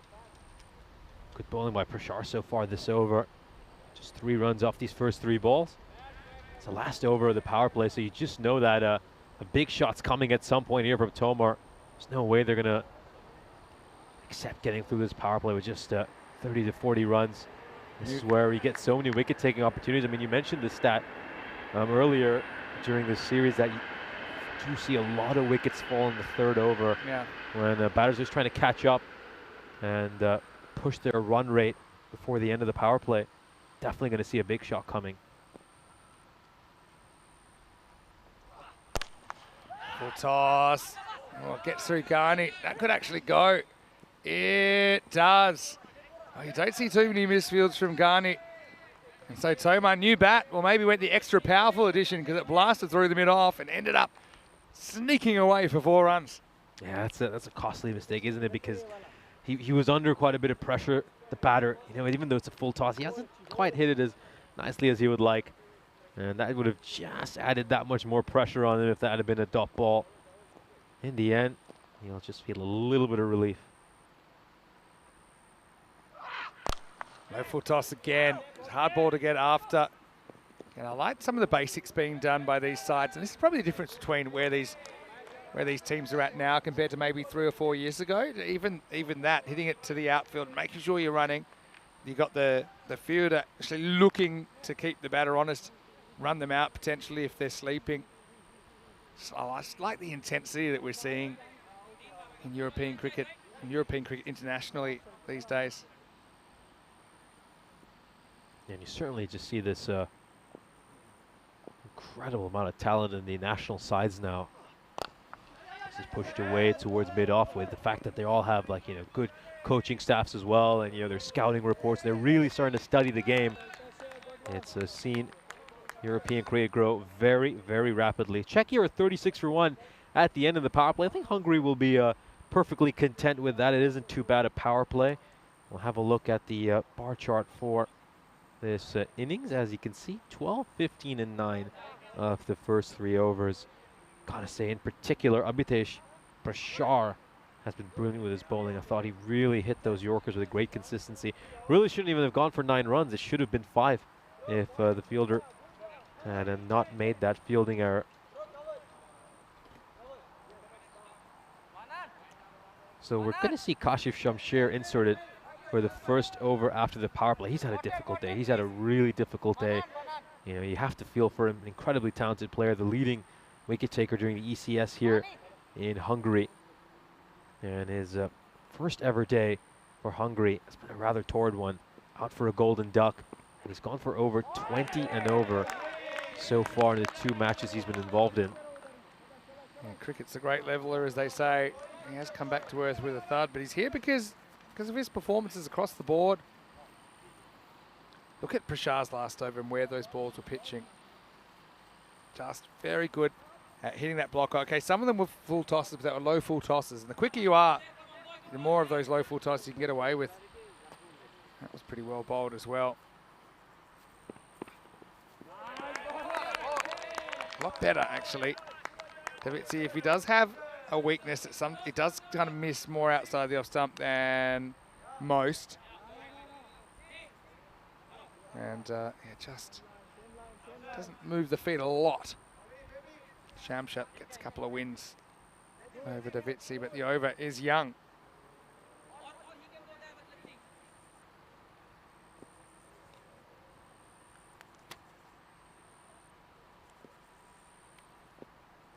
Tries again. Kashif round the wicket.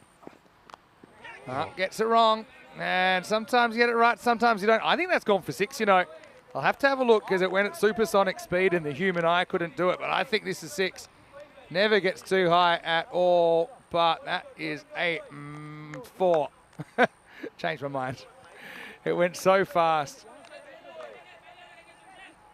Just have a look at it again. And yeah, that does confirm that it does land in front of the rope. And it seems like the umpiring crew are content that it is a 4. So let's go back in and bowl that one again. Shamsher just tried to bang one in, but he probably just left it a bit too far down the leg side, which allowed the batter to use the pace and help it over to fine leg. Well, that's going to be probably 6. It is. Bangs into the banner. Maximo. That's probably a better ball from Shamsha. And it's just, sometimes he's got it, sometimes he doesn't. At the moment, he's slightly off, but he's still there. He's still dangerous. That one was ironically crashing near the Hungarian flag. I've got to say, the banners look fantastic. See them up today for the internationals. Yeah, absolutely beautiful banners in place all over the ground.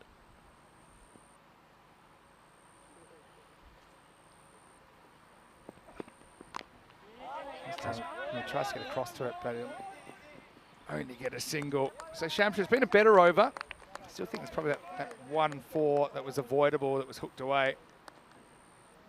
He'll get a crack at the tank. Riddick Tomar, last ball. Yeah, so this ball really is going to determine whether this ends up being a good over or not. It's a crucial final ball of the over.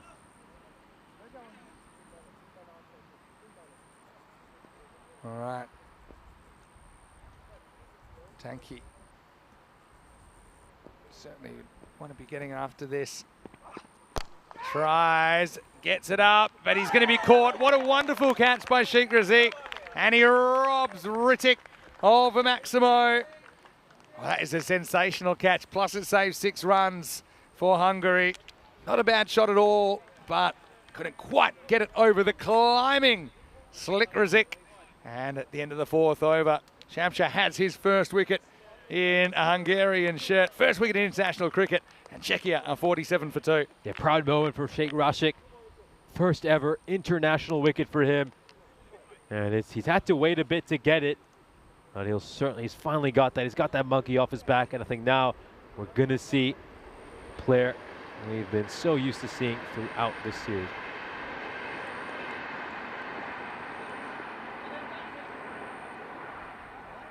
Well, let's get ready for a new over. Looks like this is Ahmed Ghani who's getting ready to bowl. 47 for 2. Probably a little bit under par based on what we've seen so far. Both these two went at 15s.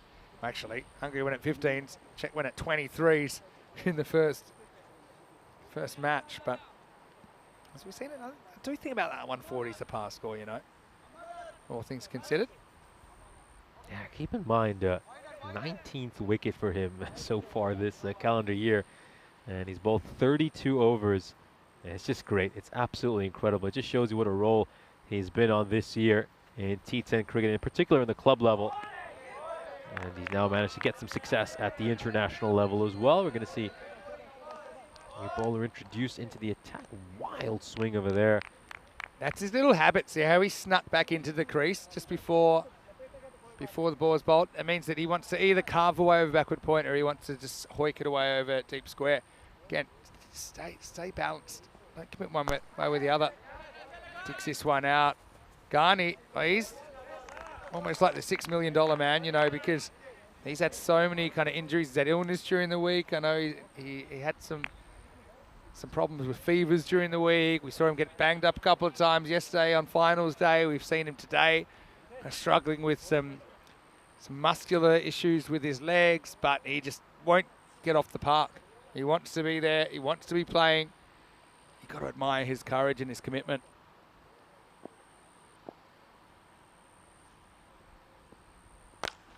That's hit pretty well. That's going to be 4. Well, look who's come out. Devendra Singh batted really well towards the end of that successful run chase for Czechia. They got over the line on the last ball. If Czechia could win this game, I mean, you saw the table. The table basically shows after one round, Czechia 7, Hungary 3, Romania 2. If Czechia could win this, let's say a 3-1 win, there's still 4, it ought to be 9-4. They'd be 5 points clear of Hungary. Probably the biggest threat at this stage, although Romania still have 4 games to come back. Really happy with some of the matchups we're getting as well. We obviously saw a really tight series in Romania. Yeah, it's certainly okay. In fact, it's even okay under the old rules. It's fully inside the line that time. So Yeah, it's incredible because you're starting to see so many evenly matched teams play one another, and the other thing is happening. Everyone's standard is rising together. Perfect ball, absolutely perfect Yorker, but I think it's been given a wide. Yeah, honestly, it bounces on the line, so I don't see how it can be fully outside the line. I think that's one that, I know the umpires have had a long 2 weeks, but that's one, it's the easier of the calls, isn't it, when you actually see where it bounces. Yeah, to me that just looked like he I could nailed even, the perfect it was Yorker. like 10 to 15% outside line, the rest on. Anyway, next one, he's forced to go straight and he gets smashed down to the ground. Maximo! Devendra Singh, I like the fact that he's been pushed up a bit. He came out, he was in form, and he's continued that here. In swinger, dangling in, and he gets it in the middle of the bat. 6 runs over the leg side. Yeah, this would have that would have been the final ball of the over if it wasn't for that wide call. And it would have been able to get out of the over with just 11 runs in it. It's 12 runs so far this over, and we've still got a ball to come.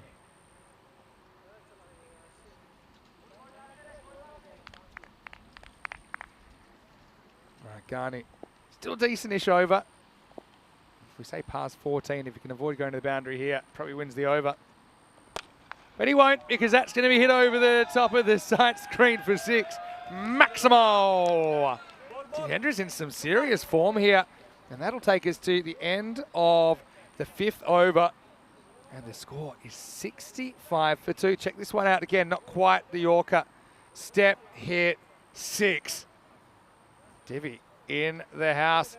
Let's welcome you in then to the commentary box. It's great to have your company. Vinny Sandu, Mr. Maximo for ECN. Got Nishay Bhatt as well, and hopefully you're enjoying it. I love the interaction. Something about the internationals, obviously, people, they kind of pick the country that they're living in or they have a connection to, or even just, you know, some of the players from series they particularly like. Obviously, we've been to Czechia and we've been to Romania recently. We've just spent 2 weeks in Hungary. But really, loving this matchup. Every game is up for grabs. Every game has been an absolute thriller. I mean, these last 5 or 6 matches we have had here in Hungary, if you include the games yesterday, have been so entertaining to watch. They've been gripping cricket. It's always come down to the final over, and fine margins are determining these games. When you look back at that last decision where we were talking a little bit about that wide call, that ends up costing the opposition 7 runs because you get the extra ball that goes for a 6. And true. Could that determine this game in the end? I mean, it's just, it's hanging on a knife's edge. So many things, yeah. I often say, I haven't said it for a while, but ECN cricket is like cricket on steroids, and it really does feel like that here because things are getting pushed to the limits. It is great grounding, though, for T20 internationals, which a lot of these players obviously play as well. We've had the Italian and the German legs already, Guernsey coming up next month. But what it does, it tweaks your decision making. It puts you in more situations. And so when you're getting to the end of, say, a T20 international, it might determine whether you get to the next round of qualification or whatever. It just means you've probably been in that situation before. It's more likely you've been in that situation before. So that's certainly one aspect that I think really is honed through this crazy form of cricket that we play on ECN. Anyway, here's Shamsha getting a second over. Nipped and gone. So he's got 2 wickets now. Shamsha's on a hat trick and Davitsi falls for 28. Hungary biting back. Start of the 6th over. It's 65 for 3.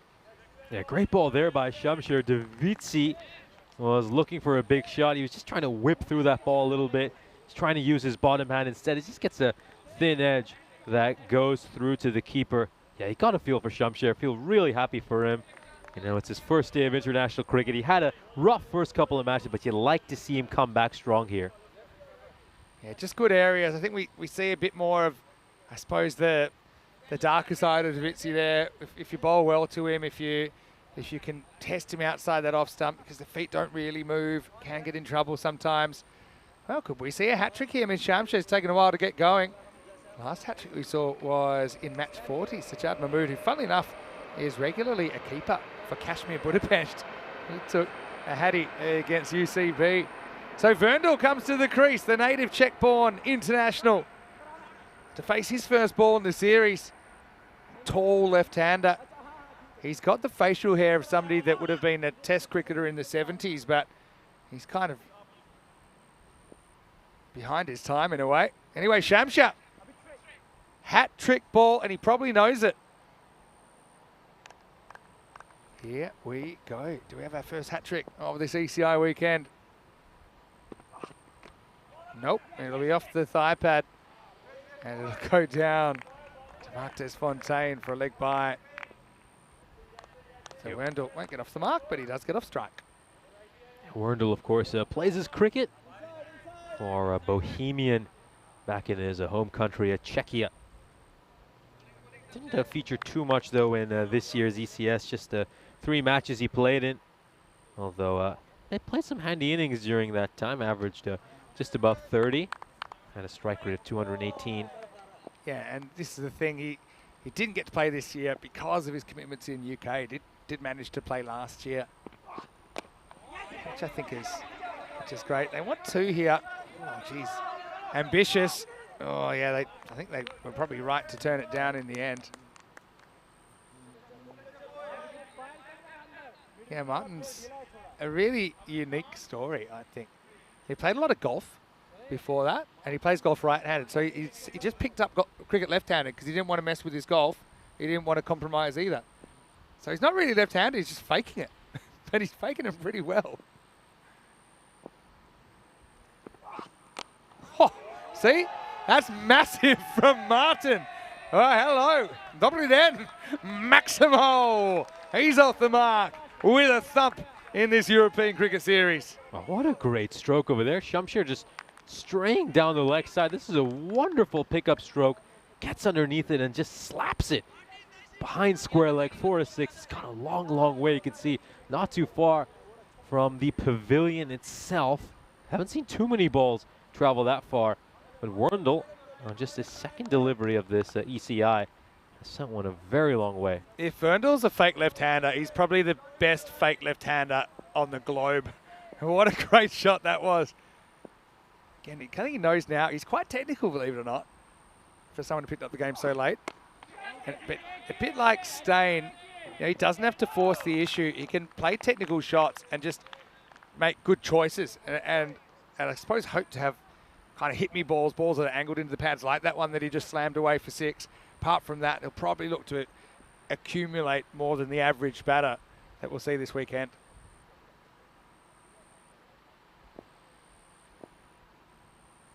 Shamsher to Devendra Singh. He's also made a good start, hasn't he? 17 off just 5. Slow ball goes after it. Still hold up. It's going to be dropped. He actually ran under that ball too far. It's actually pretty close for height because it was a slower ball. It's probably just coming down, but we'll try and show it here. Yeah, it's coming down. And so it would have been out. Instead, it has to go down as a missed opportunity. Yeah, he obviously wants to ramp that ball over fine leg, but once he gets in that sort of position, he ends up smacking it up towards mid-wicket. And the fielder, he just loses his footing at the end, unfortunately, which means he's not able to corral that one. So what happened was, yeah, you're right, he went to ramp, but when he saw it as a slow ball, he's like, well, I've actually got time to swing. And now I've seen it. I might as well swing. But because he made that decision late, he mistimes it. He's lucky to survive there, Divi. Gets dropped on 17, moves to 18. 75 for 3 after 6. Mark Desfontaine is going to get a bowl in over number 7. Like this left-hand, right-hand combination as well for Czechia, but they need to get a move on. That's a brilliant shot first up from Devendra Singh. He probably knows Mark wants to bowl full. He gets on the charge, but he stays incredibly well balanced. And the result, 6 runs. Oh, great strike there. Mark Desfontaine, he bowled superbly in the previous match, But he starts off here with a full toss. It's a lowish full toss. It's not easy to hit those. But of course, the batter was just advancing down the wicket there, Deviendra Singh. He had the momentum to strike that towards long on. And he has deposited it just close to the fence. It's going to take a while to fetch that ball. So a new ball is being sent out to the middle. Yeah, quick comment here by Mandrake, calling that 6, which Martin Werndl hit, the shot of the day. Yeah, you certainly have a point. It might well be the shot of the day. Definitely the best combination of shot and moustache of the day. It's just a shame when he's got that helmet on, we can't see what he's cultivating under there. Anyway, MDF with the comeback ball. No full toss this time. That'll test the fielder. Does it very well out there. They will get back for 2. Well, they call yes, but to be honest, third was never on. Again, probably just slightly overcooking a couple of Yorkers here. Mark Desfontaine. But Deviendra, geez, he just looks in incredibly good form. Keepers up to Mark.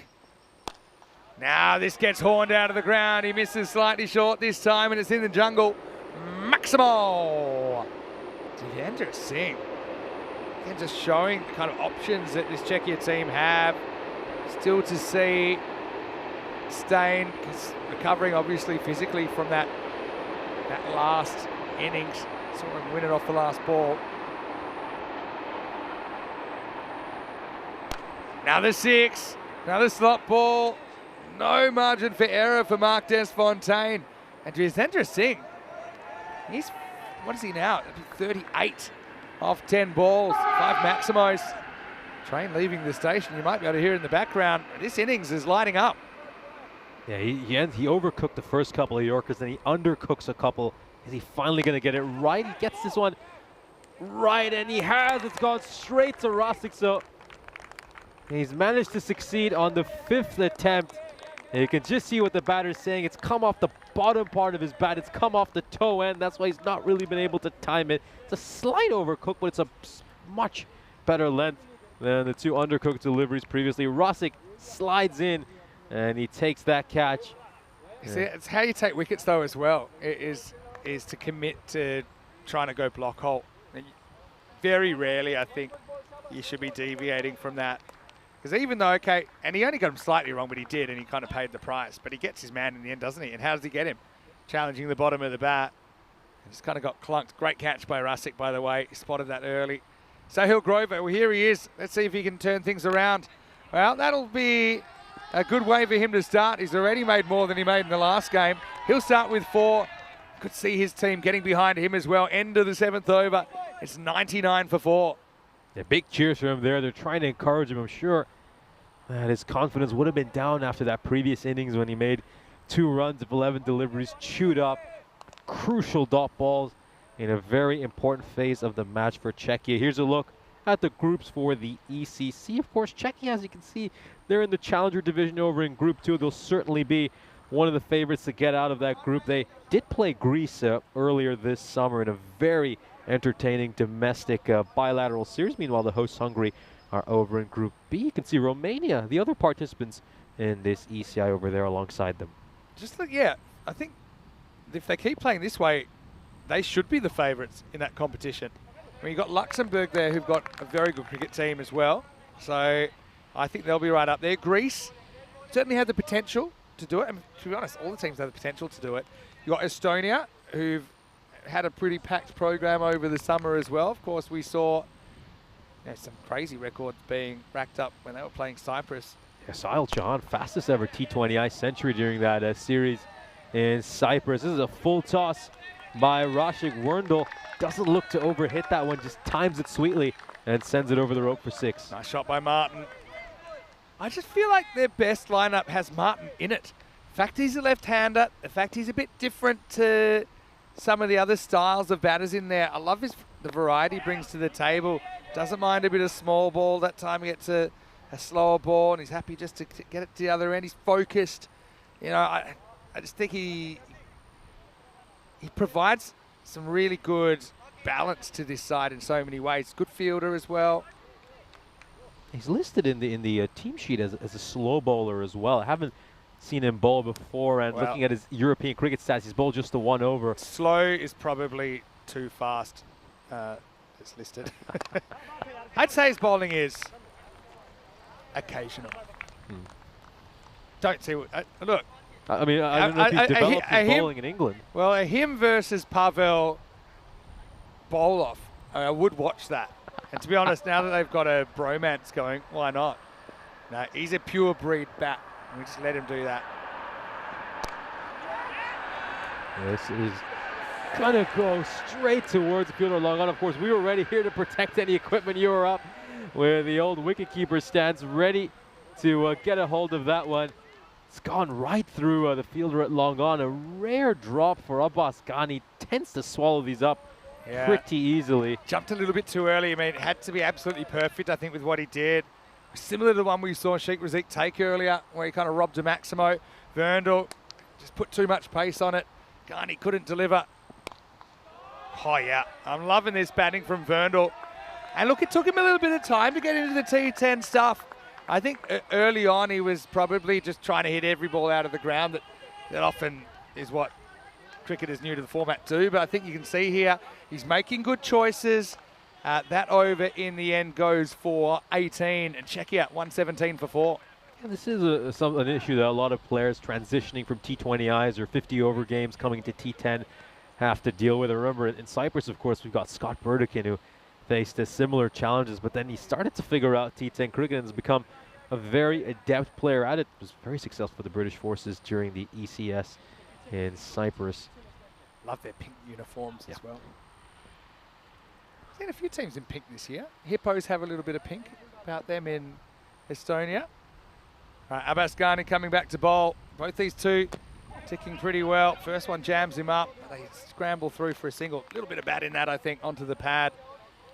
Still looks a bit low, but they are at, what is it? Oh, I say a bit low. They're on 146 pace, 145 pace. Question from Mandrake. How many balls were found in the jungle between last night's final and the first game today? Well, I can't say I know because I was sleeping. I was pretty knackered last night. I don't think they'll look for them now, but I think there'll be a search party once we go, and they should be okay in the league for probably 2 or 3 years once they find all those Grizzlies. Cracking shot once again from Verndl, but couldn't get under it, and so we'll have to settle for the single. Maybe find a local school and tell them it's an Easter egg hunt and have them go look As for long some of as those they balls. don't expose too much skin in those bushes, because you'll be itchy. Take a big stick in there, actually. Grover faces up. There we go. Lift it up and out of the ground. Maximo. See, I don't think it would have hurt him too much if you'd just yanked him and over early, because it's a new innings, it's a new feeling. But, Sahil, I'm pleased he gets the chance to bat again so quickly. So those kind of negative thoughts don't have too long to fester. Played that one nicely. Picked it up off his hip for 6. Yeah, Sahil Grover's been amazing this year, averaging 34 with a strike rate of 205. He's just had a rough innings, and I think probably for his own good that he should have been yanked out. In the end, the bowler did him the favor by cleaning him up. Sometimes you just got to take the keys away. Although this one, it's a bit of a mental error behind the stumps, actually. Stan assumed that was going to hit something. It didn't, and it gets through for 4 byes. Just starting to put their foot on the accelerator these last 3 overs. This time around, they'll be helped by a mishap by the Hungarian national team. Last 2.3 overs have produced 54 runs.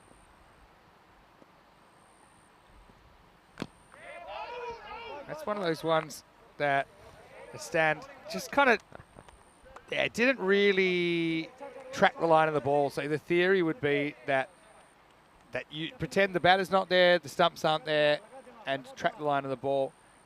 It's amazing how often it might just sneak through and miss everything. You get caught unawares if you're not in that right position. Last ball for Ghani. There's leg side here. Fielder comes around, does a good job. And well, it's excellent running. They come back for 2, taking on the arm. The throw got pulled wide. End of the 9th over, and Czechia fighting hard.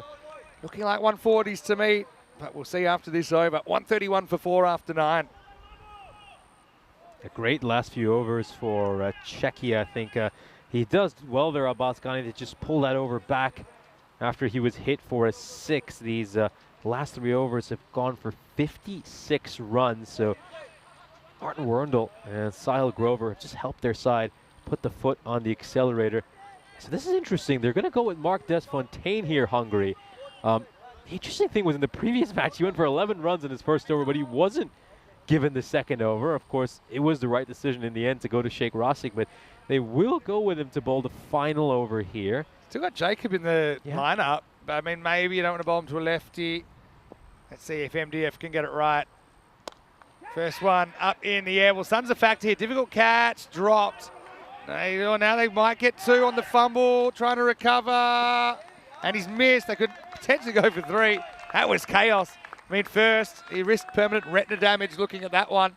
It went away. It was fumbled by the secondary fielder who just had to throw it in quickly but accurately. Only did the former. And again, taking on the outfield. There's the second misfield from Berhan. It's going to be a wide, I think. Pitch after the stump. Yeah, Jacob, I just wonder if he's suffering with something. Is there some kind of an injury he's carrying or what? Because, I mean, if he's not fully fit, it wouldn't make any sense to put him in the playing 11. Yeah. But I'm baffled how the second highest wicket taker in the ECS isn't even bowling. This is going to be a no ball well above waist height. And now they're going to pinch an extra run. So it's absolute calamity here for Hungary. Very good awareness from the batters. And because Stan actually did throw at the stumps, he wasn't throwing back to the bowler. That ball was alive. Mark had turned his back. That'll be a no ball as well.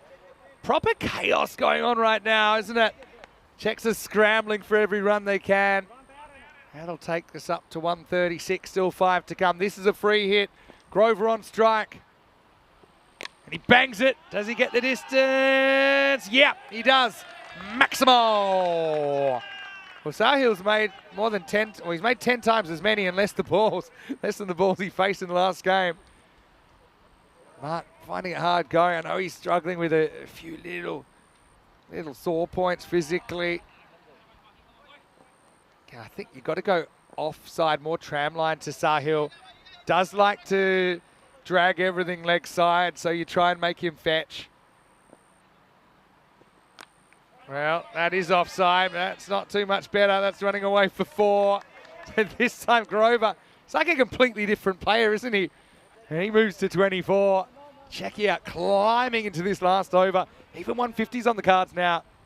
Yeah, it just shows you that when things are going for even the edges will fly away for boundaries. Grover looking to advance down the wicket, play the big shot, the top edge goes over the fielder's head. I'd have third man back in this kind of a situation, though, when Grover's just trying to throw his bat at everything.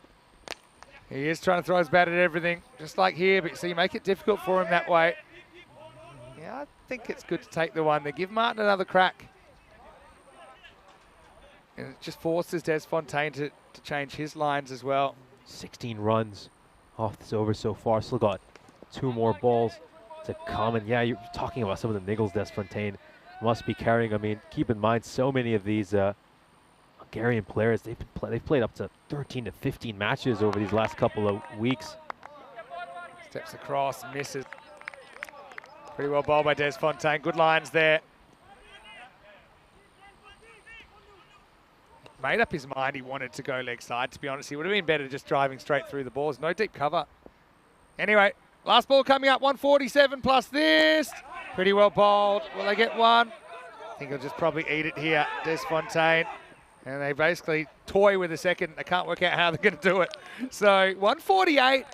Hey, I mean, it's another one of these scores in the 140s. I think that guarantees us a good game in the second half.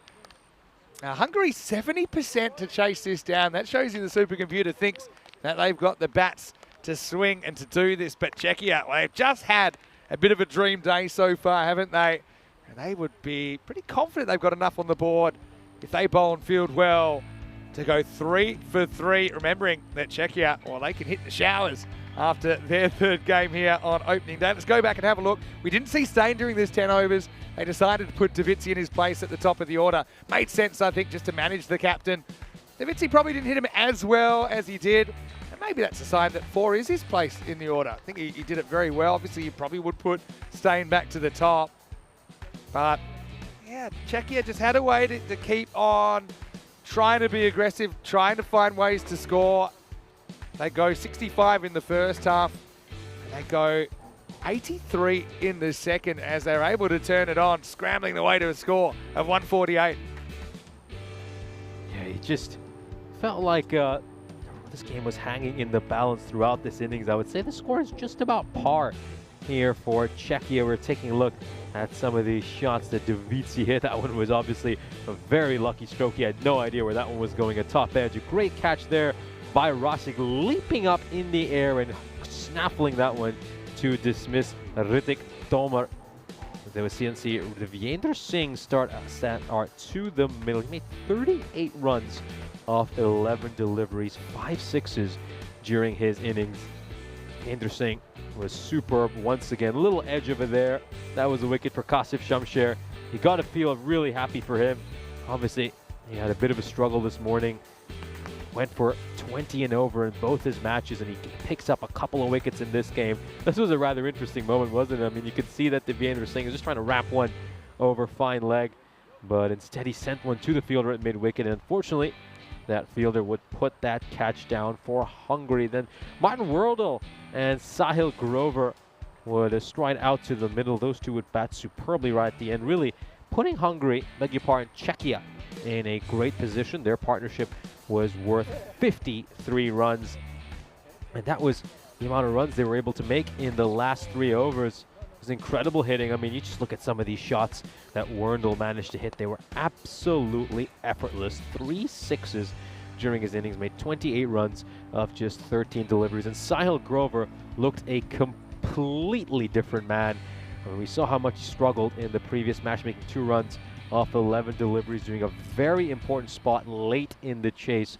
Had no issues in this innings. He looked terrific, and it's good to see Grover back to his old ways. We'll have a look at the scorecard of this innings. Raviendra Singh top scoring with 38 of 11. Sabaun Davizi made 28 of 16, and meanwhile Martin Werndl made 28 of 13. Sahil Grover 25 of 10. Some good contributions from numerous different players for Czechia as they get to what should be just about par score and should leave us with another very competitive second innings. We'll turn to the bowling figures for Hungary.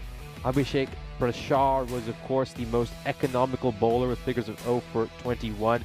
Kasif Shamsher was actually even more economical, had 2 for 20 in the 2 overs. He bowled the pick of the bowlers, and this is the kind of Shamsher we've been used to seeing for these last couple of weeks, taking wickets, bowling economically, and he certainly did a job for his side. Halfway through this one, Czechia have set a target of 149 for Hungary. Join us in 5 minutes for the chase.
This European Cricket Network event is proudly brought to you by HCL Software and Paramatch. Welcome back for the second innings. It looks like we're set to have another very exciting match. Czechia have posted a very competitive total on the board, and so far we've been blessed to see entertaining game after entertaining game. And it looks like we could have another thriller here in Hungary. It's just been a great weekend of ECI action so far. Each match has delivered, and there's a good chance this one will too. You could just take a look at the bonus point equation there. So if Hungary are restricted to 103 runs or less, they will be defeated once again by Czechia in a bonus point loss. Meanwhile, if they can achieve this target in 7 overs or less, then they will return the favor to Czechia, who of course beat them with 21 balls to spare in the opening match of the day between these two teams. And of course, keep in mind, Czechia managed to chase down 151 runs, and they did it in just 6.3 overs. Here we go then. That's going to be Subhranshu Chaudhary to bowl the first over. He's bowled 3 first overs in all 3 of his matches, and both of them earlier were really, really good. This one's got high up in the air. Could be a catching chance. Could be a wicket off the first ball. Should be. Oh, it's been spilt. It's been spilt. That was Sabavun Davitsi who was underneath it. Costly drop. Really costly drop. Take another look at this one. It's up in the air. Davitsi underneath it. Oh, it just pops out of his hands. Huge moment. Huge moment in this game. That's a Ghani. Real quality player. Could have been gone for a golden duck. Could have been a royal duck. A wicket off the very first ball. Nice shot there by Ravindran. What a way to get off the mark. Very first ball. Plays an exquisite shot. Just opens the face of the bat. Hits it square of the wicket for a 6. Yeah, beautiful shot. Really, really good. Plays that nice and late and just opens the face of the bat late to ensure that ball goes square. And it ends up going behind point for 6. Just shows you how well he's timed that one as well.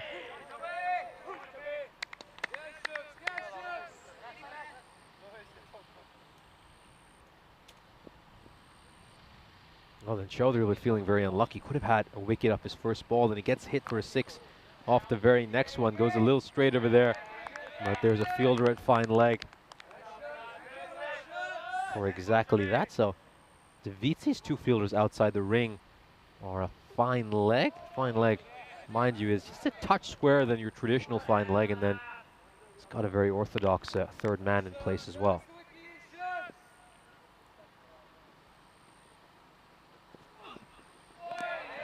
Huge swing and a miss. Chaudhary getting the length spot on over there. You could just see that Ghani was backing away and looking to just work this away over that cover boundary.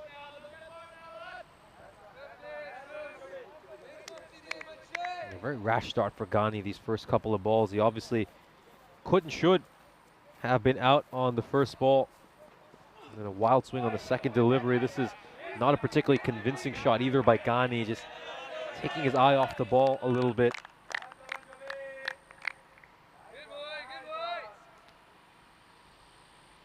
It's not getting close enough to the ball over there.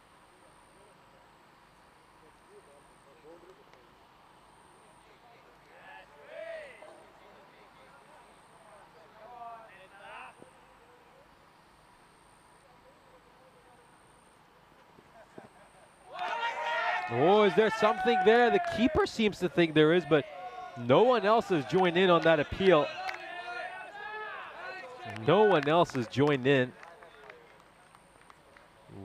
Wild swing there by Abbas Ghani. And yeah, I mean, obviously there's a big stat nowadays that's very popular called control percentage.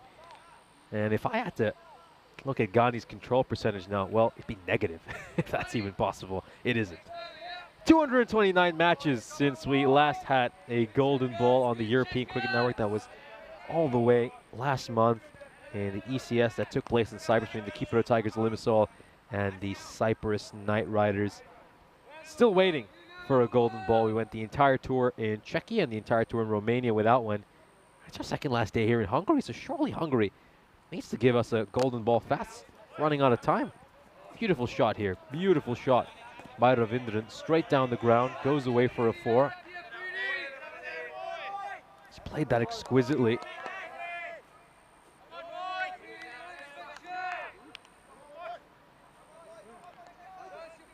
Oh, nicely played. Just look how he rolls his wrists above the ball to make sure that it stays along the ground.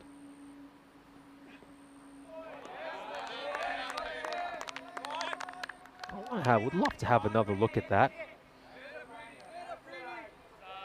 Oh dear, that should be wide. That really should have been a wide.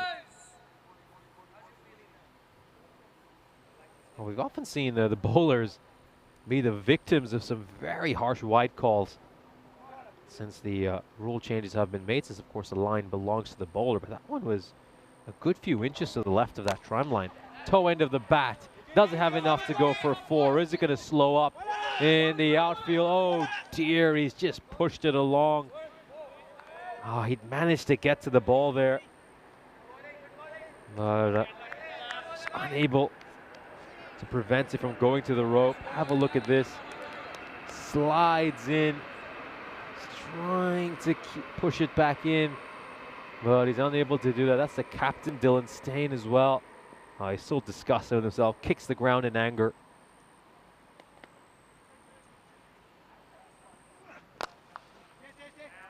Gotta say, if you're the bowler, the one player you can't have a go at if he makes a misfield is the captain. So Afridi was very muted, but I'm sure he was livid on the inside.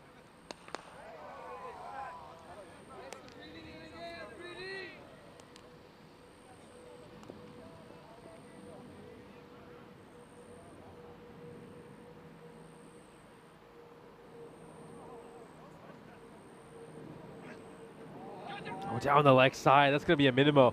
That is going to be a minimo.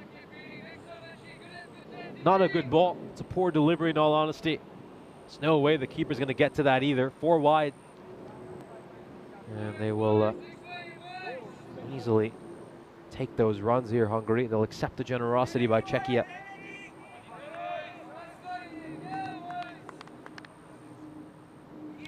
Yanni Raghuvanshi with a very good problem. I don't know what's going on with Amol Jacob, potentially the best bowler in Hungary, and he didn't get an over. Yeah, I'm very puzzled as well. It's been 3 matches now. Didn't play in the second match, Amol Jacob. He was the 12th man for that game.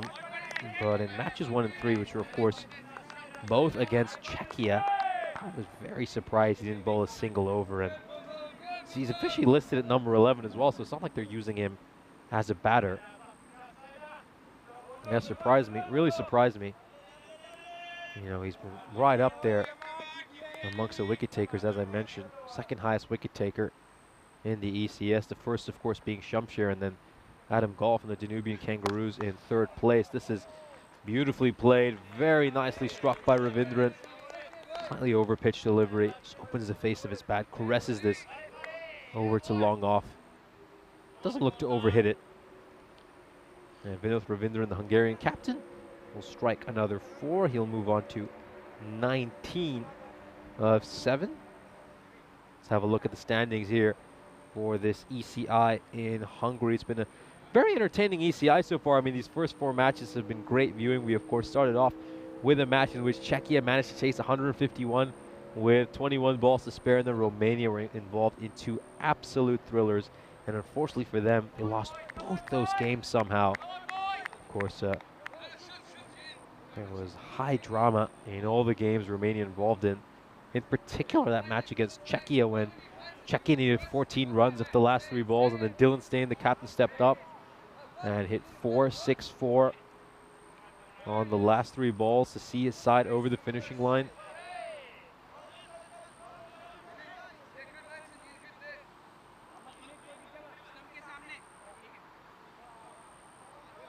Very, very smart cricketer, Dylan Stain. He's got a great cricketing brain. He's massively respected amongst Czechian cricketers. the Czech have an enormous deal of respect for him and his nous of the game, his ability to read situations, the tactical adjustments he makes. Whenever you talk to Czech cricket, they're always singing his praises. Yeah, I really do agree with a lot of what you're saying, Ani. Raghuvanshi saying pace does nothing if you don't bowl it in the right areas. Yeah, absolutely. And beautifully struck away. That's going to race away for a 4. Nice strike by Ghani. Finally managed to go. Oh no, there's Mr. Maximo Vinisandu doing a bit of fielding. And he's going to throw this ball back. Let's have a look at Mr. Maximo's arm. Well, that is a strong arm. I think you might have just heard on the mic. I think he's having a ball right now.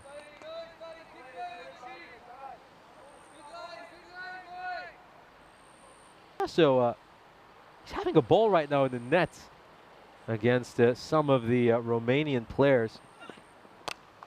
Slower ball. And he's read this one to perfection. Once again, that ball is going towards the nets. There it is. You might just catch a glimpse of it. He's there right now with the Romanian team. There we go. Get a look at him. He's going to have a ball now. There we go. Let's have a look at this. Now then. Wole, where does this go? Is that down the leg side?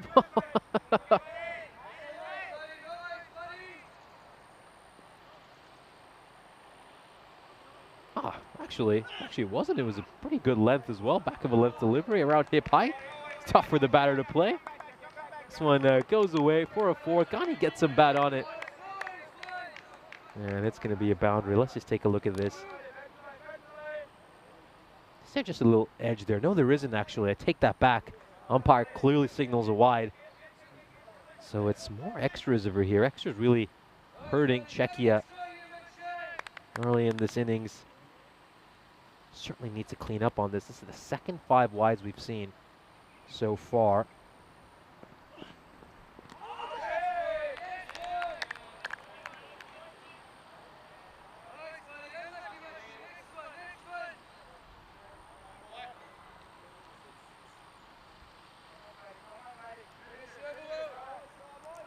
That's another wide. Just needs to get it right here for Rod. We've seen 16 runs off this over so far. Still got 3 more balls to come.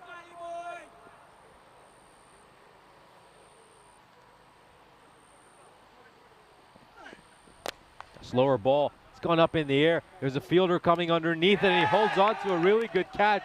This was quite challenging. I mean, it was tough to judge the trajectory of the ball. He had to backpedal a little bit as well to take that. It's a Saboan Davici. Of course, he dropped the catch off the very first ball of the match, but he makes no mistake over there. Yeah, it's a slower ball. He just has to wait an age for that one to get to him. And Davici will hold on to this. First wicket falls for the Hungarian national team, who find themselves 41 for 1.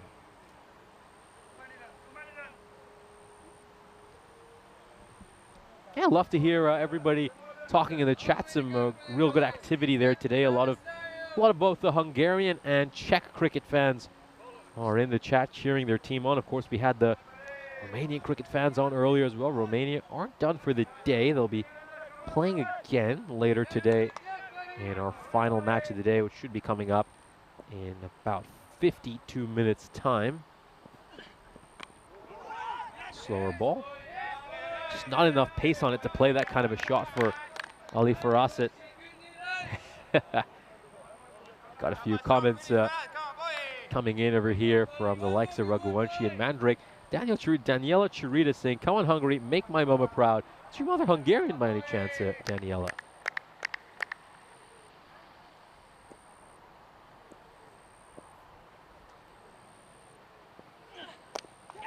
Oh, and oh, this will carry to the fielder. This will carry to the fielder. And the second wicket falls for Hungary. They go bang, bang this over. It's a very short stay at the crease for the new batter. And Ali Farasit, the skipper, will depart for a duck. Derek is going to come out to greet him. Oh, he batted superbly this morning, Ali Farasit, but not the case over here. Hasn't quite been able to direct it where he wants. And it's a sharp catch taking a point to dismiss him. The captain of the Budapest Blinders has to head back to the dugout without troubling the scorers. Derek comes out to greet him. And Hungary are 41 for 2 at the end of the power play. Those 2 wickets right at the end are absolutely huge. They're really, really important. They just to make sure that Czechia can claw themselves back into this game. And it will keep it hanging finally in the balance. You might even argue that Czechia are now the happier of the 2 sides at the end of this power play.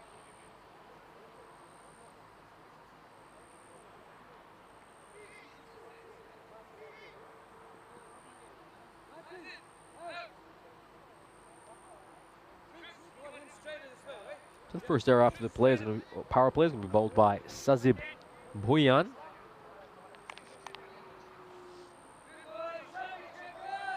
Bhuyan, he's managed to hit a few good shots while batting, but he hasn't really been able to continue in either one of his innings. He was 6 and out in his first match of the day, made 11 and 5 in the second. This is straight out to the fielder at extra cover. He's bowled 42 overs so far this calendar year in T10 cricket. And he's had an economy rate of 12.19, and he's taken 6 wickets. The interesting thing about his stats, I'll just read you more about them, is he's gotten progressively more expensive each year of his career. This is a big shot. It's climbing, climbing, climbing, and now it's going to start to come down.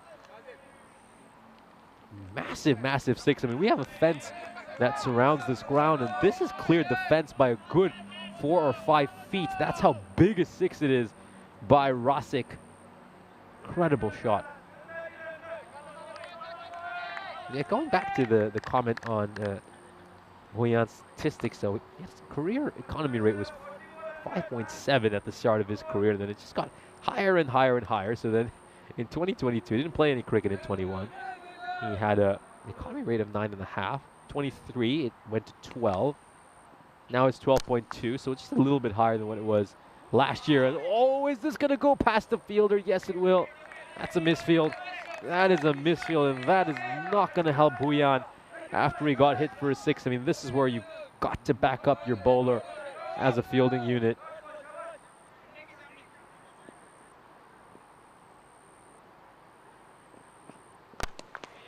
Slower ball. This should be a more straightforward bit of fielding, and it's going to be 1 run. I think, you know, I wouldn't say, I seriously doubt he's getting progressively worse as a bowler. I think what's just happening here is that it's a case of batters continuing to get better and better. I mean, I'm sure when he first went to bowl in 2020, a lot of European cricketers probably didn't know much about T10 cricket. This one is smashed over long on. It goes away for a 6. Once again, clearing that fence, Ravindran, over the scorer's tent. 6 more runs. And this over has been worth 18 runs. And we still have a ball to come. But yeah, I think it's just a case here of the fact that European cricketers are getting better and better at the T10 format, in particular the batters. I mean, back in 2020, you can imagine a lot of batters would have been, well, not quite accustomed to T10 cricket. And the quality might have been a lot lower as well, but probably happened is the quality's just increased year after year. And he's just gotten progressively better at the format. And in the 4th over, Hungary are 60 for 2.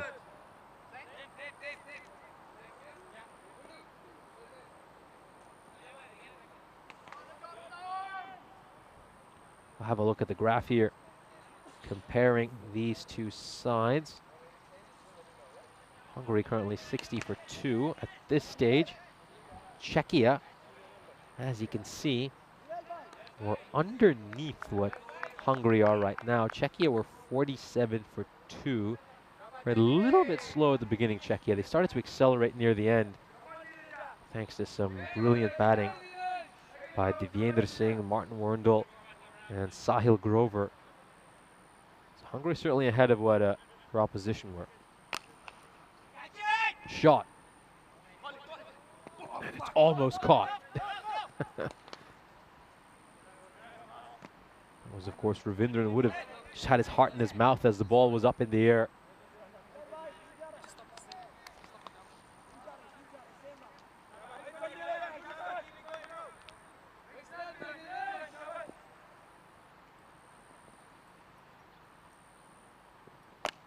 Oh, huge hit.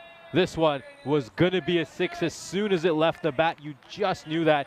Sheikh Rasic, leading run getter of ECS Hungary, is adding some more international runs to his name. Watches the ball very closely and swings across the line, smashing it towards mid-wicket. Great shot. And it's just a good old-fashioned T10 slog.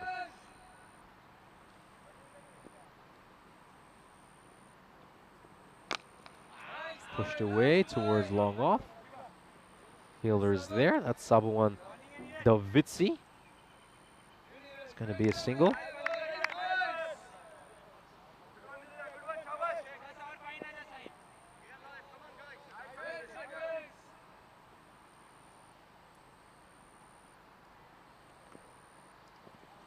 Goes big. This ball was too short, and it's been given the treatment. What a hit. And you got to say the Hungarians, they're going along at the perfect rate. He's stuck that one in, so it's set up very nicely for Vinod Ravindran. And the captain of this Hungarian national team makes no mistake. All the way is where that one goes. 2 more balls until the halfway stage of this innings. That's going to be a wide.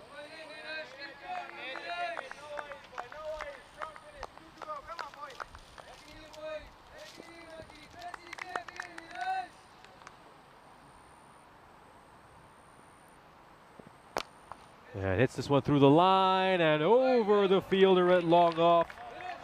It's another 6. Ravindran is certainly crashing this Czechia party. It's been smooth sailing for Czechia so far as they've picked up 2 wins on the bounce. And they're just facing a little bit of adversity here. It's probably similar to the situation they found themselves against Romania in, to be fair. I mean, that was not a comfortable win for them by any means. The alarm bells will be ringing in that Czechia camp, as this is a flat 6. I think even if the fielder was all the way back there with Tormi, he wouldn't have had a chance. He just wasn't tall enough. He probably needed someone with Martin Werndl's height to have a chance to get at that. And of course, the players will have a drinks break. And this is going to be a good chance for us to welcome you back in the commentary. Rock this Butt here. And of course, Mr. Maximo Vinny Sandu has just joined me back in the commentary position after a spot of bowling. Yeah, well, I was just working with some of the young Romanians. You know, it's great to see them. I actually really touch when people ask for advice, and obviously I see a lot of cricket in this form of cricket. So we're just working about with young Marian Gerasim from Romania about just some triggers and some footwork and I suppose some habits that he's developed that maybe aren't too productive. But I tell you what, he hits the ball well. Not sure about my bowling though. I think I'll stick to wicket keeping because it's pretty hot work out here. But no, I love the chance to get out there and work with some of the teams. And obviously, I suppose because I was a bit of a jack of all trades, I get the keepers asking me about keeping. I get the bowlers asking me advice because I used to bowl until I was 18. Batting, it probably wasn't the best, but I know in theory how to do it. I was probably quite an aggressive player. But yeah, I loved it. And every time I get near Pavel, he is challenging me to something. But I did remind him that I have the same amount of wickets in this series as he does. So that kept him quiet for a little bit. Anyway, I'm sure he'll get it over at some point. But I just tell you what, he took about 8 wickets in about a 5-minute spell in the nets, Pavel. So he's a dangerous customer. No, I hope that convinces his captain to give him a bowl. The next match, of course, Romania will be playing the hosts Hungary in our final match of the day. Yeah, that should be a really good clash as well. Obviously, they've all been good matches so far. In Hungary, they're definitely ahead in this one. But Czechs need a turning point, don't they? It's funny, these 140s don't look that big. But they do force pretty good games. I mean, I know they're all over them right now, Hungary, but just, 1 or 2 overs will push that rate back up to 15 and maybe beyond.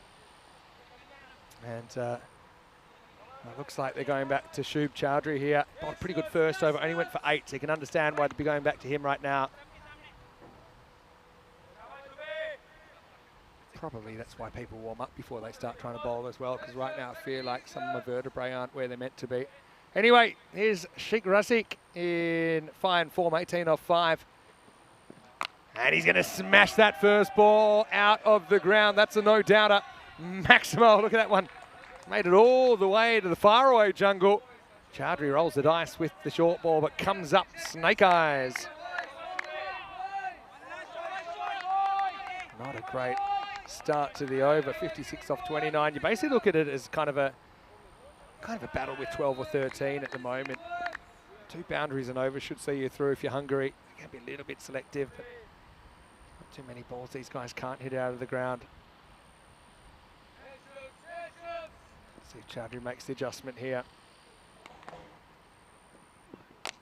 That's up as well. Again, amazing hands from Rasic to just open the face at the critical moment of contact. And he's 30 off 7 now. Hit a 22 ball century earlier in the series. Equal second fastest century on ECN earlier in the European Cricket Series, that is, of course. Hit 3 tons. And he's taking this game away pretty quickly from Czechia, who remember took all 4 points against Hungary earlier in the day.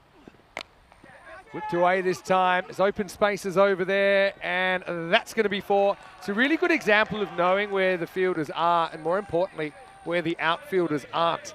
He knew he could just pick that up, and he had 4 runs as long as he could get it pretty sideways. See Verndl out there, herring to his right, couldn't quite manage to get there.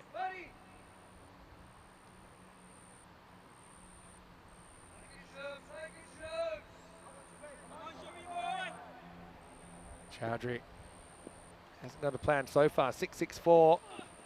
Make that 6-6-4-6, because that's going to fly out of the ground as well. Maximo! Hundreds up for Hungary. And this has gone magical. Chaudhry only 8 off his first over. 22 off his second. And the scary thing is there's still 2 balls left in the over. We could be going supersonic here.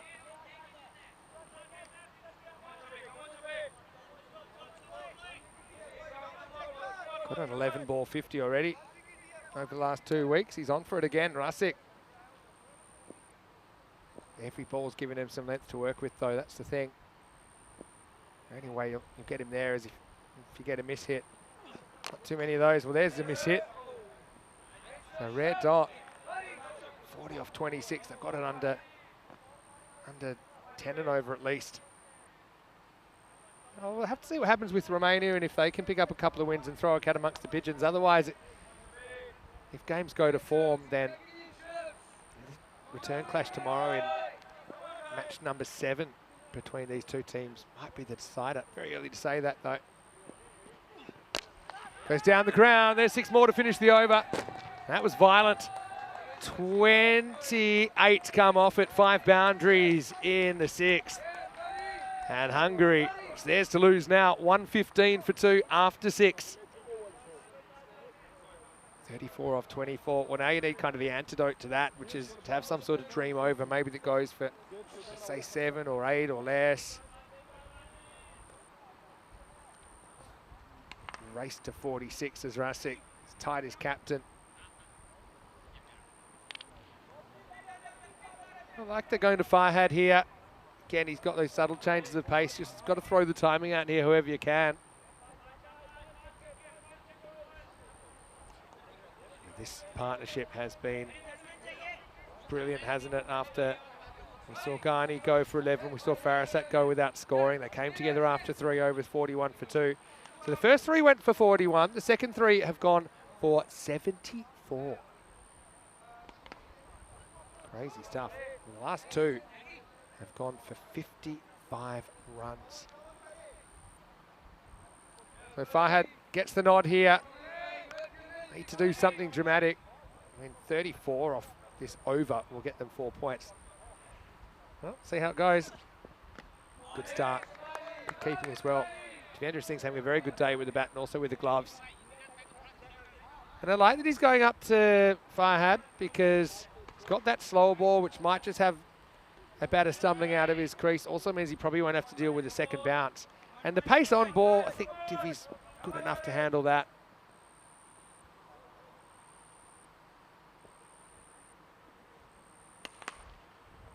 Farhad to Ravindran. Worked away leg side. Nobody out there. That'll be 4. And it's 50 for Vinoth Ravindran. Well, believe it or not, it's his 20th 50 on ECN. And I did mention to him, tongue-in-cheek, he holds the record for the most 50s without 100. Well, he sends that record one higher because he won't be able to get a ton today. Well, not in this game, at least. 50 off 17 balls, though. Good knock. Under pressure. Yeah, Nish. Vinoth, maybe we didn't see him quite at his best during the ECS, but he's lifted his level today. He certainly has. I mean, leading by example, the captain. You know, he did a good job with the gloves as well this morning when he had to step in as the keeper. His batting's been top-notch as well. That's trouble as well. Helped around the corner. It's been going to bounce just inside. And 4 more. Really, I think the Czechs don't really have a path back for them. I think you just got to try and extend the game as long as possible. Look after your net run rate. You will take a point out of this, I'm pretty sure.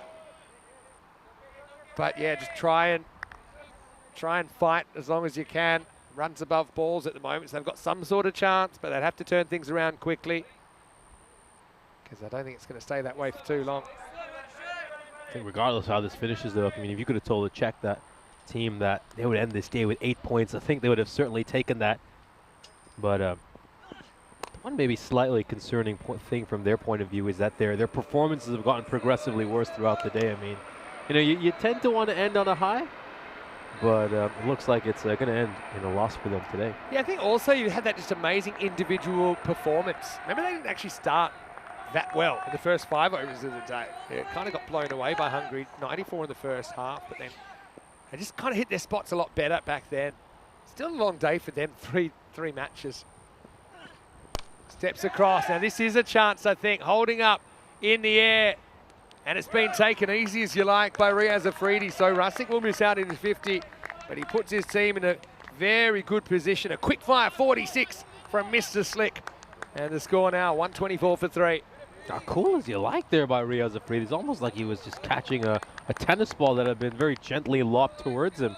Brilliant catch. Hungary lose their 3rd wicket. He's going for the big shot there again. And it's probably just one shot too many for him. Rosick will depart. Played his part, though. Brilliant innings for him. He'll miss out on a half century. But his side are now in a great position. And out comes Prashar, who, of course, well, we all saw how well he batted yesterday on finals day. He had a superb innings right at the end to get his side, the Royal Tigers, into the final. And I think many of us are just reliving how well he batted right at the end of that innings in our heads. And now here's a chance to watch him bat in the Hungarian green and red. Okay. Is this the start of something for Czechia? Well, Prashar's guy could finish this pretty quickly, we know that. Also, might give you a chance. First ball up in the air, we should get there. He's got to go, Davitsi. Oh, and he's dropped it. Does well to keep it in play, but it's just going to be a long single. Did hold up, had to make a lot of ground there. It's a good fielder. We'll check it, but I'm sure he slapped this back just before he crosses the boundary line. Got there in the end, just beat the hands. Taps it back in, no problems with the stop. But Prashar, he's a guy, he could finish this game quickly, like we said. Could have been gone first ball. Instead, end of the 7th over, 125 for 3. Let's have a look at what's coming up. Last game of the day. Hungary, you imagine they're 2-1 after this, although still a bit to be played here. And then Romania, 2 narrow losses. Raj Pisau comes in for them. Marian Gerasim comes in, so was just working with a little bit on his batting. Obviously it's been a bit of a heartbreaking day for the Romanians, but I think just speaking to their player group, they're trying to remain positive. You know, they're happy they've been competitive so far, and they kind of just accept it. They're used to the topsy-turvy nature of ECN cricket. They'll be hoping that they can get one over Hungary, who must be tired. 4th game of the day for them. That's coming up in around about half an hour. No Pavel Florin for Romania, so we're going to have to wait until tomorrow to see him bowl for the first time in this ECI weekend. Because he took all his wickets in the nets. They know he's got none left. So Pavel will take a seat. He assures me he'll get his over at some point. Imagine the whole weekend just knowing you get one over. That's a lot of pressure. Here's Riaz, who's coming back. Well, he's one guy, if you wanted to start a collapse, he'd be a pretty good guy to do it. Prashar faces up. Should be a good battle. But Riaz still hasn't quite worked his run up out lately. It seems to change game to game. But when he gets it right, he's very, very quick. But anyway, let's see what he can do here. Last roll of the dice, really, for the Czechs. Yeah, as a fast bowler, you want a nice, consistent run-up you can replicate. Ball after ball after ball for many and over. Starts off with a dot ball, though. Bowling here by Afridi. Digs that one in, back of a length. It's looking like it's a comfortable Hungary victory, but you just never know.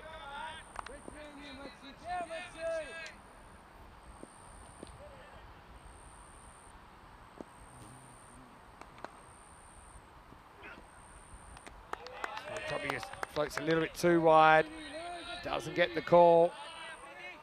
Check out the replay. It's a tough one because it is kind of cutting across that line. If you're not sure, it will be called a wide.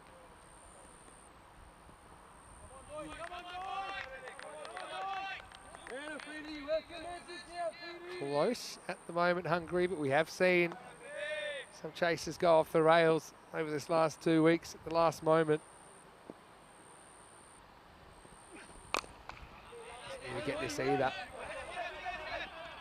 Clean pickup by Saba. Make sure it's only a single.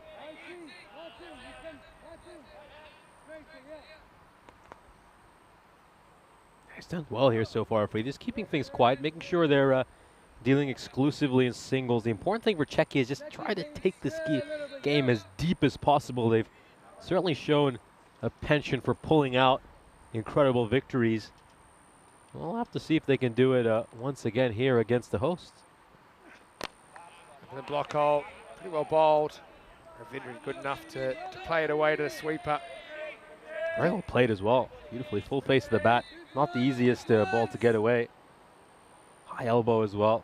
Good looking shot for a single. 90% clinging on to some chance here.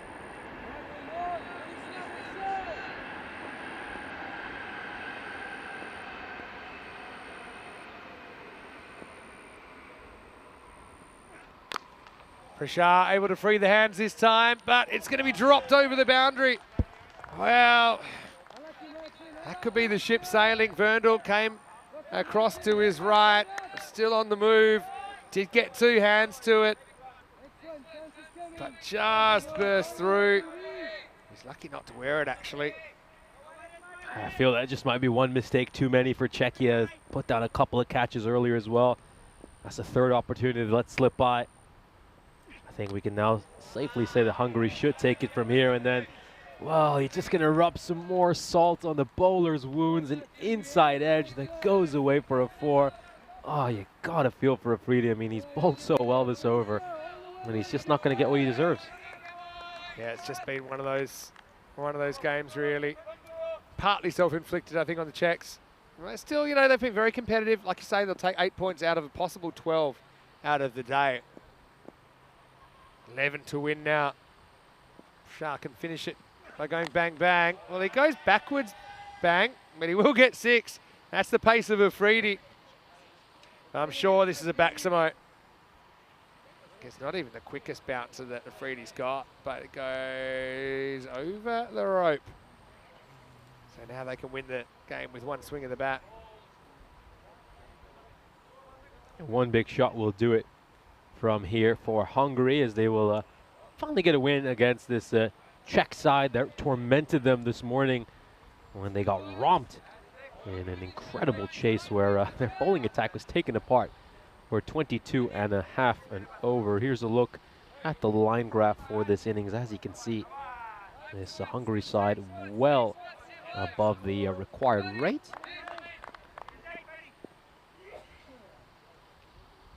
Okay. 9th overtime. 5 to win. Let's start the car time. Chagi trying to keep the game alive. Ravindran wants to finish it. And that will be one more to the total. Good hands by Divi behind the stumps. Just watch how he actually tries to move his foot over, which brings his head over towards the ball. Good keeping. Yeah, there's Tiagi, not someone who bowls too frequently for Czechia, but with this game, pretty much done and dusted. The captain has thrown him the ball and said, well, go on, can have a ball or two. That'll do it. Ravindran will finish 62, and Hungary, they get some revenge over the Czechs. Having said that, in their 2 matches today, the Czechs do take 5 of the possible 8 points, but I think Hungary will feel like they're back in the series and will still feel they have what it takes to lift the trophy tomorrow. Don't forget, they still have to take on Romania tonight, but a good finish from Ravindran, his 20th 50 on ECN. But Czechia, I think they can be proud of their efforts today. Getting 2 wins out of 3, it's no disgrace to go down to the hosts. Obviously have a pretty star-studded batting line at that time. They couldn't quite make those crucial breakthroughs, and their 148 doesn't hold up in the end.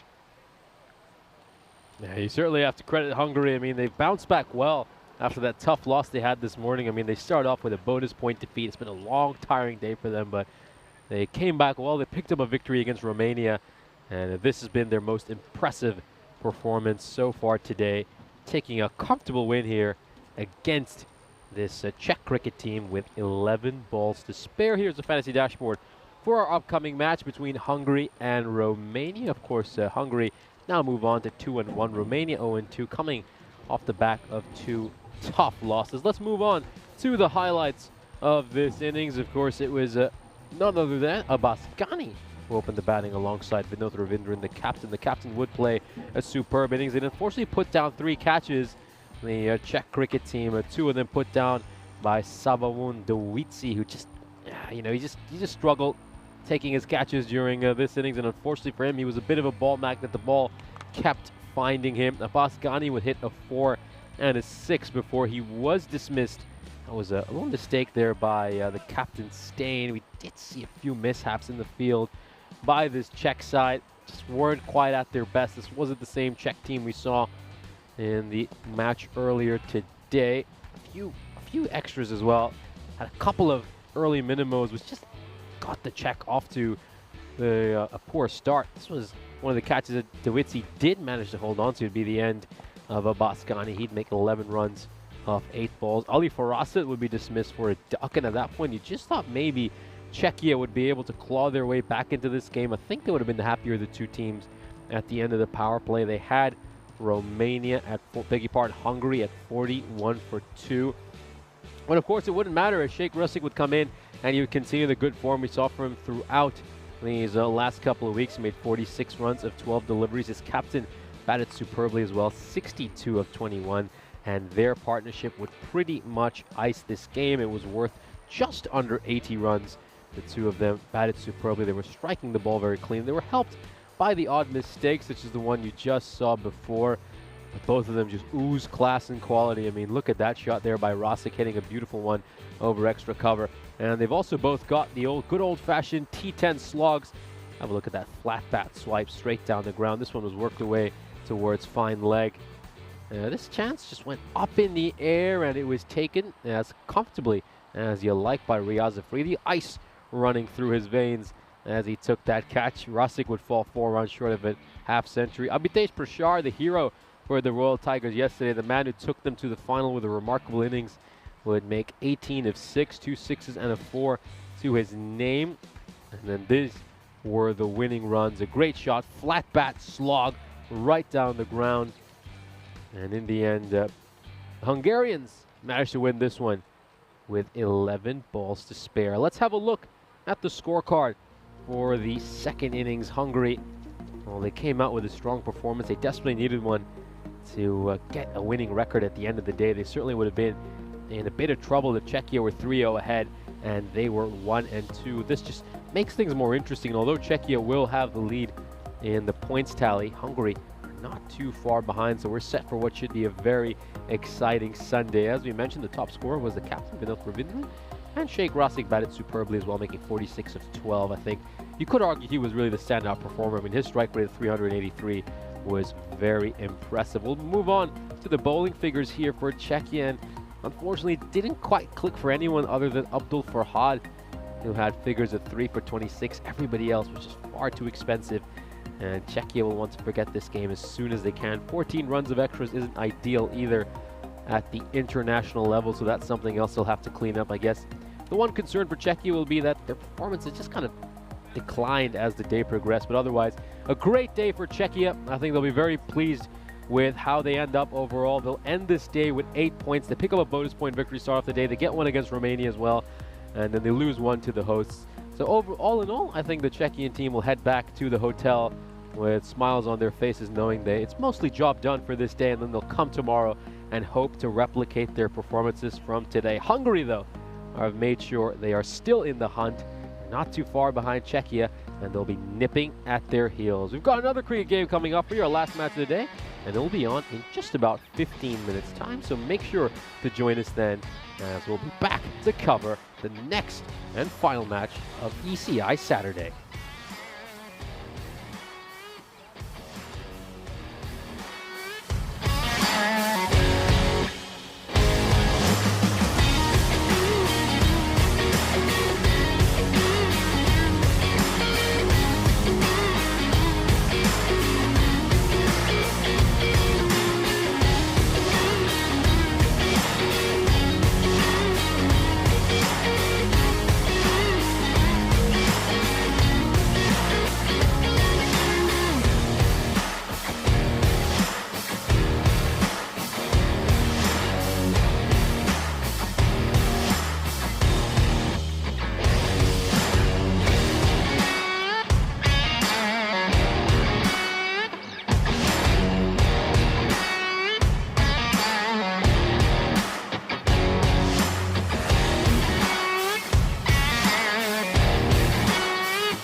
This European Cricket Network event is proudly brought to you by HCL Software and Paramatch. Hello and welcome back. It's a beautiful sunny day here at the GB Oval in Hungary, and now we're getting set for the last match of what's been a frenetic opening day of action in this ECI weekend. It'll be a rematch of match 2. We'll see Hungary, the home side, taking on Romania. That had a pretty thrilling outcome and it went right down to the wire. Let's see what happens this time. Earlier on, we had Suleiman Saeed right here with the two captains for the coin toss. Let's see what happened. Hungary, it's your call. Heads. Heads is the call. And it's tails. Okay, we'll bet first. Romania won the toss and they will bat first. Well, Cosmin Zavoiu, the Romanian skipper, he's been lucky with the tosses, not so lucky with the results so far. Romania with a couple of heartbreaking losses that have gone right down to the final moments of the game. But they do have 2 points for being so competitive, and their run rate is actually still pretty good. It's only slightly negative for a team that have gone 0 for 2. So they'll feel that they can turn this around. Obviously, we saw Mohamed Moyes ripping apart the Hungary attack earlier, bringing up his first ECN century. So expect to see him opening the batting here. And I like this toss. I think that for Cosmin, it allows him to send out his batters, try and put some big runs on the board, then try and build some pressure with the ball and try and get it right in the second half of this game. Hungary, though, of course, you know, they're going through the motions a little bit. They got their 4th game of the day. They're going to have to dig really, really deep, I think, if they're going to put away the Romanians, who are desperate for their first win in the competition. Let's get ready for the first ball. Nishay Bhatt, I'm sure that you're ready for the last game of the day as well. Maybe some random questions as well. We'd love to get your thoughts in the chat, ECN European Cricket Network. But now, let's get ready for the start of match 5. The Romanians batting first after winning the toss. Thank you very much for that lovely introduction. Yeah, get your random questions in. It is, of course, our final match of the day. It's been a great day of cricket so far. I think it's been super entertaining. It's just been great match after great match today. I mean, we've got so many games come down to the final over, and they've been thoroughly entertaining viewing. I think what's just been amazing about all these matches, just how eventful they've been. Every ball has had a little mini story within it. Here's a look at the fantasy dashboard for our upcoming match. And of course, Hungary are going to be taking on Romania, the hosts. This is their 4th match of the day, so I wonder what a factor fatigue will play in this game. You can imagine that they'll be really exhausted and tired. So let's just see how they can physically cope with it. Romania, well, you feel they're due a win. They've played so well today. They're obviously shorthanded, missing tons of key players for this big tour of Hungary. And you just love to see Romania pick up a win here. I mean, they fought so hard, and you really feel they deserve it. You really do. Your heart goes out to them. Had a couple of losses in the final over, obviously. The most heartbreaking of them being that one against Czechia, where 14 runs were needed off the last 3 balls, and Stain goes 4-6-4 to take it away from them.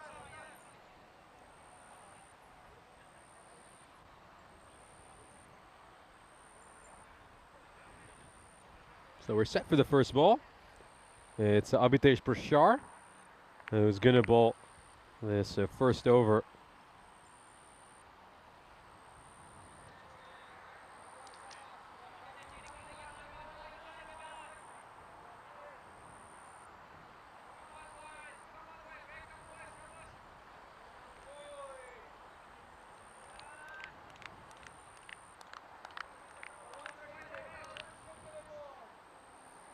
So this should be an exciting game. The 2 fielders outside the ring are currently stationed at long on and deep mid-wicket. The short pause was because, of course, we're waiting for the clock to tick to 5:15, and the clock has just ticked to 5:15, and we are ready to get underway here in Budapest. Of course, we're coming to you live from the GB Oval. We're technically speaking not in Budapest. We're out in Szolnok, which is about 30 kilometers north from the city center. We are within the vicinity of the city. Of course, this train station not too far from this ground, about a 2-minute walk, which can take you on a fast train right into the city center of this magnificent Central European city. Played away beautifully, and it looks like it has enough to go for a 4. So Moise gets off the mark. Moise has been spectacular today. It's been absolutely amazing. He's just batted superbly game after game. Obviously hit 100 in the opening match of the day of just 33 deliveries against this Hungarian side. He's certainly a player they'll want to see the back of as soon as possible.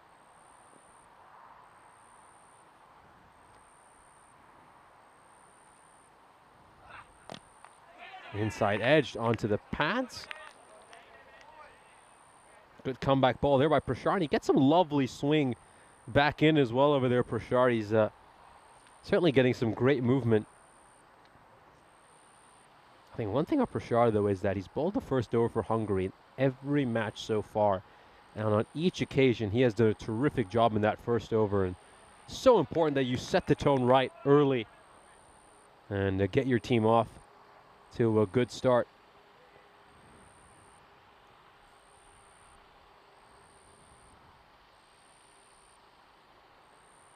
Oh, well, let's just kind of have a look at the ball over here. That's the umpire there. Just examining it, I think. Hungary are just raising a few questions about the ball. Of course, you're looking at Stephen Anthony, who's the standing umpire. Bobby Patel is at square leg. Georgi Takac is the third umpire. And they're all led by match referee Suleiman Saeed.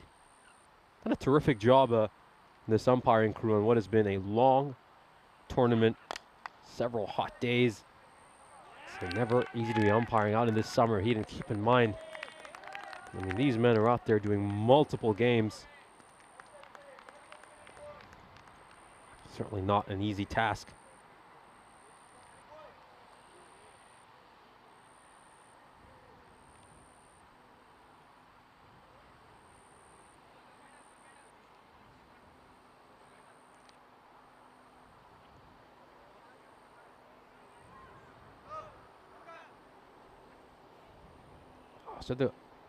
Oh dear, so now the square-leg umpire is going to have a look at this ball as well. So, yeah, could we have a change in ball coming over here?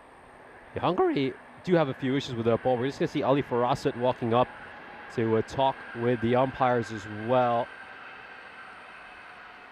You know, are they going to be able to continue here with this cricket ball? No, they're not. They're going to get a fresh new Grizzly out there. Of course, that ball's just 4 deliveries old. It's time for a change of Grizzly. Expect one to come straight out here. I can just see third umpire Georgi Takac is handing it to Sheikh Rasik. And he's going to have a quick look at it, throw it back towards mid-on. And we should be able to get underway.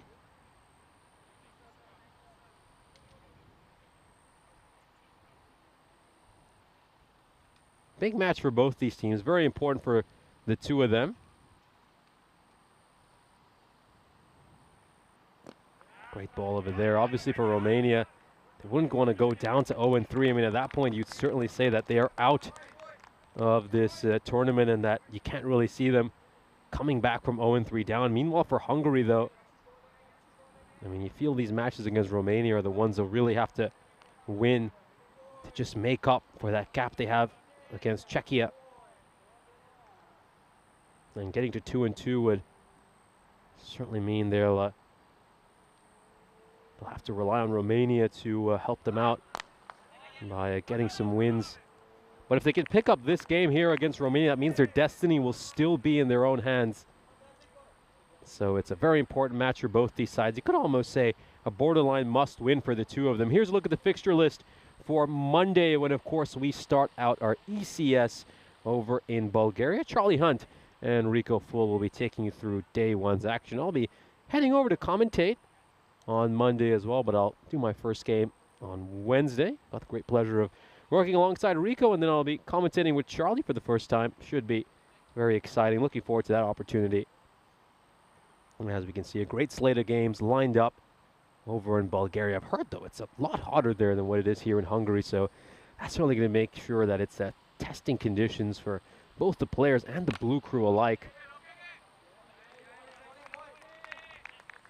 Certainly going to need to be one where maybe, you know, obviously it's too early to say, haven't got there yet, but, you know, over in Cyprus, there were as many as 2 to 3 drinks breaks during the series in June, and hydration capsules were very important as well. Might be the case in Bulgaria as well. This one's gone high up in the air. It's going to carry to the fielder, and it's just a bit of a juggle, and he will take it in the end, though. Moise departs, and they're going to be so glad to see the back of him after he tormented them this morning, making a century. It's the first low score in this international series for Moise.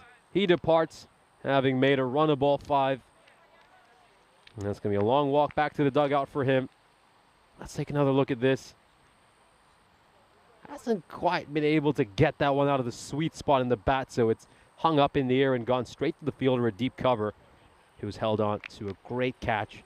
6 for 1 at the end.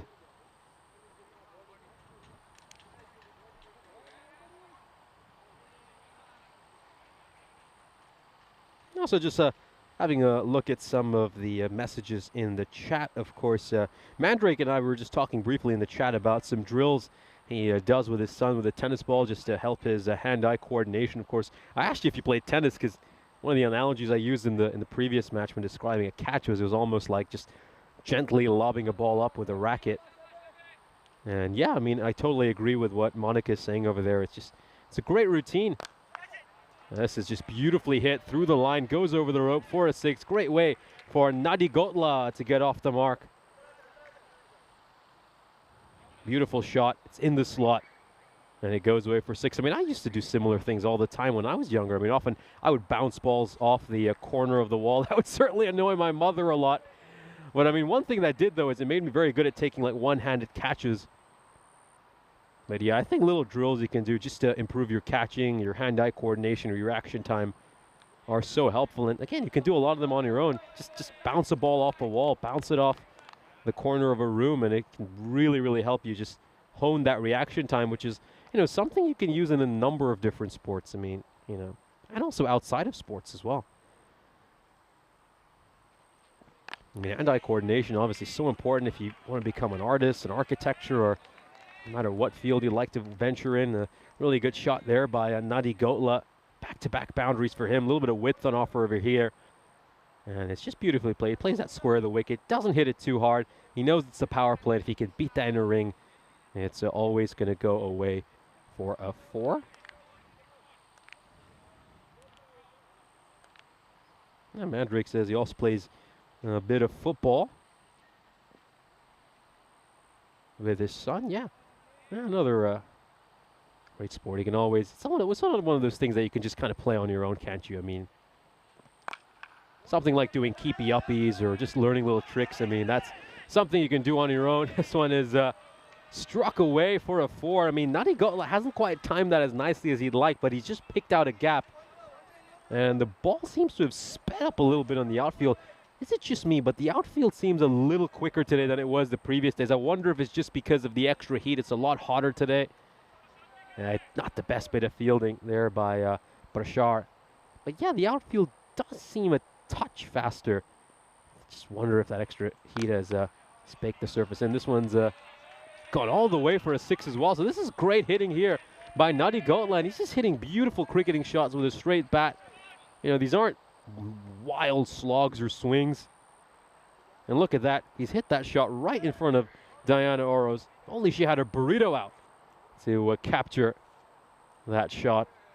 Of course, she's a Romanian native, so she will be cheering on Romania in this series. Here's a look at the standings. As you can see, Czechia currently sitting pretty at the top of the table. Hungary just 2 points behind. But you can see if they lose this game, it will cause them a lot of issues, because then they will need to depend on the Romanians to help them out a little bit tomorrow. So, yeah, a lot on the line in this game. Oh, wow, that's a great throw. That is a great throw. That could be close. My initial instinct is he's probably fine, but this could be one that might deceive us. It might be much closer than we think. Little bit of hesitation between the two. And, oh, he could be gone. He could be gone. This is really tight. This is really tight. We'll just have to freeze it on this frame right here. And he's gone. I think he's gone. You can look at that. The bails are out of the groove. And you just had the feeling that it might be a little tighter than we initially thought. And I think it could be gone. There's some high fives around for the Hungarian national team. And, oh, what a way to lose a wicket if you're Romania. Really cheap way. And I think that's going to be Satwik Nadi Gotla. Well, wow, he was batting superbly. 20 of 4. He'd hit every ball he'd faced towards the boundary. And Nadi Gotla has been run out. Oh, dear. Oh, dear. What a way to get out after you were in such fine nick. I mean, the way he was batting, he would have really backed him to go on and make a big score for Romania, something above 50. Oh, well, that's the way cricket works sometimes.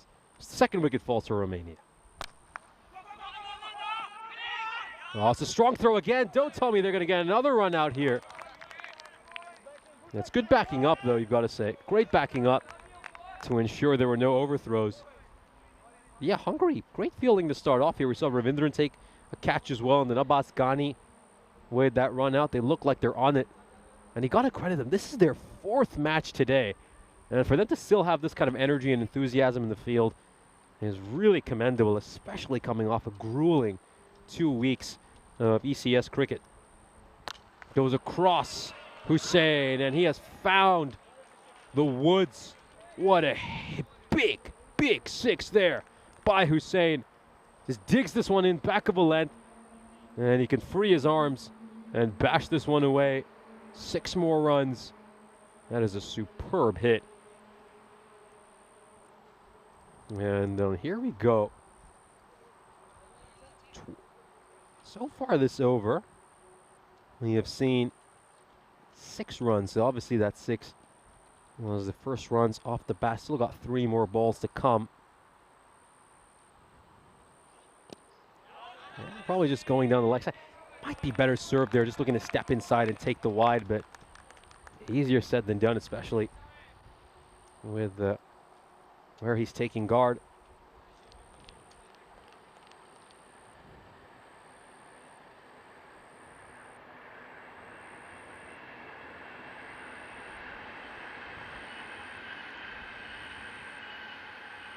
Here we go. Ritesh Prashar. Steaming in. Oh, beautiful shot. This might be the shot of the day. That's as gorgeous as it gets. Full face of the bat, straight down the ground, over the camera tower, and it's gone for a 6. And this one, well, it's going to take a while to fetch it. We might need some new Grizzlies. Look how well he has played that. My word, that is picture perfect.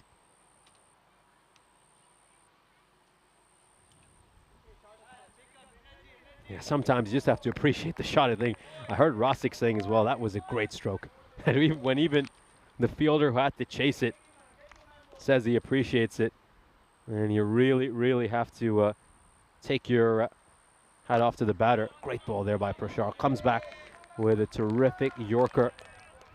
And as we come to the end of the power play, Romania 39 for 2. Of course, I'm Nishay Putt, and joining me in the commentary box is Mr. Maximo Vinny Sundu. Thanks very much. Good to be back. And look, pretty even power play. I suppose maybe a bit unders because 13's a kind of average ECS rate here. But, oh, geez. Let me tell you what the run rate is today. I can tell you top of my sheet. Today, we've already had 1,208 runs at an average run rate of 16.2. Yeah, that's pretty good.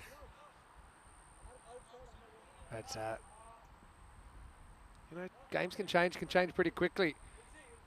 This looks like Matty Ainsworth's getting a bowl now. Like to see this. Young gun here in Hungary. Saw him playing for the Kangaroos. Had their ups and downs in the ECS. Anyway, here he is. Ball over number 4. Ball into Ricky Gill. Yeah, I love this move. I mean, I was a bit surprised when he wasn't given the ball in the first match that these two sides played against each other. I thought he would have been very handy in that scenario, especially when a lot of other bowlers were going for quite a few runs. But he does get his opportunity, and he starts off with a brilliant Yorker. I think, yeah, you know, we've talked about some of the issues the Kangaroos have, but bowling certainly isn't one of them. And Matty Ainsworth is such an important player in their attack. Top edge. Where is this going to go? It's just going to slow down in the outfield. And there is Des Fontaine to stop that one from going for any more runs. Yeah, the Ainsworths are making quite a name for themselves in Hungarian cricket. His brother, obviously, as well, took the ECS by storm. He was the 2nd highest run getter, but Matty, well, he's been incredibly consistent over these last few years, in particular in domestic cricket. He had 3 centuries in the domestic T20 league. This one is a great 6, a great shot there by Hussain. And this is just brilliant batting. I mean, he's just used his hands, he's used his wrists to dig this one out. Look how deep he's batting in his crease to convert that into an overpitch delivery. Just whips underneath the ball, and he gets that elevation to smack it for 6. Yeah, really good shot there. I love the hitting with technique on this ground. Saw that brilliant straight drive, couldn't get any straighter. Ainsworth tries the Yorker, gets this wrong, but it might work out. It does. Well, Shamsha takes the catch out there. Lucky he's got the dark glasses on. So Matty breaks through. He'll probably tell you it was all part of the plan, but Hussain, after hitting some really good looking shots, has to walk for 19. It's 46 for 3. Well, come on, Matty. You can celebrate a little bit. You just got an international wicket, cool as you like. Mario Balotelli style, no celebration. Just walks back to his mark like it was any other ball. I think maybe he just has a concern about the no ball. Got to keep in mind, though, he is down on one knee at the point he plays this. it's come off the toe end of the bat as well. Keep that in mind. So I think it's probably dipping below his waist by the time you get to the popping crease. I think it probably will. Let's have a look at that. Look at where he meets it. It's off the toe end of the bat. And it seems like the umpiring crew agrees because he has been given his marching orders. Funny how cricket works sometimes. Yeah. I mean, he bowled a pretty good Yorker on the previous ball. It goes for 6. Bowls a terrible delivery and gets a wicket off it. Yeah, I mean, it's standing at the crease, is it below his waist? I think so, even though he's not particularly tall, is he? That's probably the one thing that was in his favour. I mean, even if it's waist height snowballs, it was way closer than actually thought live. But it just feels like the right decision.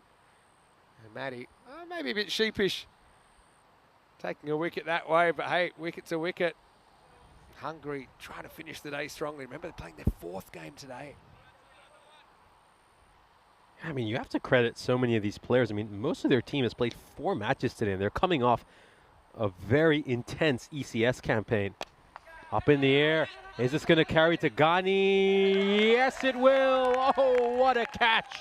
Abbas Ghani gets that one. Really good effort. He's covered the ground in a jiffy, and he's managed to get to it. And he dismisses Hussein, who will depart for a golden duck. Derek will come out, and he'll be shining and gleaming in the Hungarian sunshine. Yeah, well, the approach from Ijaz Hussein, much like that of Irfan, trying to elevate. Just not quite in the middle of the bat, and that'll happen sometimes. So, yeah, kind of in the slot, but new batter maybe didn't quite have the pace of it. So Matty finds himself on a hat-trick here. There's no doubt about that one. Nice catch by Ghani, who owns that part of the field. You look at the fielder they got down the field. You've got Rusik on one side, you've got Ghani on the other. Remember, we've had, how many now? 24 hat-tricks this year.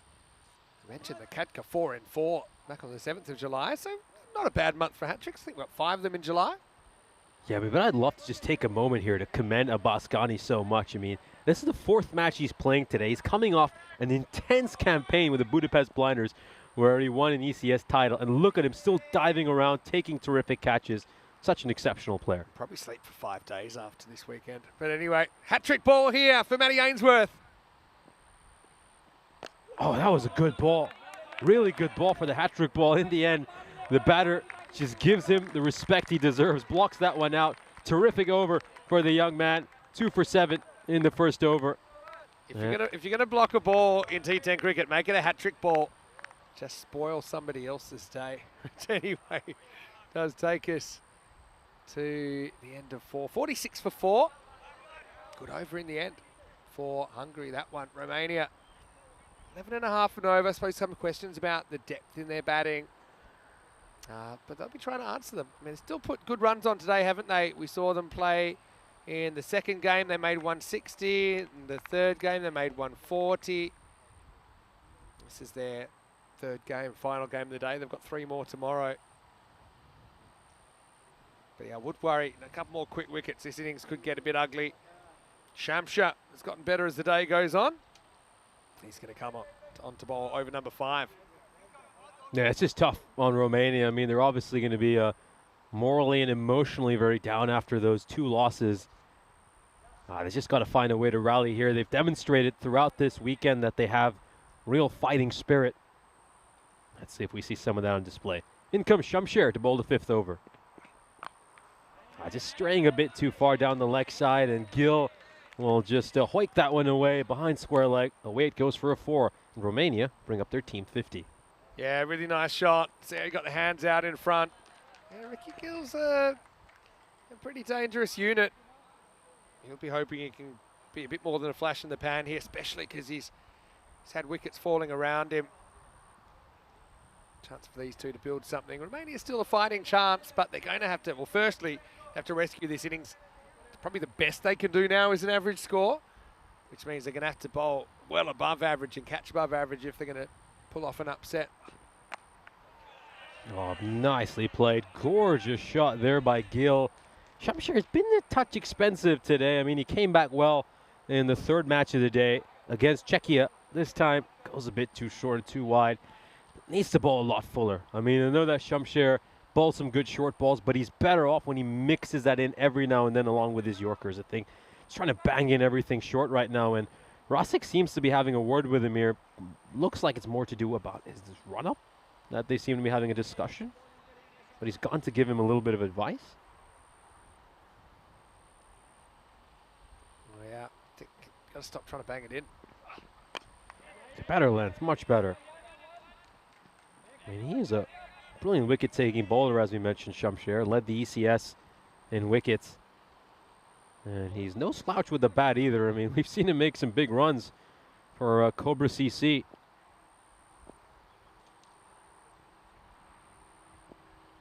Yeah, Mohammed yet to get off the mark. Just a reminder, if you have any random questions, pop them in the chat. ECN European Cricket Network. Straight down the ground. It's going once again to Ghani. Is he going to take it again? Looks like he has. How has he done it again? Well, this man, as you mentioned, he's probably going to sleep for 5 days at the end of this weekend.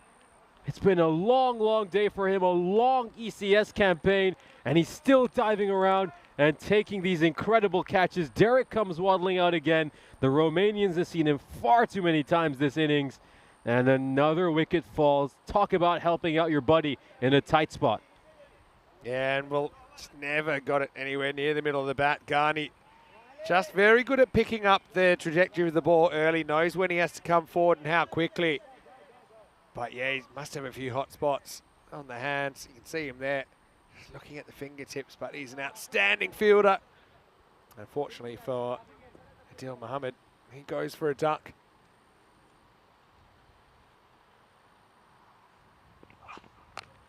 Petre comes out to bat, and probably an unusual situation for him to bat. We have seen him batting before, and you know he works on his batting very hard. At this stage, he's more of a bowler, but you know he hopes to be an all-rounder. And you don't want to put too much pressure on the kid, but he's a guy you can see captaining his country, and much like someone like a Christian Munoz Mills in Spain, you know, being the kind of standard bearer for cricket in Romania one day. Right now, he's just forging his way in international cricket. Last ball of the fifth. Yes, he struck out towards a long on, so yeah. Gonna need to see a big performance here from Luca Petre with the bat in hand. As you mentioned, known a lot more for his bowling and fielding. Let's see if he can step up here in a big situation for his team. Chance to welcome you into the commentary box. Nishay Bhatt alongside Mr. Maximo Vini Sandu. Hungarians are on top in this final match of the day. Yeah, they sure are. I mean, there's 5 wickets, and you worry, again, you don't want to harp on who's not here, but they're missing 3 of their top 4, their regular top 4. So it puts a lot more responsibility on Moyes. I think Nadagotla is actually batted pretty well. He'll be kicking himself. He just went half a step too far and got done by a direct hit. Again, international level, you know, creating chances, even half chances, and taking chances. And you saw, you know, even that might have saved them 30, 40, 50 runs. You just don't know. But yeah, going back to Luca Petre here, not often you see him having to bat in the first half an innings. But he is getting better every time he puts on that gold shirt. And I love to see that he's getting more responsibility. And you see, he's got a confidence about him. I don't know what goes on up here, but he just seems so cool. Even when the pressure's on, it's a really good thing to see in such a young player. Yeah, he's mentally so strong, and that's why I would have loved to see him bowl the final over in the previous match for Romania. I really felt like this was a chance to test him under fire.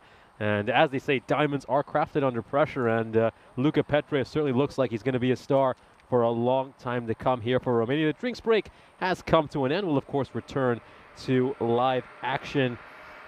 And it's a good chance for both these sides just to collect themselves during that break. I'm sure the Romanian team had a chance to just have a word about a few different things and analyze what kind of went wrong in that first 5-over phase. Now the question is, I mean, what can they realistically get to? Now, Petre, we've certainly sung his praises, but let's be honest with ourselves. He has 43 career runs to his name in about 8 innings he's batted, and his top score is 11. To be fair to him, doesn't often get a chance to bat. So you know what's happened here, and I think that one that he blocked first up came up and hit him. He hit it into the ground and up into his face. So this is unfortunate. And then, yeah, I think he's being forced off the field, so he's going to retire hurt. It's pretty innocuous, actually. If you go back and watch the first ball that he faced, he blocked it quite hard into the ground, then it bounced up, and it must have got him. It must have gone under his helmet, because again, that it could have hit him in the jaw or something like that. You hate to see it, but he's going to be retired, not out. It'll remain 56 for 5. Tarindu Sandharuwan will come out to bat. I mean, look, if he can sort himself out, can bat again. But yeah, it would have been a nice battle here because we've got Matty Ainsworth, another young gun, coming on to bowl. Sandharuwan instead will take strike in over number 6. Oh, full toss. This could be a no ball, and it is going to be a no ball. Obviously, Ainsworth had one earlier that could very easily have been one. It was rather close. This one, I think it's most certainly going to be a no ball. Yeah, very easy decision there. Maybe half a chance is dipping below the waist, but I don't think so. No, I don't think so. I think at best it's hitting him in the belt. Had to kind of go tiptoes to hit it. So Ricky Gill, probably not a bad guy for Romania to face that free hit ball. Oh, and is he going to be able to capitalize on the free hit? Not quite. And Rosick, well, I mean, he is so good at collecting the ball on the run. It's not the first time he's done that. He charges in from the boundary up on each occasion, then he fires it in at the stumps of the non-strikers, and he's going to run out many a batter in Europe doing that. That was a brilliant take. And it's risky, because if he misjudges that even slightly, it's 4. It was hit pretty hard. No, but it's certainly something he has worked on a lot, and he has become so good at that. If you're the captain, you're telling, you know what, I'd love you to take the risk, because I know more often than not, you're going to create a really special moment for the team. Sundarawan, another player, you know, hasn't batted too much in his career as well, just 78 ECS runs to his name. I think the key for him is just rotate the strike, get Gill on strike, and make sure Gill can hit as many big shots as possible from here. I think they get to 110 or 120, that would be big for Romania. Yeah, they're going to have to fight pretty hard. Short ball here. See the back foot not really going across. Pretty good take as well. I know it doesn't take it super cleanly. It's down a Hooja, but it's an awkward one when you have to change your fingers around. Get an idea of the height here as well. Yeah, probably above the shoulder. Close.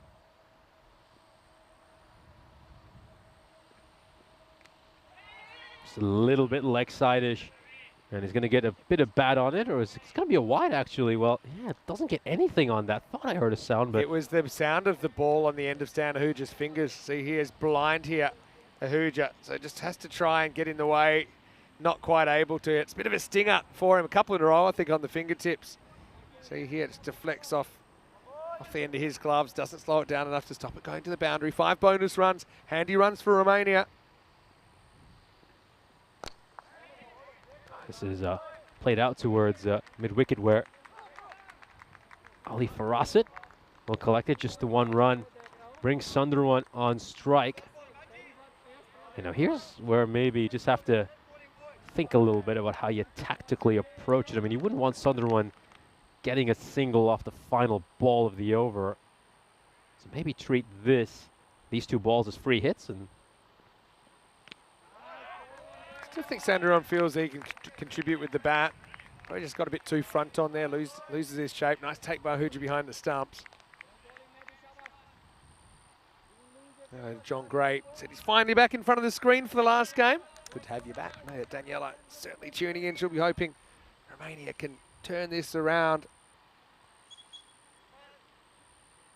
With that injury to Petre, because it's external, as long as he could take the field, he could bowl any time. this is played away beautifully, and I think this is the best possible outcome here for Romania. Sunderwan gets the boundary. Gill keeps the strike. Good end to the over for the Romanians. Yeah, just kind of came into him a little bit. Inside half of the bat. Sneaks away from the fielder and takes us to the end of the 6th over. Romania 70 for 5.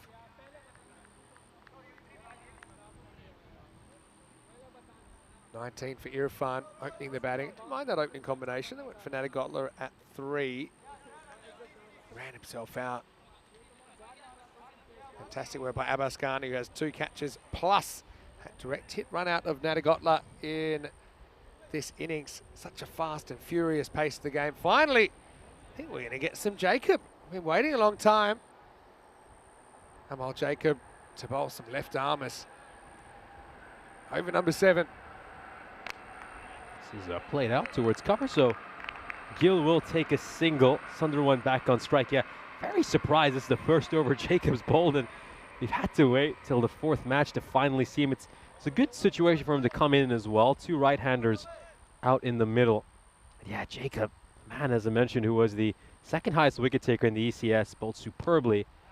And he's just not had the opportunity to bowl much for his national team. There was probably a chance at the non-strikers end if the keeper was looking. Oh, let's take another look at this. I think he's just determined to get rid of the danger man. Yeah, Ravinder Gill. I think it was the shorter throw, even though he had one stump to aim at. No, it's out towards mid-wicket. And only for us it is there to collect that for a single. Yeah, just turning the screws at the moment, aren't they? I like Jacob here. Like I said, I think there's been a couple of opportunities they could have used him today. Find it hard to believe that you can get a player to smash a century, a right-hander to smash a century against you. And he doesn't face the ball from Jacob, who turns the ball naturally away from the right-hander. There's Waka Mahmood. Good to see him back in the side as well, playing his first day of international cricket. He had a bit of a milestone during the week. I think I mentioned this a couple of times. On Thursday, we had our 1000th match of the year on ECN. It's crazy that we're still in July. And we've already broadcast 1,000 matches in season 2024. Yeah, it's just incredible, the amount of games we have going on. Different sorts of matches as well, men and women's cricket, T10, T20s. Yeah, it's just been great to watch the growth of the game, and so often it's lovely when we do tend to have two series running concurrently in different countries. Last ball of 7th. Smart bowling there by Jacob, and that's just why he's such a good, crafty bowler. You could see Sunderland was trying to make some room to bash him away over the offside, so he follows him. Here's the fixture list for tomorrow, the final day of what has been a great fortnight of cricket here in Hungary. We'll start off with a doubleheader for Czechia, a game between the tourists to start the day and also to round out the day, and then Hungary will play a doubleheader in the middle of the day. So should be a wonderful way to wrap up what has been a great couple of weeks here in Budapest. Very live series right now. Match 7, Czechia versus Hungary, is shaping up to be a real difference maker. Especially if this game goes against the Romanians. Find it hard to believe they could come back. But, you know, with 4 points available every game, things can and they have changed very quickly on finals day. I mean, just tell the Romanians that as this is up in the air. Ghani takes the catch. It's his third of the innings. He had good awareness there. He had a bit of room. Gill doesn't quite get the journey. And it's a good start for Waka Mahmood here. Gets a wicket with his first ball. And Romania now 75 for 6. Oh, I just love how he's showing Rasic how battered and bruised his fingers are. Just one more push for him. And he'll get some rest tonight before they come back again for tomorrow's games. Didn't have to move an inch over there. The ball came straight to him. And Romania now up 75 for 6. The expected score is currently at 102. They've also lost Ravinder Gill, who they really needed him to stay out there and play a big innings. Sounds the tail enders to salvage something.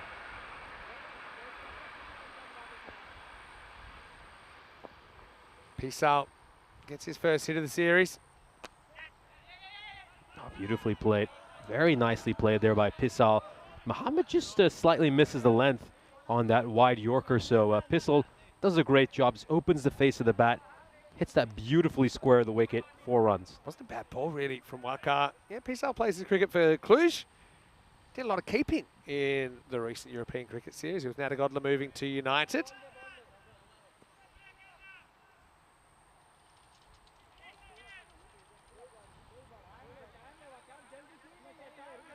So Raj is quite an experienced campaigner as well.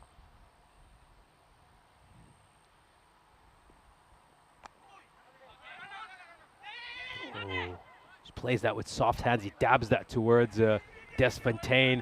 They're going to get some runs of overthrows here as well, Romania. They'll take any freebies they get. It's a good example of how one can bring two. They weren't going to run to Desfontaine, but Desfontaine didn't handle it cleanly. It's a good example of what I'd call a wait call.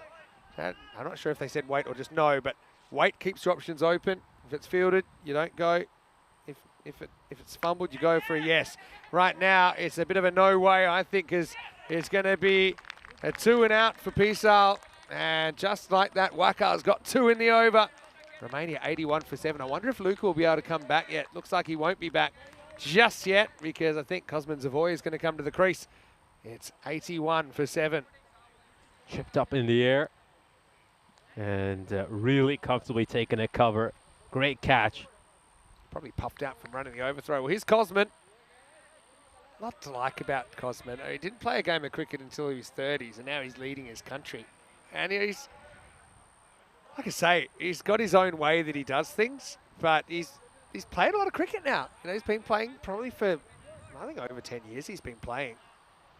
He knows the game very well, and he'll fight. You know, he's a real fighter. It means a lot to him to pull on that Romanian shirt. Certainly to lead the team. Anyway, couple to come in the 8th over. Pushed away towards mid-off. They're going to scamper across and get the single. So Zavoy off the mark. It's not great that we haven't seen Luca again because maybe he's just cut his jaw or something. It looked like he chopped it into the ground, came up, hit him under the helmet. Hopefully he's not too bad. Oh, what a great Oh, shot. no. Wow, that one's rattled the officials. Either Guri or Sully or both have copped that. That one might have been a multiple injury ball, but I think they're okay. It's funny, the umpires have been pretty good at avoiding the balls getting hit at them on the field, but not so good off the field that time. 86 for 7 after 8. Yeah, it seems like the match referee, Suleiman Said, has just caught that on the side of his arm, just underneath his shoulder. So hopefully that wasn't too painful and that his tricep just provided a little bit of protection. End of the 8th over, Romania 86 for 7. They will be eyeing that 110. They could still realistically get there. Not going to be easy, though, when this man is bowling. Such a crafty and intelligent bowler. But Jacob, where have you been all my life? There's no Ashwith Daraparetti in the side who would probably, well, he would normally bowl left arm orthodox. Can't believe he hasn't bowled to now. Like I said, you need to be able to be flexible with your plans. You had in the first game when the Czechs just blasted them apart, you had 2 right-handers building a huge partnership and he wasn't used. Oh, outside edge, and it's going to go away towards third, 404. Ravoy gets a boundary, very streaky one, but he'll take them however they come. Tell you what Hungary could do here if they keep it to something reasonable, let's say 105 or something like that. They could go after the 4 points, get that point back that they gave up to Czechia earlier in the day. And I think they'll really be attacking that. I think if they can get that bonus point, though, I mean, then they'll put themselves in a very strong position just to leapfrog Czechia. Clever bowler, isn't he, Jacob? Sometimes he spins them more than others. Sometimes he has them come out a little bit quicker than others, but no real change in his arm speed. Cosman can't get that one away. A full toss. And it's just going to be tapped towards cover. And again, a little bit quicker there. It was just on Savoy a bit quicker than he thought. Sandruan needs to take charge here. It's another streaky boundary. Well, Jacob's extremely unlucky. The second one that has gone through that region. I always feel it's good to have someone back there when you have lower order batters because you tend to see so many runs made through that region. I know Jacob's a slower bowler, so you don't expect too many to go towards third, but in my opinion, it's still worth having a fielder there. End of the 9th, Hungary have Romania at 95 for 7. Yeah, it's an interesting one. I think with a spinner, you rarely see it unless someone's playing a lot of reverses and powerful reverses. I think part of the thinking is you're probably not going to get a catch back there. Whereas you might get to catch someone in the circle. And because, yeah, you do get a lot of edges that fly, but it's all about just kind of guessing what angle exactly you want to cover, whether it's in the circle or back. I suppose it means you have to pull an outfielder from somewhere else as well. But, yeah, take your point for sure. Yeah, I think it's the 19 days of commentating Rico back in Cyprus, where, I mean, for him, that is a must-have in every match. Yeah, for me, I'm not so sure against a spinner. Mind you, it doesn't matter where you put the fielders when the ball's hit like this. Sandaruan goes Maximo. 100 comes up for Romania. No, I agree. I think it's a very good position. But I do think to spinners, a lot of edges fly and are catchable, and you're actually giving up the chance to catch them if the fielder goes back. But I suppose it depends how many are going that direction, how far they're going. Well, right on cue. It goes to that position that you're talking about. That was pretty fine. It will run away for 4. So Sandaruan flying the flag for Romania. I mean, you gotta credit his intent here. He's going for the big pull shot, hasn't got it where he intended, but that top edge will fly away, take a bounce in front of the rope. We'll have a look again to confirm it is a 4, but most definitely is. You can see that one well inside the rope. All right, 3 to come. They drag themselves into the 1-teens. Run hard. Russik's not going to allow a second. Very solid. And Savoy, you can see, he's kind of done his job. He's gone run a ball, got bat on ball, hasn't really missed anything. Let's see if Cosman's got a Maximo in him. Once again, we're going to see an edge go to that region, but they've done the right thing now. They've put someone out there. Des Fontaine is there to field it, so it's just going to be a single. It's actually very good field placing. Because Waka's a different kind of bowler. He's a bit more pace on.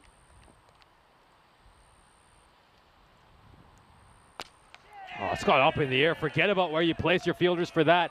And I was asked if Romania could get to 110, and they go beyond that. They get to 114, still well below par, but they've given themselves something to defend in the second innings. Yeah, they have. 114. That's 1 ball games on the network. And Sandaruan did get that chance last ball. He didn't miss, did he? He went big.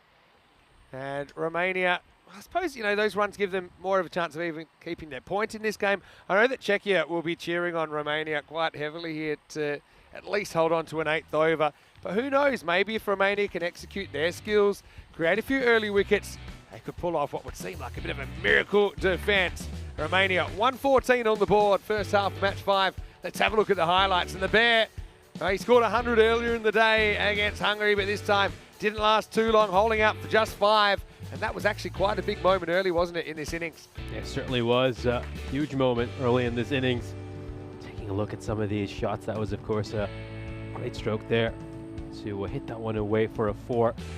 Saw the Romanian side. They just kind of struggled out of the gate, weren't quite able to get going at any point. Their top order, a few players got starts, but no one was able to go on and make the big runs. I mean, this man, though, Satwik Nadigola, he looked like he was set to play a big innings. He hit 20 of 4, hit boundaries of every ball he faced, and then he was run out in incredible fashion. Abbas Ghani with a great throw to get rid of him. Ghani, well, you couldn't keep him out of the action. 3 catches and a run out. He was all over. And this was Matty Ainsworth picking up a wicket. It was a full toss, pretty poor delivery. Went out to the deep, and it was taken well. And then Ghani would take this catch as well, 1 of 3 that he would take during this innings. We then take a look at some of these nice strokes that Tharinder Sundarwan played at the end. And, Sundarwan, to his credit, made 33 of 13. And this is the biggest score he's ever made in T10 cricket. Superb performance by him, stepping up in a situation where his side were in some real trouble and getting them to a somewhat respectable total. Just taking a look at that shot played there by Rajendra Pissal. Opened the face of his bat and just played that away behind square. He would eventually get dismissed, just pushing at one away from his body. Simple catch for Abhitesh Prashar. The captain, Cosmin Zavoiu, will hit a streaky boundary over here, an edge that went away towards the rope. Great shot here, though, by Tharinder Sundarwan. He hit a couple of good shots right at the end. This one was a lucky boundary, though. However, we'll just have a look at the 6 he hit off the last ball of the innings. It was a sensational shot, brilliant hit, gets down on one knee and smashes it over long on. Yeah, long day for Romania as well. I know we talked about Hungary playing the 4 games, but even playing 3 in this kind of heat, fatigue is going to be a factor. And 114 on the board. Look, it gives them a fighting chance, but they're going to have to get through that top 4 pretty quickly.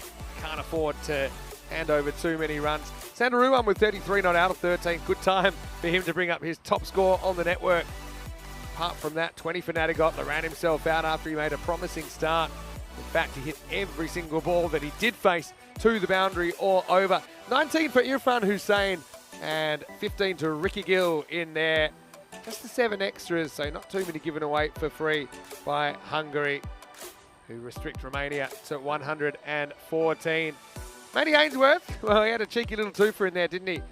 And was on a hat-trick at one stage. 2 wickets also for Waka towards the end. Singles for Sheikh Razik and Kashif Shamsha, but shout out to my man, Amal Jacob, who bowled a pretty tight spell, none for 14. Also Prashant, well, he's reliable, isn't he? Giving up only 18 runs in his 2 overs early in the innings. We'll take a break then, just the 1 innings to go to close out opening day. And really, I think, about 16 and a half and over or so, that's what Hungary would need to go at, which for them is about a par run rate. It's the run rate they've been going today. They can do it in 7 overs. They'll claw that point back that they lost earlier in that crazy game 1. Romania, though, they'd love at least a point. They'd really love a fantastic and a memorable defence. We'll find out how things pan out after this short break. Vinny Sandhu, Mr. Maximo with Nish Barton. We'll see you very, very shortly to wrap up day 1 of this ECI Hungary.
This European Cricket Network event is proudly brought to you by HCL Software and Paramatch.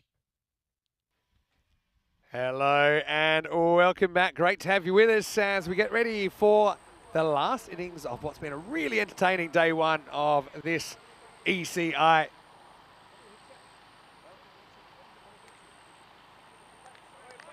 .114 in the first innings means that 79 or less, Range could take all the points.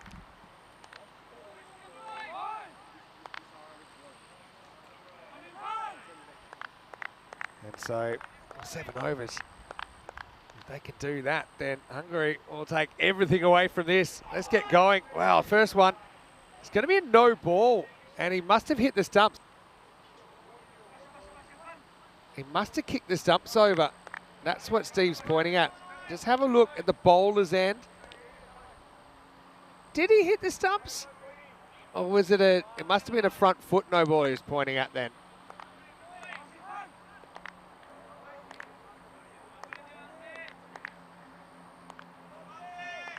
Okay, well, I don't know what it was for, but it's no ball and 4 byes. Minimo to get us going. This is Irfan. Has to deliver a free hit to Ghani. Missed the first one, missed the second one.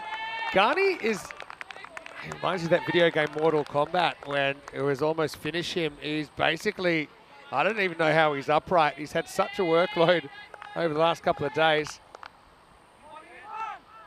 Fielding, bowling, but just never asks for, well, not just that, he actively won't come off the field or take any sort of attention ever. Just gets on with it. I love him. Tough as nails. This is hit down the ground. Well, if he picks it up cleanly, might have been a chance for Gill. He couldn't. It was in the bunker. So Ghani off the mark. Ravindran, now the holder of 20 ECN half centuries, the most without 100. And I bet he's going to be sick of that statistic until he does eventually bring up the 3 figures. It's hard to believe he wouldn't one day. Of course, a lot of those 50s are not out 50s, so it's not like he has an issue. Just hasn't really happened for him yet. And Conrad Greenshields is one guy in Portugal I gave heaps of stick. I think he got to 14 before he finally broke through for the ton. Ravindran faces up. What a good ball by Hussain down the leg side for a wide. Certainly extras aren't something you can afford a lot of. You're trying to defend 114 on this ground. From memory in the ECS, I think might have been 104 was the best defence. I'll have to go and check that. But yeah, this ground is known for runs for a reason. I think he just keeps this out. Done by Irfan to get across. Good to be able to stop that.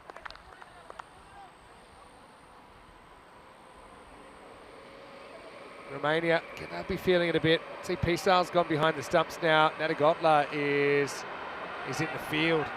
Pisar did a lot of keeping in the recent European Cricket Series. Obviously just trying to manage Satvik. Lifted up and 6. We've seen plenty of that from Ravindran today. It's been very, very good. That kind of slot length, it disappears.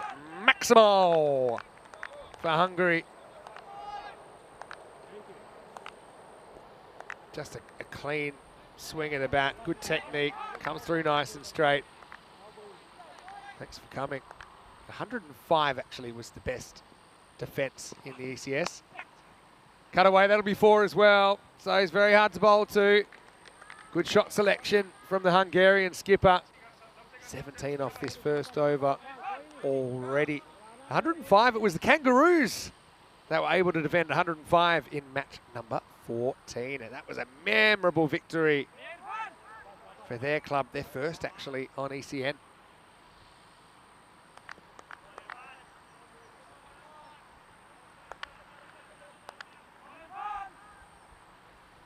Irfan up for 13, plus he caught Pisar unawares first ball. Sneaking 4 byes past. This is in the air. That's in the gap as well. Can't see that holding up. That's going to be 4 more. Despite the bear on the chase, and the first over goes magical for Hungary. who take 21 off at 21 without loss after one. Well, we have had some real tight finishes lately, but we are on our 6th longest ever golden ball drought. So we're up to 230 matches since a golden ball. Now, we've only ever hit 400 once on the network. That was mid-2022. And well, there have been, I think, 2 occasions that we've hit 300. We don't want it to hit 300 this time. We want a golden ball. Because they've gone close lately, but no cigar. Here's Luca. Good to see him back up and about. And he's going to bowl over number 2. Getting the new ball this time. Low full toss. Oh, well, Tortugas slightly. But Sandaru one goes down. The ball goes up and the ball goes to the boundary. Worst possible start. Any sound of here, Mr. Maximo, and to take the commentary home with me at the back end of day 1 once again, Nishay Bhatt. Great start here for Hungary, and you know, you mentioned this during the previous innings that Hungary might be eyeing those bonus points, and they'll be trying to maybe chase this down in 7 overs so they can make up some ground and get back that bonus point they lost to the Czech side earlier today. So that would get them that point back they lost, but of course they wouldn't get it back off the Czechs that stole it off them. Tomorrow's first 2 matches are going to be really, really important. The Czechs and Romanians. I can just see Romania, you know, coming out with a zest on day 2. I mean, Czechia will as well, especially after they lost that last game. You know, it wasn't their best performance. Also, they were just outplayed by Hungary. But, yeah, I think the morning is kind of sink or swim. And we'll see if we go live into the afternoon. Yeah, gotta love this bonus point.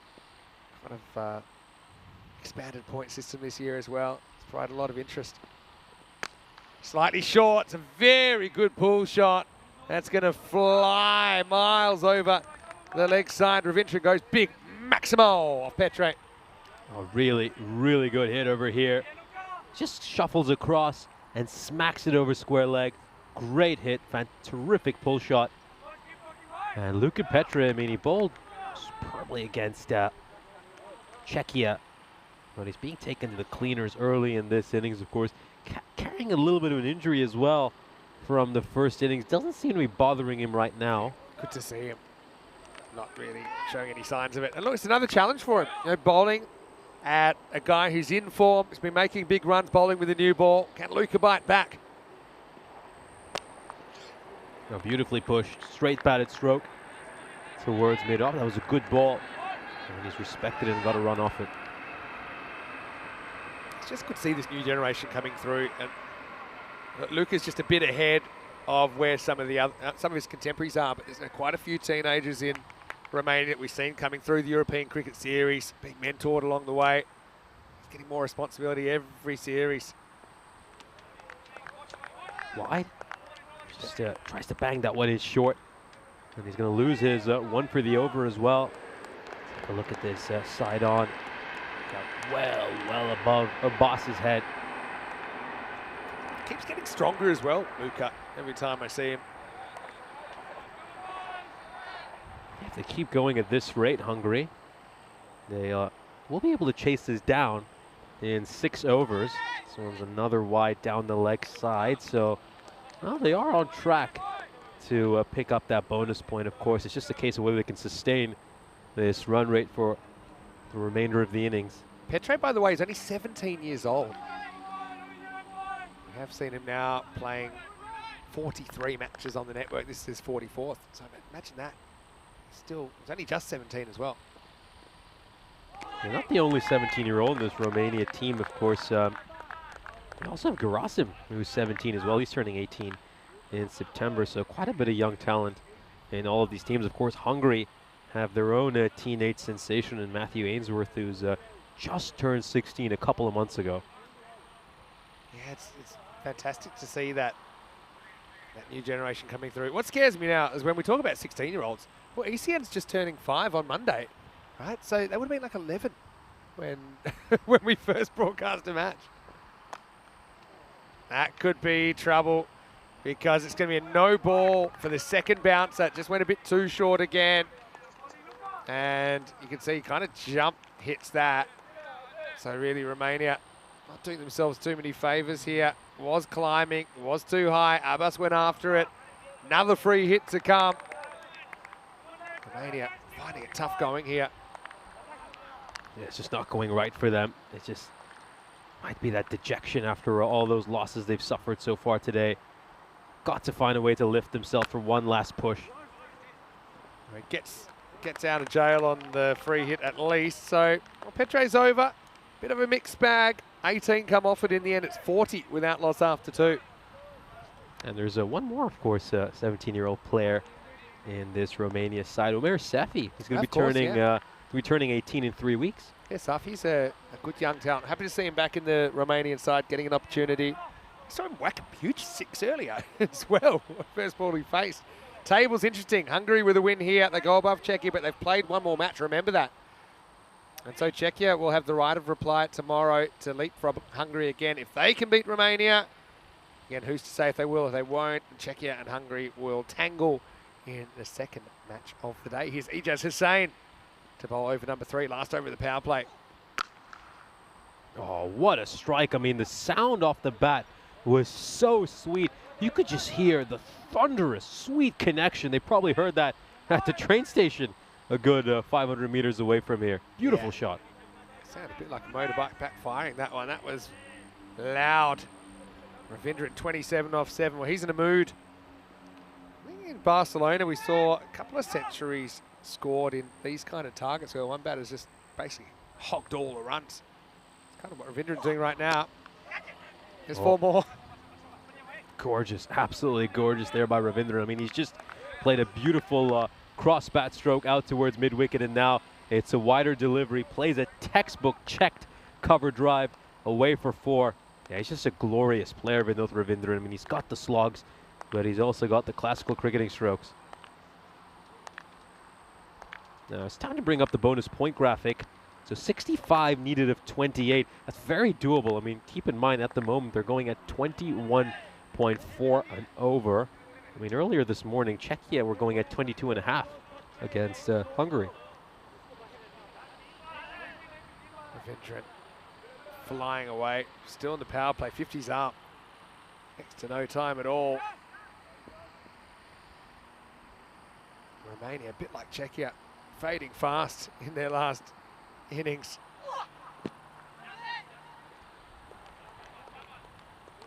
Just a scamper across here for a single as that slams into Ravindran's pads. Yeah, the incredible thing is, I mean, this run rate for Hungary is only climbing. I mean, previously they were projected to wrap this one up in 6 overs, and now looks like they might do it in just a shade above 5.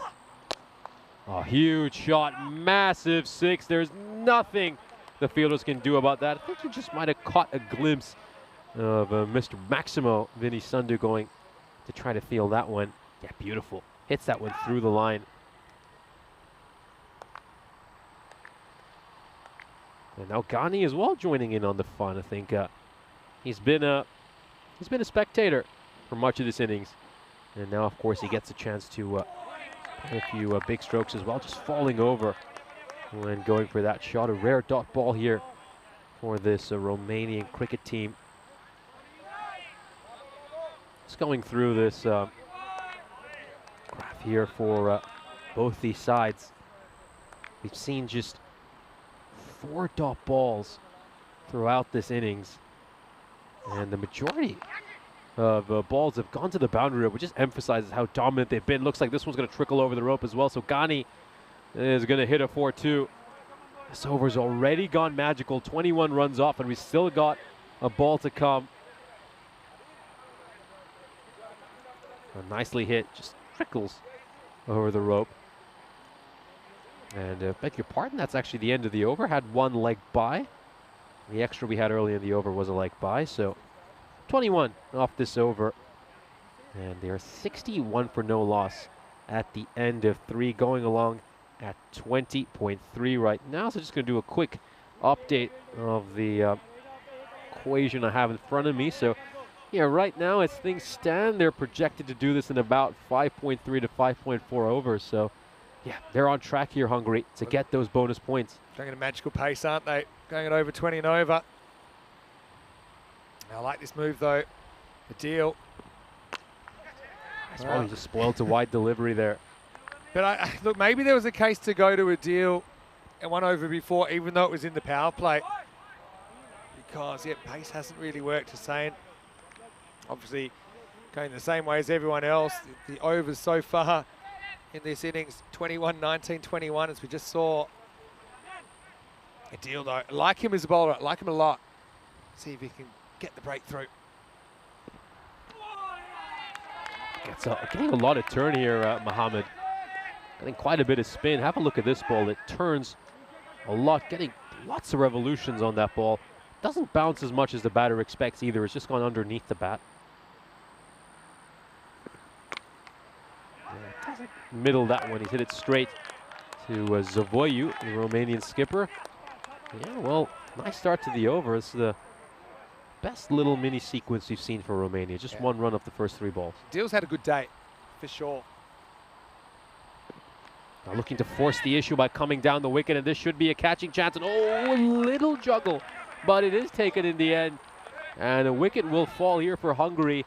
And this is big for Romania. I mean, obviously, doesn't look like this result may go their way unless we see something truly miraculous. But the last thing they want to do is lose the sole point they could pick up as well. Yeah, Nadagodla gloveless this time. Not often see him without the gloves. But he ends up grabbing it on the 3rd attempt. Big hanging leading edge there from Ghani. We know Ghani's a great hitter, but he doesn't move his feet a lot. So if you can get him reaching for the ball, if you get the ball away from his eye line, then you will get the odd mistake. Well bowled by a deal, deserves that wicket. 62 for 1. That's the thing, Romania kind of rebuilt their side, particularly the T10, around spin bowling a lot. I think they've got the Fernandos who've qualified now. They're not playing in this series, but I think that when it comes to Carter Oval, I think probably spin heavy is the way they should go. Hit out towards long on, and it's going to beat the fielder. So Ahuja starts off by hitting a boundary. Mohammed just drags that one a bit too short. Ahuja rocking back and smacking it away. Beautiful horizontal bat stroke. Yeah, so the other thing is that we haven't seen Sandaruwan bowl with his offies yet. We thought we might see him earlier. Maybe they're just waiting for the left-handed matchup, but not that many left-handers in this Hungary team. This is played away really nicely. They'll just spoil the over a little bit. Gets down there on one knee, Ahuja, and sweeps this away wonderfully. Yeah, just anticipates it, and he smacked that away. Great shot. Slightly spoils the over. 9 runs still come off it. Good batting. See, Savoy's straight into the sun there. I think it might have taken a bit of the fingernail on the way through. Didn't slow it down too much. Into the over, 70 for 1. Yeah, we've seen some teams, and Costa del Sol one in Spain, that would bowl 8 or even 10 overs of spin, because I think at a higher level, batters tend to make more mistakes against accurate spin than pace, where there's maybe a bit more natural variation. Like, it also depends who you've got, but they do have the ability, I think, to go quite spin heavy. And I think when you look at their group, a lot of those teams, they like pace on the ball. I mean, Hungary are one of those teams they'll meet in that group. Germany are there as well. That's gone up in the air, and it could be a catching opportunity. It is. Another wicket falls. Gill strikes this time, and Ravindran falls. So Hungary, well, they certainly harbored ambitions of trying to get this bonus point, but their task has been made that much harder. Vinod Ravindran was striking the ball so sweetly, will depart on 32. Yeah, and also, when you introduce spin, it also is another adjustment to go back to pace. Ricky Gill comes on, pretty innocuous kind of length ball. Ravindran hasn't looked like mistiming one off the paces so far. Oh, is it a coincidence, or is there some design in that? And he doesn't get that in the middle of the bat. Tarindu takes a nice catch running in from deep mid-wicket. And the score is 70 for 2. Here's Waka Mahmood. He's coming out number 4. So I don't think there's any reason you wouldn't. If you had 4 genuine spinners, I think there's a case to bowl 8 overs of spin. Now, you're going to have some pace bowlers that might miss out, or you have as kind of backup options then. Oh, this is another full toss that's going to get punished. Goes away for 4. Poor delivery there by Gill. It will be struck away by Mohammed. And yeah, I completely agree with everything you're saying. And in particular, I was stunned when Sunderland didn't bowl against Czechia, since Czechia have so many left-handers in their lineup. I think you would have really enjoyed some matchups against them. And I mean, for Romania, you've got one leggy, you've got one off-spinner. Could really use the two of them so well in tandem. I mean, they really should be controlling overs 4 to 8, in my opinion. 4 to 7. End of 4 to end of 8. I know what you're saying as well. This one's going to be called a wide. But yeah, just often you'll have, I suppose traditional cricket thinking is you guys seem heavy and then you have some spin bowlers maybe as part-timers as backups. But I think you've got genuine spinners and there's no reason you shouldn't reverse it. Fuller delivery, nice one. Well, a lot of traditional cricket thinking, mind you, is based on the longer formats of the game. I mean, with the advent of T10, I think you have to throw a lot of those old philosophies out and just think afresh and think out of the box. Not that spinners can't get bashed as well, because they can, but also with spinners, the innings moves quicker because the overs don't take as long. So again, sometimes innings are minutes. It's going to get through. I thought Adil had that covered, coming to his left, but Stan Hooger's come out. And he started pretty strongly. Stan had the morning off. I think he's pulling up a little bit sore after big finals day. Batted really well on finals day as well. I think even psychologically it makes a big impact, in particular during the middle overs. But I think it just get through an over so quickly that before the batter even realized that there's only been 7 or 8 runs off the over. That's out towards a mid-wicket, and it's a single. Yeah, they've clamped down on the scoring really well here, Romania. Look at where this hits him on the bat. Right off the cue. Bang. Could do that again if you tried. Actually went quite a long way. Yeah, just going through that shot a bit too early. Oh, he's going to cut this away, and a nice bit of fielding there. That's Mohamed Moiz. He's had a brilliant day today. Scored a century to start off his ECI series. Certainly be very proud of his performance today. Yeah, the other thing with spinners, not as much time in between balls for batters to think, to plan, to kind of refocus. So I remember that from playing T20 cricket. I never really played T10 in any serious way, but when we were playing T20 cricket, batting in the last 10 overs, which is when I normally batted, and just the bowler being on you, you're just ready to go. Sometimes after a couple of steps, just having to just almost feel like I'm on mouse on a wheel kind of thing. Anyway, that's the end of the 5th over at Hungary, 84 for 2 after 5. And yeah, so you look at Romania there in Group B, and Hungary in Group B for that matter. I mean, every team's different. Every team has different players to choose from and has their own dilemmas. Austria obviously had some really good battles with Romania in the ECIs in Romania. In fact, Romania, all they had to do was defend 60 off 2 overs, and they would have won that series. But Romania, unfortunately, couldn't do that. Austria, we know how dangerous they are. Just went absolutely nuts in the last 11 balls of that game. Ended up winning that and the series. Denmark, I just think, is it their time? I mean, Denmark, I think, have made 6 finals in the ECS-ECL combined group finals, but never actually made it to a championship week. So that's quite a remarkable statistic. And they've got to pick Nikolai Darmgaard. He wasn't picked last year. He couldn't work out why. And we even saw him doing some pretty good things for Team Europe. Germany, well, they missed out last year on finals day, but they were pretty close. They've got some really good players in there. Got to say, Nuruddin Mujadadi is a player I really love watching for them. Obviously, you've got probably Boom Boom Shahid Afridi Jr. in there as well. Group B, I think, probably the most open of the groups. And they'll start at the end of the 2nd week of action. And by then, we'll actually know who's being promoted from the Challenger Division, because that will finish about halfway through week 2. Sandaruwan does get a bowl here. And goodbye. Well, welcome. You mentioned it probably isn't the best matchup against the right-hander. Wasn't the worst ball, but Stan just moosed it out of the ground. Maximal.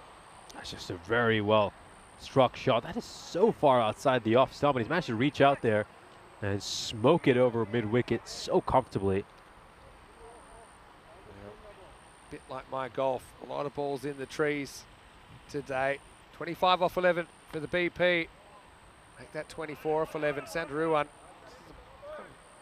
Pressurised situation away for him to bowl to see if he can just keep things quiet and make it a decent amount off the last over for Hungary to get all the points. That one's not a good one either. And it's going to be 1 bounce for So Ahuja has come out and he's looking very good.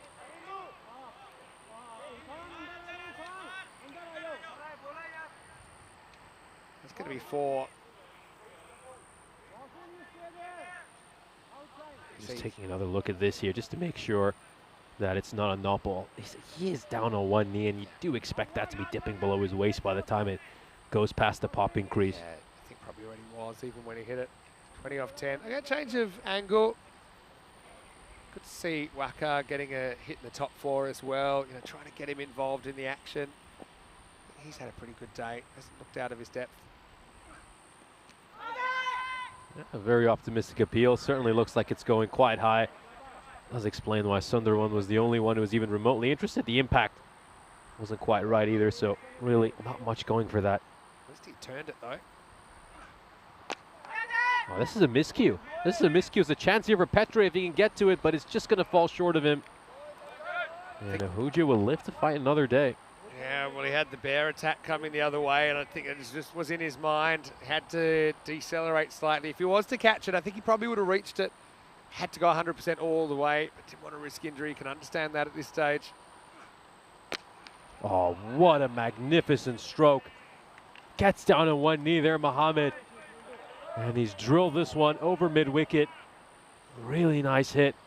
And it's another Maximo as they continue to bludgeon this Romanian attack. You've got to be really happy for a guy like Waka. You know, we've seen him at the domestic level performing and doing some really good things, both here and in Malta. He does live here, qualifies for Hungary, gets his opportunity, and yeah, he's had a really great day. It's a special day for him. And now he might celebrate by hitting a ball to us. He goes pretty close. It's another knock-knock, and Maximo to finish the over. So Sandaruwan waited all day to bowl. At 6:30 gets an over that goes magical. It's 108 for 2 after 6. And, well, Romania have to have a brilliant over here if they're going to snatch a point back out of this game. They need to defend 7 in this over. Only 7 required now for Hungary to send us home on day 1. Yeah, it looks like they are set here to pick up the bonus point. Much needed bonus point, and gotta say, Hungary, they've rallied so well after starting off this ECI with an enormous loss. They've rattled off 3 consecutive wins, 2 of them against this Romanian team. Oh, that's a brilliant shot there by Ahuja. It's a shorter delivery by Hussein, and he's just pulled that in front of square leg, 4-4. They're just 3 runs away now, Hungary. Yeah, it's hard to see them not doing this now. They thoroughly deserve the 4 points here, Hungary. It's a tough one for them as well. 4th match of the day, had to dig deep. 3 to win now. Straight down the ground. Will he get to it? No, he won't. And Hungary will take this win, and they will pick up the bonus point. A dominant showing for the host nation, who have just continued to get better and better as the day has progressed. They, of course, started off with a big loss. Then they just about inched a victory against Romania. And then they picked up a really dominant one against Czechia, and they end the day by picking up a bonus point. This Hungary team look like they're on the up, and once again they are in the driving seat in this ECI. Looks like it's going to come down to a 2-horse race between them and Czechia. Romania, well, they fought hard all day. They've got a few key players missing. They missed out in heartbreaking fashion in their first couple of games, but unfortunately they simply weren't up to the task in the final match of the day. And they're going to go back to the hotel a little bit tired and worn out and hope to put on a big show tomorrow. And they've got 3 more games coming up. We'll, of course, start off the day with a match between the tourists, Czechia and Romania, taking on each other. Then we'll see Hungary play the second match against Czechia. This should be a huge match. That could potentially be the tournament deciding match. So match 7 is going to be a really, really big one. And then, of course, Romania have a doubleheader to round out Sunday, playing the hosts as well as Czechia. So big day of cricket coming up. But before we progress with our broadcast, we'll have a look at the highlights of this innings. It was Abbas Ghani and Vinod Ravindran who opened the batting for Hungary. The skipper, Vinod Ravindran, batted superbly, 32 runs off 11 deliveries. He played some glorious shots, beautiful strikes with a straight bat. It looked so gorgeous, aesthetically pleasing strokes. He was effortless at times, and he timed it to perfection. And as you can see, 3 4s, 3 6s during his innings. It was just glorious hitting, and really, this Romanian attack had no answer for him. That was one of the finer shots he hit. Just take a look at that through the covers. Just has that beautiful checked cover drive where he doesn't quite follow through. It's just lovely to watch. Of course, there would be a wicket. This would be the end for Abbas Ghani. Nice catch there by Sadvik Nadigotla, who wasn't wicket keeping. Rajendra Pissel had the gloves in this match. A wicket would fall shortly after that. Vinod Ravindran would depart.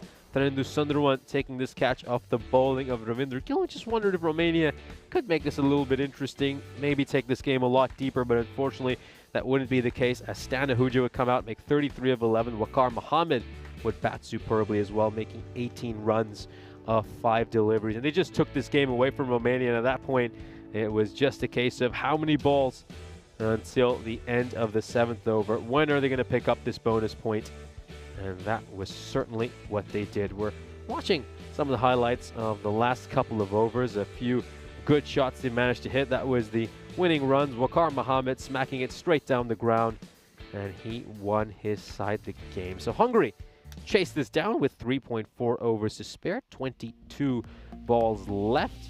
And we'll now take a look at the scorecard of this innings. Yeah, and look, Stan Ahuja just has been in good form, hasn't he? I think he's found his balance in this form of the game. It actually batted really well at the Khartoum Oval last time we saw him there as well. 33 off 11 ends up being the top scorer of the innings. Ravindran had a pretty good day as well, leading his side. I reckon Vinod is another guy where he seems to raise his level where the level of the cricket goes up. 32 for him. Ghani 19 off 14, probably wasn't his best knock, but still he ends up on the winning side. And then towards the end, we saw Waka doing some good things as well. Wickets for Adil and also Ricky Gill in there for Romania. But yeah, just kind of leaked runs in the power play. Maybe it is worth trying some spin in the power play, something a little bit different. Even someone like a Sandaruan, okay, didn't work out in the middle overs. Can you sneak through an over with him, maybe with a brand new ball? That might be something I might try tomorrow if I was Romania. I might try, okay, let's bowl, spin in the first over. Maybe it's Sandaruan, maybe it's Adil Mohammed, although he did bowl pretty well in that kind of middle over period. I probably would move him around. Plenty to think about for all these teams though, as we are going to head into a very live day 2 of the series tomorrow. Let's welcome you into the box one more time then. Vinny Sandu, Mr. Maximo, alongside Nishay Butt. Been a really good day of cricket. Look, make sure you get up nice and early on your Sunday morning, 7 o'clock AM GMT, which is 9 o'clock in Central Europe and 12:30 in India, because this series is very, very vibrant. It's very exciting. It's very even though. I know the Romanians struggled and even the Czechia team struggled a little bit at the end of the day, but literally every match is up for grabs, and yeah, I think the morning will be really critical to work out who'll be our champion this weekend. It will be, of course. I'm most looking forward to match 7. I mean, that one promises to be an absolute classic. You've got Hungary going against Czechia. Those two teams have been so impressive throughout this series. It's a 2-horse race as things stand, but I still think Romania have a big part to play. They could upset one of these sides. Yeah, no doubt. Don't read too much into that last game. Obviously, Moyes went early, but let's not forget we've seen 200s on opening day. We've seen some big chases. We've seen some great catches, run-outs, great striking all around the ground. And, well, it's everything we'd hope for in an ECI.